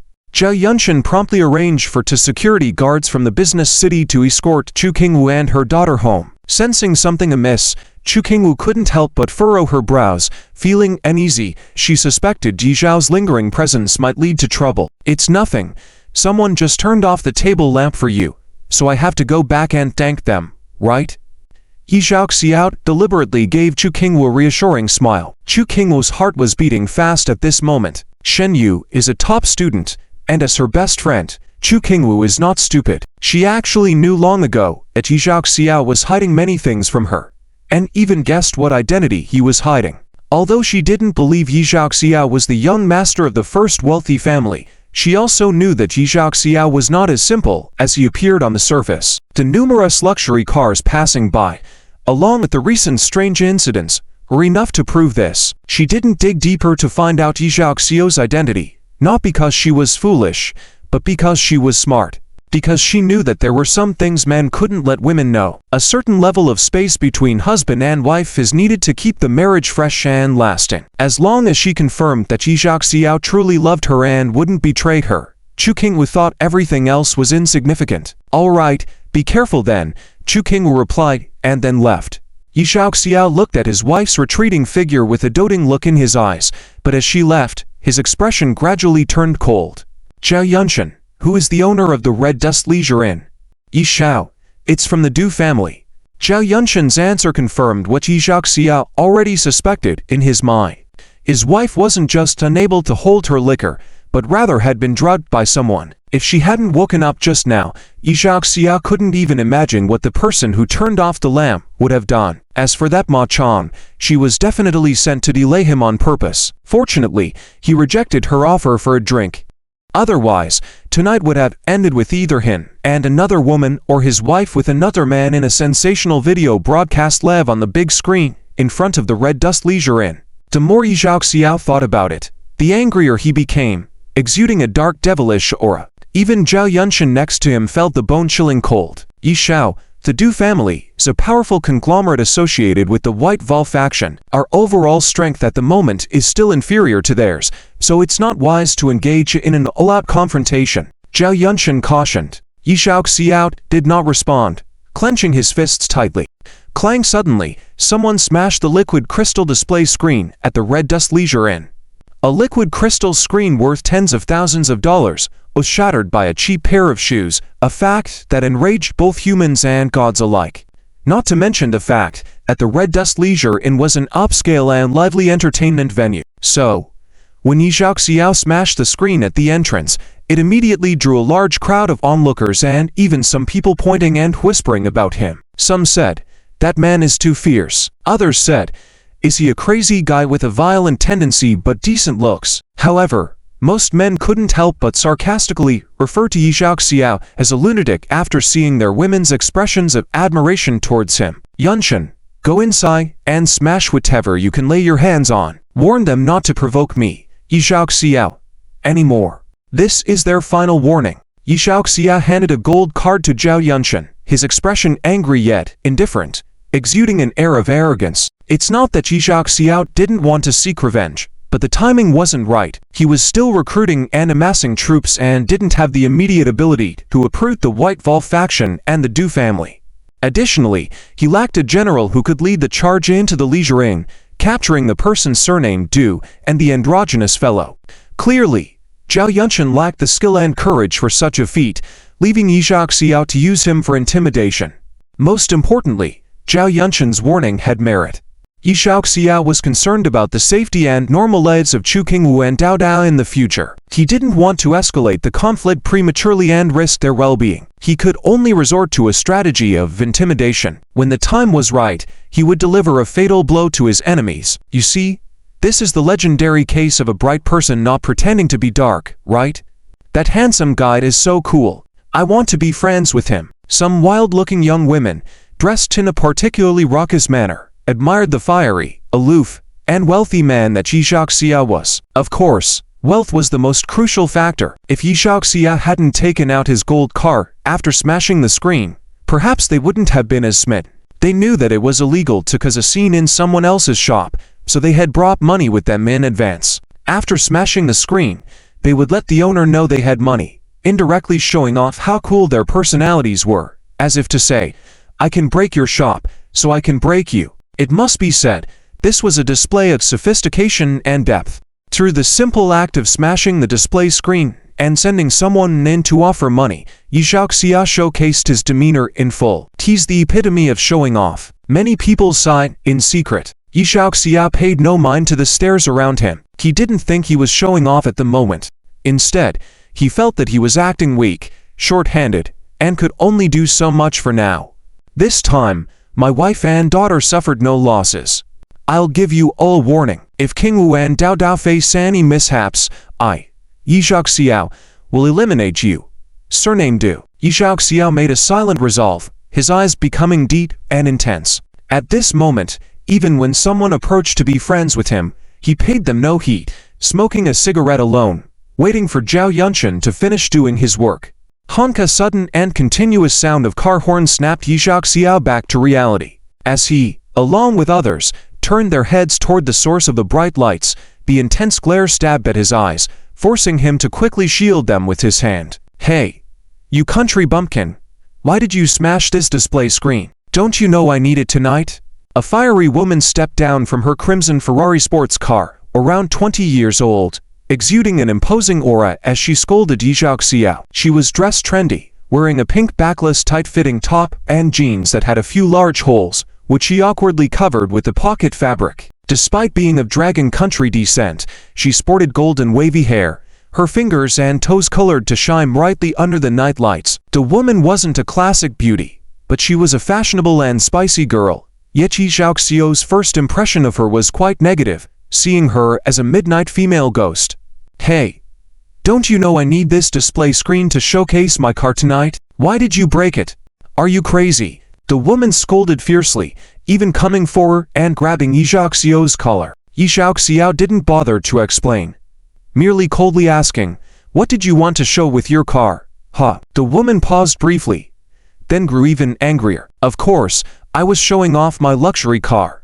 Why else would I bring it here? Now that there's no screen, how am I supposed to do that?" "You've already shown off enough." Yi Xiao lightly brushed off her hand like a dry twig, then turned and walked away. He had been lost in thought and was suddenly startled by the horns and blinding lights, feeling truly terrible. Not to mention, he hadn't even asked her for mental damages fee yet, but she shamelessly got out of the car to confront him. Furthermore, merely because she couldn't show off her luxury car on the screen, Yi Xiao had no favorable impression toward this showy woman. Another personal reason was that this show-off woman bore a slight resemblance to the pretentious Liu Jinjia, whom Yi Xiao disliked. Kui, don't be like this." Just as the shorts-wearing woman was about to catch up to Yi Xiao, another well-behaved woman stepped out of the Ferrari. She gently pulled aside the fiery Kui, who was about to lay hands on Yi Xiao, and smiled apologetically at him. "This handsome guy, please don't mind Kui's behavior.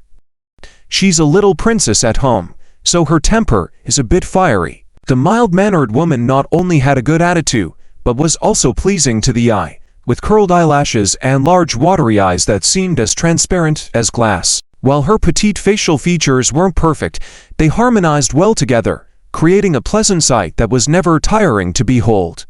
Yi Xiao nodded at her and remained silent, striding away once more to depart.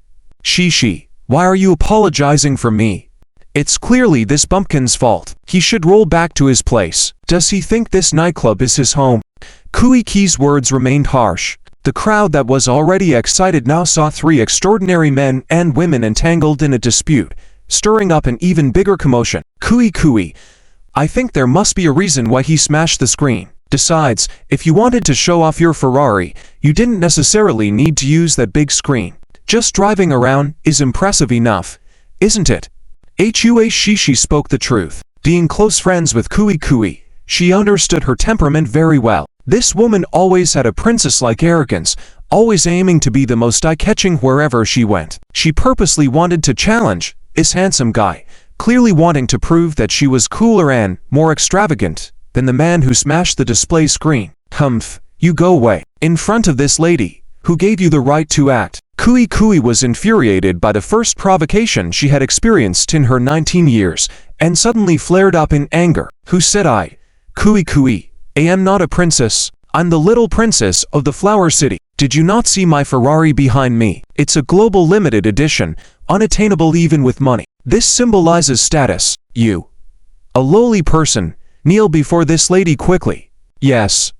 Liu Kui was very excited, speaking in a high-pitched tone. However, Yi looked at her as if she were a clown. Who was the person referred to as the lower-class individual? Regardless, Yi didn't consider himself a lower-class person, so he couldn't be bothered with Liu Kui, a brainless and arrogant girl. With a cold look in his eyes, he was about to leave. "Damn it, you lower-class person, stop right there." With a desire to show off her sports car and superior status, Liu Kui came, hoping others would flatter her upon seeing her car. It was likely that others would have fawned over her like sycophants, but how could someone like Yi, who completely ignored this heiress of one of the top 4 families, not even glance at her fancy sports car? Did he really think smashing a screen worth a few tens of $1,000s was impressive? Compared to her own multimillion-dollar Ferrari, it was nothing. So, she was angry. Yi Xiao's behavior made her feel as if her sports car wasn't showcased well, and her sense of superiority wasn't being highlighted. However, Yi didn't stop due to her loud yelling, So the next moment, a tall and burly man stood in front of him. The tension suddenly rose. Some young onlookers around even started shouting loudly, indicating that the White Knight of the Liu family had appeared. And the guy who smashed the screen was probably in big trouble. Knight dueling with a madman. This was a big show to watch. Haha. Huo Shishi was also very nervous, truly worried that the two would resort to violence. Although it was her first time seeing Yi Zi, she could tell this deep man wasn't someone to trifle with, especially since he dared to smash the leisure pavilion of the Du family. Brother, you should have some manners towards women, especially beautiful women. When someone calls you, you should respond. It's really bad manners, a clear manifestation of a lack of taste and politeness. Who said we were brothers? The burly man was trying to sound suave, but Yi Zhao's words caught him off guard, instantly earning him mocking looks. The burly man's face darkened as he sought to further embarrass Yi Zi to alleviate his own embarrassment. Fine. Since you're not my brother, then you're my enemy. Tonight, I'll practice my fists with you, the man said while twisting his shoulders, his eyes proud, with a smirk on his face. Obviously, in his eyes, Yi Zi, with his normal physique, was no match for him, and Yi Zi remained indifferent. From the man's preparatory movements, Yi Zi knew he had military training, likely in some form of martial arts. However, compared to Yi Zi, who was well versed in ancient martial arts and battlefield combat, even regular soldiers or even special forces were like children before him. He really didn't want to engage in such pointless fighting, but if the other party insisted, he didn't mind flexing his muscles. It was at this moment that there was a commotion around them. Young Master Yi. Who dares to harm young Master Yi? Zhao Yunshan came out of the club. At the same time, the security team from the commercial city also rushed in, instantly surrounding the burly man, along with the two heiresses from the Liu and Hua families. It became truly lively. The curious onlookers around quickly stepped back but were reluctant to leave, eagerly waiting to witness the escalating conflict. Perhaps the burly man was about to back down and have some bad luck. After all, even if he was good at fighting, could he handle for opponents? However, seeing Zhao Yunshan's expression, the burly man became thoroughly surprised. Hey, Brother Shu, whatever just happened? If you apologize to young Master Yi now, we'll call it a night. What?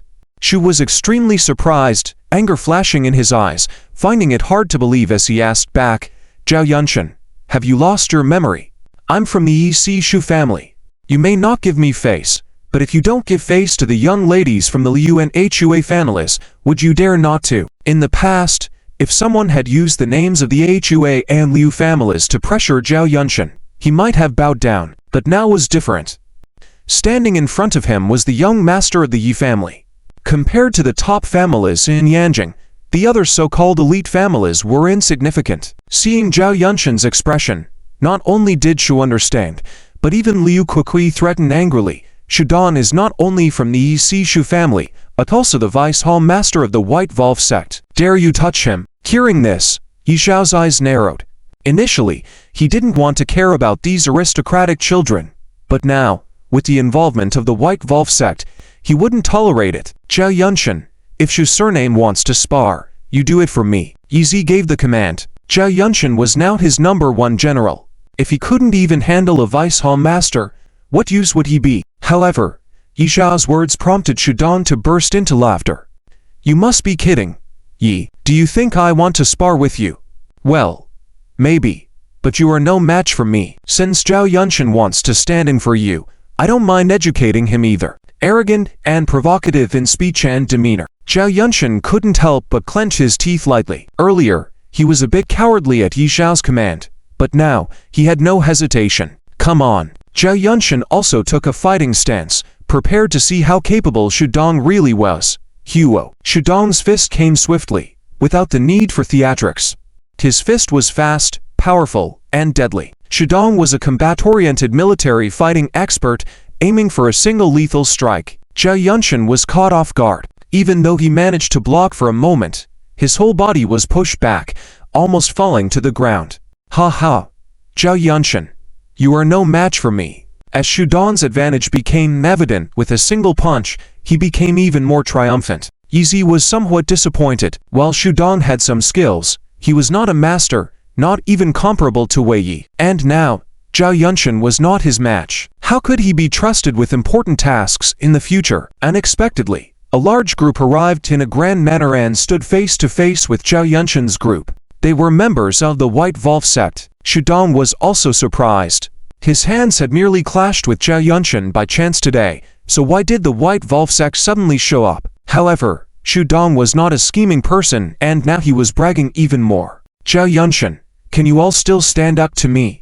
Let me make this clear, have the Leaf Kid Neoland apologize to my Princess Kuqi, and I won't make things difficult for you. Haha. What? He wanted the young Master Leaf to Neoland apologize to Miss Liu. Zhao Yunshan gnashed his teeth in frustration, truly wanting to sternly remind these arrogant people of Yi Zhao's noble identity. Would they still consider themselves superior once they knew the truth? Without Yi Zhao's permission, he dared not. So he could only watch Liu Kuqi's arrogant expression and listen to Shudong's taunts, his face red with anger. Forget it. Zhao Yunshan, you are not his match. Let me handle this. Just as Zhao Yunshan was sacrificing everything to fight Shudong in loyalty, Yi Zi finally stopped him. Upon hearing Yi Zi was taking over, Shudong laughed even more triumphantly, as if he were going crazy. Ha ha. I'm afraid if I put in a little effort, you'll be lying in the hospital for a year. Shudong's words caused the members of the White Wolf sect to burst into laughter.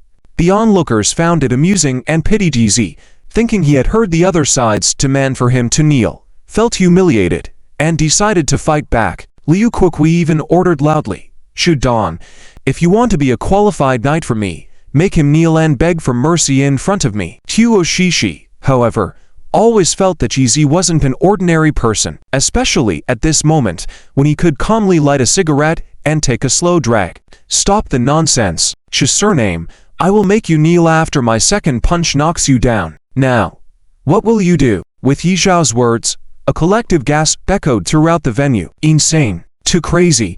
Especially Shudong, whose triumphant expression turned to an expression of fury. He had lived his whole life and trained for 7 years in martial arts, yet nobody had ever dared to say such words to him, not even his instructor. You brat, I will make you kneel with one punch.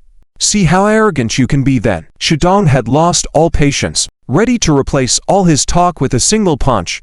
As he exerted force, the ground, already damaged, cracked under his weight. If the previous punch could be described as powerful, this punch was earth-shattering. That kid is doomed.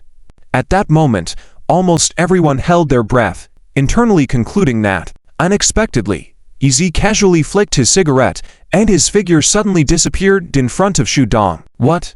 How is this possible? Shocked at the sudden loss of his target, Shudong's eyes widened, wearing a bewildered expression. The next moment, his expression turned to one of excruciating pain. His entire being seemed to lose its soul as Yi Zhao's fist struck his abdomen.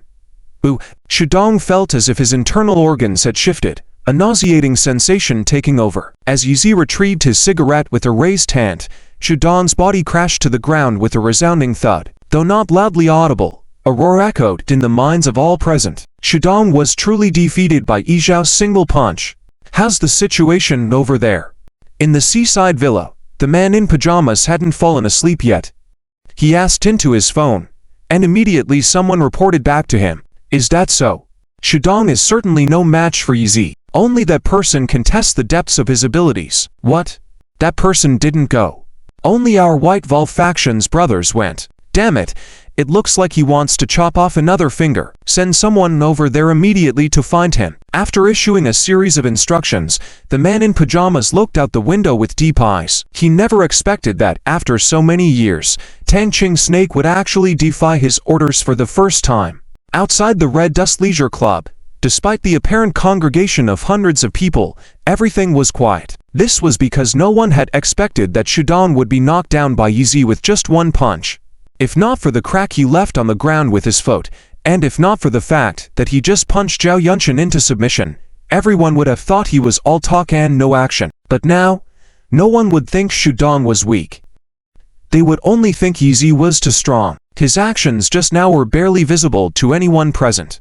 Members of the White Wolf faction, with so many of you here, are you looking for a fight? Yi Zi took another drag of his cigarette, his eyes chilling as he spoke to the White Wolf faction. His tone was calm but filled with the most arrogant provocation. In the city of Huacheng, No one dared to challenge the White Wolf faction like this, not even the Azure Dragon faction. Despite their numbers, the White Wolf faction was caught off guard by his remark, and they all turned to their leader.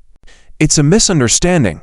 We were just here to watch the fun. No issues here. Let's go drink now." As the leader's voice fell, the surrounding onlookers suddenly became restless, with some even booing the White Wolf faction. The dignified White Wolf faction was intimidated, a truly rare sight.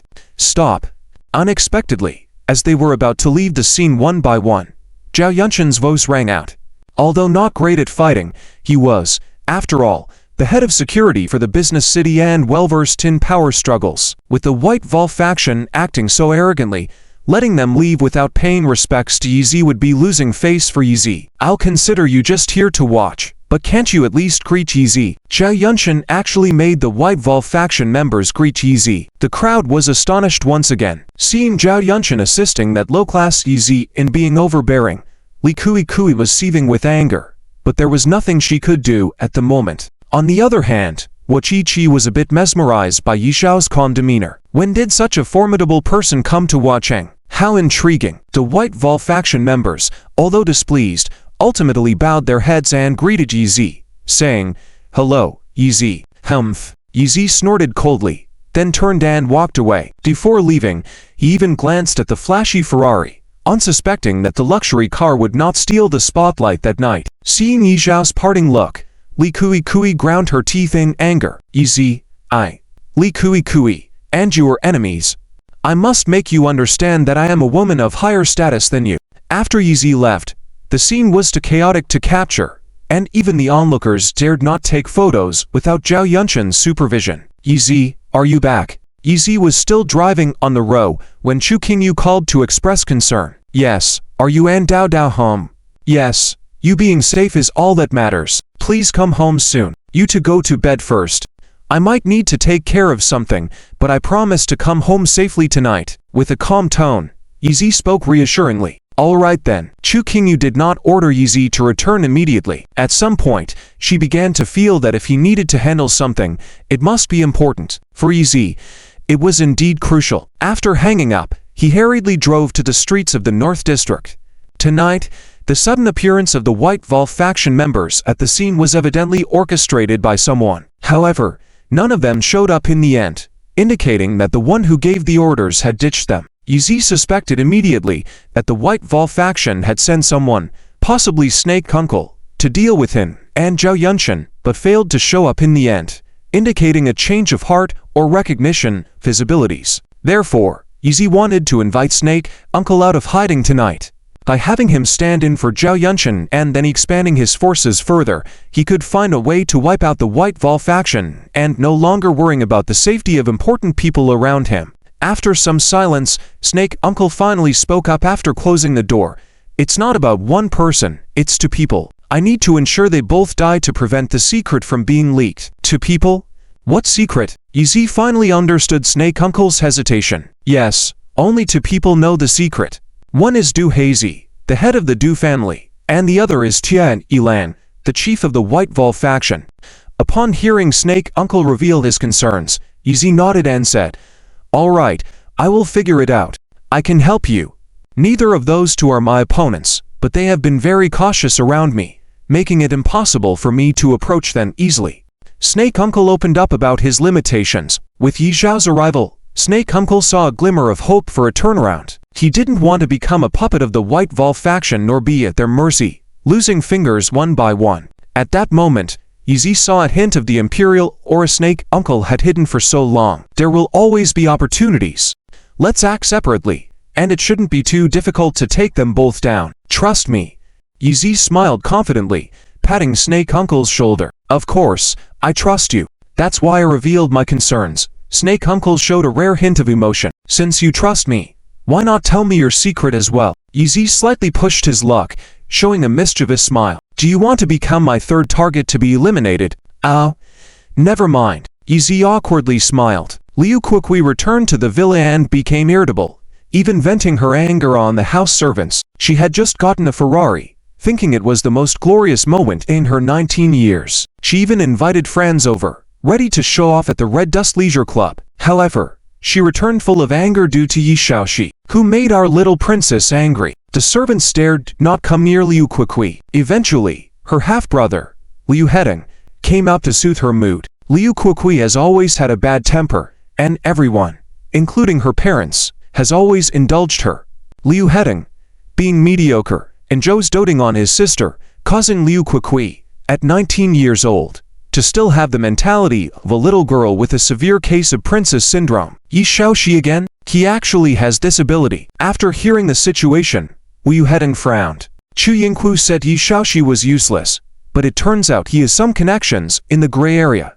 Don't worry, Kuokui, I will find a way to help you vent your anger. Liu Hedong did not think Yi Shaoxi was impressive at this moment. It's probably because he knows Zhao Yunshan, allowing him to flaunt a bit in the West District. But once he's back in the North District, he will have to behave. Otherwise, when his wife caused trouble with the Dongshan Lake organization, why didn't he come forward to handle it? Thinking this, Liu Hedong knew how to educate Chu's son-in-law. The next day, Yi Shaoxi was alone at home, starting to investigate Du Haidao and Qian Yelin's background, and realizing they weren't simple people. Split into 4 areas, the Bailang faction had significant influence across all regions of Flower City. The combination of business families and underground forces made them almost invincible, hence their ability to suppress the Qinglan faction. With the commercial city as the base in the West District now strong and flourishing, it's time to start developing power in the North District. To uproot the Bailang faction, we must simultaneously eliminate Du Haidao and Qian Yelin, destroy all Bailang faction bases overnight. Yi Shaoxi had a preliminary plan, but implementation was not easy. He had money but lacked personnel, especially in the crucial North District where Jin Leifu only focused on mainstream business and didn't have underground forces. Yi Shaoxi had no choice but to look for other people. Ring. The phone rang, and Chu Qingwu called back. Yi Shaoxi, after picking up Dao Dao this afternoon, come with me to the bar. The bar? Wife? Are you getting addicted to drinking? Yi Shaoxi joked. Oh, I drank last night and still feel dizzy today, but I must go to repay the favor. Favor? Yes. Remember the last time at Dongshan Lake? After Chu Qingwu explained, Yi Shaoxi's brows furrowed. How shameless is Liu Hedong? He took credit for settling the Dongshan Lake organization incident that Yi Shaoxi actually handled. Now, Chu Qingwu wants to treat him to drinks. All right, wife, I'll accompany you. Yi Shaoxi agreed and wondered what tricks the Lias had in store. That night, Yi Shaoxi and Chu Qingwu arrived at the night bar, where Chu Qingwu had caused trouble with Wan Hu in the past. Sister, over here. As they entered, they met Chu Biao, who waved at them. Yi Shaoxi didn't expect the troublemaking girl to be there. However, Chu Biao's attitude towards them had changed significantly, lacking hostility and even showed a bit of warmth. Chu Biao led them to a high-end glass booth, visible only from one side. Inside, they could see outside but not vice versa. Chu Qingwu, you're slow. Is this how you repay Hedong's favor? Just here to have fun. No sincerity. Yi Shaoxi and Chu Qingwu heard Chu Yingchu's complaints when they walked in. It's not 8 o'clock yet. We still have 3 minutes. Chu Qingwu checked the time.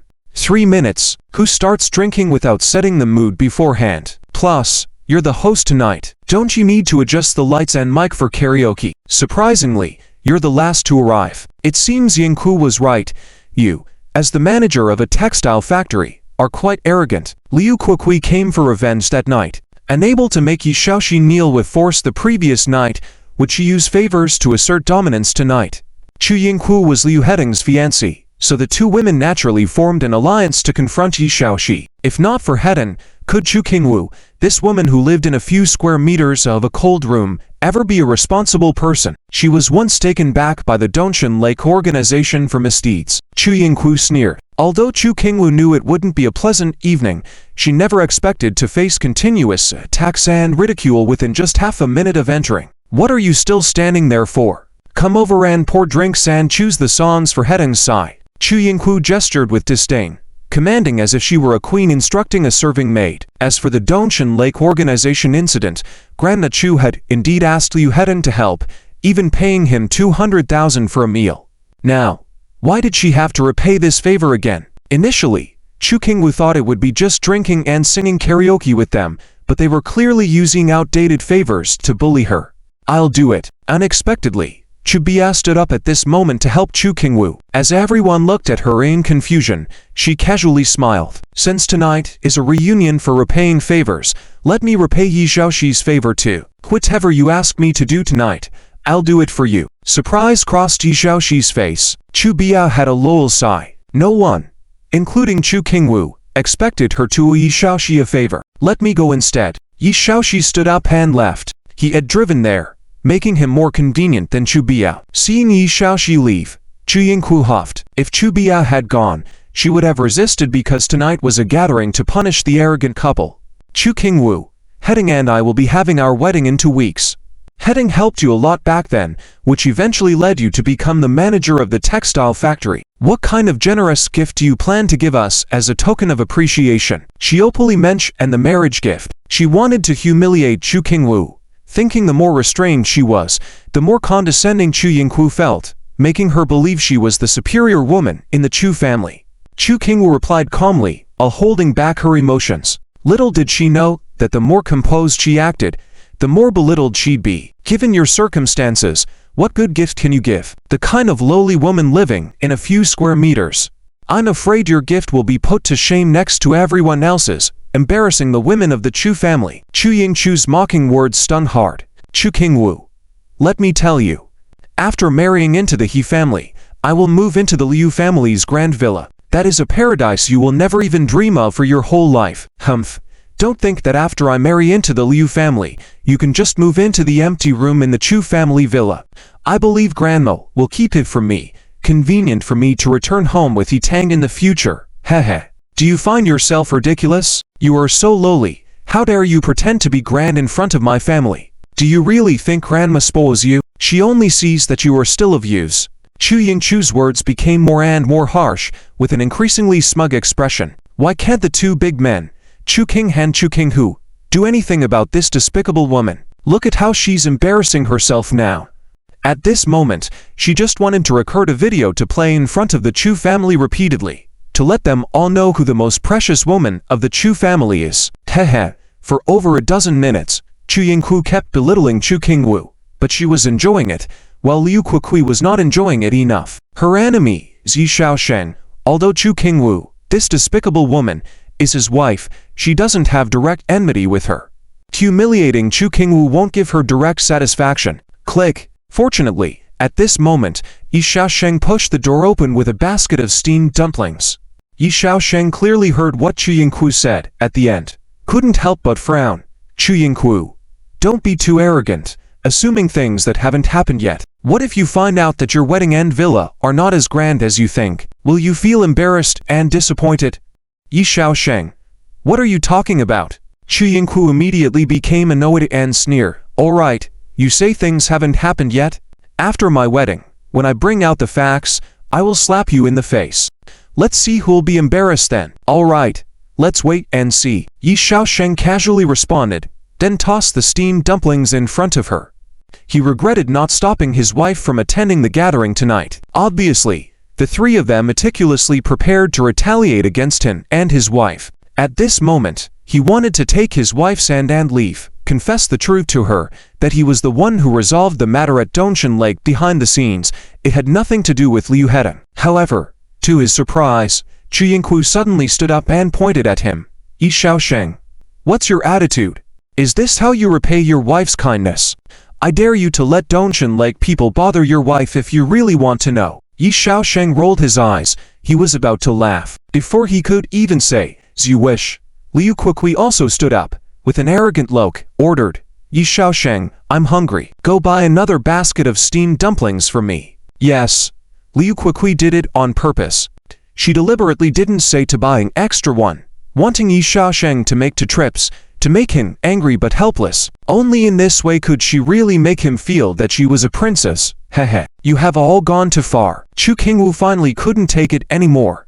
Even if she owed them feelings, why were they playing with Yi Xiaosheng? But before she could react, Chu Yingku suddenly pointed outside through the glass and exclaimed, Look, isn't that Wan Hu out there? It's a small world after all. Wan Hu. Chu Qingwu followed her finger and saw the blonde man Wan Hu. The scenes that happened in this bar before still haunted her, and now seeing this man, she felt nervous. Hey! Wan Hu, Get in here. Unexpectedly, Chu Yingku intentionally opened the door and pointed at Wang Hu, ordering him to come in. Both inside and outside the private room, all eyes were instantly on the two of them. Wang Hu was a bit dumbfounded. Initially, when Yi Xiaoshen opened the door, he accidentally saw many pretty ladies inside, so he habitually wanted to peek to see if he had a chance to flirt. But before he could even step in, he was called in, feeling pretty pleased. Could it be that these ladies knew his background and were intentionally trying to hook him? But upon closer inspection, he realized it was Chu Qingwu again. Remembering how his boss Wang Dongqian had cautioned him about a mysterious figure backing Chu Qingwu, one that even the governor of Jiangnan had to obey, he couldn't afford to offend her. So as soon as he saw Chu Qingwu, he turned and tried to leave. However, Chu Yingku thought he was scared of Liu Hedong and hurried out, shouting, "Stop, I'm calling you. Do you dare to walk away?"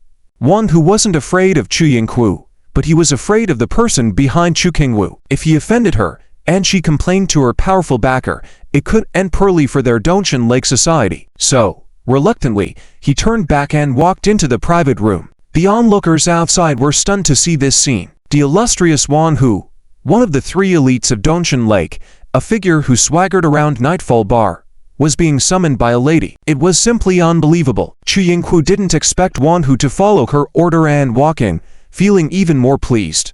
He must have seen that Liu Hedong was also here and had to play along. The thought swelled her even more with pride and satisfaction. "Hey, Wang Hu, weren't you very arrogant before?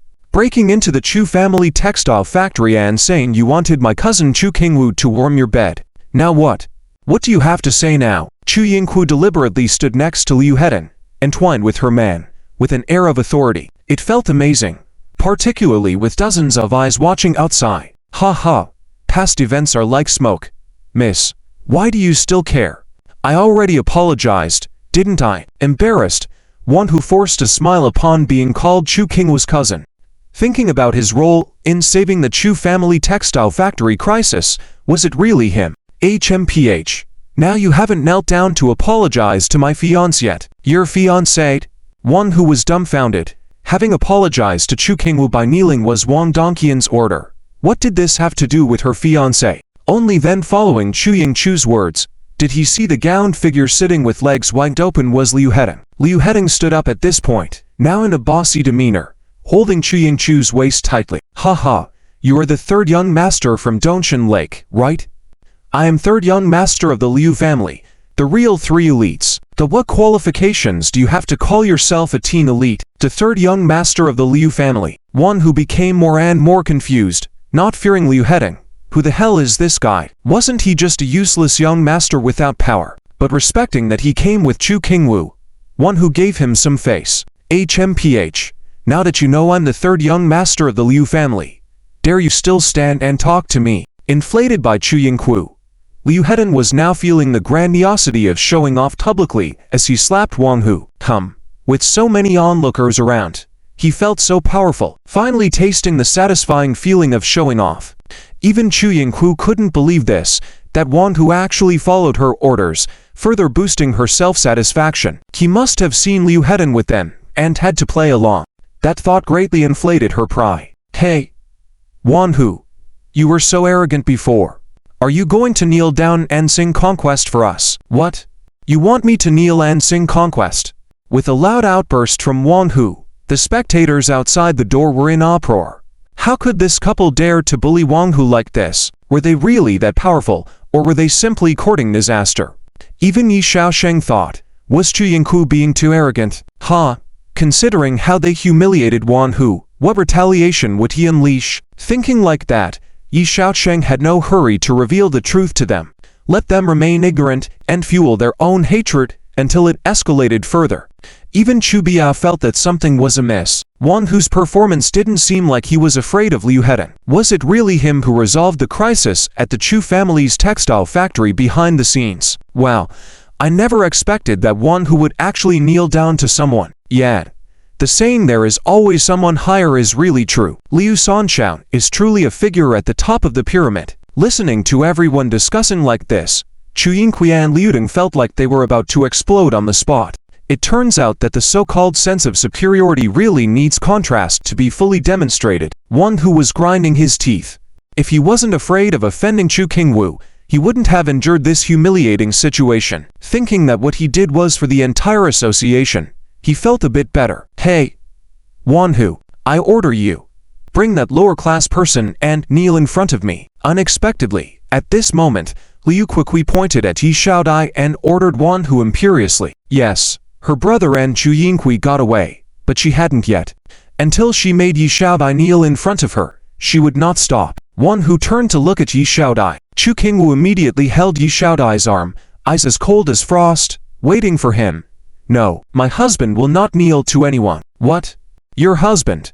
As soon as Wanhu heard this, he felt like something was wrong. Damn it, these three arrogant people in front of him are not on the same side as Chu Qingwu at all. ******, you three wait for me. After figuring out the truth, Wanhu immediately bounced up and left.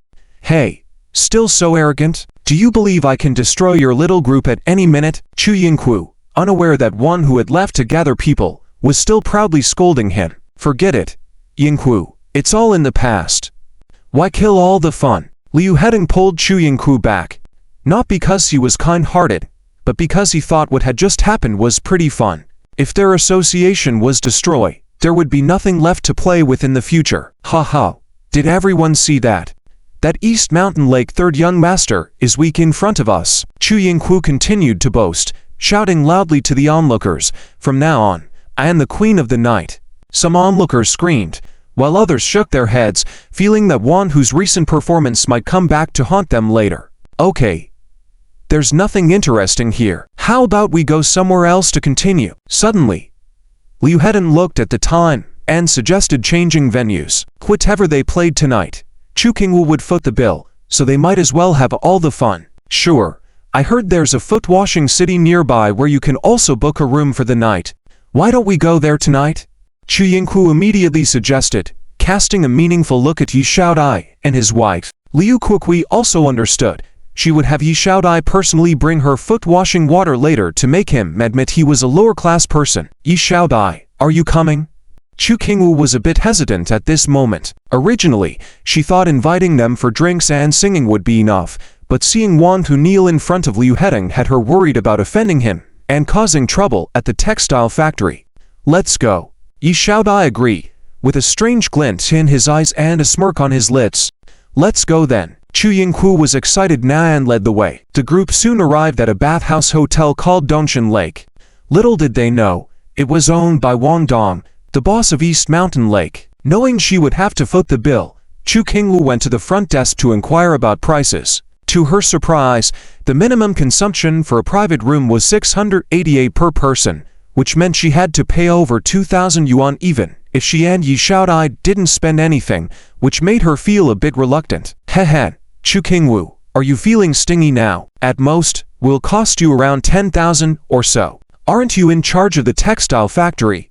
Weren't you arrogant? Why show your true colors when it comes to money? Chu Yinghui was smug, enjoying Chu Qingwu's discomfort. The more uncomfortable Chu Qingwu was, the happier she felt. But I don't have that much money. Chu Qingwu knew that saying this out loud would likely make Chu Yinghui mock her again, but she couldn't let herself be taken advantage of, right?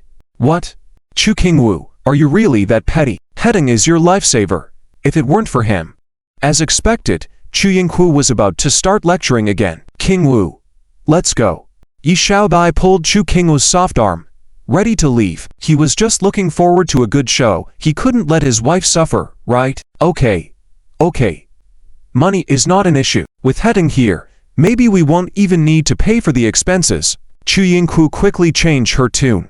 If Chu Qingwu and her husband left because of a little money, it wouldn't be fun. So it was better to keep them around for now and figure out how to make things difficult for them later. But the receptionist quickly reminded, Miss, we don't have any free services here unless you use them. What? Are you suggesting we won't pay?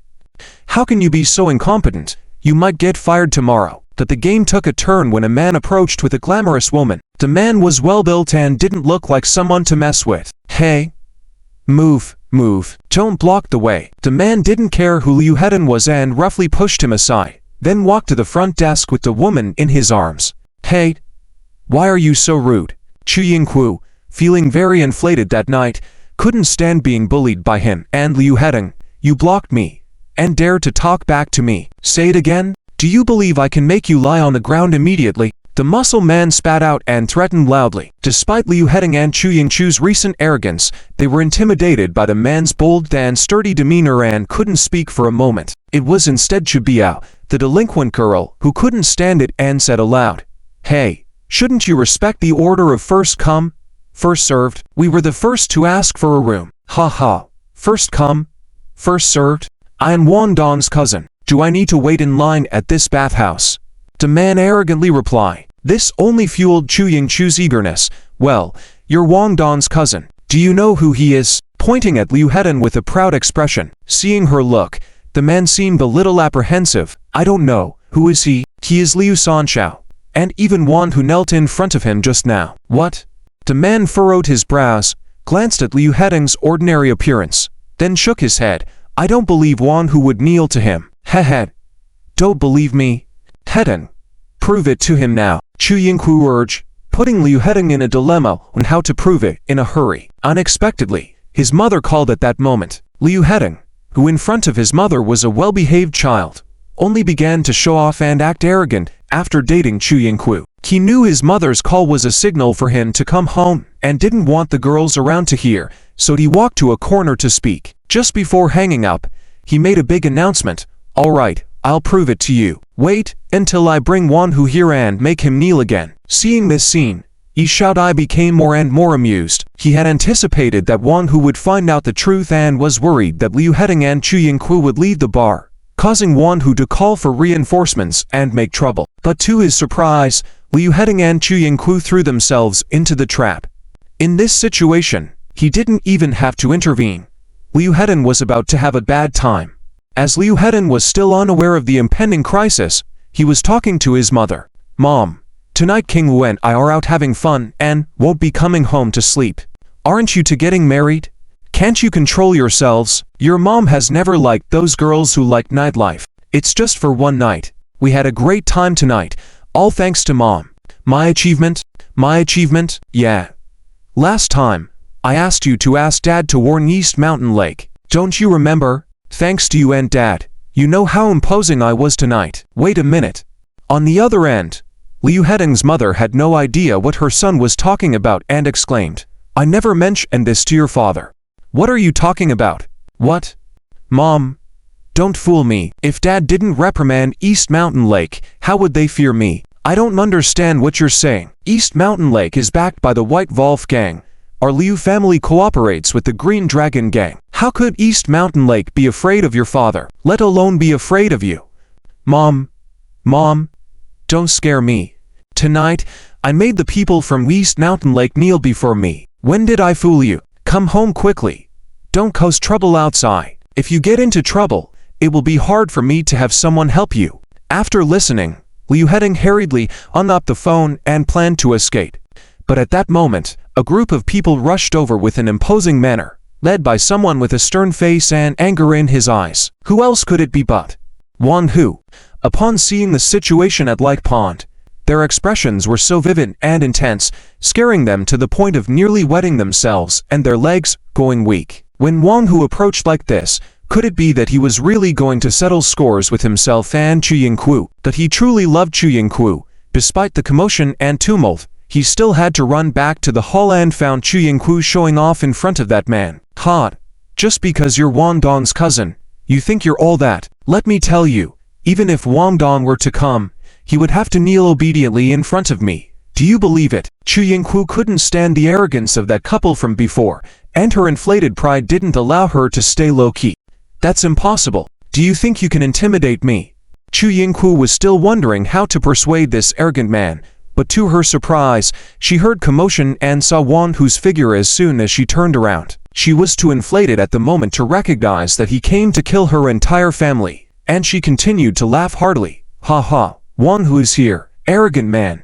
Just wait and see." The arrogant man was also puzzled, looking at Chu Yingchu's appearance. Did she really have a big background? So she was fearless. Unexpectedly, it was Liu Hedong who rushed over from the other side at that moment, grabbing Chu Yingku and shouting, Yingku. Let's go. Go where? Wan Hu just arrived.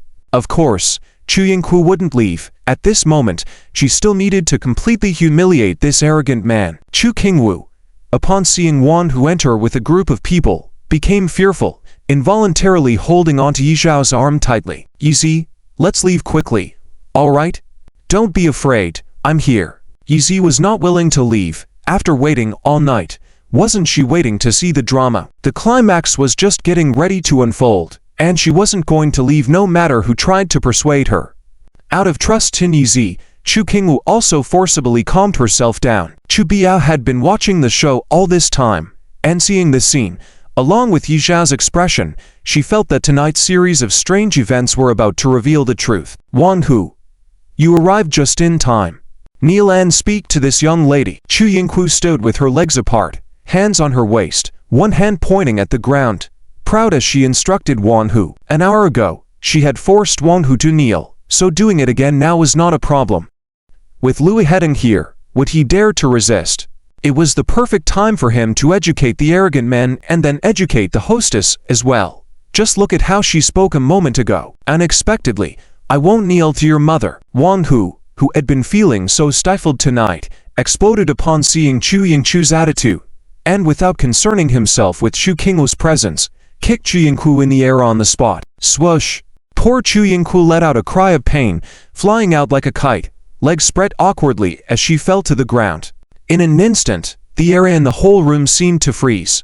Breathing became difficult for everyone. Even Chu Qingwu couldn't help but tightly cover her mouth, afraid she might scream. Though Chu Yingku was detestable, she was still her younger sister, and moreover, a girl.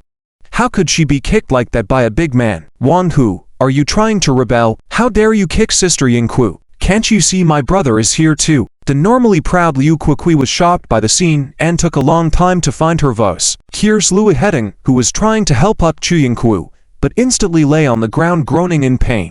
Seeing Wan Hu's arrogance, pointing at him, while trembling with anger, but unable to do anything, she realized she had no supporters at the moment. Her knight in shining armor, who had been injured by Yizi the day before, was still lying in bed. How dare you hit my brother? Don't you want to live anymore? East Mountain Lake. She hoped that by speaking these words, Wan Hu would at least reconsider his actions, but he just laughed heartily in response. I'm about to join the White Vol faction. Should I be afraid of your Liu family's dandy? Forget it.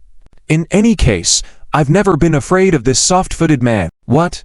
Hearing Wan Hu's words, even the bold Chu Yingku was dumbfounded, looking at Lu Yiheding on the ground.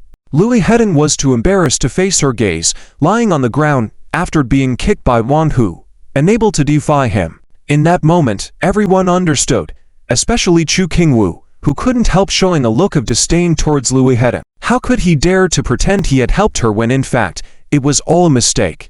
Not only that, he had even used this false sense of obligation to try to extort drinks and sing karaoke from them, almost paying a large sum for the room fee. Thinking back on all the events of tonight, Chu Qingwu's view of the world felt shattered once again. Ha ha, go to hell, you dandy. Just a moment ago you were arrogant in front of me, forcing me to kneel. Now it's your turn. Sing conquer out loud. One who put on a show as if he were a peasant rising up, forcefully kicking Lu Yiheding to make him kneel in front of him. Stop it. I'll kneel. I'll kneel. Lu Yiheding, lacking any integrity as a man, felt humiliated when he realized that Wang Hu was the one to fear, not himself. Although he found it shameful to kneel before a ruffian, he obeyed the current power dynamic. As long as they didn't harm Yingku, he was fine with kneeling. Asterisk slap asterisk. Seeing Lu Yiheding kneel to avoid being hit, Chu Yingku was stunned. The realization that she was about to marry such a pathetic coward left her with mixed feelings, unsure if he was still thinking about her at that moment. Liu Kuokui was also shocked and speechless, seeing her beloved brother kneel before a lowlife. Only Chu Biao was coldly amused, as she remembered how this man had been so arrogant with Chu Yingku before, treating himself as if he were a king. It was ridiculous. And what about you? One who didn't forget Chu Yingku and Liu Kuokui, and didn't look kindly at them. You want me to make you kneel? Aren't you afraid of death? I'm about to merge East Mountain Lake with the White Vol faction. I'm not afraid even of the Green Dragon faction, so if you're daring enough, come ahead. Turning abruptly towards her, he adopted a fierce expression that left them bewildered. Chu Yingku realized that the person Wan Hu feared was not them but rather Chu Qingwu. Chu Yingku understood that last time Wan Hu kneeled at the cloth factory to plead with Chu Qingwu, the whole Chu family thought it was Liu Heding's effort, but they had all fallen into a big misunderstanding. Surnamed Liu has nothing to do with us. They just said they would approach you all from Donzim Lake. At this moment, Yizi finally spoke up from the side, looking like he was enjoying the show. Liu Heding, weren't you being arrogant just now? Here's your chance to continue pretending. Wan Hu immediately slapped Liu Heding again, making his face swell up, and he continued cursing. I want to see what abilities your Liu family has, daring to shamelessly say they will uproot us from Donzim Lake. No. Liu Heding wanted to argue, but Wan Hu pushed him down and started hitting him, turning him into a mess. Brother. Liu quickly stopped Wan Hu, then ran over to help Liu Heding up, glaring fiercely at Wan Hu. I have already told my father about tonight's incident. You all from Donzim Lake can wait to die. Huh? I think it's either you who will die, or us. Wan Hu was about to attack Liu quickly, but Chu Qingyu shouted, stop. Wan Hu frowned and turned around, showing impatience. Miss Chu, your husband said that surnamed Liu has nothing to do with you, right? That's right, but I don't want to see a man hitting a woman. Even though Chu Qingyu knew that Wan Hu was afraid of her, she still lacked confidence, unsure why he feared her. Wan Hu hesitated, but at that moment Wan Dong arrived. Seeing the situation, he immediately told Wan Hu to release surnamed Liu and not escalate the situation further. Liu Heding felt like he was granted a reprieve, quickly got up and left. As the young master of the Liu family, it was the first time he had been humiliated like this. Chu Yingku, however, showed no gratitude, not even saying thank you to Chu Qingyu, believing that they purposely waited for them to be beaten up before intervening. HMPH. Chu Qingyu, don't be smug. I will definitely get my revenge on you for this. Chu Yingku left with a cold expression. Liu quickly walked out, casting a resentful glance at Yizi, as if blaming him for her misfortune tonight. Yizi ignored these dark women, leading Chu Qingyu away. Mr. Yi, please stay. Yizi turned around and saw Wang Dong with a respectful, almost worshipful expression, not surprised because Wang Dong was brought here by the Jiangnan prefecture chief. Yizi pretended not to hear him leaving, not wanting his wife to notice anything, but also wanting to test his attitude. Seeing his expression now, Yizi understood that there was a chance to bring the Donzim Lake organization under his control. Mrs. Yi and Miss Chu, if you don't mind, let's relax at our bathhouse tonight. Wang Dong wanted to discuss business with Yizi, so he first distracted Chu Qingyu and Chu Biao, saying, I will arrange for the best technicians to serve you, and all expenses will be covered. Chu Qingyu was surprised. Looking at Yizi, Chu Biao was even more astonished, realizing that Yizi was not a nobody but someone with a significant background. He intentionally concealed his power and identity. But why? Qingyu, go ahead. I'll wait for you outside. Okay. Chu Qingyu trusted Yizi and didn't ask any questions about their conversation with Wang Dong. Chu Biao quickly took her arm and went to enjoy the service. 100 minutes later, after Chu Qingyu and her sister enjoy a foot massage service, Yizi was already waiting for them outside. Seeing his wife coming out, Yizi quickly put out his cigarette and greeted her with a smile. Wang Dong followed behind. Looking at Yi Zhao's expression now, contrasting with his identity and the serious and cold demeanor he displayed earlier, Wang Dong found it hard to believe it was the same person. Cold and ruthless at one moment, warm and charming the next. A woman with such a man like Yizi named Chu was truly fortunate. Brother-in-law, could you give me a ride home? Chu Biao asked Yizi. I not only want to get in your car, but I also want to get on your boat. Yizi immediately saw the cunning in the young girl and thought she could be a valuable asset. Get in the car, but boarding the boat will have to wait. Yizi replied, holding his wife's hand and leaving. On the way, Chu Qingyu didn't ask Yizi and Wang Dong about their discussion. Only after Chu Biao got off the car did she ask, Yizi, were you the one who forced the Donzim Lake organization to apologize on their knees at the fabric factory? Yizi nodded, looking at his wife's beautiful eyes. Chu Qingyu didn't know how to react, feeling that Yizi kept his identity secret from her intentionally. Little did she know, Yizi was more frustrated, saying, I already told you twice, you just didn't believe me. On Friday noon, HUA Chengyi High School had an event and let out early by half a day. Tang Qingyan and Chu Biao were waiting for the bus at the station. One was heading home and the other to Naruto village. Kingyan, why don't you take a DD car home?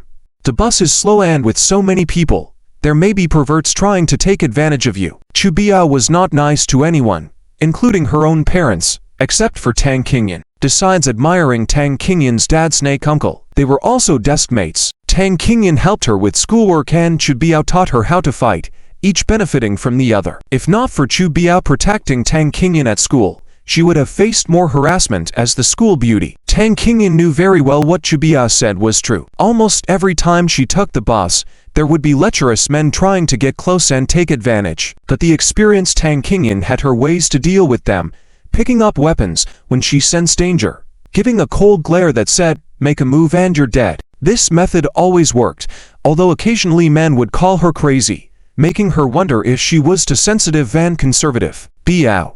It's okay, even a DD car won't reach Naruto village. I'm waiting for someone. Waiting for someone. Are you waiting for your silly pretend brother? Tang Kingyan smiled and shook her head.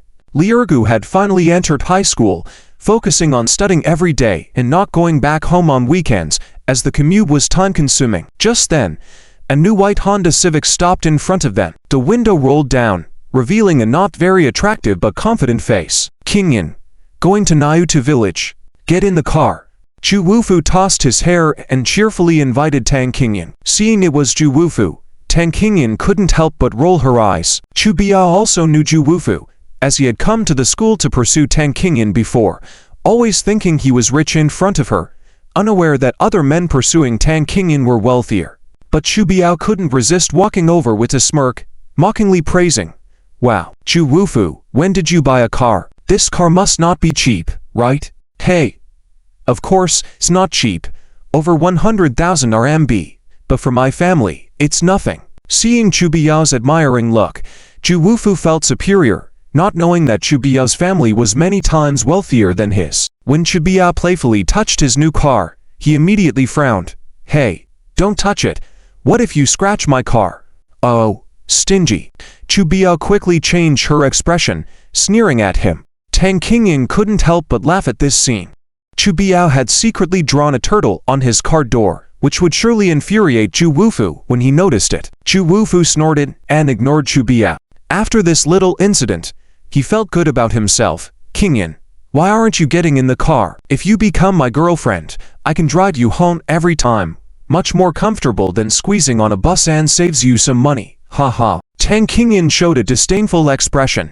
Would she be a girlfriend just because of his shabby car? Wouldn't she have married and had children long ago with men driving BMWs and luxury cars to pursue her? Screech! At that moment, an Audi 8 suddenly stopped in front of the three of them. Chu Wufu's expression changed instantly. His car was worth several cars of his own. Why was it here? A bad feeling arose. The window lowered, revealing Yi Zhao's sharply defined face. He was here to take Tang Kingyan home, as requested by Snake Uncle, to check on the progress of Naruto village's demolition. Seeing Yi had finally arrived, Tang Kingyan loudly responded to Chu Wufu's earlier words, "I just find your car too shabby. There are too many people here, and I didn't want to say it, but since you insist on asking why I'm not getting in your car, I have to tell you." Tuff! Chu Wufu felt a stab in his heart. His face instantly changed. The arrogant demeanor he had just now was nowhere to be seen. His face flushed red with embarrassment, feeling utterly humiliated and unable to show his face. He wanted to explode but dared not.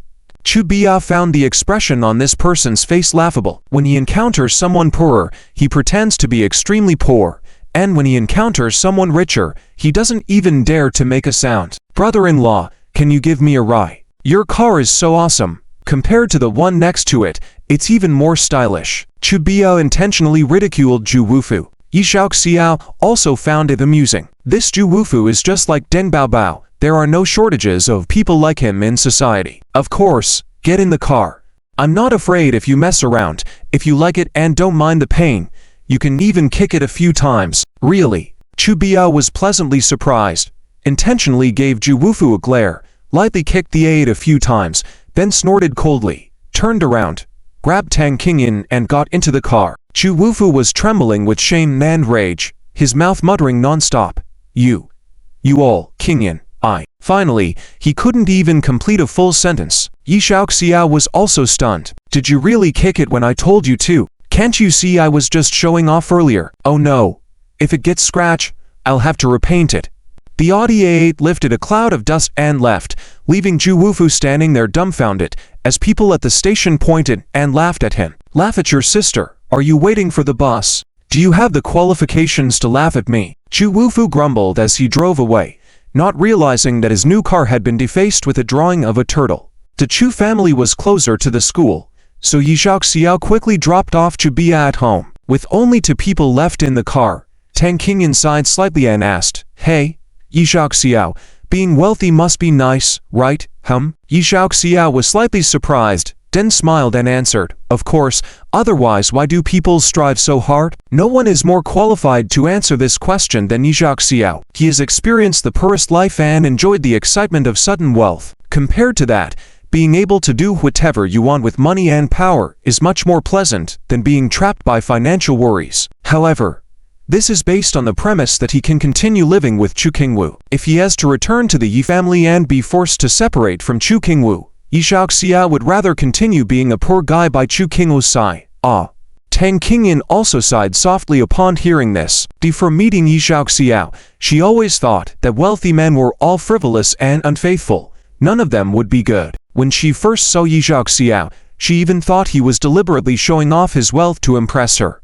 Later, she found out that it wasn't the case, which made her reconsider her definition of wealthy men. It seems that the saying men turn bad when they have money is not a universal truth.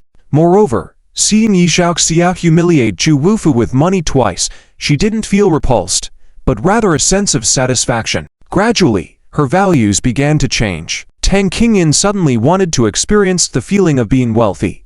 Yi Xiaoxiao, can you stop the car for a moment? I want to go to the mall to buy something to take home. As they passed by a comprehensive shopping mall, Tang Qingyan asked Yi Xiaoxiao to stop, then opened the car door and walked out. Seeing the slightly contemplative look on the dignified school flower, Yi Xiaoxiao couldn't help but sigh. It was fate that they met, and he truly didn't want a woman as proud as her to be dragged down by money. Parking the car, Yi Xiaoxiao also entered the mall. It wasn't a high-end commercial area, but a pedestrian street with relatively low-end goods. The mall's bright lights made it stand out, giving it a certain level of prestige. Yi Xiaoxiao initially thought Tang Qingyan was going to buy groceries, but to his surprise, she walked past the vegetable section without a glance. Inadvertently, while searching, he accidentally saw Tang Qingyan's graceful figure in the clothing section. Tang Qingyan was holding a white gauze skirt in front of a mirror, examining it from all angles, with a girlish look of delight. Yi Xiaoxiao smiled upon seeing her. Even with her short haircut to play the tomboy, deep down she was still a sentimental girl. Miss, how much is this skirt? After hesitating for a while, Tang Qingyan finally held up the skirt and asked the shopping guide about its price. She seemed very pleased with the skirt. Maybe it was because she felt it suited her fresh style perfectly. Miss, you have a good eye. This is the most beautiful skirt in the mall. The white color matches your refreshing aura perfectly. You'll look like a little fairy in it. And the price isn't high. You can take it for 250 yuan. The shopping guide used her usual tactics to quote a price. Hearing her words, Tang Qingyan was also happy. She then hesitated and looked somewhat embarrassed before timidly asking, Is it possible to negotiate the price here? The shopping guide glanced at her and smiled generously. This is a high-end mall. Prices aren't usually negotiable, but considering how well this skirt suits you, I can let you have it for 200 yuan. I'll pack it up for you. Saying this, she took down the skirt and was ready to wrap it. Tang Qingyan looked hesitant. She really liked the skirt, but she only had 200 yuan in her pocket. Buying the skirt would leave her with no money for groceries. Plus, it was all her allowance for the month. She wanted to haggle down to 100 yuan, but her thin skin prevented her from doing so harshly, afraid of being looked down upon by the store owner. I didn't jack up the price. This dress was originally priced at 250, clearly marked. If you can't afford it, then stop causing trouble here. Let go. The shopping guide didn't care about Tang Qingyan's expression and directly snatched the dress back, handing it to a well-dressed woman. In the eyes of the shopping guide, speaking to the woman in this manner, she would surely be willing to buy the dress for 250. Indeed, after the woman took the dress, she chuckled and, with a tone of mockery and sarcasm, said to Tang Qingyan, trying to grab things from me. Do you even know who you are? Simply bringing disgrace upon yourself. The disdainful look, the freely waving red manicured nails, and the proud curve of the red lips were all etched into Tang Qingyan's mind, leaving her stunned. Do poor people not deserve to buy things they like? Why should they be humiliated for it?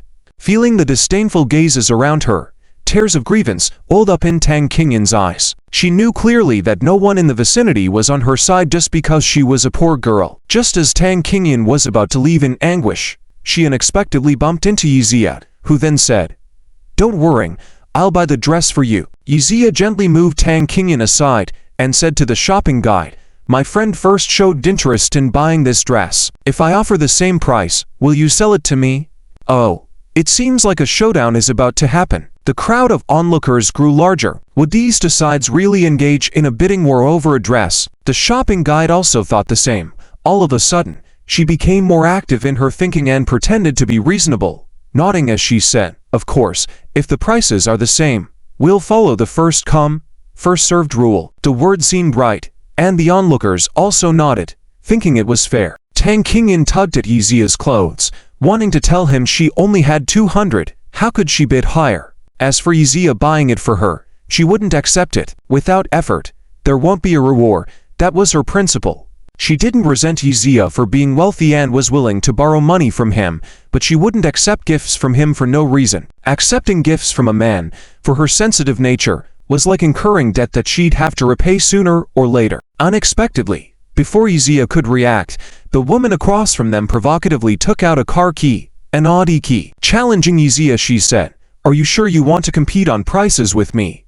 Wow. The crowd watching the show were increasingly intrigued, wondering if they were all starting to flaunt their wealth. The woman was elegantly dressed, clad head to toe in branded items that probably cost thousands of dollars altogether. Conversely, Yizia and Tang Qingyan tailed in comparison, looking plain and likely wearing cheaper clothes purchased from street vendors. In their objective opinions, flaunting wealth and haggling prices, this couple was surely going to lose. But unexpectedly, Yizia just smiled disdainfully and pulled out his own car key, saying, "It's just an Audi. Who doesn't have one?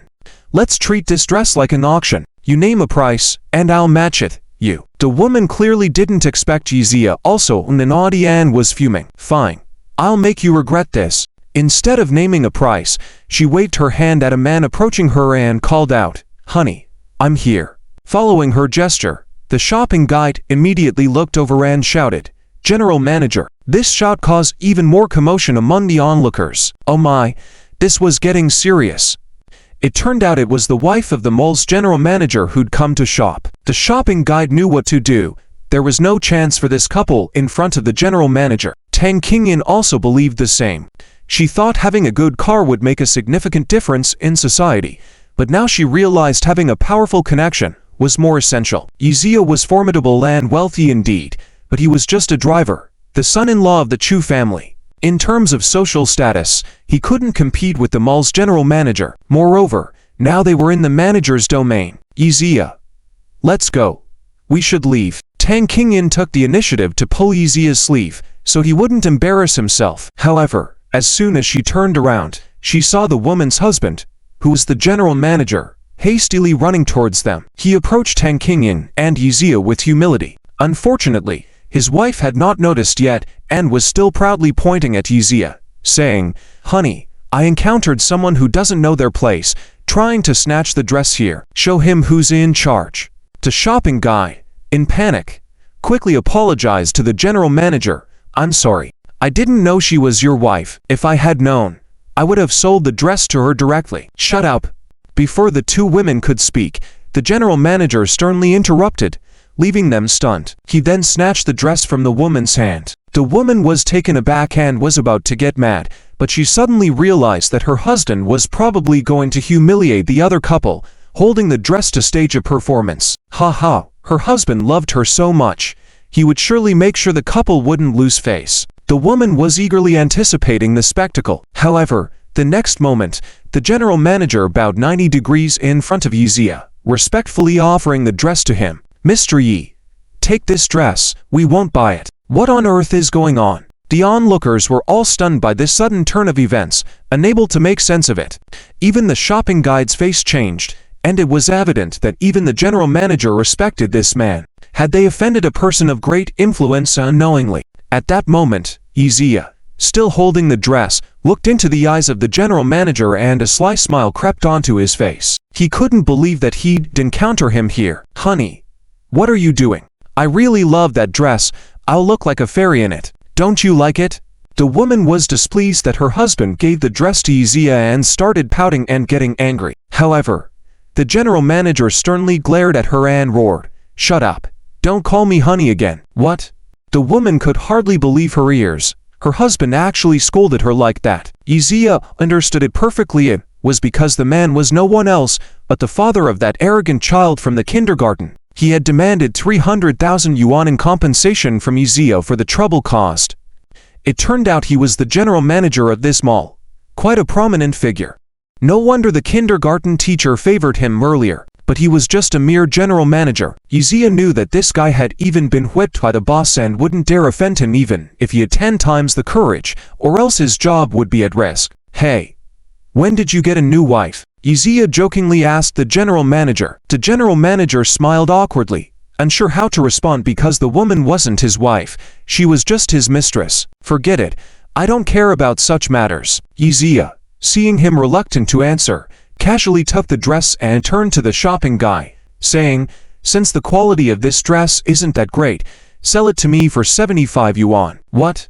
75 yuan? How can that be? The clothes in our mall are of top-notch quality. Look at this material, this workmanship." The shopping guide quickly retorted, not caring about Izia's identity and rambling on.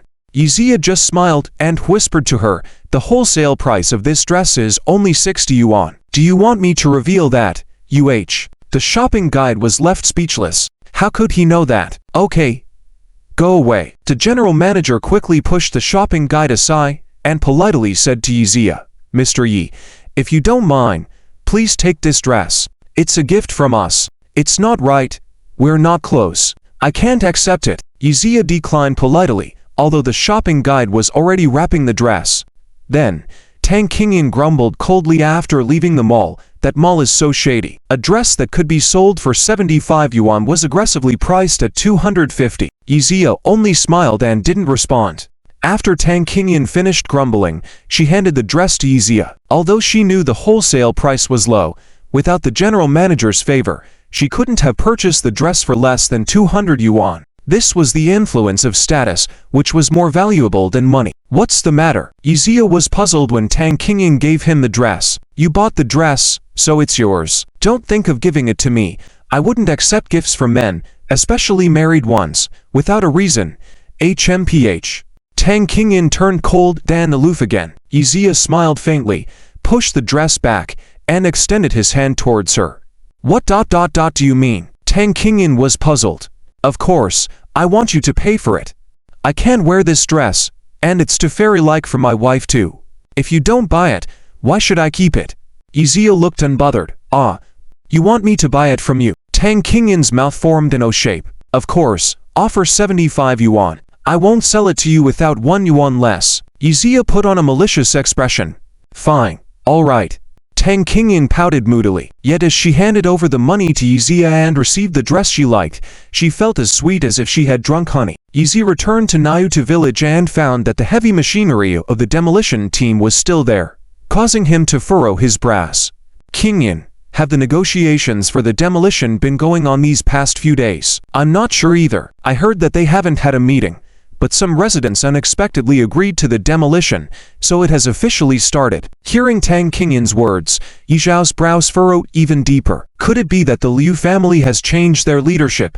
With Chu Qinghu's intelligence, he shouldn't have thought of a strategy to break them down one by one, right? Or could it be that the Liu family has a group of advisors instructing him to do so? Remembering how he had offended the entire Liu family, even offering them millions in cash, but they had not retaliated substantially yet, Izia couldn't help but feel strange and uneasy. After Tang Qingyan returned to his home in Nayuta village, she couldn't wait to put on her new dress and show off to Izia and Xiao Zhao, and she came out to the hall. "Wait, how do I look? Pretty?" Yizi had just finished examining Xiao Chao's body and testing his intelligence level when he saw the school bell from Huachengno, one middle school, twirling in front of him in a dress. He realized that the Tombo school bell also had such a feminine side. Wow, sister is so beautiful. Xiao Chao's eyes lit up and he clapped. Tang Dashi also came out at this time and complimented Tang Qingyan. I said that girls look best in skirts. Qingyan, you now look a bit like a star. With the approval of an elder and a child, Tang Qingyan blinked and looked at Yizi. After all, he was the person closest to her age and a man. The dress is indeed nice, worth 75 yuan. Yizi smiled. Tang Qingyan was indeed beautiful, but for a man like him who only had Chu Qingyu in his eyes, her attractiveness was average. Hey, Yizi, you'll die if you don't compliment properly. Tang Qingyan got angry, pouting in a way she never did before. Well, very pretty, but I always feel that short-haired girls in a dress don't quite match. It's a bit weird. Yizi was acting like a complete straight man. HMPH. Boring. Tang Qingyan walked out, sulking. Yizi couldn't appreciate, but there were others who could. Hey, Qingyan, it's time for dinner. Where are you going? Tang Dashi called from inside the house. I'll call her back, Yizi said, chasing after her. But just as he stepped out of the house, a sound of breaking rang out. The front wall of the Tang family's courtyard collapsed, and a heavy crane outside seemed like a demon appearing before their eyes. Tang Qingyan's scream could be heard just as she reached the door. Qingyan, seeing the school bell who had just been twirling in a beautiful dress lying in a pile of rubble and blood, Yizi didn't know what to feel at that moment. His heart was pounding rapidly and intensely, as if it could burst out at any moment. The intense throbbing made him feel like he was burning up. No.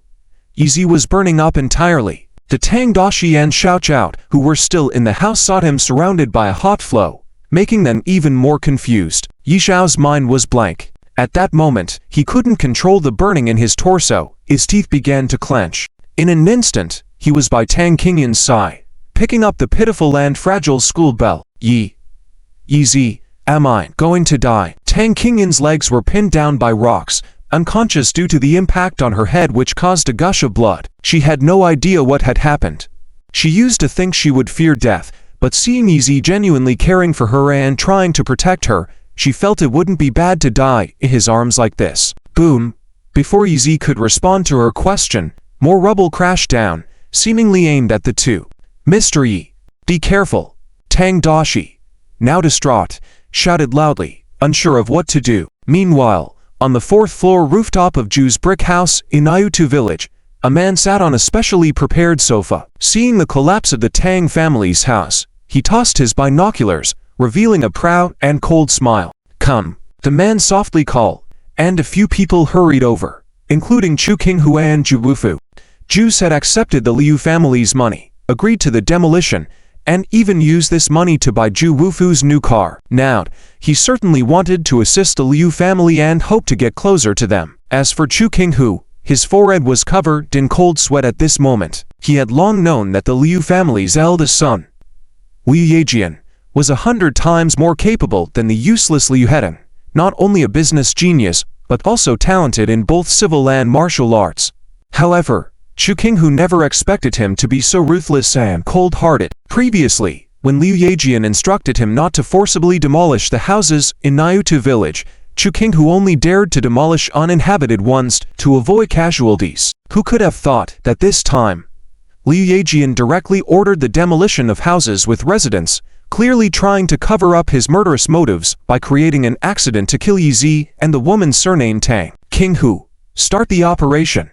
Liu Yejian displayed a charming smile to Chu Qinghu, a stark contrast to his previous sinister demeanor. You've worked hard with this demolition. After the resort is built, the Liu family will definitely not mistreat you. Liu Yejian patted Chu Qinghu's shoulder and walked away with two bodyguards. Once they left the village, Liu Yejian sat in the car and said to his bodyguards, Chu Qinghu is quite ruthless. He knew Yizi was still in that dilapidated house. How could he still order the machinery to proceed with the demolition? If someone dies, wouldn't he also be in big trouble? His two bodyguards were his confidants, so hearing Liu Yejian's words, they knew what to do. They quickly spread the rumors, making sure that Chu Qinghu was made the scapegoat. The sudden demolition in Nayutu village had alarmed all its residents, and now many had gathered outside Tang Dashi's house.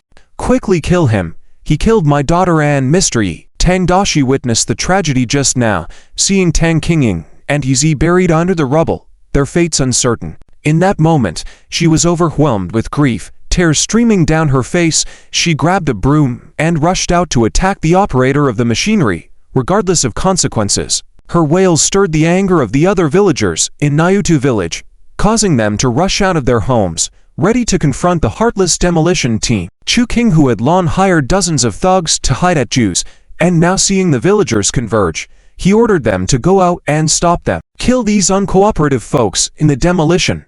Let them know their place. As the thugs went out to beat the elderly, women, and children, Chu King, who followed, shouting menacingly, "Yi Zi, you obstructed my career and path to wealth. You are going down to hell. Don't blame me for being ruthless." Chu King, who was convinced that Yi Zi was doomed, despite his trembling body out of fear, his eyes were bloodshot, making him seem like a lunatic. At that moment, within the rubble of the collapsed Tang family house, Tang Qingying opened her eyes, but saw only darkness. "Yi Zi, Yi Zi." Regaining some consciousness, Tang Qingying cried out in terror. Although she couldn't see anything, she could feel a man pinning her down. "Don't be afraid, I'm not dead yet." Yi Zhao's trembling voice reached her ears, and Tang Qingying understood the situation, feeling incredibly moved and shocked, unable to utter a sound. Heaven! Yi Zi was using his body to shield her, bearing the weight of the collapsing house. Although Tang Qingying couldn't see anything, she knew Yi Zhao's feet must have torn through the ground, his arms feeling like steel, and his muscles appearing like steel rods. Yi Zi must be gritting his teeth in agony, his physical pain almost causing her to shed tears. However, thinking of Yi Zi in that moment, her eyes moistened, and tears started to flow. "Hey, Tomba, do you also cry?" Yi Zi intentionally teased to comfort her. Unfortunately, Tang Qingying couldn't possibly get mad now. She was overwhelmed by emotions of grief and gratitude, unable to hold back her tears. "Yes, I'm just a short-haired tombo. You clearly don't like me. So why did you risk everything to save me?" "How would I know?" Yi Zi forced a bitter smile. "In that moment, I couldn't control my body at all." Tang Qingying trembled even more hearing those words. In that moment, even though the two were tightly pressed against each other, lips almost touching, there was no hint of ambiguity. Only solidarity in times of hardship. The air grew thin, breathing became difficult, and Tang Qingying's weaker constitution made her heartbeat increasingly faint. "Hey, Tomba, are you about to die like this?" Yi Zi, unable to move due to the burden, had to support himself, unable to shake her, using his words to spark her will to survive. "Aren't you the one who asked me if being a rich person is fun? Are you really willing to go down and report to the King of Hades without ever becoming a rich person?" Unexpectedly, Tang Qingying wasn't concerned about that at all, instead asking with an imperceptible voice, "Yi Zi, if I grow my hair long and wear a dress, would you compliment me for being pretty?" During his time in the Dragon Breath unit, Yi Zi underwent an IQ test. Even though he needed to subtract 20 to be considered intelligent, he couldn't believe that Tang Qingying was actually tangled up in this issue at such a time. Thinking back to the fact that she had stormed out angrily just because he didn't praise her twice, Yi Zi felt a bit guilty. "Of course, you have a perfect facial features and a tall figure. You will definitely look beautiful with long hair." His words fell into Tang Qingying's heart like rain, nourishing her whole body and igniting her will to survive. "Yi Zi, if I can make it through, I will definitely grow out my hair and outshine your wife." Tang Qingying made up her mind, "And I will never live so humbly again. It's hard for poor people to have dignity, and I also want to live so that people fear me." Yi Zi couldn't hear Tang Qingying's inner thoughts, nor did he know that he had inadvertently influenced a young girl's life. At this moment, he was only focused on his surroundings, finally noticing a glimmer of light coming through. "Mr. Yi Qingying, can you hear me?" "We can hear you. We're still alive." Upon hearing this voice, Yi Zi shouted excitedly. Thankfully, some villagers had come to rescue them. Otherwise, if things had continued like this, even if he could endure, Tang Qingying would definitely have been crushed. At that moment, in the open space of Nayutu village, seeing the one-sided battle, Chu King, who, employing hired thugs to scatter, stood in the center, looking down at a group of beaten Nayutu village residents, a feeling of superiority arising within him. Those who know what's good for them and don't want to die I'll give you one last chance. Sign the paper, take the money, and get lost, otherwise your family will end up like this one. Chu Qinghu pointed at the collapsed house of Antang, his spit flying as he bellowed. Those Nayuta village residents lying on the ground, covered in dust and wounds, each glaring at him with eyes filled with resentment, daring not to speak. Only Antang lying on the ground, wiping the blood off the corners of her mouth, accused, "You scoundrels who resort to violent eviction won't have a good end. You'll definitely face retribution in the future. Damn it." At this moment, Chu Qinghu was full of confidence, feeling like he had finally done something significant, completely discarding his noble title, intolerant of being criticized by others. In a fit of rage, he approached Antang and brought down a stick. "Old lady, it's you who won't have a good end. It might as well be me who won't have a good end. Offend me. Even if you're my brother-in-law, I won't let you off." Chu Qinghu's emotions were now intertwined. Fear, excitement, satisfaction. He had lost control of his actions, ruthlessly striking multiple times. When little Chow saw this, disregarding the danger, he rushed over, wanting to fight Chu Qinghu. Little did he know, Chu Qinghu was acting like a madman at that moment. With a swift kick, he knocked down the 6-year-old child, shouting, "How dare a mentally challenged kid defy me? I'm going to do a good deed today, send you off to be reincarnated." Hearing the whistling of the stick, little Chow seemed sluggish, showing no sign of fear and gritting his teeth, his eyes remaining steadfast. He wasn't afraid, but the villagers around were terrified, covering their eyes. With one more strike, little Chow would have died.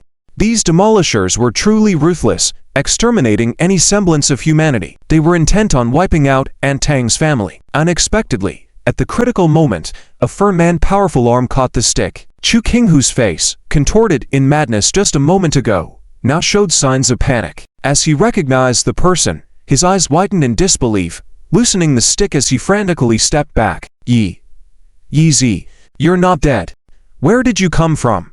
It was no wonder that Chu Qinghu was immediately petrified, for Yi, at that moment, was covered in blood, his eyes red, his whole being terrifying as if engulfed in flames. Snap! Without saying a word, Yi snapped the cane into 2 pieces. The villagers lying on the ground suddenly saw hope and started getting up one by one. "Chu Qinghu, you coward! For the sake of Chu Qingyu, I spared you last time. I regret not killing you then, letting you return to harm others," Yi roared, prompting Chu Qinghu to collapse immediately. "Get them, beat this kid to death," ordered by Chu Qinghu. As the thugs advanced, he struggled to get back on his feet. Bang! Bang! Before the thugs could make a move, two crisp sounds rang out, as Yi Zhao's fists sent 2 men flying, spinning violently in the air before hitting the ground. Incredible! The onlookers were stunned. Yi hadn't exerted his full strength the last time, so no one had felt this impact before. Now they realized that this man's strength was extraordinary. As Chu Qinghu struggled to rise, his legs giving in with fear again, he tumbled helplessly. Stepping closer, Yi Zhao's presence was intimidating, causing Chu Qinghu to back away, leaving neither sweat or urine on the ground. When the large man wielding weapons charged to rescue Chu Qinghu, Yi fought back, knocking them all down. At this moment, Yi seemed like a god descending. The scene was awe-inspiring. Chu Qinghu's men fell one after another, leaving the rest trembling in fear, wanting to run away. "Don't let any of them escape. Make them pay the price." Encouraged by Yi, the villagers of Nayutu village rallied, surrounding the thugs. The situation quickly reversed, with the Nayutu villagers rising up, using brooms, shovels, and even dung rakes to fight back against the ruffians. Yi, I'm your wife's younger brother. Please don't hit me. If you want money, I can give you all of it." Chu Qinghu, sitting on the ground, begged and retreated, realizing that Yi Zhao's anger was serious. Unfortunately, Yi was unmoved, not bothering to talk to him, simply raising his leg to stomp down. Snap! Chu Qinghu's right leg was broken, causing excruciating pain as he screamed in agony and passed out. Yi wasn't finished. Once more, he raised his leg mercilessly and stomped down. With a heart-wrenching scream, Chu Qinghu fainted from the unbearable pain. Yi wasn't planning to let him off so easily, determined to inflict tenfold retribution for the harm Tang Qingyan suffered. "Get some water. Wake him up." Yi, the leader of the anti-demolition movement in Nayutu village, was well regarded by the villagers for his kindness, and someone quickly brought a basin of water to splash over Chu Qinghu's head. Oh! Waking with a start, Chu Qinghu screamed in agony. Chu Qinghu, who sent you to kill me? Yi Zi lifted Chu Qinghu with one hand, his eyes glowing red, his voice cold and low like an angry lion. I. After hesitating for a moment, Chu Qinghu suddenly became fierce. Ha ha, I did it to seek revenge. I wanted to kill you. You dare to kill me? Ha ha. Chu Qinghu was willing to do things for Liu Dexiao not just for the pay but also because of his charisma. To him, even if Yi Zi was powerful, he lacked the intimidating presence of Li Yejian. Besides, now that both his legs were disabled by Yi Zi, he had nothing to lose and figured he could challenge Yi Zi. However, a bone-chilling sound of fracture echoed. Yi Zi ruthlessly twisted Chu Qinghu's left arm, utterly merciless. You can only bully me, Chu Qinghu. Can you rival Li Yejian, who has a formidable background, is accomplished in both civil and martial arts, and has the Qinglong sect backing him? With these words, Yi Zi snapped his arm, signaling Chu Qinghu's death sentence. At 11 o'clock in the evening, Yi Zi was still lying on his back at Hua Cheng First Hospital, his eyes burning like fire. Knock, knock. The door of the ward suddenly opened, and Chu Qinghu was still wearing pajamas and a long coat rushed over. Darling, why are you here? I told you, I'm fine. As soon as he saw Chu Qinghu, Yi Zi immediately put away his angry expression and forced a bitter smile. An hour earlier, Chu Qinghu called him because he hadn't come home. Yi Zi briefly explained what happened tonight, emphasizing that he was fine and asked her to rest first. Unexpectedly, his wife still rushed to the hospital in the middle of the night to see him, making Yi Zi both heartbroken and happy. HMPH, you said you're fine. Look at your back. Chu Qinghu walked over quickly, looking at Yi Zhao's entire back covered in red and swollen wounds, couldn't help but feel heartbroken. How did you get hurt so badly? Even though Chu Qinghu had heard Yi Zi say that he was injured trying to save Tang Qingyan from a collapsed house, she never expected Yi Zi to be injured so severely. It seemed like he wouldn't recover in half a month. At this time, Tang's wife also walked in from outside. Seeing Chu Qinghu, she quickly wiped away her tears apologetically. Miss Chu, I'm really sorry. Mr. Yu was injured because he saved my daughter. As Tang's wife explained the situation in detail, she kept apologizing to Chu Qinghu. Yi Zi, however, waved his hand to interrupt. All right, Tang's wife, it's not your fault that this happened. There's no need for you to apologize. As Yi Zi spoke, Tang's wife's tears fell uncontrollably. Chu Qinghu hurried over to comfort her. Tang's wife, don't cry. How is your daughter doing? The doctor has done a preliminary examination on Qingyan. She's injured all over. Both legs' small bones are broken. It's unlikely she'll be able to stand up again in the future. What? Chu Qinghu's eyes reddened with both anger and despair when she heard this. As a woman, she couldn't help feeling jealous and uncomfortable seeing her husband covered in wounds while trying to save another woman. However, when she heard about Tang Qingyan's condition, she felt the urge to reprimand Yi Zi for not protecting the girl better. Tang's wife, don't worry too much. I will find a way to heal Tang Qingyan and help her stand again, Yi Zi said firmly. Well, Tang's wife thought Yi Zi was just trying to comfort her, didn't take it seriously, and wiped her tears away again. I will definitely avenge you for this. I will not let Ye Lijian, the person who planned everything behind the scenes, get away with it. Yi Zi gritted his teeth in anger. Chu Qinghu, on the other hand, tried to dissuade him gently. Yi Zi, the Liu family is powerful. Can't we avoid a confrontation with them? No. Despite Chu Qinghu's plea, Yi Zi remained uncompromising, clenching his fist tighter. One must keep his word. I promised Tang Qingyan that I would take down the person behind the attempt on our lives, and I will do it, or else I won't rest until I do. This was the first time Chu Qinghu had seen Yi Zi like this, feeling extremely distressed and unsure of what to say. Qinghu, please try to understand me. Seeing Chu Qinghu's expression, Yi Zi knew she was a bit jealous and worried that he might not be able to fight the Liu family, so he quickly held her hand to explain. Tang Qingyan is such a kind girl. She's not greedy or materialistic. She's calm, peaceful, and just wants to study hard and live a good life on her own efforts. What did she do wrong? She never did anything wrong. That the Liu family and Chu Qinghu, those bastards, came to Niutou village several times to demolish their houses for their own selfish interests. Now, they even sent people to smash their house with sledgehammers to deal with me. They broke her legs and almost took her life. Yi Zi, I understand. You don't need to say more. Chu Qingwu couldn't help but shed tears, feeling increasingly distressed. But she also knew that she couldn't change Yi Zhao's thoughts. Yi Zi sighed deeply again. In the past, his enemies were only Chu Qingwu and Dao Dao, but today, after hearing Tang Qingyan's words in the dark ruins, his list of enemies had grown longer. He believed in eye for an eye, not forgiveness. So Ye Lijian had to pay for what he did, regardless of his influence in Hui Cheng. Knock, knock. Someone knocked on the door with a more gentle touch this time. Yi Zi frowned. They weren't supposed to have visitors. Why were people still knocking on his door? Coming. This time, when Yi Zi answered, the door was gently pushed open. Unexpectedly, it was the head nurse again. Heh. Mr. Yi, I hope I didn't disturb your rest. Seeing this smiling fat woman enter, addressing him so respectfully, made Yi Zi feel both stunned and annoyed. Oh. Mother, were they twins or something? Didn't tell me these two women are the same person. The contrast in attitude was too extreme. However, when he saw two middle-aged men following behind her, Yi Zi understood. He couldn't help but chuckle. This head nurse was really good at opportunism, because the two men following her were none other than the northern business tycoon, Jin Leifu, and the western business city tycoon, Li Bilai. These two were extraordinary figures, combining to hold half of Hui Cheng's commercial power. Outside the ward, Zhao Yunshan and Jin Leifu's personal bodyguards were waiting, but these people didn't even have the qualifications to come in. Yi Zi only called Jin Leifu and Zhao Yunshan over, but Li Bilai, de Boudlicker, followed along and coincidentally bumped into Jin Leifu. The two big shots of Hui Cheng's business world hadn't even had a chance to exchange pleasantries before they walked in, all because Yi Zi, their master, was more important than anyone else. Oh, Mr. Yi, how did you get so badly injured? Yeah.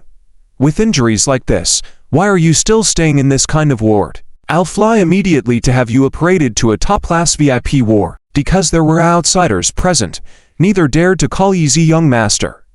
Even so, their attitudes towards Yi Zi shocked the head nurse. Yi Zi was more important than the head nurse had thought. She was initially all smiles, thinking Yi Zi was a subordinate of either Jin Leifu or Li Bilai. Then, seeing the two men's attitude towards Yi Zi, she thought Yi Zi could sit on an equal footing with them, and she began to worry about her future. But now, seeing the respectful way that Li Bilai was speaking to Yi Zi, she realized Yi Zi was a super figure surpassing Jin Leifu and Li Bilai in Hui Cheng. Oh no, she was done for. She had shouted at the wife of such a big shot. If he complained about her to Jin Leifu, she could be out of a job tomorrow. However, Yi Zi didn't have time to deal with such insignificant people. He immediately ordered Jin Leifu to arrange a top exclusive war, not for himself, but for Tang Qingyan. Mr. Yi, what about me? Is there anything you need me to take care of? Li Bilai panicked when he saw Jin Leifu being promoted by Yi Zi. After all, when the young master returned to inherit the Yi family, he would certainly not be as favored as Jin Leifu. The head nurse was now trembling with fear. She thought Yi Zi was just a subordinate of Jin Leifu, so she was all smiles before. Then, seeing the two men's attitudes towards him, she thought Yi Zi could sit on an equal footing with them, and she began to worry about her future. However, when she saw Li Bilai talking to Yi Zi in such a flattering manner, she realized that Yi Zi was a super figure above both Jin Leifu and Li Bilai in Hui Cheng. She was finished. She had shouted at the wife of such an important person. If he decided to take action against her, she wouldn't just be worrying about losing her job, she might not even see the sun tomorrow. Head nurse, when she was panicking, Yi Zi suddenly called to her. Mr. Yi. Mr. Yi, what are your orders? The head nurse immediately bent over 90 degrees with a smile that seemed to stick to her face. The nurses have all finished their shifts. My friend is undergoing surgery.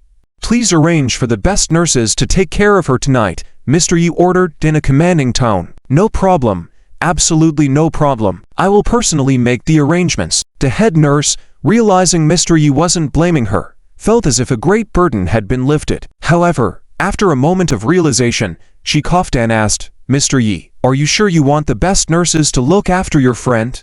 Not for yourself. I only have minor injuries. No need for any arrangements. Mr. Yi waved his hand and turned to Li Bi. You all can go back now. Let Zhao Yunshan come in. Okay. Li Bi looked quite disappointed. It seemed like Mr. Yi favored Jin Leifu more, and even Zhao Yunshan seemed to be more favored than him, making him feel insecure about his position. He needed to find a way to please Yi Daxiao. However, he didn't like women, didn't like the luxury cars he gifted. What exactly did he like? Li Bi left the ward with a headache. Soon, only Zhao Yunshan remained in the room, following Mr. Yi's request to report on the current power dynamics. Uncle Snake, why are you here? Zhao Yunshan was halfway through speaking, when Mr. Yi suddenly called outside the war. Startled, he turned around. Wasn't this man the former top expert of the Qinglong faction? It turned out he had some connection with Mr. Yi Daxiao. Oh my, his skills were truly extraordinary to sneak up behind him without his notice. Well, Yi. Thank you. Uncle Snake first expressed his gratitude to Mr. Yi, apparently already knowing what had transpired that day. Since it wasn't Mr. Yi who informed him, it must have been Mrs. Tang who told him. We are like brothers, no need for thanks. Mr. Yi waved his hand nonchalantly. Unexpectedly, Uncle Snake then suddenly knelt down in front of him. This not only shocked Mr. Yi but also Zhao Yunshan. In the past, when Uncle Snake reigned over the underground world of Huacheng, Zhao Yunshan was still a young boy. He and others idolized this K1 Uncle Snake. Back then, when the White Wolf faction pointed their guns at him, he refused to kneel. Who would have thought today he would kneel before Mr. Yi? Mr. Yi was also surprised. If it weren't for Uncle Snake's grateful eyes and deep demeanor, he might have mistaken him for a flatterer. Clearly, Uncle Snake wasn't, which made Mr. Yi guess at once perhaps Tang Qingyan was more important to him than his own life. If that was the case, then the question arose, why didn't Uncle Snake stay by his daughter's side all the time, instead choosing to be alone outside? Uncle Snake, get up quickly. Despite enduring back pain, Mr. Yi pulled Uncle Snake up forcefully. Yi, you saved Qingyan's life. From now on, I, Tang Qingsh, owe you a life. With one hand over his chest, Uncle Snake swore earnestly. Ha ha. Uncle Snake, why are you so serious today? If you really consider me a brother, don't say anything else. Join our dance killin. Dance killin? Uncle Snake's eyes froze with confusion. Having lived in Huacheng for so long, he had never heard of such an organization. Mr. Yi immediately gestured to Zhao Yunshan. Zhao Yunshan nodded and explained to him. I see, Yi, you are indeed a person of great ambition. In such a short time, you have built a force no less than that of the Qinglong and White Wolf factions. Uncle Snake's tone had a hint of admiration. He understood very well that Mr. Yi was different from ordinary martial artists. He excelled in both literary and martial arts, had patience and boldness, and would eventually dominate the underground world of Huacheng. Come on, Uncle Snake. Zhao Yunshan also extended a hearty invitation, his eyes brimming with hope. You are my idol. If you are willing to help Mr. Yi, our dance killin will flourish. No longer fearing a direct confrontation with the White Wolf faction. Feeling the fervent gazes of the two men, Uncle Snake smiled slightly. Yi, I have no reason or authority to refuse. I can join dance killin. However, I cannot work for you openly, at least not directly for you. I understand. Mr. Yi patted Uncle Snake on the shoulder. I will soon get rid of those two people from this world. But before that, I need to eliminate the one surnamed Liu and avenge Qingyan. Thank you. Uncle Snake expressed his gratitude, but said nothing more for the time being. At that moment, the head nurse hurried back into the room, smiling as she told Mr. Yi that Tang Qingyan had received emergency treatment and had been transferred to the VIP ward. Uncle Snake, since you're here, let's go up together to see Qingyan. No. Thank you. In response to Mr. Yi's invitation, Uncle Snake unexpectedly declined, showing a hint of hidden anguish in his eyes. Yi, please take care of Qingyan, Uncle Snake said before leaving Mr. Yi puzzled as to why Uncle Snake, who cared so much about his daughter, would not stay by her side. Tang Qingyan had just completed her surgery and was now lying in the top floor VIP ward. To avoid disturbing her rest, Mr. Yi left Zhao Yunshan downstairs and went up alone. Ah, Mr. Yi is here. Tang Dama, who had just been chased out of Mr. Yi's room by the head nurse, stood up to greet him upon seeing Mr. Yi. She couldn't understand how she was able to visit her daughter. The head nurse's attitude towards her had changed drastically, creating a stark contrast. Mr. Yi told her not to be polite and immediately looked at Tang Qingyan on the hospital bed. She was still in a state of unconsciousness, her once rosy complexion now pale. Suddenly, a commotion could be heard outside the VIP ward. A man in a black jacket and jeans escorted by several medical staff walked in, pointing at Tang Qingyan on the bed. Excellent. She must have just been transferred. You should move her to another place. The VIP ward is tends to be shared with these lower-class people, he said. Excellent. Lower-class people. Mr. Yi's eyebrows furrowed upon hearing the man's words, not knowing who he was. How could he have the power to casually move patients to different wards? Following behind him was a man in a white coat who adjusted his black-rimmed glasses and glanced at Tang Dama. Are you the patient's guardian? Due to limited space in the VIP ward, we would like this newly transferred patient to switch rooms. Oh, is that so? Tang Dama, a lower-class individual who was used to following orders, didn't think about resisting or protecting her rights at first. Instead, she appeared troubled. Yes, because a patient just had surgery and wants to move to the VIP ward. Since you were just transferred, it's more convenient for you to move out, so I arranged it this way. The doctor spoke matter-of-factly, not considering that Tang Dama might refuse. But my daughter just had surgery and it's not convenient for her to be moved around. I can't control that. Anyway, I've made the arrangements, and you must vacate this room. The doctor remained cold and indifferent, showing no compassion. At that moment, the man in the black jacket proudly smiled, looking very pleased. Wait a minute. As the two medical staff members were about to act, Mr. Yi stood up and stood in front of them, his expression icy. Who gave you the authority to switch patients' rooms at will? Huh? The two medical staff members looked embarrassed and instinctively looked at the man in the white coat, wearing glasses. Mr. Yi's expression grew darker. Something seemed amiss about the situation. Who would show up in the middle of the night to fight for hospital rooms? Humph! It is the hospital director who granted me that power because I am the head of the inpatient department. Liu Ming. The man in the white coat naturally showed a proud expression. Of course, being the head of the inpatient department was a powerful position. Many had vied for it, but all were defeated by him because of his surname, Liu. Oh, so it's the head of the inpatient department. No wonder you have such authority. Mr. Yi made a sarcastic remark, then turned to the man in the black jacket. And who are you? Are you the one who had the Liu chase us away? Humph. The man in the black jacket exuded arrogance, staring at Mr. Yi with disdain. When I reveal my identity, you might be frightened. Mr. Yi couldn't help but chuckle. Well, go ahead and scare me.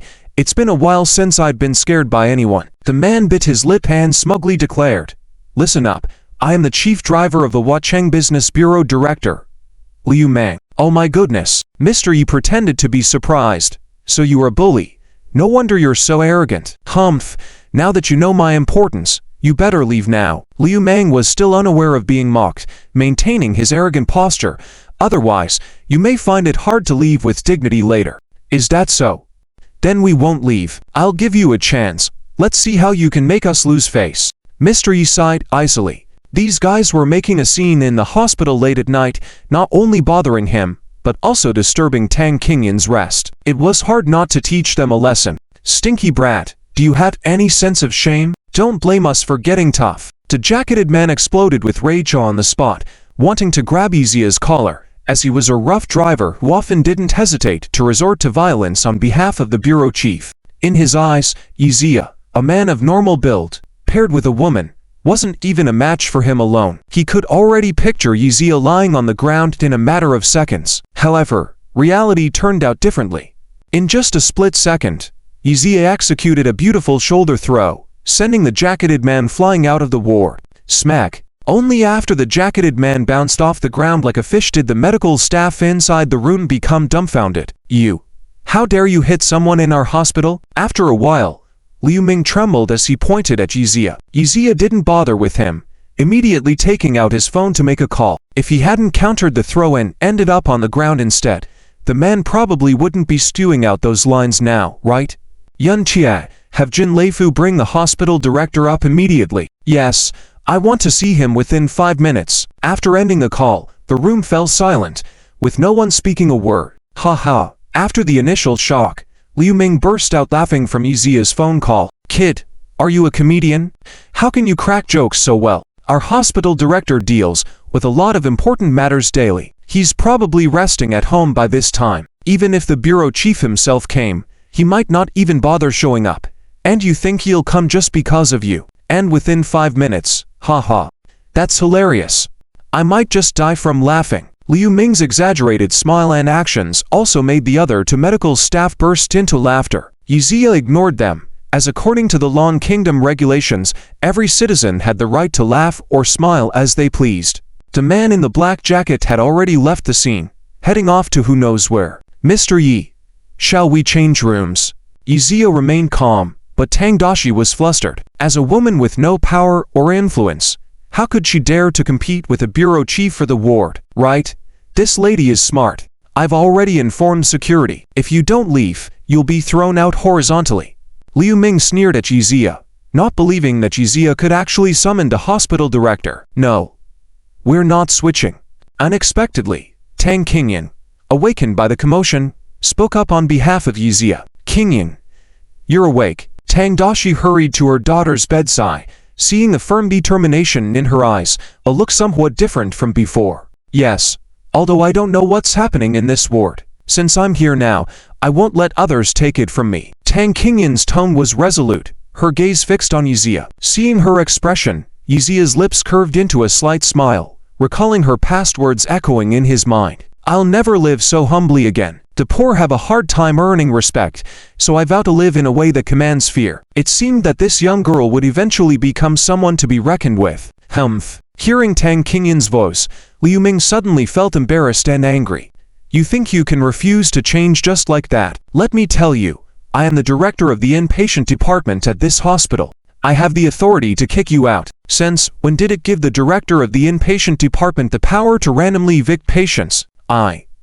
Liu Ming was about to retort arrogantly, but suddenly realized something was amiss. Oh my, isn't that the voice of the hospital director behind him? Hastily turning around, he saw the stern and formidable figure of the director with appointed Dear Director Guan. Hello, Director. The other two medical staff nodded respectfully upon seeing Director Guan, who ignored them and walked straight in, followed by two others. Director, you actually came? Liu Ming still couldn't believe that Director Guan had shown up, especially since he had just hung up the phone a few minutes ago. Director Guan couldn't possibly have rushed back to the hospital so quickly from home, could he? Unbeknownst to him, half an hour ago, Jin Leifu had called Director Guan and sent a car specifically to pick him up. Jin Leifu had entered together with the director, keeping a low profile in front of Yizia, unbeknownst to Liu Ming, as he was yet to realize that without Director Guan's orchestration, how could a high-class ward have been arranged for Tang Qingyan so quickly? Director Guan glanced at Yizia,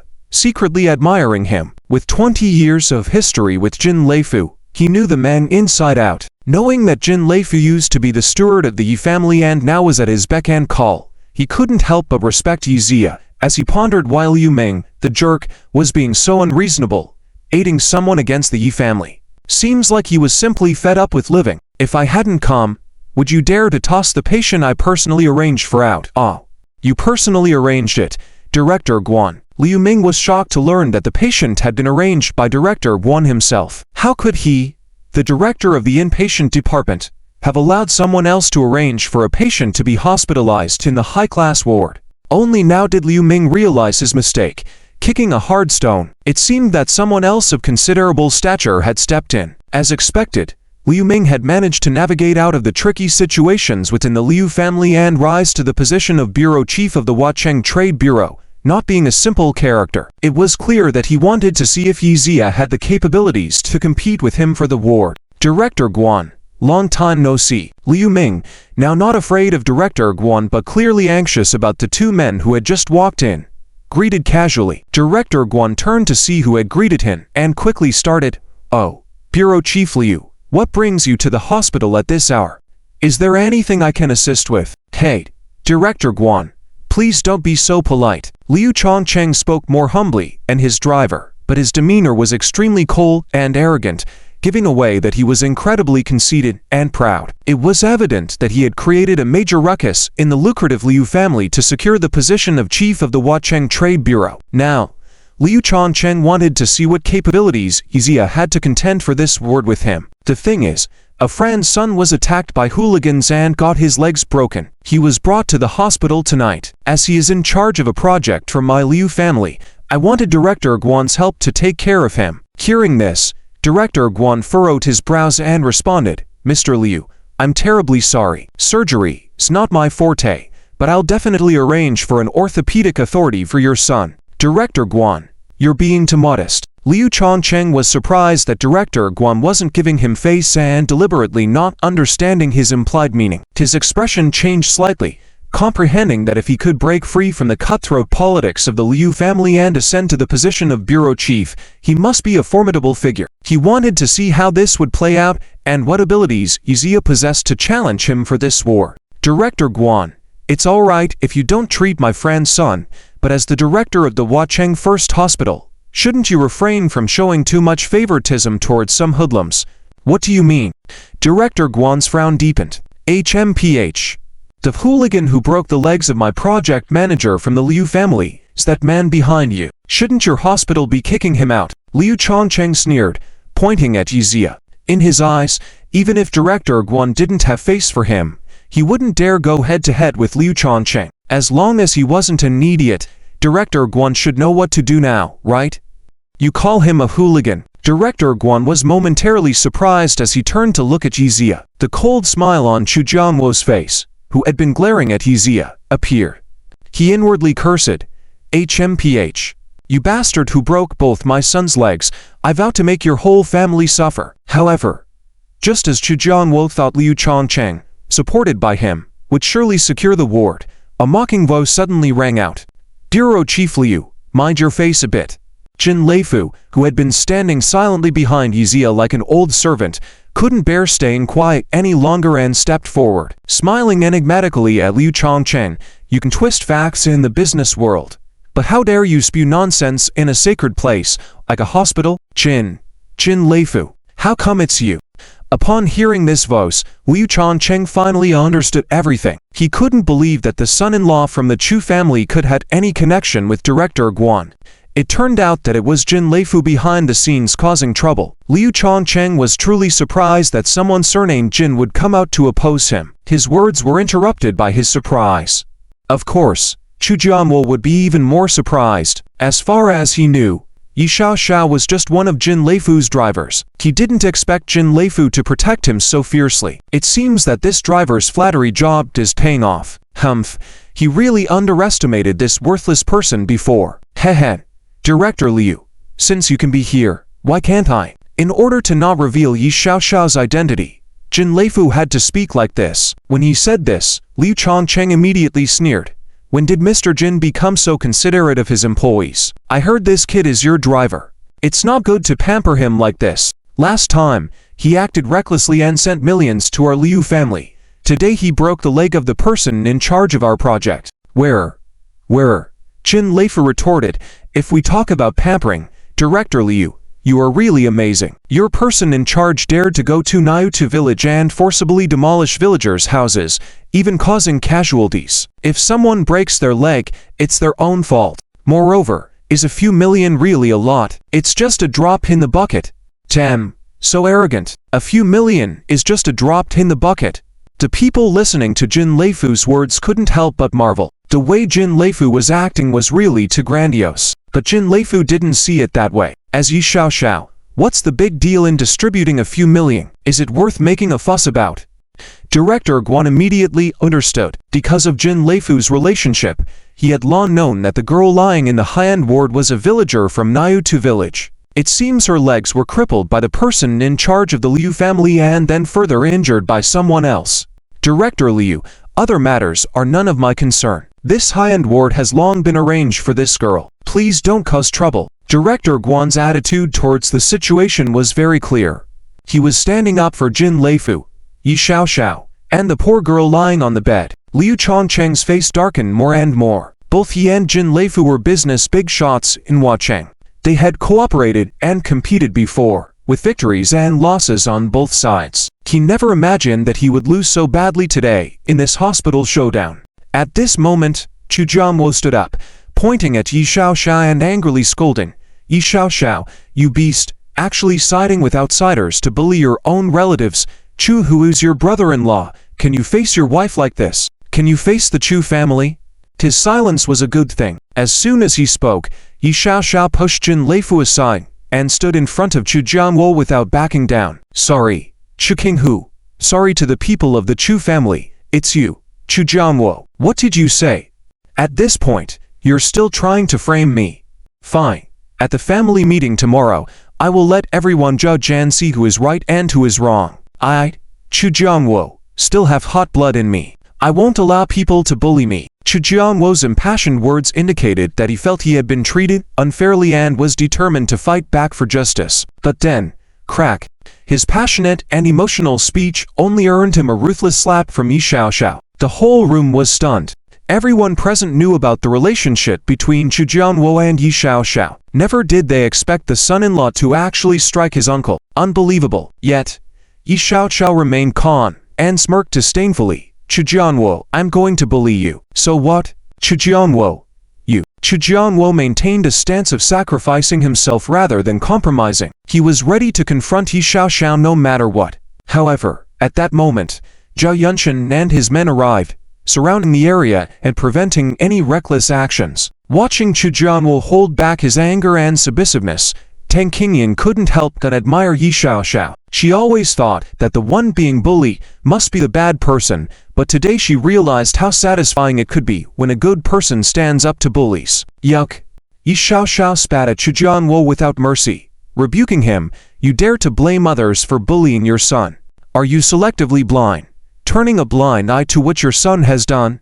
If you don't teach, it's the father's fault. It's because of you, a father who resorts to deceit and unscrupulous means for self-interest, that you raised a scum like your son who acts selfishly. His words hit Chu Jianwo like a hailstorm, leaving him speechless and unsure how to respond. After a moment, shaking, he lifted his hand, struggled to muster the strength, and shouted hoarsely, Yi Xiaoxiao, you're a thug. I won't argue with you now. You wait for everyone to condemn and punish you. You and Chu Qingyan will pay a heavy price for this. Just wait. I'll see how long you can remain arrogant. Crack. Before he could finish his words, Yi Xiaoxiao mercilessly delivered another slap, causing Chu Jianwo to fall to the ground. Even Liu Chongcheng standing behind him was too shocked to utter a word. Chu Jianwo, you are just this kind of person now. With a look of disdain, Yi Xiaoxiao gazed at Chu Jianwo, who lay on the ground after being slapped by him, his eyes filled with genuine disgust. You call me a thug and talk of punishment, then go ahead. Report to the police. How much compensation do you want?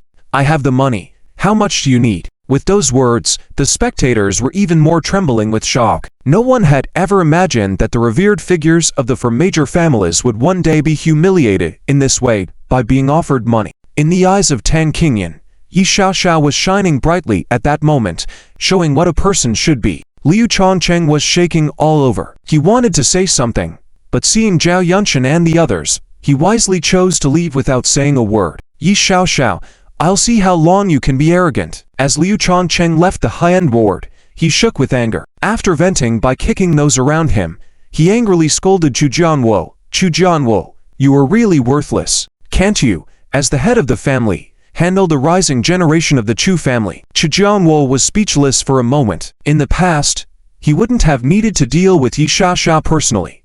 Just a sharp glance would have made him obey. But today, why couldn't he control this arrogance? However, when he returned to the Chu family, to his domain, he still believed he had ways to make Yi Xiaoxiao and his wife suffer. Young master, I'll leave now. Be careful. Go ahead. Yi Zi casually waved his hand and sent Jin Leifu away. Of course, he knew what Jin Leifu meant by be careful.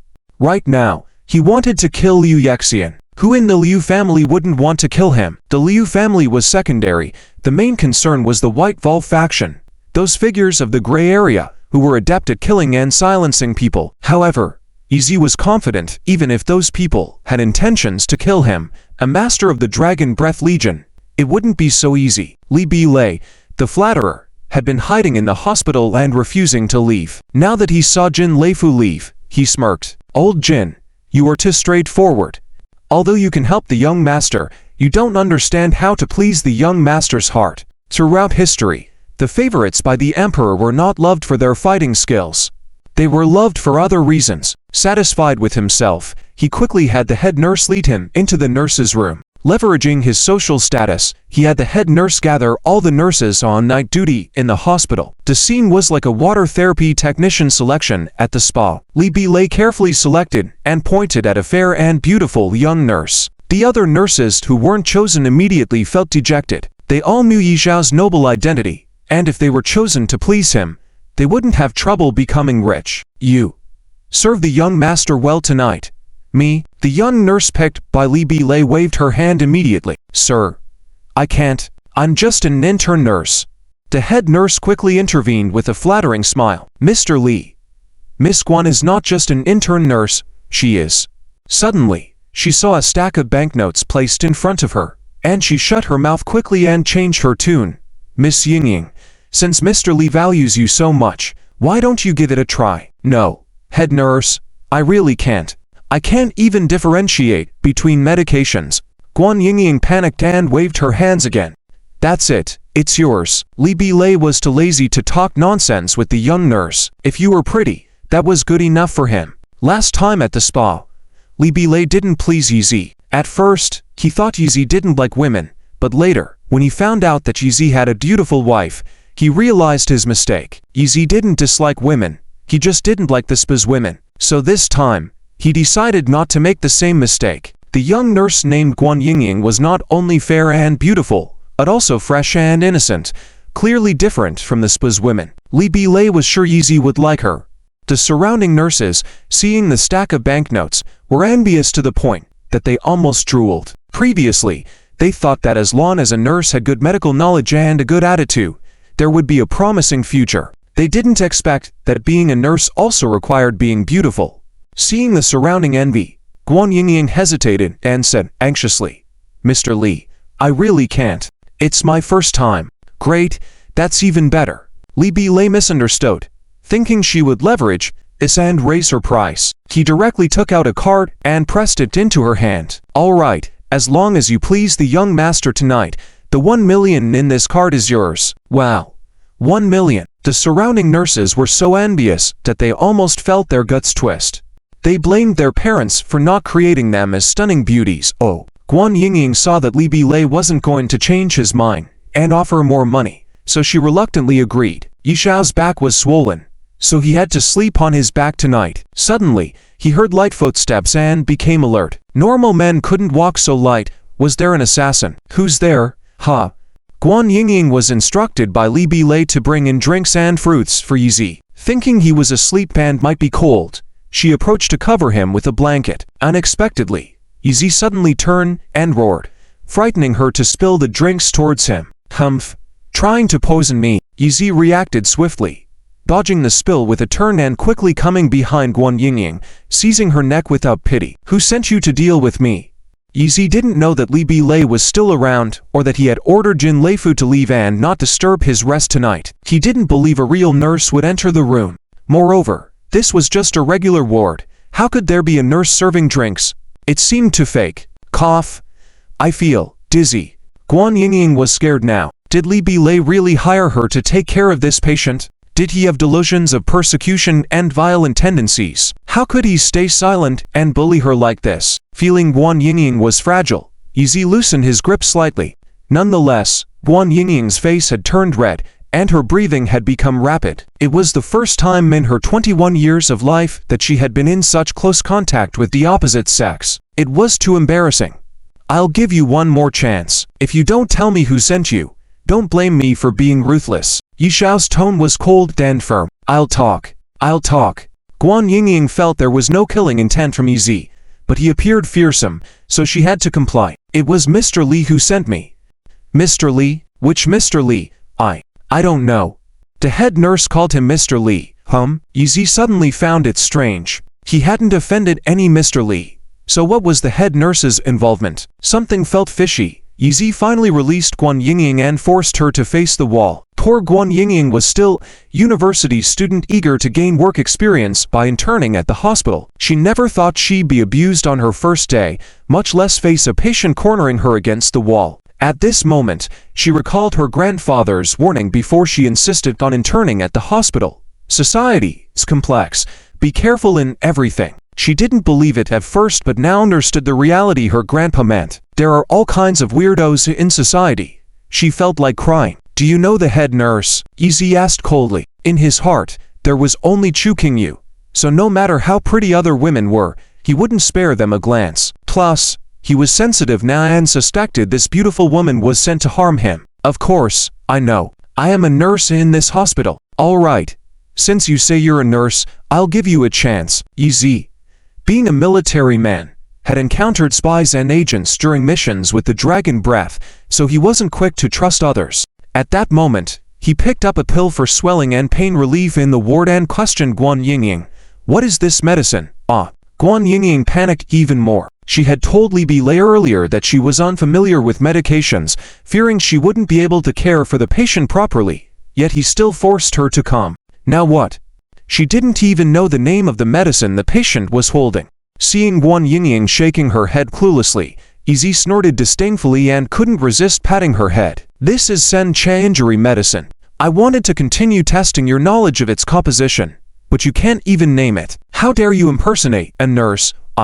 I'm not impersonating a nurse, I really am a nurse. Oh, didn't expect you, a fraud, to be so stubborn. Izzy couldn't help but chuckle. It was clear the assassin's skills were lacking, but at least they maintained professionalism. Although he had seen through her ruse, she persisted. I'll give you one last chance. If you don't reveal who sent you, don't blame me for being ruthless. You're insane. Help. Help.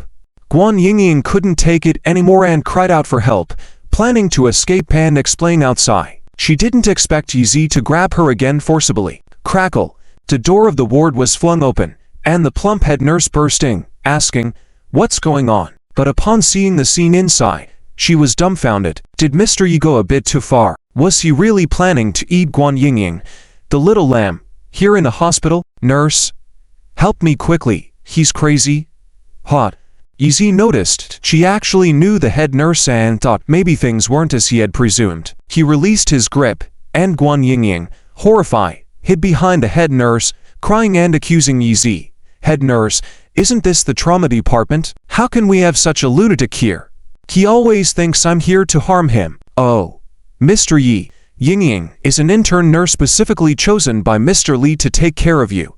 If she did something wrong, you can scold her. But you can't be aggressive like this in a hospital, the head nurse said politely, though her eyes betrayed her true feelings. Izzy couldn't ignore that the head nurse thought he might be taking advantage of the naive nurse.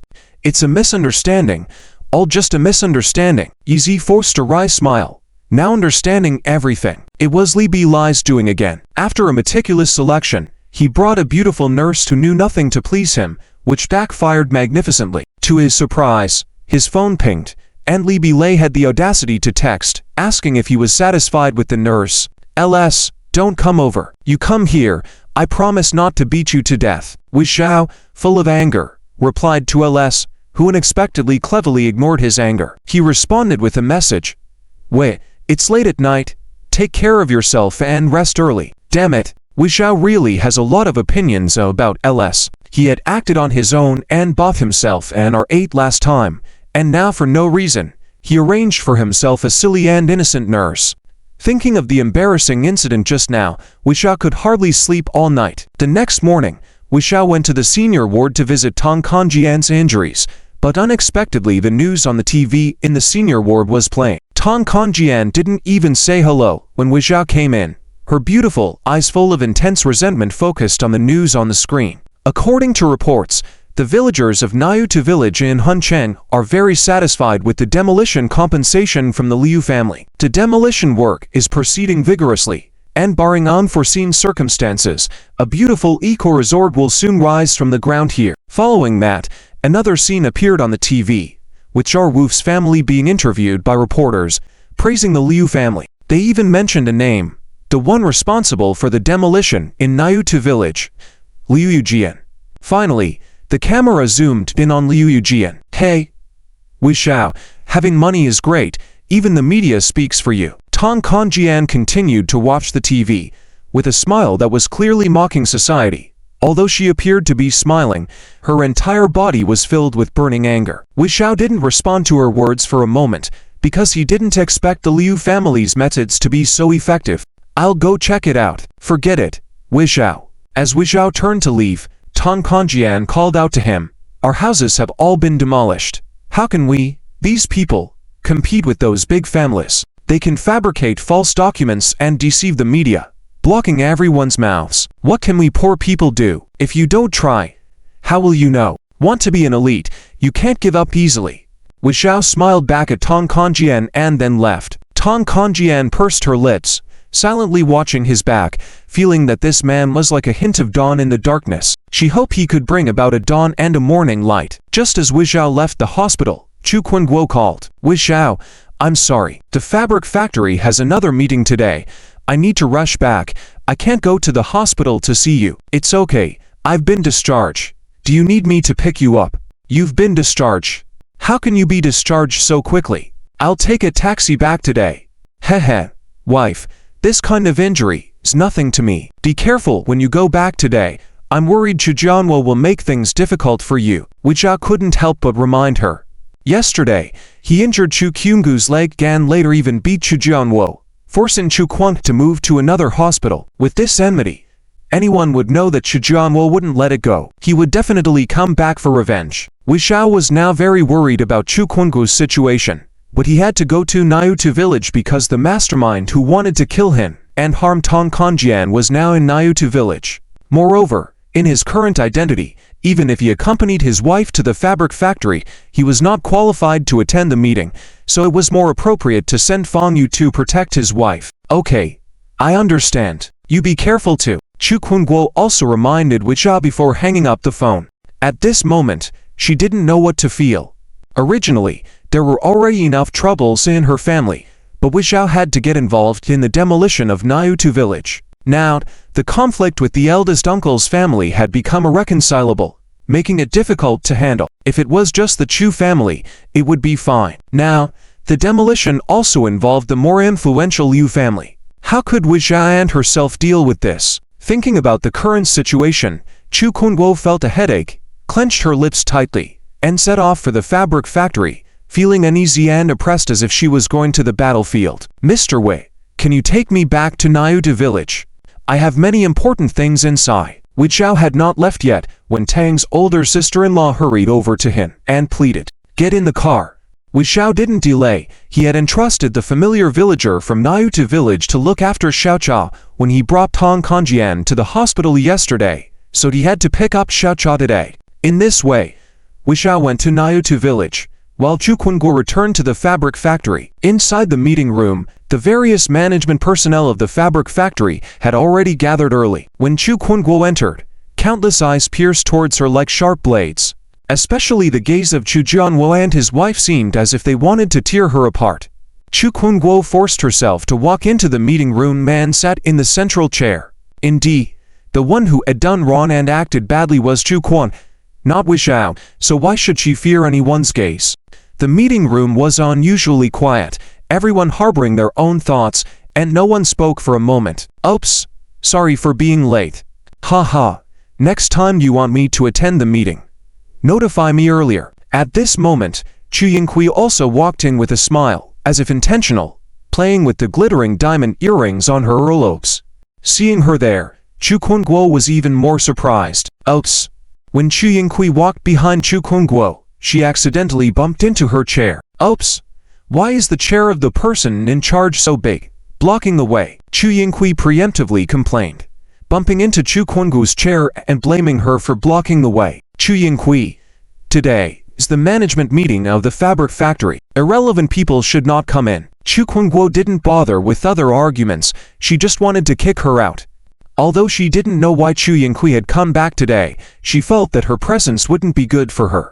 Haha, the person in charge has such great authority, but too bad I was invited by the head of the Chu family to come here today. You have no right to chase me away, Chu Yingqi said arrogantly. What? Chu Kunguo was a little surprised, but not fearing Chu Jianwo's gaze, she directly asked coldly, "What do you mean by that, Chu Yingqi? Who's embezzling public funds and acting pettily? All right, I'll make it clear in front of everyone today." Chu Kunguo thought that she was very imposing when she said that, but unexpectedly Chu Jianwo showed a cold smirk, confidently shouting back at her, "Finance manager, bring out the data." With a shout from Chu Jianwo, the finance manager immediately presented the billing items handled by Chu Qingyu publicly. Chu Qingyu, last month you handled financial data totaling over 10 million. How do you explain that? What do I need to explain? Chu Qingyu smiled wryly, Unable to laugh, only giving a cold snort, I am the person in charge of the textile factory, often dealing with various matters, and every expenditure and income matches up on the books. What exactly do you want me to explain? Matching up every transaction is the biggest problem. Unexpectedly, Chu Jianwo sneered.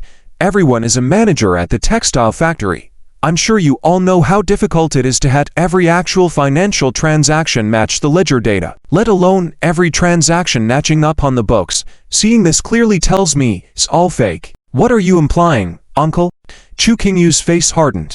In less than a month, in order to prevent gossip and suspicion, she had meticulously recorded every transaction, ensuring all receipts and documents were in order, even spending a lot of time and effort on this. She never expected that even if she did everything perfectly, others would still find ways to attack her. Hehe, Chu Qingyu, are you pretending to be ignorant? Liang Meifeng interjected. This remark was crucial. Before Chu Qingyu could respond, Aunt Yanzia joined in with a cold sneer. Just last week, the people from Wei Dance Company came over, who were hosted by Chu Qingyu, taking tens of thousands of dollars from the textile factory. They said it was for entertaining guests, but did anyone see them actually eat? Who paid the bill for that? Who knows? Exactly. And that time the guests stayed at a hotel for verification, but the invoice Chu Qingyu brought back was from some unknown hotel. How could the guests possibly have stayed at such a place? It's obviously fake. Everyone began to bombard her with accusations. Even if Chu Qingyu wanted to explain, there were too many voices to address. Hehe, adding crimes to me where there are none. How baseless. In the end, Chu Qingyu simply did not explain further, coldly responding, all of my accounts are clear and match up. None of you can accuse me baselessly. With that, her gaze shifted to her grandmother. The grandmother was just about to speak up, but Chu Yinghu, who was unrelated to the textile factory, interjected. Hehe, I may not know about your accounts, but I saw Chu Qingyu driving an R8 a while back, and then an A8. Where did she get so much money from? Instantly, numerous suspicious glances landed on Chu Qingyu. Why does that concern any of you? Chu Qingyu maintained a composed facade, coldly responding, those cars were bought by Yizi. They have nothing to do with the textile factory. Ha ha. Her remark elicited laughter from everyone. Chu Yinghu laughed heartily, wiping tears from her eyes before saying, are you saying Yizi earned enough to buy an Audi himself? How much is his monthly salary? How long has he been working? That's right. How could he afford it? This kind of grand story. If Yizi is so amazing, why hasn't he bought a house? Oh, I see. You still haven't made enough money at the textile factory. The family's words mocked Chu Qingyu relentlessly. Now no one dared to support Chu Qingyu, as the more accusations thrown at her, the more they began to doubt her character. Except for Chu Biao, who entered the room and observed quietly. She, like Chu Yinghu today, was called back by Chu Qing, and now she was standing on Chu Qingyu's side. Unfortunately, her influence was limited, and even if she wanted to help Chu Qingyu due to Yishao's relationship, she was powerless. That's enough. Chu Qingyu stomped her foot, screaming, if that's the case, I won't be the person in charge. I'm leaving the Chu family textile factory. Leaving? Of course you think leaving is good. Just taking enough and wanting to go. Chu Jianguo, who had just threatened to resign, now immediately took on the demeanor of the factory owner, sarcastically saying, return all the money you swindled from the textile factory and assure that when you leave, Wei Dance will not cut off our partnership. Only then can you go. Otherwise, even if you become a puppet who doesn't receive a salary, you still have to hang around.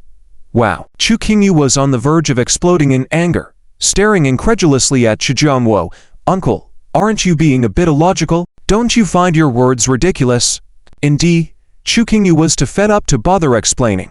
She felt every word from Chu Jianguo was unreasonable, simply stirring up trouble. Little did she expect at this moment, in her anger, Chu Jianguo, as if looking at a shameless woman speaking unreasonably, raised his hand and viciously slapped Chu Qingyu's fair cheek, as if the whole world exploded with a thunderous roar. The room fell silent. Chu Qingyu staggered back to steps, holding her numb, throbbing cheek. Her eyes could not blink, filled with anger and frustration, rapidly spreading through her whole body. How dare uncle strike her? How did she go wrong? Countless questions welled up, leaving her almost on the brink of a breakdown, unable to make a sound. Unexpectedly, Chu Jianguo then straightened his collar, pointing at Chu Qingyu in a patronizing manner. lecturing, "If a child isn't taught well, it's the parents' fault. Chu Weiman and Wang Yanqing didn't raise you properly. Now it's my turn to teach you." There was an outburst of discussions around. Yes, this woman needs a lesson. Her father embezzled public funds, and now she's following in his footsteps. Let's find evidence quickly, and send her to jail too. Right? We failed to educate her. Let's send her to jail to learn some manners.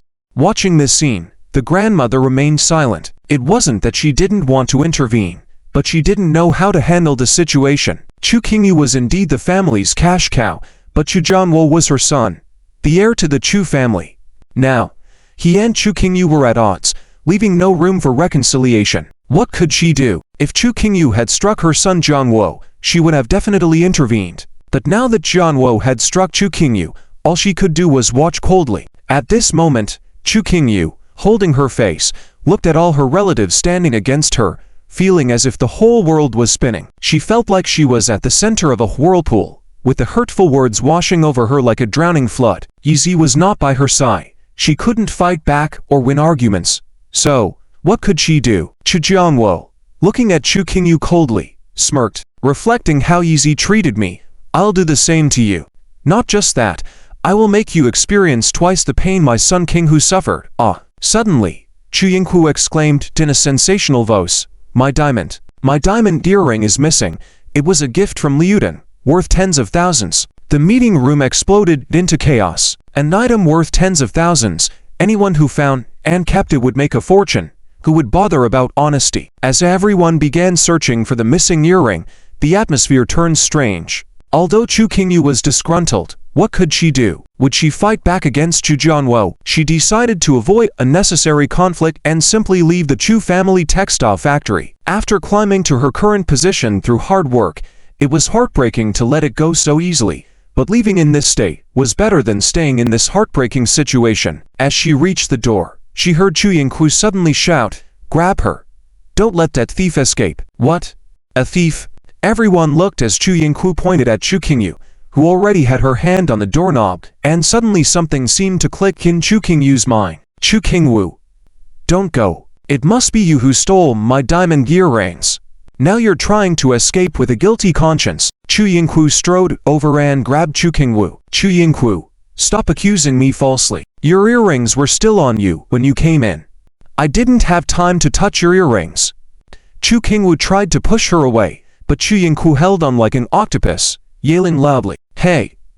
What are you all looking at? My earrings were stolen by her. Curry! Help me search her." Although the crowd was unsure of the situation, they still gathered around, not letting Chu Qingyu leave easily. Chu Jianwo coldly snorted, "Chu Qingyu, you're not off the hook for embezzling company funds. Why are you in such a rush to leave? Afraid you've done something shady again? You don't falsely accuse me. I've never taken a penny from the fabric factory nor touched Chu Yingchu's earrings."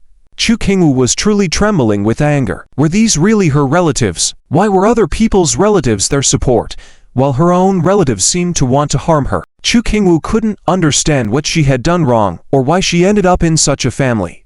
"Hod, I don't care about your crimes. If you didn't steal my earrings, let me search you to find out, right?" Chu Yingchu's expression was harsh as she stared at Chu Qingyu. "I'm not a thief. Why should I be subjected to an undeserved search by you? You don't have that authority." Chu Qingyu was not a pushover and not naive. She wouldn't let Chu Yinghu do as she pleased.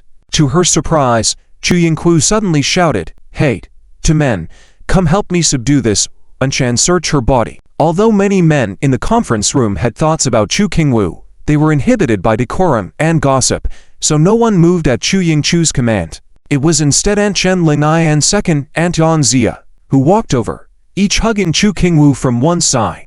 "Aunt Chen, second aunt, what are you doing?" Chu Qingyu struggled, no longer the icy goddess in everyone's heart. Fortunately, she wasn't wearing a skirt today. Otherwise, being forcibly tugged by two women, her privacy would be at risk. Shen Lingai and Yang Zia ignored Chu Qingyu's questions, pressing her down on the ground and allowing Chu Yinghu to search her body. They had long viewed Chu Qingyu's family as a thorn in their side. Now that Chu Qingyu was suspected of embezzling money from the fabric factory and stealing, they were determined to humiliate her. "Good," Chu Yinghu agreed, deliberately raising her hands to show everyone, "My hands are empty." If anything is found on this bench, it must be my stolen diamond. Everyone nodded, waiting to see the outcome. Only Chu Biao frowned slightly, feeling that Chu Yingku was being too theatrical. Chu Qingwu, unable to break free, stopped struggling and stared coldly at Chu Yingku, waiting to see what she could find on her. Her gaze was resolute, but when Chu Yingku pulled a diamond earring from her pocket, Chu Qingwu was stunned. How did Chu Yingchu's earring end up in her pocket? Ha ha, see what else this unch to say. After pulling the earring from Chu Qingwu's pocket, Chu Yingku showed it to everyone with an air of triumph. TSK, I never expected the person in charge of our factory to stoop to thievery like this. Indeed, although she has a good appearance, her character is truly flawed. She's been misappropriating public funds for personal gain. At that moment, even those not related to the Chu family supported Chu Jianwu and Chu Yingku, condemning Chu Qingwu to the cross of shame. Chu Qingwu, do you have anything else to say now? Chu Yingku waved the earring in Chu Qingwu's face, a smug smile on her lips. It's impossible. You clearly planted the earring in my pocket to frame me. Chu Qingwu loudly protested. Though she didn't understand Chu Yingchu's methods, it was obvious that Chu Yingku had purposely flaunted her earrings upon entering to set her up. She hadn't touched those earrings, so how could they end up in her pocket? Unfortunately, no one believed Chu Qingwu's words. Just as Chu Yingku raised her hand, preparing to slap her, she was stopped by Chu Biao. Enough. Chu Yingku, I saw you put the earring in Chu Qingwu's pocket. I can demonstrate your trick right now. Stop playing these disgusting games of framing and accusing others falsely. Pushing Chu Yingku away, Chu Biao took the earring and intended to show the audience how Chu Yingku manipulated the situation. Little did she know, before she could do anything, a man's hand gripped hers tightly. Dad, Biao, stop causing trouble. Give the earring back to Yingku. Chu Jianwu snatched the earring from Chu Biao and returned it to Chu Yingku, then forcefully pushed Chu Biao out of the meeting room. With everyone seeking retribution from Chu Qingwu, there was no place for this young girl to interfere. Chu Qingwu, you vile person. It's bad enough you've never worn diamonds in your life, but to stoop so low as to steal from me. Once again, Chu Yingku raised her hand and delivered a harsh slap to Chu Qingwu's face. Poor Chu Qingwu, unjustly receiving two unwarranted slaps, was left speechless. Grandma continued watching the drama unfold. With things having escalated to this point, it seemed that Chu Qingwu wouldn't be able to stay at the fabric factory anymore. She was practically devoid of support. Even her husband Ye Xiao seemed complicit in letting her suffer consequences. Outside the meeting room, Chu Biao watched through the transparent glass as Chu Yingku slapped Chu Qingwu, threatening to strip her naked, unable to do anything but make a quick call to Ye Xiao to rescue his wife. What? You actually went to Nayutu village? Knowing Ye Xiao's precise location, Chu Biao couldn't help but curse angrily. Ye Xiao, go die. Your wife is on the verge of being humiliated to death. Afterwards, she hung up the phone in frustration. She didn't know why she felt so angry, but she sympathized with Chu Qingwu and despised Chu Yingchu's manipulative actions, using the Chu family's authority to bully others. In Nayutu village, Ye Xiao, after receiving Chu Biao's call, felt anxious. What are Fang Yu and Zhao Yunshan doing? I asked them to protect my wife. Why haven't they arrived at the Chu family fabric factory? Ye Xiao was about to urge Fang Yu to hurry when he saw several men approaching him. The man's features were finely sculpted, his face handsome yet exuding a chilling aura, his smile carrying a hint of danger. Ye Xiao met Liu Jian for the first time. Despite his past experiences in the Dragon Breath Brigade and as a lieutenant general, encountering someone like Liu Jian was rare.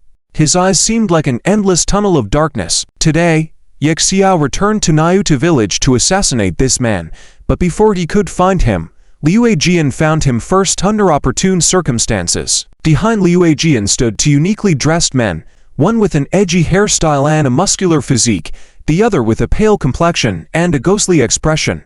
Wow.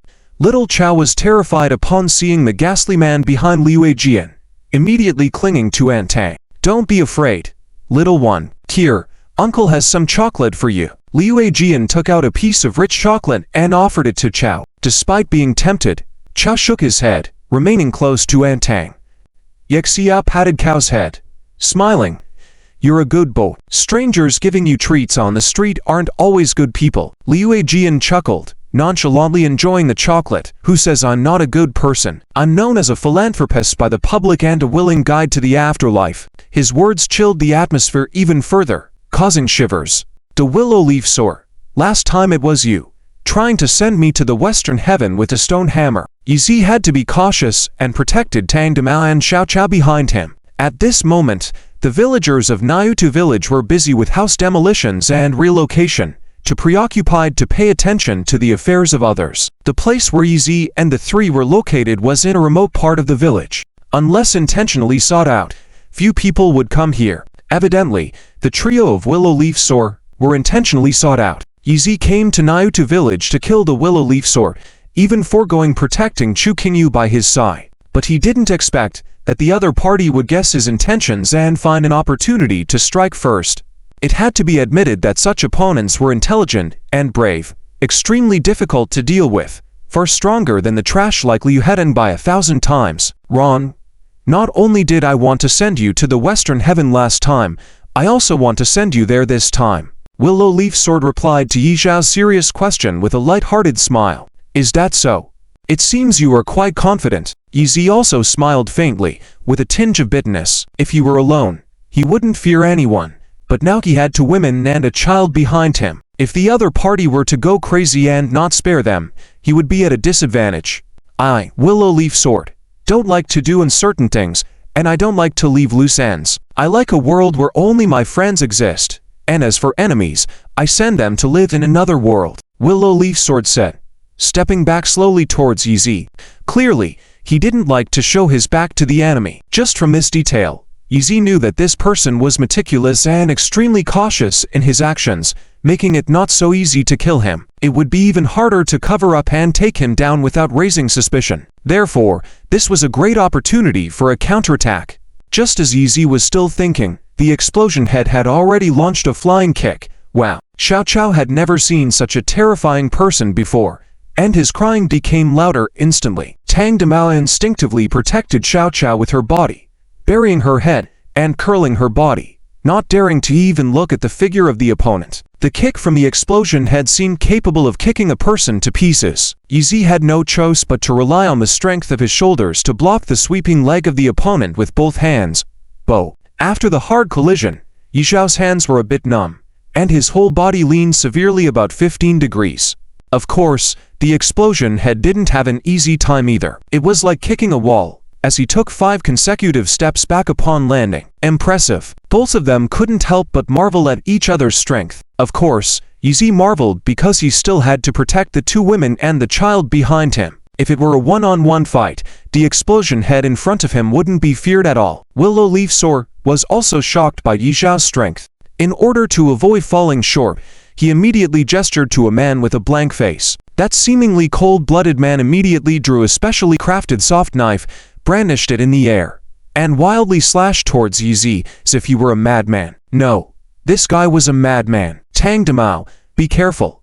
Yi Zi had no choice but to push Tang Damao, who was holding Xiao Qiao, to the side, and dodge himself. It was too difficult. Yi Zi was one of the top experts in the Dragon Breath Field Battle Brigade.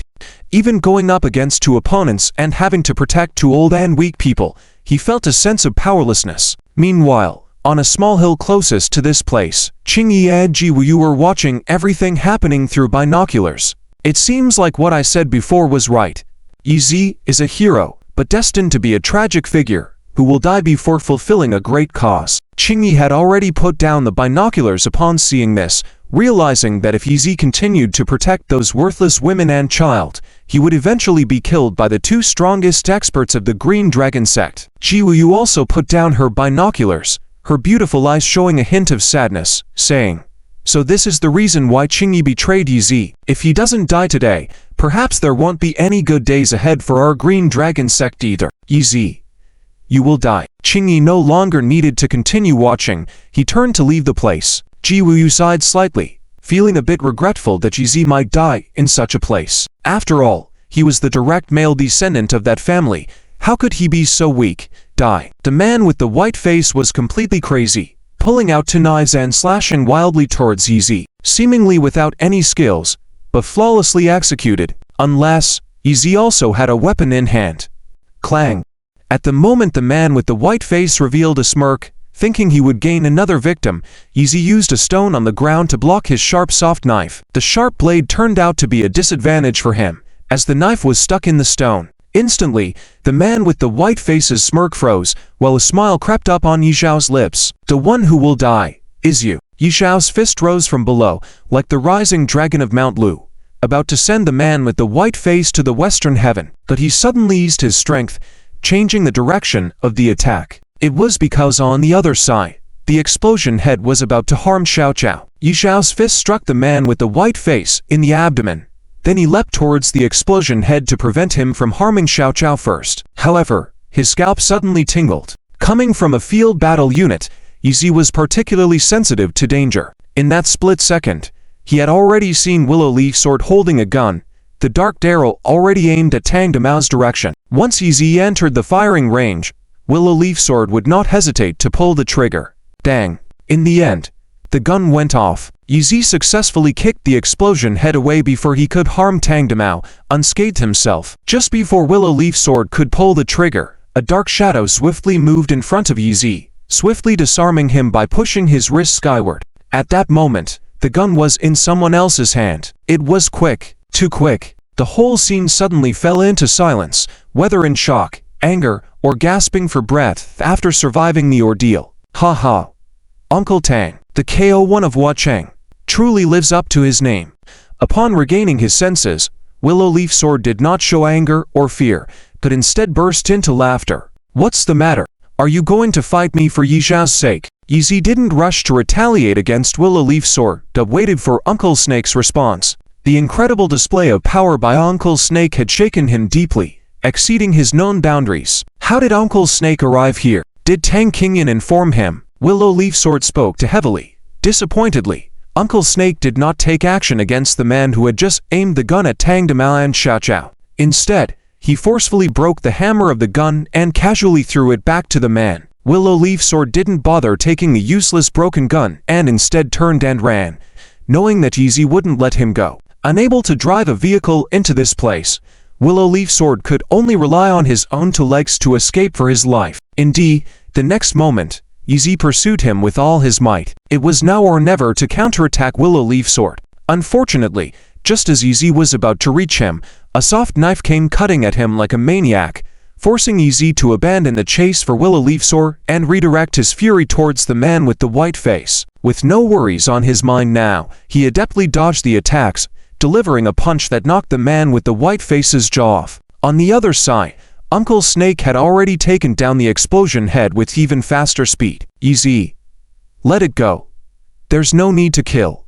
Just as Yizi was about to crush the man with the white face's skull, Uncle Snake intervened. Why spare them? They were the ones trying to kill your wife and nephew. Yizi yelled at Uncle Snake, his eyes filled with incomprehension. Was this former KO1 now a man so easygoing and forgiving? Willow Leaf Sword is my former master, and Whiteface and Big Strong are my former brothers. They were also famous figures on the underground co-list of Huacheng, merely selling their lives for money, Uncle Snake explained, managing to calm Yi Zhao's murderous intent. Instead of continuing to engage, he turned to interrogate the man with the white face. Since you were Uncle Snake's former brothers, did the Green Dragon Sect send you to help Willow Leaf Sword kill me? Hey, you can kill me, but don't expect me to answer any of your questions. The man with the white face coldly smirked, his eyes devoid of fear of death. A man like him was long unfazed by the prospect of being killed, having long ago foreseen a day when someone would end his life. Yi Zhao's lips twitched slightly. Although the man with the white face didn't respond, Yizi already knew that the Green Dragon Sect had betrayed him, siding with the Willow family, and today, they were aiming to stab him in the back. Roar!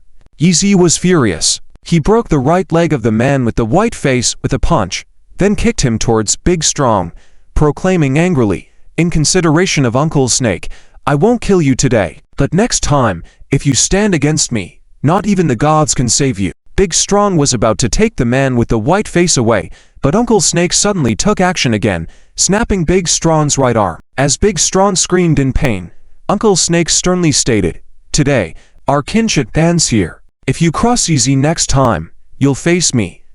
Tang Qingyan. Snake, I'll leave this to you. Unable to kill the Willow Leaf Sword, Ye Xiao didn't waste a second and quickly ran towards the village entrance. King Wu, wait for me. Ye Xiao was anxious, as he didn't know how his wife was being treated at the cloth factory by the Chu family. In the cloth factory conference room, Chu Qingwu was tightly held by Shen Lingai and Yan Zia, while Chu Yingku actually tried to tear her clothes. Enough, Chu Yingku, have you no sense of propriety? The Chu family doesn't have such behavior. Stop it. Unexpectedly, it was Granny who finally stopped Chu Yingku. Even though Granny knew that because of Chu Qinghu's incident, there was no room for harmony between the Chu family and Chu Qingwu, she still had to make a choice. In the end, she stood by her son's side, ready to give up the huge business profits from Wei Wu because, after all, family comes first. Although she gave up Wei Wu and Chu Qingwu, she wouldn't allow Chu Yingku to ruin the family's reputation. If Chu Qingwu stole from her, she could scold her, but stripping her clothes would be too vulgar. Fine, I'll stop. But Chu Qingwu, if you want me to spare you, you must kneel down and repent. Chu Yingku was now full of confidence. She was about to marry into the Liu family, and even Chu Jianwo would have to listen to her. Chu Qingwu, not knowing her place, always wanted to compete with her to be the Chu family's favorite. Today, she wanted this woman to accept reality completely. Now that she was sure she had lost her position, kneeling publicly would ensure she never rose again. Thinking about this made Chu Yingku feel proud, and a sense of superiority emerge. However, she didn't expect that in her moment of pride, Chu Qingwu spat at her. Being framed and humiliated by the entire Chu family, Chu Qingwu was extremely heartbroken. Her eyes reflected a deep sense of world weariness, and the corner of her mouth curved in a pitiful and fearful manner. Chu Yingku, you can frame me, but don't think I'd. Chu Qingwu will beg for mercy from you, let alone kneel down. I will not bow to anyone. Hey, still being so stubborn. Chu Yingku was in a position of power now and wouldn't tolerate Chu Qingwu defying her authority. This was a challenge to her dominance. Smack! She slapped Chu Qingwu across the face, causing her to swell up. Shen Lingai and Yan Zia, although superficial, had a heart after all. They despised Wang Yanqing and Chu Qingwu, but seeing Chu Qingwu in such a pitiful state, they felt a twinge of sympathy. Yingku, let's drop this matter. A big scene won't bode well. Humph. She stole my diamond earrings worth tens of thousands, and won't kneel down. I won't back down. Chu Yingku was bent on humiliating Chu Qingwu to the extreme. Worried that Shen Linai and Yan Zia would release Chu Qingwu, she quickly slapped her repeatedly. She even grabbed a plate of fruit from the conference room and smashed it on Chu Qingwu's head. The whole world seemed to freeze as expressions of fear and shock showed on everyone's faces, except for Chu Jianwo, who smirked, waiting to use Chu Yingku to bring Chu Qingwu down.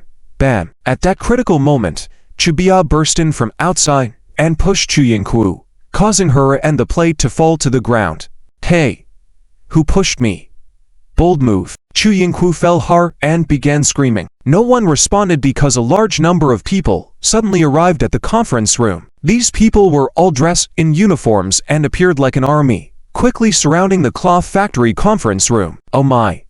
What is happening? Inside the conference room, everyone was in a state of fear, with some even hiding in corners, thinking that terrorists were going to attack. Poor Chu Qingwu was weak from being held by Shen Linai and Yan Zia, and she collapsed on the ground. Her disheveled hair, swollen cheeks, and tired eyes made her look like a pitiful water lily in a storm. She felt completely cold inside. All she ever wanted was recognition from her family, but all she received was disdain, injustice, and pain. So even if terrorists were going to attack the entire Chu family now, she would rather die with her relatives. In the haze, she saw a familiar face breaking in through the door. It wasn't Ye Xiao. It was Ye Xiao's elementary school classmate, Zhao Yunshan. How did he come?